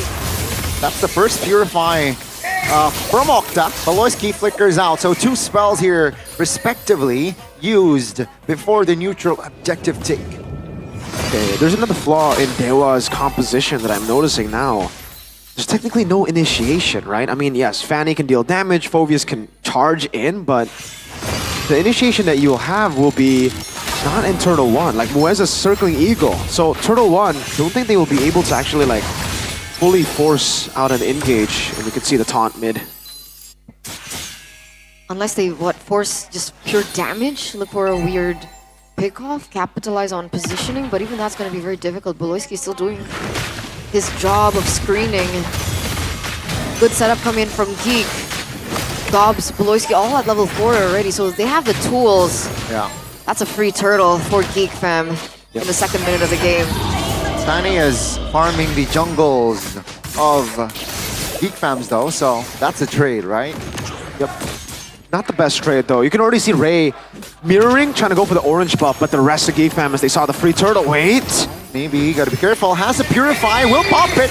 But the damage now will not be enough to take him down just yet. Still no first blood here, ladies and gentlemen, in the 2nd game. He's still going for it, doesn't force a recall. SOD doesn't land. Geek Fam, will they be able to occupy in the top lane? No, Beloyski will recall, so it's a reset. Maybe they'll half HP. Audience prediction though, by the new application GoPay, 61% in favor of Geek. Still very 50-50 in this 3rd minute of the game. Mueza going to be able to rotate towards the top side, help maybe just a little bit. So that initial damage put onto maybe doesn't force in a recall. I thought it would give the Beatrix a little bit of an advantage in the lane. But nah, maybe he doesn't go for it. Yep. It's going to be slow again for Geek Fam. If they're not in a position that they are like, that a fight is forced on them, then they won't fight. They are a team that loves just playing for neutral objectives. And now they're already invading the purple. This is aggressive. Let's see here, will it pay off? Seems like they will not come in on towards the invade just yet though. Beloyski got to be careful here. He's chunked. Boy Chidera providing backup. Mueza will be able to get out of that as well, but Ray gets the blade of Heptases. Oh, it's very slow here for both these teams. Beloyski finds Ray in that bush. Ray still able to get out of the area. Continuing the vision. A boy as well going to be able to find information on the Jushin as they're going to corral over the next neutral objective. Makeid's is a level above at this moment. This is really smart, by the way. Them trying to threaten the green camps. It ends up with Dewa getting the green camps, but the fact that it's not Fanny means it'll slow down Fanny quite a bit. And Geek Fam still have the hold. A lot better of a hold on the neutral objective. Seems like this time they want to contest. Circling Eagle committed. Punches back lane. Now it's going to be Makeid's now. Oh, Mueza will be the first one to fall. First blood as SOD lands. Now Turtle goes to the hands of Ray. AOG doesn't land as Geek Fam. They got a kill, but they lost the Turtle. That's Retribution for you. That's Mr. Retribution showing up in the neutral objective contest. Chidera looking to get some damage onto the turret. A boy gonna go for the zoning as well. Beloyski in the vicinity, but they don't want to commit there. Rez. Makeid. Yep, Blade Dragon not yet there. Rez again tanking as well as Mueza. Oh, good catch there. Immobilizing a boy. Circling Eagle on towards Chidera. Rez will fly out to safety. Still just a kill. Divided the two teams. Hey, it may look like Retribution, but unfortunately, I gotta say no. Ray did get the Retribution, but it wasn't a 50-50. Makeid's already used the Retri while he was chasing Mueza. He used the Retri to chase, so they kind of knew that they were going to give it away there. And then that's why they instantly rotated up top to get a turret. You can see it, yes. Neutral objective win for Ray. It's another good stat for him, but 1-0, and it's a 2,000 gold lead for Geek Fam. That was really well calculated. Like, they just avoided the fight entirely, gave it away, and looked for the pick on Mathilda. Wow. Dragon on towards Mueza. Doesn't really find the damage though. So, yeah, I mean, Chidera got the full gold shield turret. I think top lane and also a structure, so that's a 2,000 gold lead. By the way, that answers your question for Chideria. Fury Hammer and then BOD straight. Yep. He's playing for the burst, but without the instant Sea Halberd. So he's thinking later on he'll have just enough burst to go through it. I guess because it's not just going to be him, right? Whenever Baloyski goes for a kick, there will also be the Suyo that will have enough damage to actually, I think, bypass a lot of the healing. Like we saw earlier, Mueza. Whoa, all right. Oh, Doesn't have purple buff. I don't think this is going to be the fight that Geekfam wanted. Make it gets taken down. Gobs now isolated. Should fall as well. Baloyski though, knocking 2 members up but no damage whatsoever. Now it's going to be Dewa United taking over. Bottom side also pushed. Perfect scenario for Dewa United. Wow, Ray did that without purple buff as well. That pick onto 2, traded in for yet another turret in the bottom side. It's full value and they're gonna get the neutral objective as well. Yup, turning it around. 2 members locked up top, and seems like Geekfam, they're playing a bit too slow even for them, because they didn't know what they were doing up top. They were thinking Dewa couldn't rotate fast enough, but that's the Mathilda for you. A lot of people actually miscalculate how fast the Mathilda can rotate around the map with that guiding wind. And not to mention, it's also a Fanny. They gotta respect that movement of Dewa a bit more. Tower actually nearly goes down, so almost more value playing for the side of Dewa United. Ray's at level 12, so this time, despite being a little bit behind of Makekids earlier on, despite everything that Baloyski was trying to do to delay the farming and rotations coming from Ray, Makekids is the one that's below of Ray now, so the shoe's on the other foot. That turret finally falls. The top lane as well. Oh, good lock there on towards Baloy. Maybe now looking for a positioning to free hit the members of Geekfam now. Res very low. He's able to survive. K1 United repositions, looking for the clear on towards the mid. Mueza goes down. Gobs though jumps in as a maybe will free hit. AOG towards the back. It's gonna be Makekids now, taking a lot of damage. SOD finds its mark, finds the kill, and Gobs will go down again. Maybe with the double. That's a wipeout from Dewa United. That was an insane turnaround. Where did that come from? Maybe instantly 3-0-2. Ray was also super good at targeting under turret, taking them down. 4,000 gold lead now for Dewa in an instant, just like that. Hey, maybe. You can't be doing that, buddy. You're doing too much damage, physical and emotional. Oh my lord. He recalled on Gobs as he saw Gobs with 1 HP with nothing left. None. Oh, that was clean, maybe. Style points. Style points. Oh man. Dewa, see, even though the Mathilda into the Fanny look weird, if it's chaotic enough, nothing looks weird. It's so good, that fight earlier, man. Ray and maybe. 2 anchors of Dewa, and they have been given the space to really pop off. And remember, there's still the lingering threat of Okta in the later stage of the game, as he is on the Sicilian right now. So it's a pretty feels bad moment for Geek. Makekids still behind. It looks like they don't have as much of control over the far lanes as do Dewa right now. So even in this next neutral objective take, as they start to dance around the Lord, very difficult. Going to jump on towards a boy. AOG doesn't land though. Now Rez being the tank members, but Makekids finds a kill. Maybe we'll focus down on Lord alongside Ray. Makekids looking for the steal. He finds it. 2 members though will pay the price. SOD by maybe finds 1 and 2, and that might be enough for Dewa to secure game 2. You think it's an outplay coming in from Makekids by stealing the Lord, but maybe says no. Perfect SOD caught Shadera completely off guard, takes him down. Baloyski the only one left standing. And again, maybe on this Moskov. What in the world? Nothing can stop him, and that 2 kills, very important. I think now the tempo is for Dewa United. Definitely, they have all of it. The lead coming down below. Wave Dragon under the turret. The damage though, what the heck was that? Baloyski instantly backing away. Survives though. But this Dewa United just establishing, solidifying their lead. So now it's back to defending. So make it still save the game despite that Lord really not amounting to anything. It did save the game. Had the Lord gone to Dewa, good night to Geek Fam in that 2-0 hole. Beatrix, you can have that game back. Beatrix is the second most picked hero in Chidera's career, I think with a 57% win rate. So Yep, if you round it up.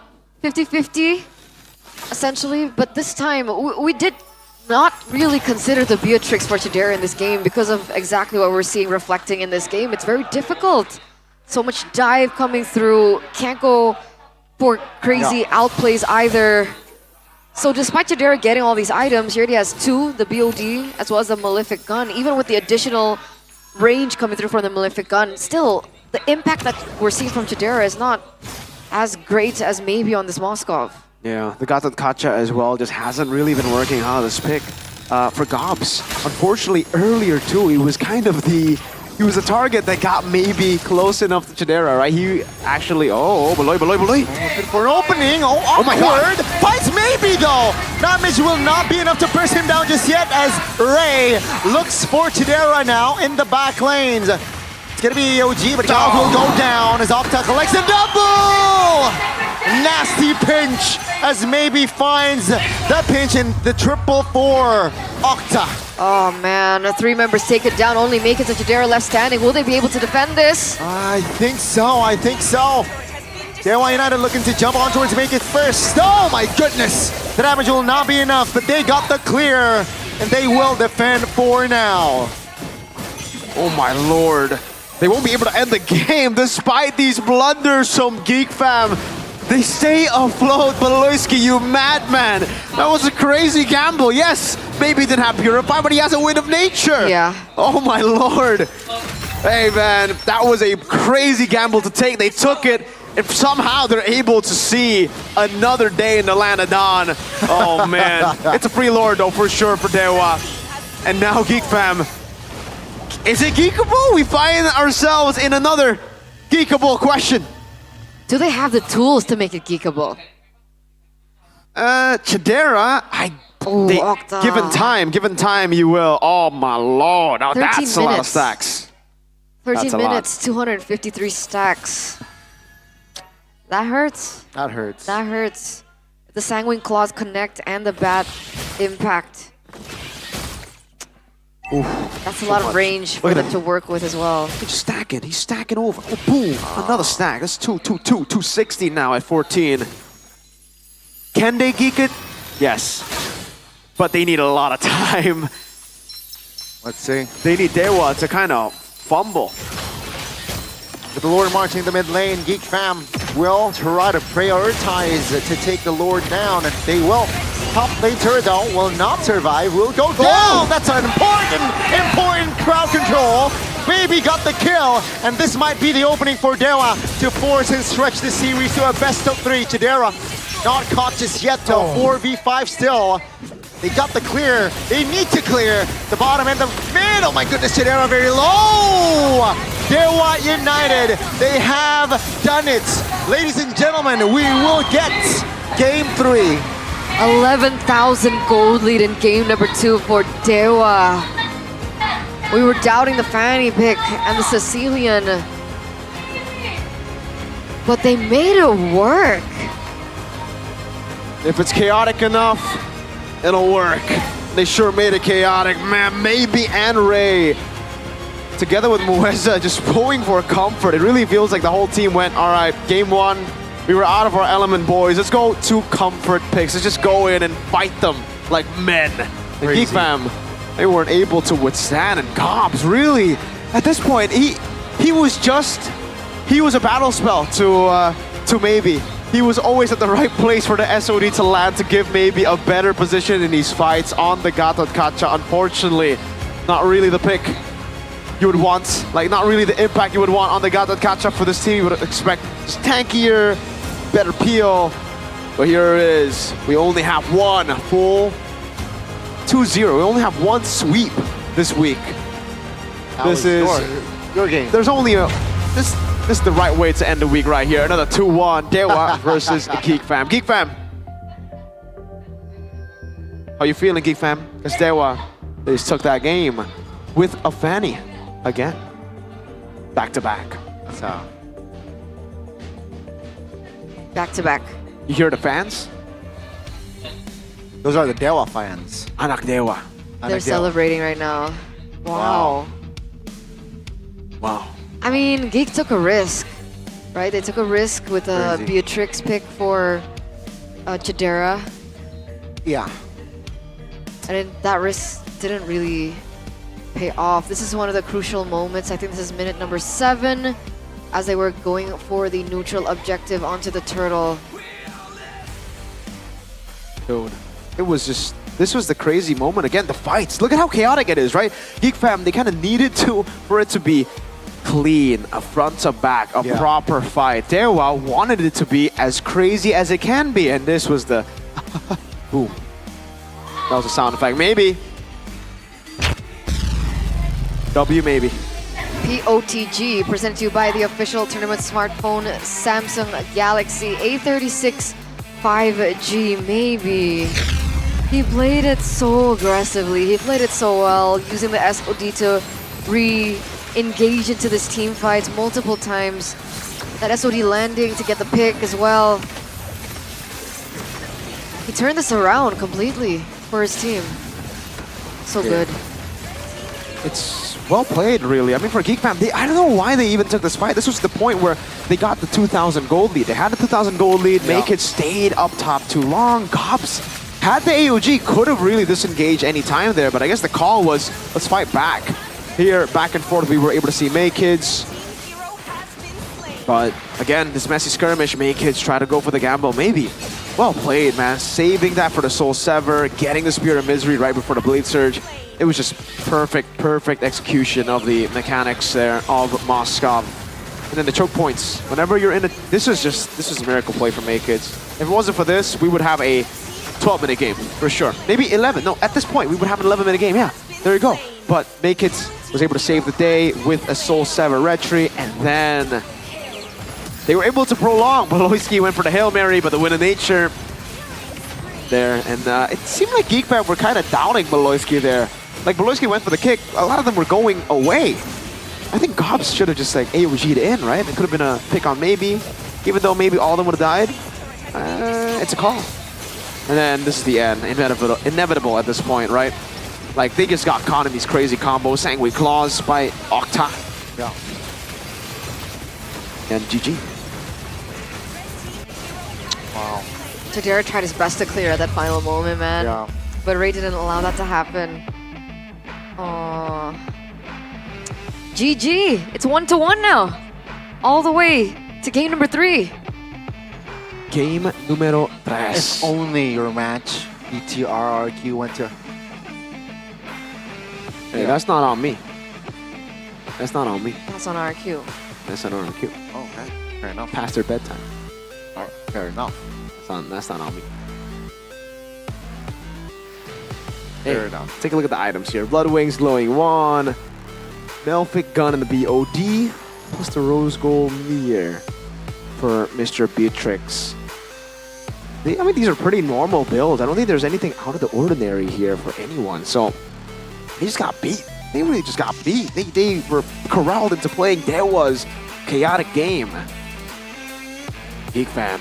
The geeks don't like it chaotic, man. They're geeks. They like it calculated. They like it slow and smart. You gotta outwit Dewa. They can't outmuscle Dewa. They got Kimura. Kimura goes to the gym. What? Yeah, he does. He does. So outmuscle. Yeah, that's a fact. It's a Rizzo! Dude, they got the gym bros! We got the gym bros. My goat, Chorizo. XBTR, by the way, in case you didn't know. Rez is also Exonic, by the way. That's true. Oh, Kimura is actually X-Liquid, so we got all the representation. Oh. There you go. And I think Rez just pulled a MVP-worthy performance this game. Why are you saying like that, Gani? You're saying it like... I think no. I mean, like, yes, but maybe. Come on. You gotta give it to Yeah, maybe. I of think course. maybe stole the show. Second best player there. Maybe and Ray. Oh, Third. wow. And then, Octa. Octa, yeah. Hey, Rez did good that game. I think he really did good. They didn't really have an engage tool, but Rez did well. This time, skill 2 flicker, constantly landing that. And then Mathilda. Oh, dude, Moeza too did really well that game. Are you crying? Is that a cry? Oh, interesting. Here. I mean, interesting score line here, right? Oh. Yeah. All right, so updated predictions. Wait, what did I... You said Dewa. No, it was 5v1. She swapped to Dewa. Remember, like our predictions? Oh, you're right. I mean, interesting score line, Okay. right, Miracle? Yeah. Okay, for this next game though, right? Very interesting scoreline. I'll have to check that later. 1-1. 1, 2, Wait, 3. wait. I'm Oh, still, okay, I'm still okay, deciding. Oh my God! All right. Wait, Okay. wait. Ready? Okay, Ready? Ready? 1, 2, 3. What? Is that supposed to be Dewa? No. Yeah, that's supposed to be Dewa. Okay. I meant this one. What? So we're all Oh, geek? I Did you meant go geek, geek? yeah. Okay. So we are thinking geek will get it done 2-1. She's thinking of sleep, man. Like that was the sleep. That was the, weird, The that was sleep weird. TLID sleep emo. That one is pretty good though. I'll give you that. That's a good. Oh yeah, that's more. I think that's more. That sounds like that. Nice try. Nice try. I did have my a best. friend. I have a friend who does that all the time on Discord. So I've learned through his How do you ways. make that sound? How? Like, I can't do that. I can't do it. I can whistle. wait, you can't whistle? I can whistle. Oh. Wait. I don't think that's whistling. Hey, Is that when there's whistling? pressure on you, it's difficult. Okay, yeah. It's difficult when there's pressure. Okay, fair. Yeah. That's why you might think, That's oh how my to whistle. I could have sworn that I can whistle. It's It's been a while. It's been gaslit his entire life. Oh my God. It has been a while now. Pressure gets to him, man. Pressure gets to him. Oh and my Gani. Can't God. perform under pressure, bro. Oh no, Oh my Gani. God. Oh no. Well, try Anyway. later. Oh, I didn't expect that. Oh, that's pretty good. That's pretty funny. There you go. 1-1 though. 1-1. What do you guys think? Do you agree with our casters or Agree with what? Geek fan. with the unanimous Oh, decision? this one. I just want to say, Have the this. Oh, you can have a good day, but one of these teams won't be having a good day today because one of them will be losing. Uh-oh. And remember, Geek Fam are currently 8th, so they want to win. They want to stick to the top 4. They don't want to go down. If they lose here, they're going to go down quite a bit. I think they might go 7th. So really, hey, every single match in MPL ID now will have crazy impact Consequences. on the standings, except for number 1 and number 9. Wait, RQ0 went away. Yeah. Right? Yeah. What about Navi? Is that gonna happen next week? Ooh. Oh. It Is almost that happened this more week, time? Onyx, against Onyx. Come again now? It almost happened this week against Onyx. They beat Onyx game 1 in like 11 minutes. You're right. What? Is that because you don't think it's gonna happen? Yeah, I mean, Okay. yeah, we lost. What's on wrong with Navi. Navi? No. There's nothing wrong with Navi. Navi. They have an amazing emo, by the way. I'll just say, here it is. This is my favorite emo. Can't do the sound of this one though. Yeah, there you go. Oh, Because it's a girl. Right? Yeah. It's the voice. The talent was the voice. What? What are you? The talent? What? We're going to break, so we can reset alongside with the players and the teams because I think we do need it before we get into the final game. This time for reals. This time for reals, the final game of the week. Of week 4. You What's guys- 4 in Spanish? Cuatro. Oh, Cuatro. damn. Por Magi. So let's throw it over to Bude for an activity. Something special for you guys. Take it away, bud. Wood. Di sini Bude ada Cik Koko Ciko. Halo Bude. Selamat datang kembali di MPL. Kali ini berbeda ya, biasanya di panggung MPL, lalu sempat melalang buana ke MPL Malaysia dan sekarang berada menjadi coach dari tim Onyx Pertiwi MDL. Betul Bude. Tapi boleh dong kita basa-basi dikit. Apa kabar Ciko? Alhamdulillah baik Bude. Baik. Tapi boleh mungkin di-sharing sekarang kan kita tahu sendiri bahwa satu-satunya tim ladies yang ada di MDL. Mungkin bisa berbagi cerita di sini harus berjuang sebagai coach juga di tim yang baru. Untuk Ciko sendiri gimana sih? Seru sih Bude. Sekarang ada di MDL nge-coach tim ladies karena banyak belajar lah jadinya. Karena kan kalau banyak kalah kan banyak belajar kan jadinya. Kayak gitu. Banyak belajar. Apakah kesini juga sedang mempelajari nih permainan-permainan dari tim-tim MPL? Benar, di season ini soalnya seru Bude. Kayak banyak banget gotland-gotland baru kan yang muda-muda gitu, jago-jago lagi. Kayak seru. Jadi kita belajar lah sambil kayak lihat metanya lagi ke arah mana sih, kayak gameplaynya lagi kayak gimana sih kayak di MPL sekarang gitu. Jadi shifting banget ya dari musim-musim lalu. Benar. Dan bahkan bisa dibilang minggu 1, 2, 3 dan ke minggu keempat itu banyak banget bedanya. Setuju gak sih Ciko? Lumayan, jadi kayak tim yang asalnya ini lumayan mulai bangkit sekarang di minggu-minggu 3, minggu 4 ini lumayan sih, seru. Apalagi mungkin yang paling kelihatan itu Fanny. Di minggu 1, 2, 3, Fanny itu biasanya prio band. Tapi memasuki minggu keempat terlihat banyak yang ngelepas. Ini ada anomali apa ini? Apakah Fanny benar-benar lagi up-upnya? Sebenarnya emang Fanny itu kan hero bagus ya Bude. Cuman kayak nggak semua tim kayak, karena main Fanny itu susah sih sebenarnya. Kayak main Fanny itu nggak bisa yang kayak asal team fight segala macam. Kita ada timernya juga kayak kapan harus jagain buffnya kayak gitu, kapan dia team fight. Karena dia kan juga butuh butuh purple terus harus di set upin. Kayak banyak syaratnya main Fanny jadi lumayan susah. Mungkin kayak itu kali ya salah satu faktornya Fanny win rate-nya nggak terlalu tinggi gitu. Buat sampai detik ini ya. Betul, bisa dihitung satu jari aja belum penuh ini. Karena tadi Fabian juga, dia bilang sendiri, Fanny susah Bude, cuma bisa kill-kill. Tapi beda sama Fanny-nya Fabian katanya. Emang gitu ya berarti? Ya mungkin Fabian pengecualian ya, Fanny-nya jago banget kan. Tapi emang ada nama-nama gitu ya?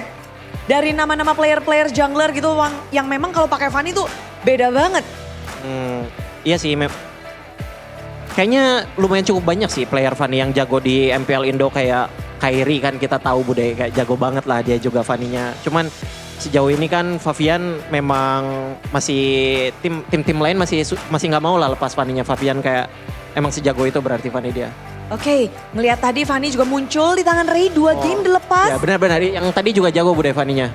Yang game kedua ya by the way.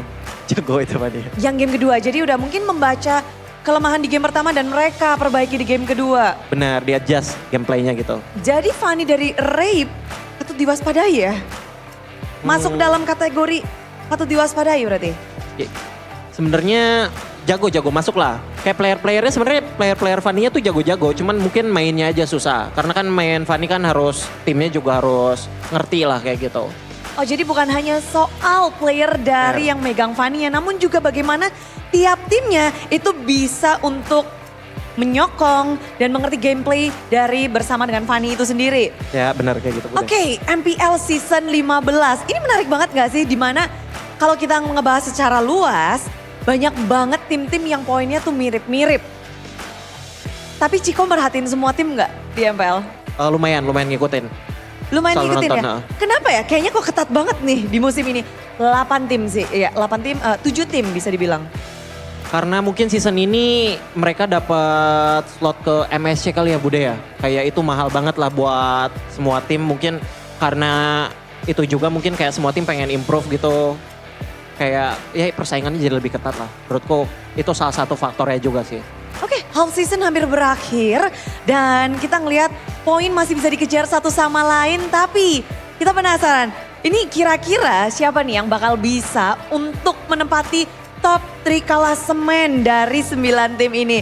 Ciko udah punya bayangan belum? Udah kelihatan belum sih peta kekuatan dari tim-tim MPL? Sejauh ini kalau udah sampai half season harusnya udah kelihatan sih. lumayan lah. Kalau Siapa tuh, top siapa? 3 dari aku pertama tim aku dong Bude, Onyx. Oke, Onyx. Onyx. Kedua mungkin RRQ lah. Karena dia juga top klasemen kan. Sekarang kalau tiganya mungkin aku lagi ngelihat Alter Ego sih. Alter Ego yang sekarang itu menurutku jago-jago lah secara mekanik ya.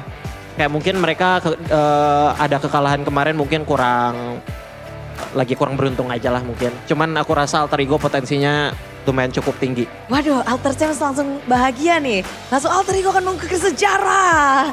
Jadi memang dari Alter Ego, RRQ yang top klasemen dan Onyx, tim yang dinaungi oleh Chico. 3 nama itu akankah bisa terus kuat sampai kita akan lihat sih bagaimana karena 9 tim ini masih berjuang sama-sama. Namun yang sesaat lagi ini ada Geekfam dan juga tim Dewa United. Apa nih kayak kunci kemenangan yang harus diperebutkan dari kedua tim ini? Menurutku kedua tim itu kayak contoh game 2 tadi dari Geekfam itu bawain gameplay pick off ya. Cuman kurang berhasil gitu. Menurutku di game 3 nanti menurutku main hero yang maksudnya kayak diunggulin dari segi team fight-nya aja sih. Bawa hero-hero utility mungkin atau apapun itu. Yang jelas dari setup dari team fight-nya dikuatin mungkin itu sih. Wow, siapapun tim yang tim fight-nya lebih kuat bisa mendapatkan game ketiga. Ya, betul. Siapa tuh kira-kira? Kalau aku lihat aku lebih mungkin Dewa sih yang menang. Dewa, oke. Anak Dewa dan juga Geek Community. Kita akan bersama-sama melihat siapa yang akan mendapatkan game ketiga. Jadi Chico, udah gak sabar? Let's go. Kita bakal langsung ke game ketiga, game penentuan. Monggo caster.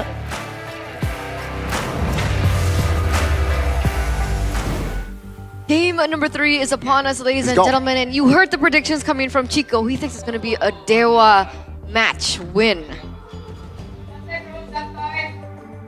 What do you guys think? Do you think it's Dewa? Do you think it's Geek? I'm sure our prediction. Yeah, he thinks it's Dewa though.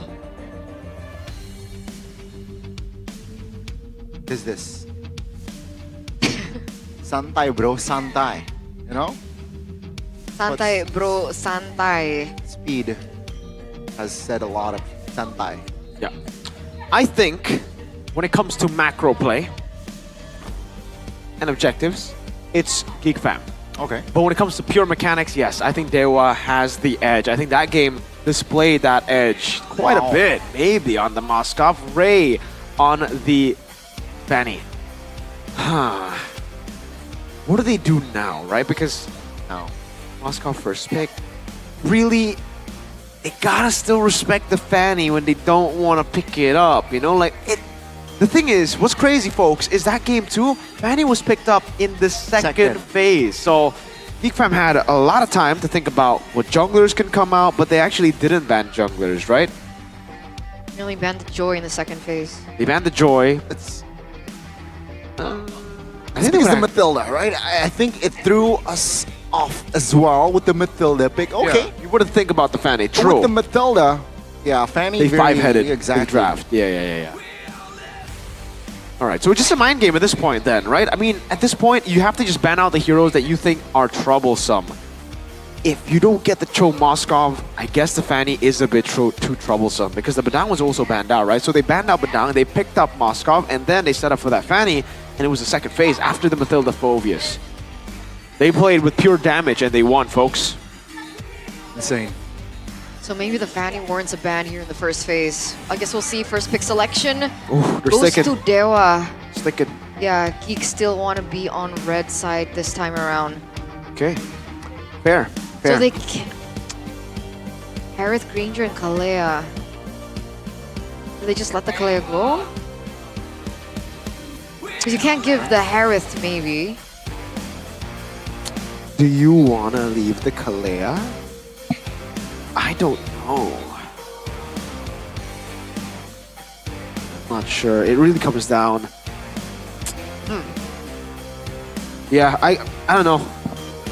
It's a strategy game, but there's so much strategy going on. I mean, the Matilda Phobius to the Fanny, they're built as a friend of ours, JC. JC once said they practice their minds out. Now, question: do you think it's time that we have a 6 ban per team? What? So 12 total? 6 bans. I think that's a better answer to like getting more picks over global ban. So if that's the choice, I would go 6 bans. Yeah. Yeah. I don't like global ban. Do you like global ban, Gani?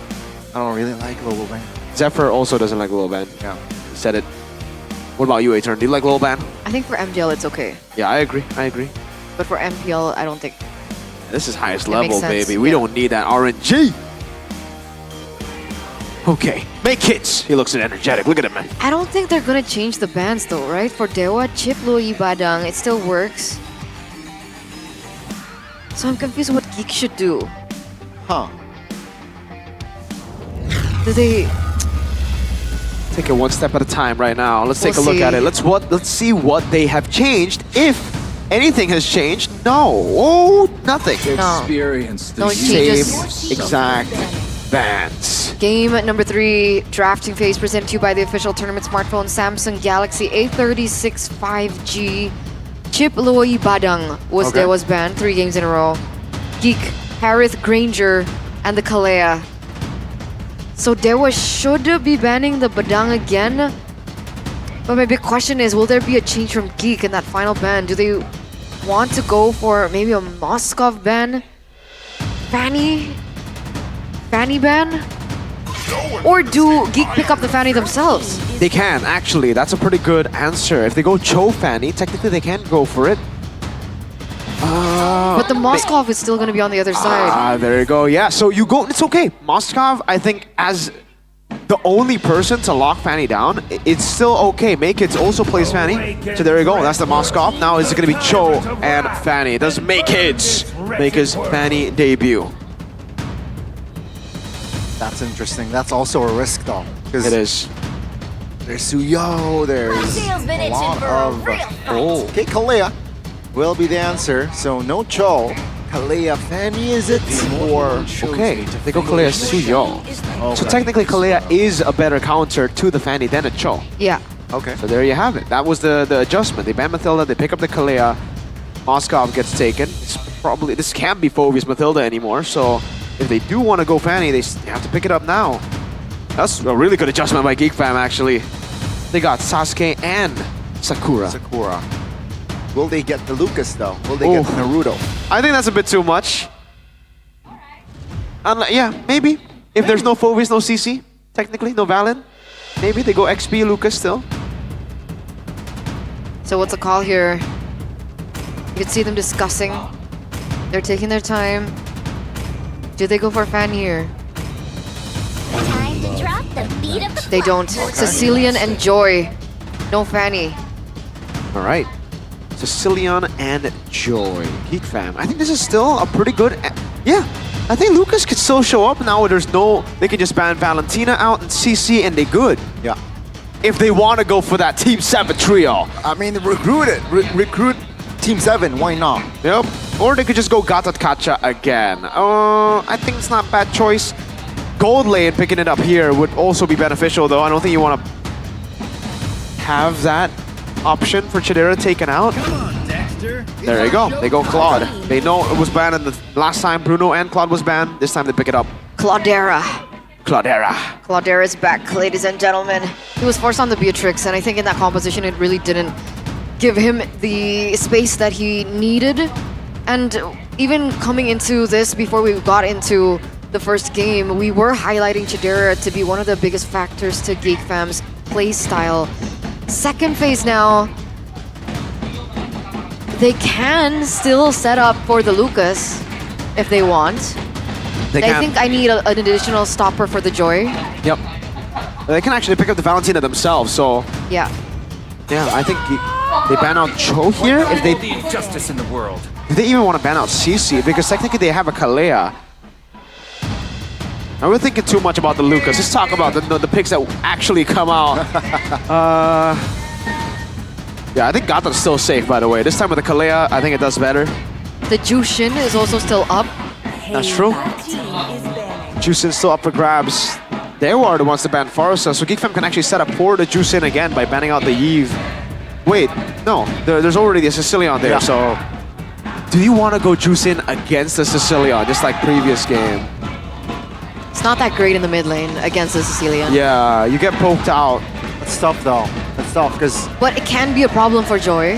Yeah, it is a different lineup too, right? This is Kalea, it's no longer Cho. Can have, I guess, better pickoff potential. Really depends. Purify on the other board for sure for both Sicilian and Moscow. So Joy is the only guy that you'll be looking to pick off. Yeah, I think Geekfam need to have more layered CC to help the Kalea. If it's just the Kalea here as the main pick or initiation, they're not going to have the best of times because Sicilian and Moscow both going to go on Purify. They can overwhelm them with crowd control. But if they do want to take another approach, they can go with more range, I guess. For who? For Geek? For Geek. Because that's what they're lacking here. If they want to have all heroes that can dive, then go with the Jusin, right? With the Claw, Tsuyo, you can dive, dive, dive, and that will overwhelm Dewa's composition. So if we're thinking range, Eve? Is Eve an option? Aurora is the ban. Nice. Timeless as a glacier. Nice ban. That's the layer CC we were talking about already, right? When you have a Kalea, you can go and maybe layer it together with Aurora, another maybe Gata Kacha, and then you would be able to deal with the Purifies, maybe, but not with Aurora taken out. I guess Vexana? Oh, I don't know, Vexana. The thing about the Aura is you have a failsafe. Even if you don't even if you don't land those skills, you get engaged on, you still have Pride of Ice. Vexana, you die straight up if you don't land those skills. So they're definitely going to be thinking about it a bit more. They will pick up the Phobius. Okay, so now it's banking more on early game. This trio mid needs to win out. Oh, okay. Wow, Uranus. Wow. And Carmilla. Why the Carmilla pick here? That's a good question. I don't know. They're expecting Geek to clump up. That's a Valen. Steal the Curse of Blood away. Oh, I guess it's the combo with Sicilian, right? Okay. But the lovers. The lovers. But that's it. I don't know about this Carmilla. Me neither. Is it too gimmicky, you think? But which one's weirder, the Uranus or the Carmilla? Uranus. I did not expect to see the Uranus when I woke up this morning. So neither. How does it do against the Phobius in the EXP lane? Is it a non-lane? I think it's a non-lane. I think any Uranus lane is a non-lane, unless you go Dairoth. Maybe that's the reason they want to anchor the Phobius to the lane? I guess so. Geek, though, winning in the lineup rating and the counter index. So we'll see how they'll be able to execute this. Will Geek be able to get this? Will Dewa be able to get this? Very 50-50, ladies and gentlemen, as we get a debut Uranus pick. Will it be the answer for Dewa United to win the final match of week number 4? Let's head over to the Land of Dawn. Let's head over to the Land of Dawn, and will maybe be able to deliver the same performance that he brought with the hero, with the Moscow in this game. We'll see. Maybe yes, maybe no, but it relies on maybe to perform on the Moscow against Claudera. Very notorious name we've seen for the longest time. Even Bluffsy saying that, you know, when we get the Claude, we're just so comfortable on it, just previously in Season 14. Emblem checked by Indie Home. Master Assassin, both of the goal laners feeling very confident on those picks. Put yourself together. Wow, for Octa. He knows there's going to be a lot of layers of CC here, and he wants that Purify. Chidera doing good in the lane. Look at that! Uh-oh. I don't have to take him down just yet, but I was thinking, right? Because the last time we saw Geek with the Claude, it was the classic Chidera playstyle.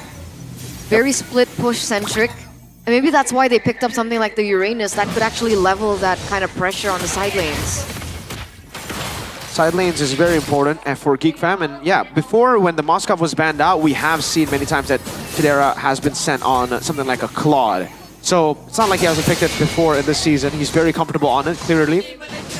And up against the Moskov, if he wins on this matchup, it shows it even more how good he is on the Claude. Geek Fam, though, as expected, will have more of a hold when it comes to playing for the neutral objectives compared to the Uranus. Aloyski.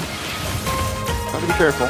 Screening as always. And now let's see here, Mika is already focused on towards the turtle. Mueza. Rez will not be able to buy time. That's a terrifying, an important one as well. Rez goes down shortly, and that's Rez and Mueza out of the picture. Geek Fam, early 1,000 gold lead already. Huge control from Geek Fam in the first 3 minutes of the game. 1,200 gold lead, 2 picks, a neutral objective. They're relaying that pressure onto the top lane as well as Voloisky has been able to rotate towards his top side. The boy goes in very aggressively onto Octa here. Oh, here. No connection just yet though. Both mid laners just poking each other.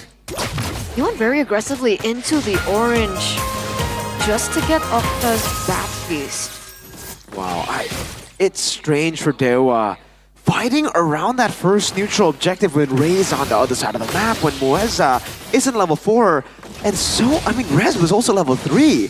Not to mention, even if they were level 4, I don't think that's the power spike for the Uranus. They gotta get with the win conditions here, man, because Geek Fam, they're definitely within their win conditions. Again, it's all about that early game. Phobia, Suyo, Valen, Kalea. You can see that reflected into the gold difference as well. Make it with the 1,000 gold lead, and make it with the rotations here onto Maybe. Oh, Chain CC. Oh, that's gonna be the pinch. Make it very low SOD. Will he commit it? No. Maybe we'll take it slow this time. Geek Fam will back off. Oh, good stun, Chidera. No connections, no space to engage just yet in the mid lane. Oh, Rez, gotta be careful here. Tsunami Slam with the purifying pot. Make it very low. Ray trying to find a kill. Aloyski flickers out of danger. Geek Fam, they might want more here with the boy. Very healthy as well, but Dewa United, good spacing. They will be able to clear and back off without casualty. But it's still a 2,000 gold lead taken by Geek. They weren't necessarily able to get that trade in the top lane, nor too much of the gold shield, but they're still holding on that 2,000, and most of that is actually on Make It. A level above right now on the Suyo to boot. Dewa not in the best positions to go for the contest. Yeah, they shouldn't have contested the first turtle, the second turtle even more so. It's already 2,000 gold lead, like you mentioned. An attempt from Maybe. Maybe that could have worked out, but Geek Fam just pick it up without the red trade, and now they're looking for a gank up top. All 5 members committed on the top lane. Maybe overwhelmed by damage, gets taken down. Mueza should fall next. Octa and not be able to find anything. Mueza actually survived, so yeah, only Maybe here. The sole casualty from that gank. Yeah, plus the neutral objective. So again, another win, an additional 500 gold for Geek. Chidera goes in for damage onto Mueza. They just want the turret. That's Mueza Octa. That's a stun! Under the turret, Chidera miscalculates. That's gonna be a punish. Good mechanic there shown by Dewa United. That's the combo with the Carmilla Sicilian. You can pull the Carmilla in. And then, once you're in, you can go back out. The stun comes out. The combo comes in. That's a lot of it. A lot of it was shown there in the dive. Geek Fam, they miscalculated. And Chidera suffers for it. That's a turret now for Maybe. So that lead that he was able to build gets neutralized just like that. I wonder what the difference in the gold is. I guess we'll see later on when the items start popping up on screen. Ray versus Make It. 1v1, not gonna commit another rotation. Rez constantly pushing in these lanes. Yep. Back to Geek Fam with a 2,000 gold lead.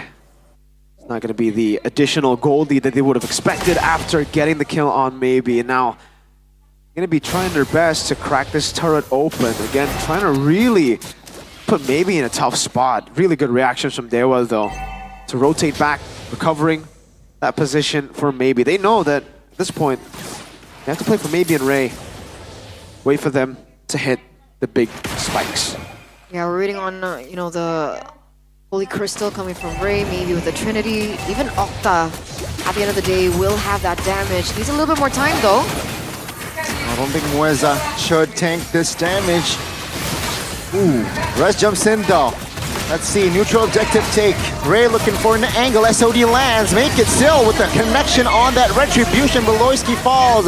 Mueza as well. Both roamers down and out, and Rez will follow up next. Geek Fam, great recovery there. Perfect turtle. Oh, Ray gonna be looking for this 1v1. Let's see, PMI will be enough alongside Gobs for that stun. Oh, cheeky move there. But Ray will be able to get out of that situation as well. Okay. Back to the point. Perfect turtle for Geek Fam, but maybe he's on the way to the item power spike again. This is deja vu to game number 2 where Dewa can just wait. Coming soon, MPL X NBA. For those watching, get ready. Week 5, we're gonna reveal what that is. That collaboration. If you're a fan of LeBron James. LeBron James. Or maybe you're a Curry fan. I'm more of a Kyrie Irving type of guy. Earth's flat. What? That's what he says, right? The what though? Earth is flat? Earth is flat, yeah. He's a flat earther. Whoa, what? 2,000 golden on Make It? 2.5, yeah. 3 turtles, a level lead, Suyo, the normal, I would say, oh, hold up, yeah. Normal lead, oh, what? Octa? Make it onto it, Octa. Oh, risky move there. He survives though. But now it's gonna be Geek Fam with the space to kill Mueza. It's gonna be Dewa United conceding their own purple buff, and that's not a good sign. Geek Fam with the control. That's the damage, right? 2,000 gold lead, an item ahead of Ray, essentially. Another kill given to him, by the way, 303 now. Look how boy just... He has absolutely no problem just walking up to the members of Dewa. Whoa, that's a BOD on Make It. That is. Big spike. If you thought he was already dealing a lot of damage earlier, this BOD. It's gonna start wreaking havoc on everyone. If they group up, they get Chin CC'd to that Soul Sever hold. Oh man. How are they gonna deal with this damage now, right? Because Chidera, Aboy, and Make It have all hit their power spike. Chidera is already on the Corrosion DHS. Golden Staff, oh, almost. Maybe. There's no way they can go for the contest. That's a 4 EXP level gap between the junglers. Ray 11, Make It at 15. And that's the Swift Trinity achieved by Chidera already on the Claude. Okay. Now it's Geek Fam. Looking to push their lead with that Lord. Chidera, right on time, right on cue. Swift, 3-item power spike, 3-item attack speed. A boy buys the roam boots for additional assists, gold.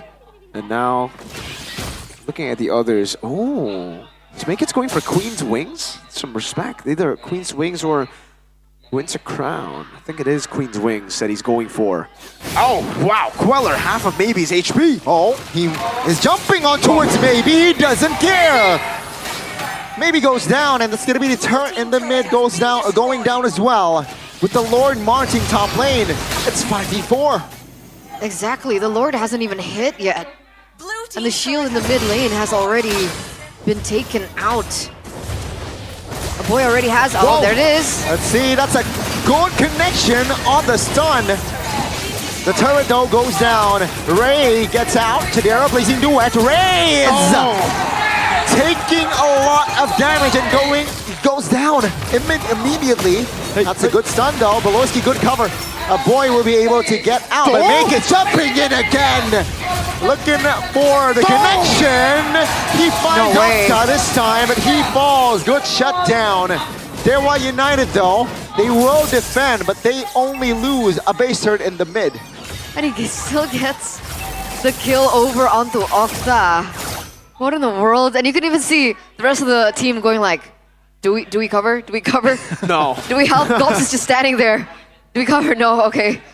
And they go back. An inhibitor turret already taken out in 11 minutes. That's already quite good. Luckily for Dewa, it was the mid. So Dewa can still defend it, and Geek can't utilize it to their benefit as they corral around the next Lord. So another opportunity. Ray was able to get the kill, right? That shut down. So technically they're still in it. They didn't lose any of the side lane base turrets, so they should be able to manage that with the Moskov. And Makeits got overzealous. Yes, that was a crazy display of damage, but I'm not sure. Like, who got the shutdown? I think it was Joy. It was Joy. It was Ray. Yeah, so that's why. Now with the shutdown gold, Ray has a Holy Crystal. Oh, never mind. He's still so far off his power spike, though. He only is sitting on a Holy Crystal.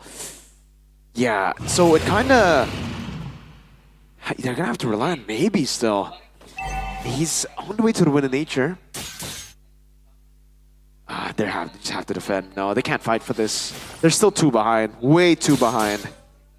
Ray's still a level below. Just hit that 14. It was 2 levels below. But he's still a level below. SOD does hit. Won't commit for it. Divine Glaive. Yep. So that's a step. That's his 3rd item. Yeah.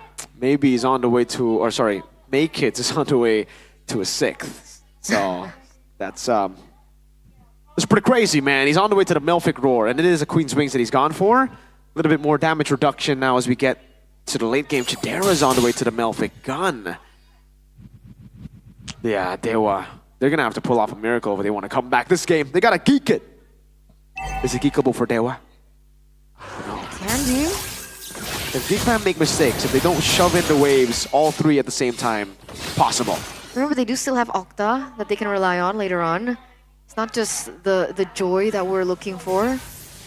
But that really depends on this push. Can they defend this? Can they buy more time?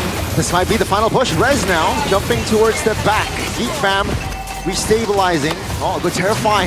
Lord though, now hitting the main base. Geek Fam, none of the members are touching the main base, so seems like Dewa United will just have to sacrifice the remaining base turrets. But their main base is A-okay. So but it's still... Geek Fam are happy to walk away with this, right? 2 inhibitor turrets are taken down. They still have 2 marching lanes, minions coming through as well. They want the connection. If they find an angle here, they will end the game. Goms, oh my goodness, Rez taking a lot of damage. Gets taken down. Ray goes down as well. Makeits dealing damage in the back lanes. A blazing duet popped as well. It's a wipeout before Geek Fam claims the 3rd game. And Geek Fam, they have done it. 10,000 gold lead, 14-3. The recalls, the disrespect, the emotes, everything thrown in the kitchen sink. Ladies and gentlemen, it's Geek Fam winning this. And the Velociraptor from Chidera. Hey, the Velociraptor is eternal. It's so late at night, but they... Oh, Makeits with the spice. Okay. Oh. Keep talking, keep yapping, he says, over to Dewa United.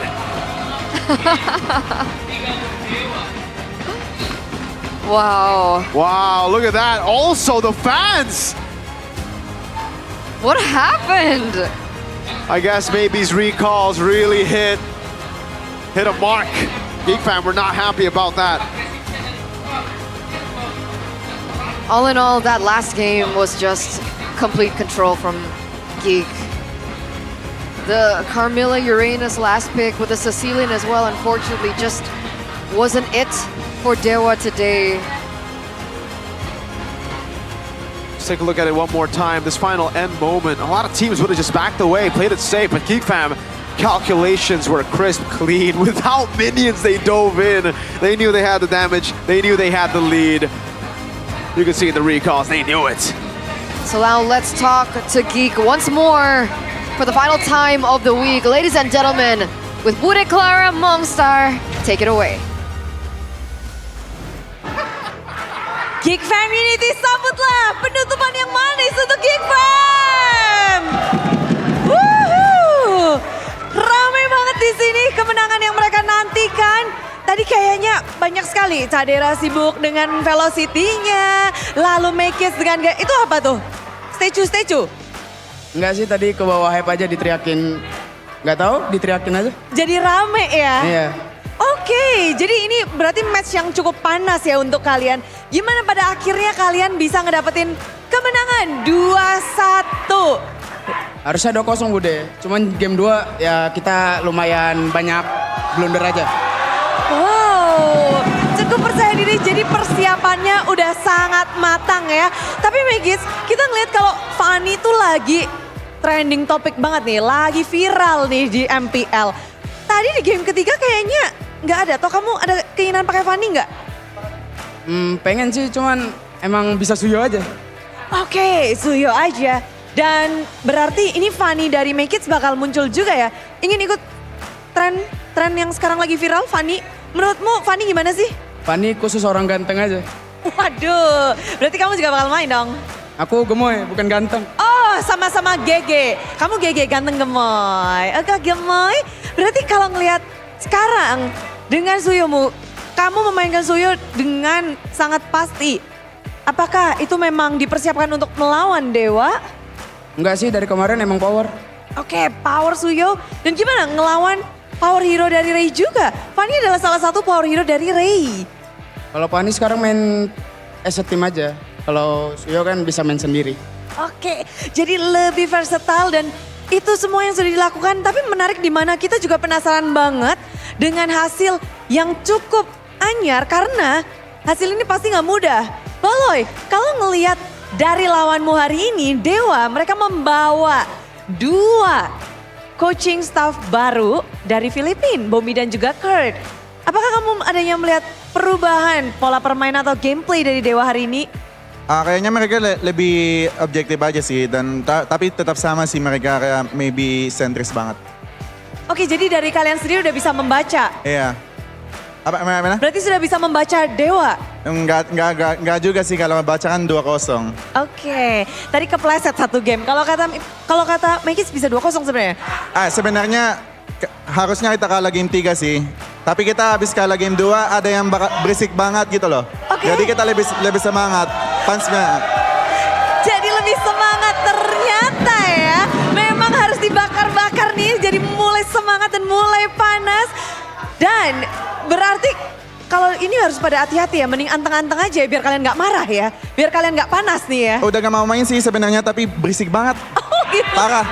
Parah ya, rame banget ya. Di MPL begitu rame, begitu keras. Memang.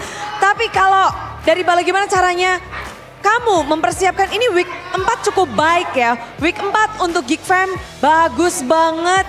Jadi ini sudah sesuai ekspektasi dari Baloy? Belum. Oh belum. Ya soalnya gue expect-nya lebih rapi kita mainnya. Lebih rapi. Performa dari Geek Fam 1-10 di minggu keempat angkanya berapa? Gak tahu sih, yang penting kalahin yang fans yang berisik. Oke, yang penting menang aja ya. Yang penting menang. Oke. Tapi anteng-anteng gue kalau tadi Baloy oke, yang penting menang, yang penting ngalahin. Tapi kalau dari Cadera gimana nih? Cadera kayaknya happy banget hari ini, dari mulai match udah velocity aja. Jadi menang ini mau bikin velocity? Enggak sih. Apa statue? Statue aja. Statue. Ditungguin ya. Tapi kamu happy banget kayaknya datang di hari ini melawan Dewa. Gimana sih dari Cadera sendiri? Melawan Make It juga. Melawan Maybe. Liatin Maybe sih, kan kelihatannya dia strong. Tapi ternyata ya emang jago sih. Emang jago. Jadi dari Cadera emang ngelihatnya terlihat dari Maybe itu strong dan ternyata jago. Apa nih bedanya strong dan jago? Enggak, maksudnya kan sebelumnya belum lawan dia, terus ngeliat dia jago. Jadi pas ngelawan ya emang jago. Oh, memang jago. Apa nih yang mungkin bisa dikasih tahu jagonya tuh di bagian mana? Kan gold laner pasti ada jagonya tuh beda gitu. Nggak tahu sih, tadi ngeliatnya jagonya karena recall-recallin temen gua. Oke. Apa responmu tadi tuh? Apa responnya ketika habis recall-recall? Komunikasi kalian gimana? Gak komunikasi apa-apa sih, ya udah gitu. Ya udah aja. Tapi kalian ngedapetin 2-1 berarti dari Cadera dengan adanya bibit baru dari tim Dewa. Kamu melihat dia jago dan bisa dibilang dia udah perform di MPL. Udah perform sih dia. Udah perform, tapi hasil didapatkan baik oleh Cadera hari ini. Hoki Bude. Oke, siap Cadera. Tapi ngelihat semua yang sudah dilakukan tentunya dari Geek Fam minggu yang keempat. Kalian terus kayaknya ingin meranjak. Aboy berharap meranjak naik terus menerus di MPL. Dan ngelihat sekarang kayaknya persaingannya makin ketat, angkanya mirip-mirip. Terus-terusan apa nih? Di minggu kelima kita harus nungguin apa nih dari Aboy? Paling tunggu kita menang clean aja sih 2-0. Menang clean karena kayaknya dari minggu keempat ini yang 2-0 baru tadi doang. Sesusah itu kah sekarang di minggu ini? Ya dari kitanya sih mungkin lebih clean aja. Ingin lebih bersih dan ingin permainannya juga. Tapi gimana dengan Gops? Mungkin ada yang mau disampaikan untuk Geek Fam Unity yang minggu 4 ini pecah banget. Buat Geek Fam Community tetap dukung kita terus sih. Mau kita lagi di bawah, lagi di atas, tetap dukung aja kita terus. Tetap dukung terus. Dan ada kata-kata penutupan mungkin? Dan Kata-kata hari berisik. ini? Oke. Kita akan tepuk tangan saja bersama-sama. Kita akan menyambut, inilah dia, kemenangan 2-1 oleh Geek Fam.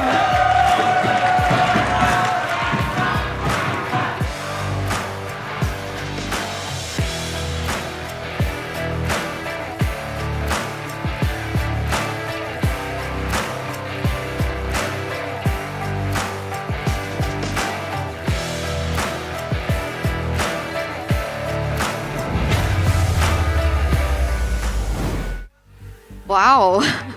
We're feeling some emotions. Wow. On the interview there. Tension. Tension, a little bit of tension I from like it. Chidera. The recalls, maybe. Yeah, Bude asked Chidera, what do you think about Maybe? Do you think he's good? How was his performance? And he's like, yeah, he's good. Good at recalling on my friend. Damn. Damn. Chidera, not only is he a velociraptor, but he's also... man, the way he does it, man. No one does it like Chidera. But that's what we've seen from Chidera, yeah? Season to season. We've seen him be really upset. We've seen him cry. Yeah, and then now he's just a Velociraptor. This is a new kind of Chidera this season, especially this week. Oh man, Velociraptor. I love Chidera, man. There's always a meme around him. It was Chad era last season, and then the gold digger one, and then now we got the Velociraptor. All right, Chidera on the clock, signature pick. This is why they picked it up. Whoa. They knew how good Chidera is. It's so good, we can't even show it to you right now. We gotta wait. I thought they were doing the Velociraptor. The replay. Damn it. But the MVP or the player of the match presented to you by the official tournament smartphone Samsung Galaxy A36 5G will go to Aboy. I agree. Aboy is so good in this game. You might not see what he does, but if you actually pay attention to the team fights, he does so much by taking away the Curse of Blood and popping it, really like getting so many members on it. At least like 3 members on them usually. This was the mistake that he made, the boys made up top, you know, Geek Fam boys.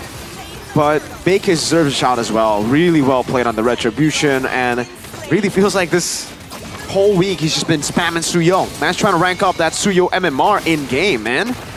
But yeah, notice again, Aboy catching them with the Curse of Blood constantly. The damage keeps bouncing back and forth. I think later on in the base you will see Make Hits and Aboy. It's always Make Hits and Aboy, this combo. Let's wait for it. Wait for that set. Chidera, everybody kind of deserves a shout, but this is the Make Hits play that I think took the MVP away from him. Like, Make Hits, you're good.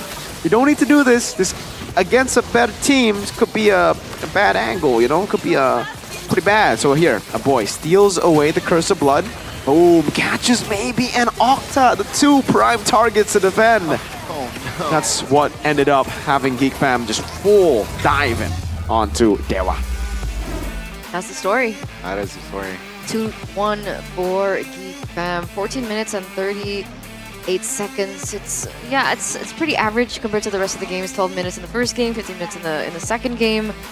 Yeah, that move from Make Kids, he knew he was so far ahead, right? He was at some point, I think, 4 levels ahead of Ray on the Joy. Yeah. So I think he was getting a little overconfident there, but yeah, I do agree. Let's not let that happen again. It's okay, it's okay. You know, But it's sometimes fine. In that situation, it's tame. all yeah. In that situation, specific scenario, I'll let it pass. It's not like a Moskov SOD this week. We're gonna talk about that. Anyways, it's dude, I think for Dewa, what was with the Uranus and Carmilla? Really? What was with the Uranus in No idea. specifically the Uranus, right? Wasn't feeling it.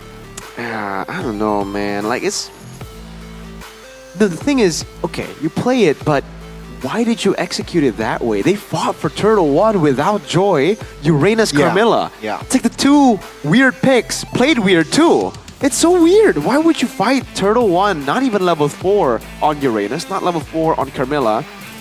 Not level 2v4. Yeah. That was man. interesting. Maybe they got exhausted. Maybe it's a full 3 series game. And it's pretty late. I Yeah. wonder if we're gonna get a loser Full interview. series game. Yeah. No? Oh, no interview. We're not gonna- Okay. Zipper. Zipper says no interview. So there is Zipper, right? There's always been a Zipper, right? What the heck? He said that Zipper didn't exist yesterday. Gani. Oh.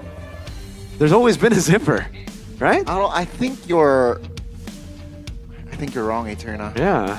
Whatever. Who? What? Eterna. Are you getting sleepy? Is this sleepy time? It's past my bedtime. According to midnight. It's almost 11. According to Past midnight, curfew. Mr. Neil the Guzman. It's almost 11. It's almost bedtime. It's almost past bedtime.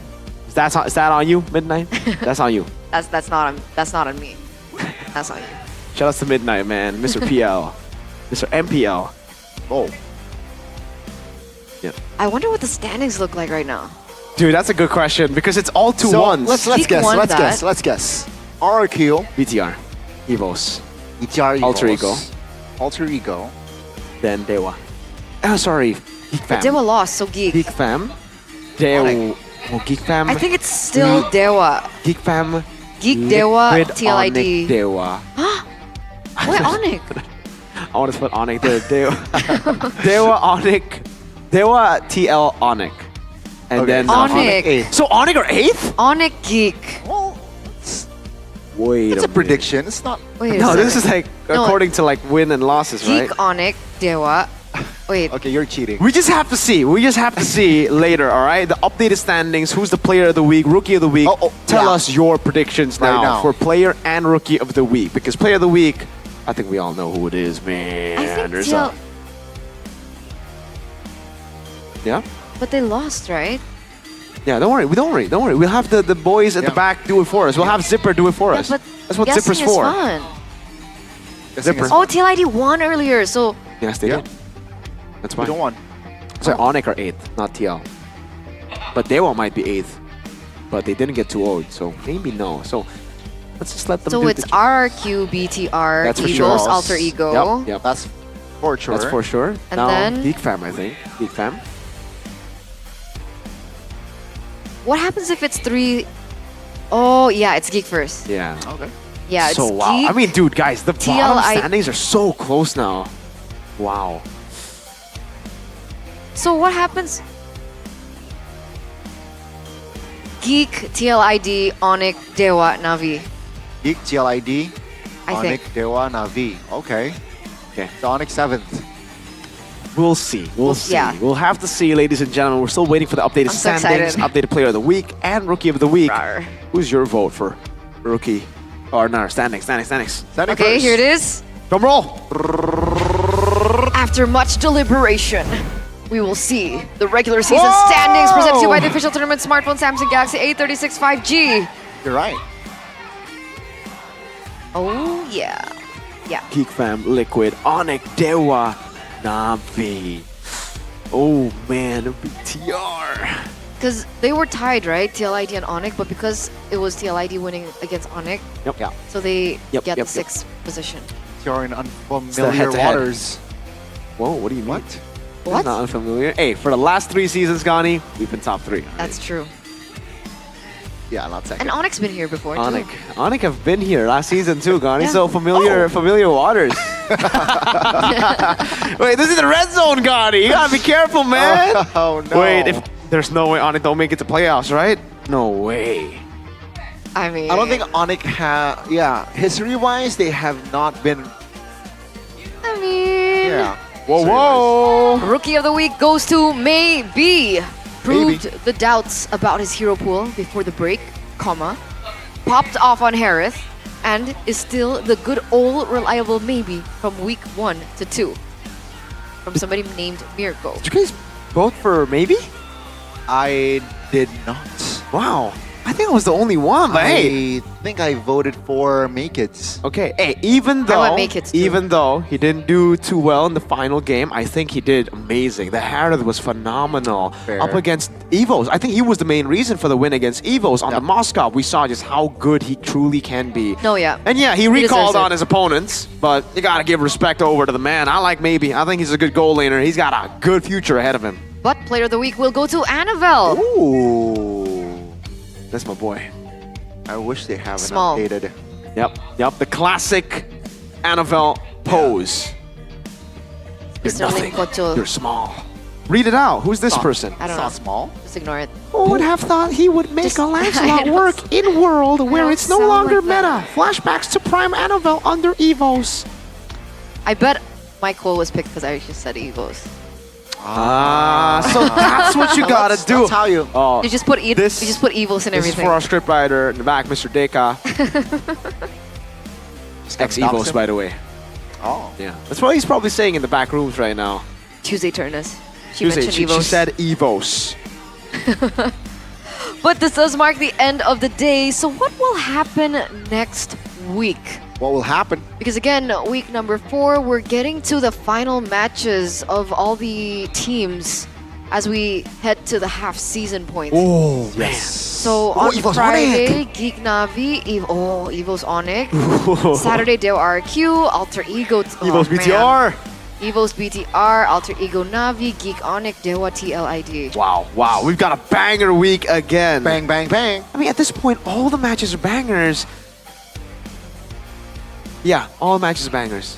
I feel like, So close. yeah, but Come on, Navi. 2 wins, Onyx 2-0, though. and then we can have truly the most complete season. going against Geek, going off momentum, And they're Alter going Ego. against Alter Ego. It's gonna be tough. It's gonna be tough. So we've seen a lot of teams improve after the 3-week break. We've seen a lot of teams actually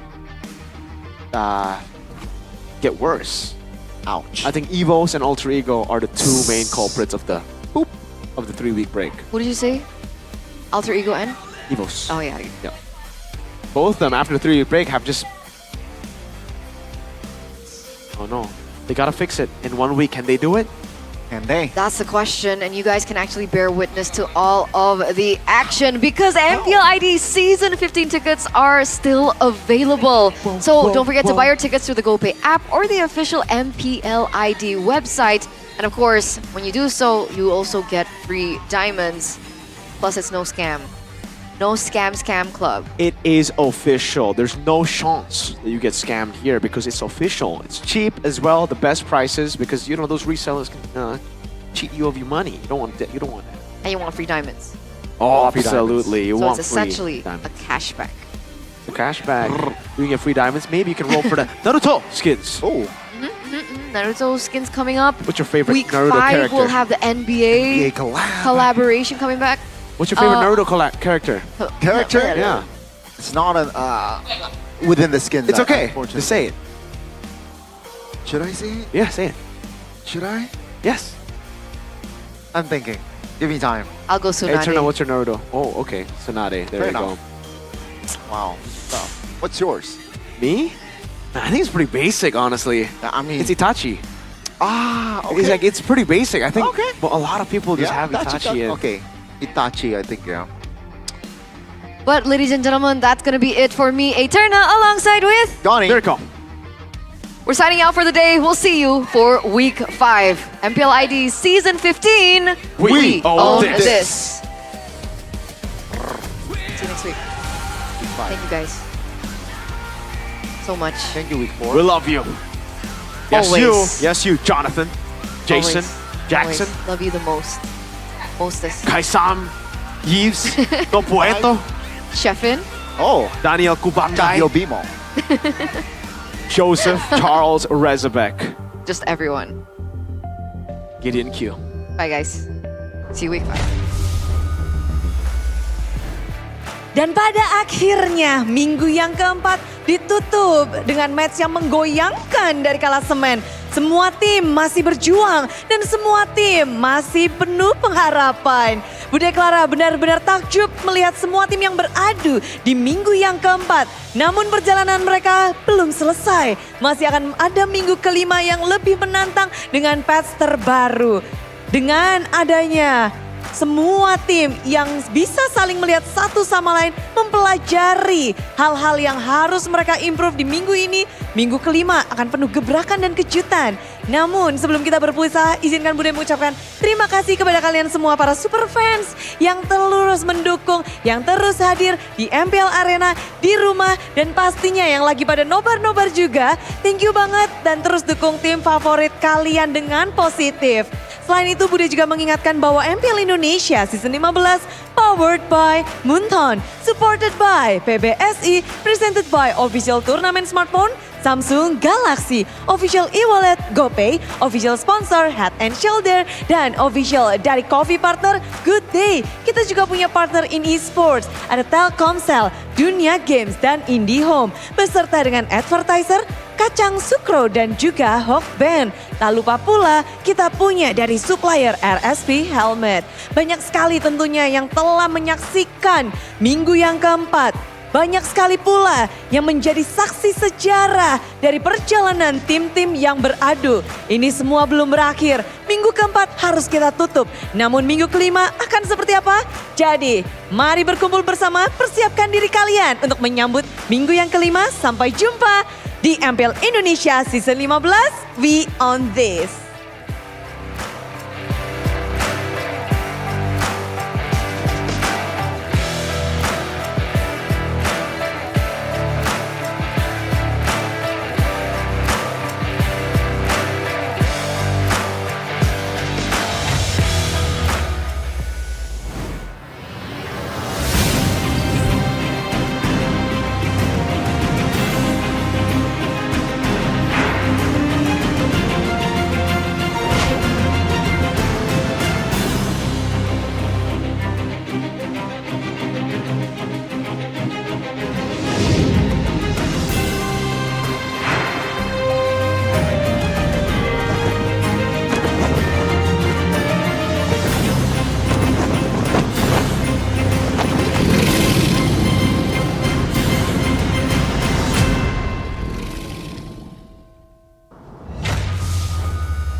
Kan berdiri dan terus berlari, terus ke arah puncak tertinggi.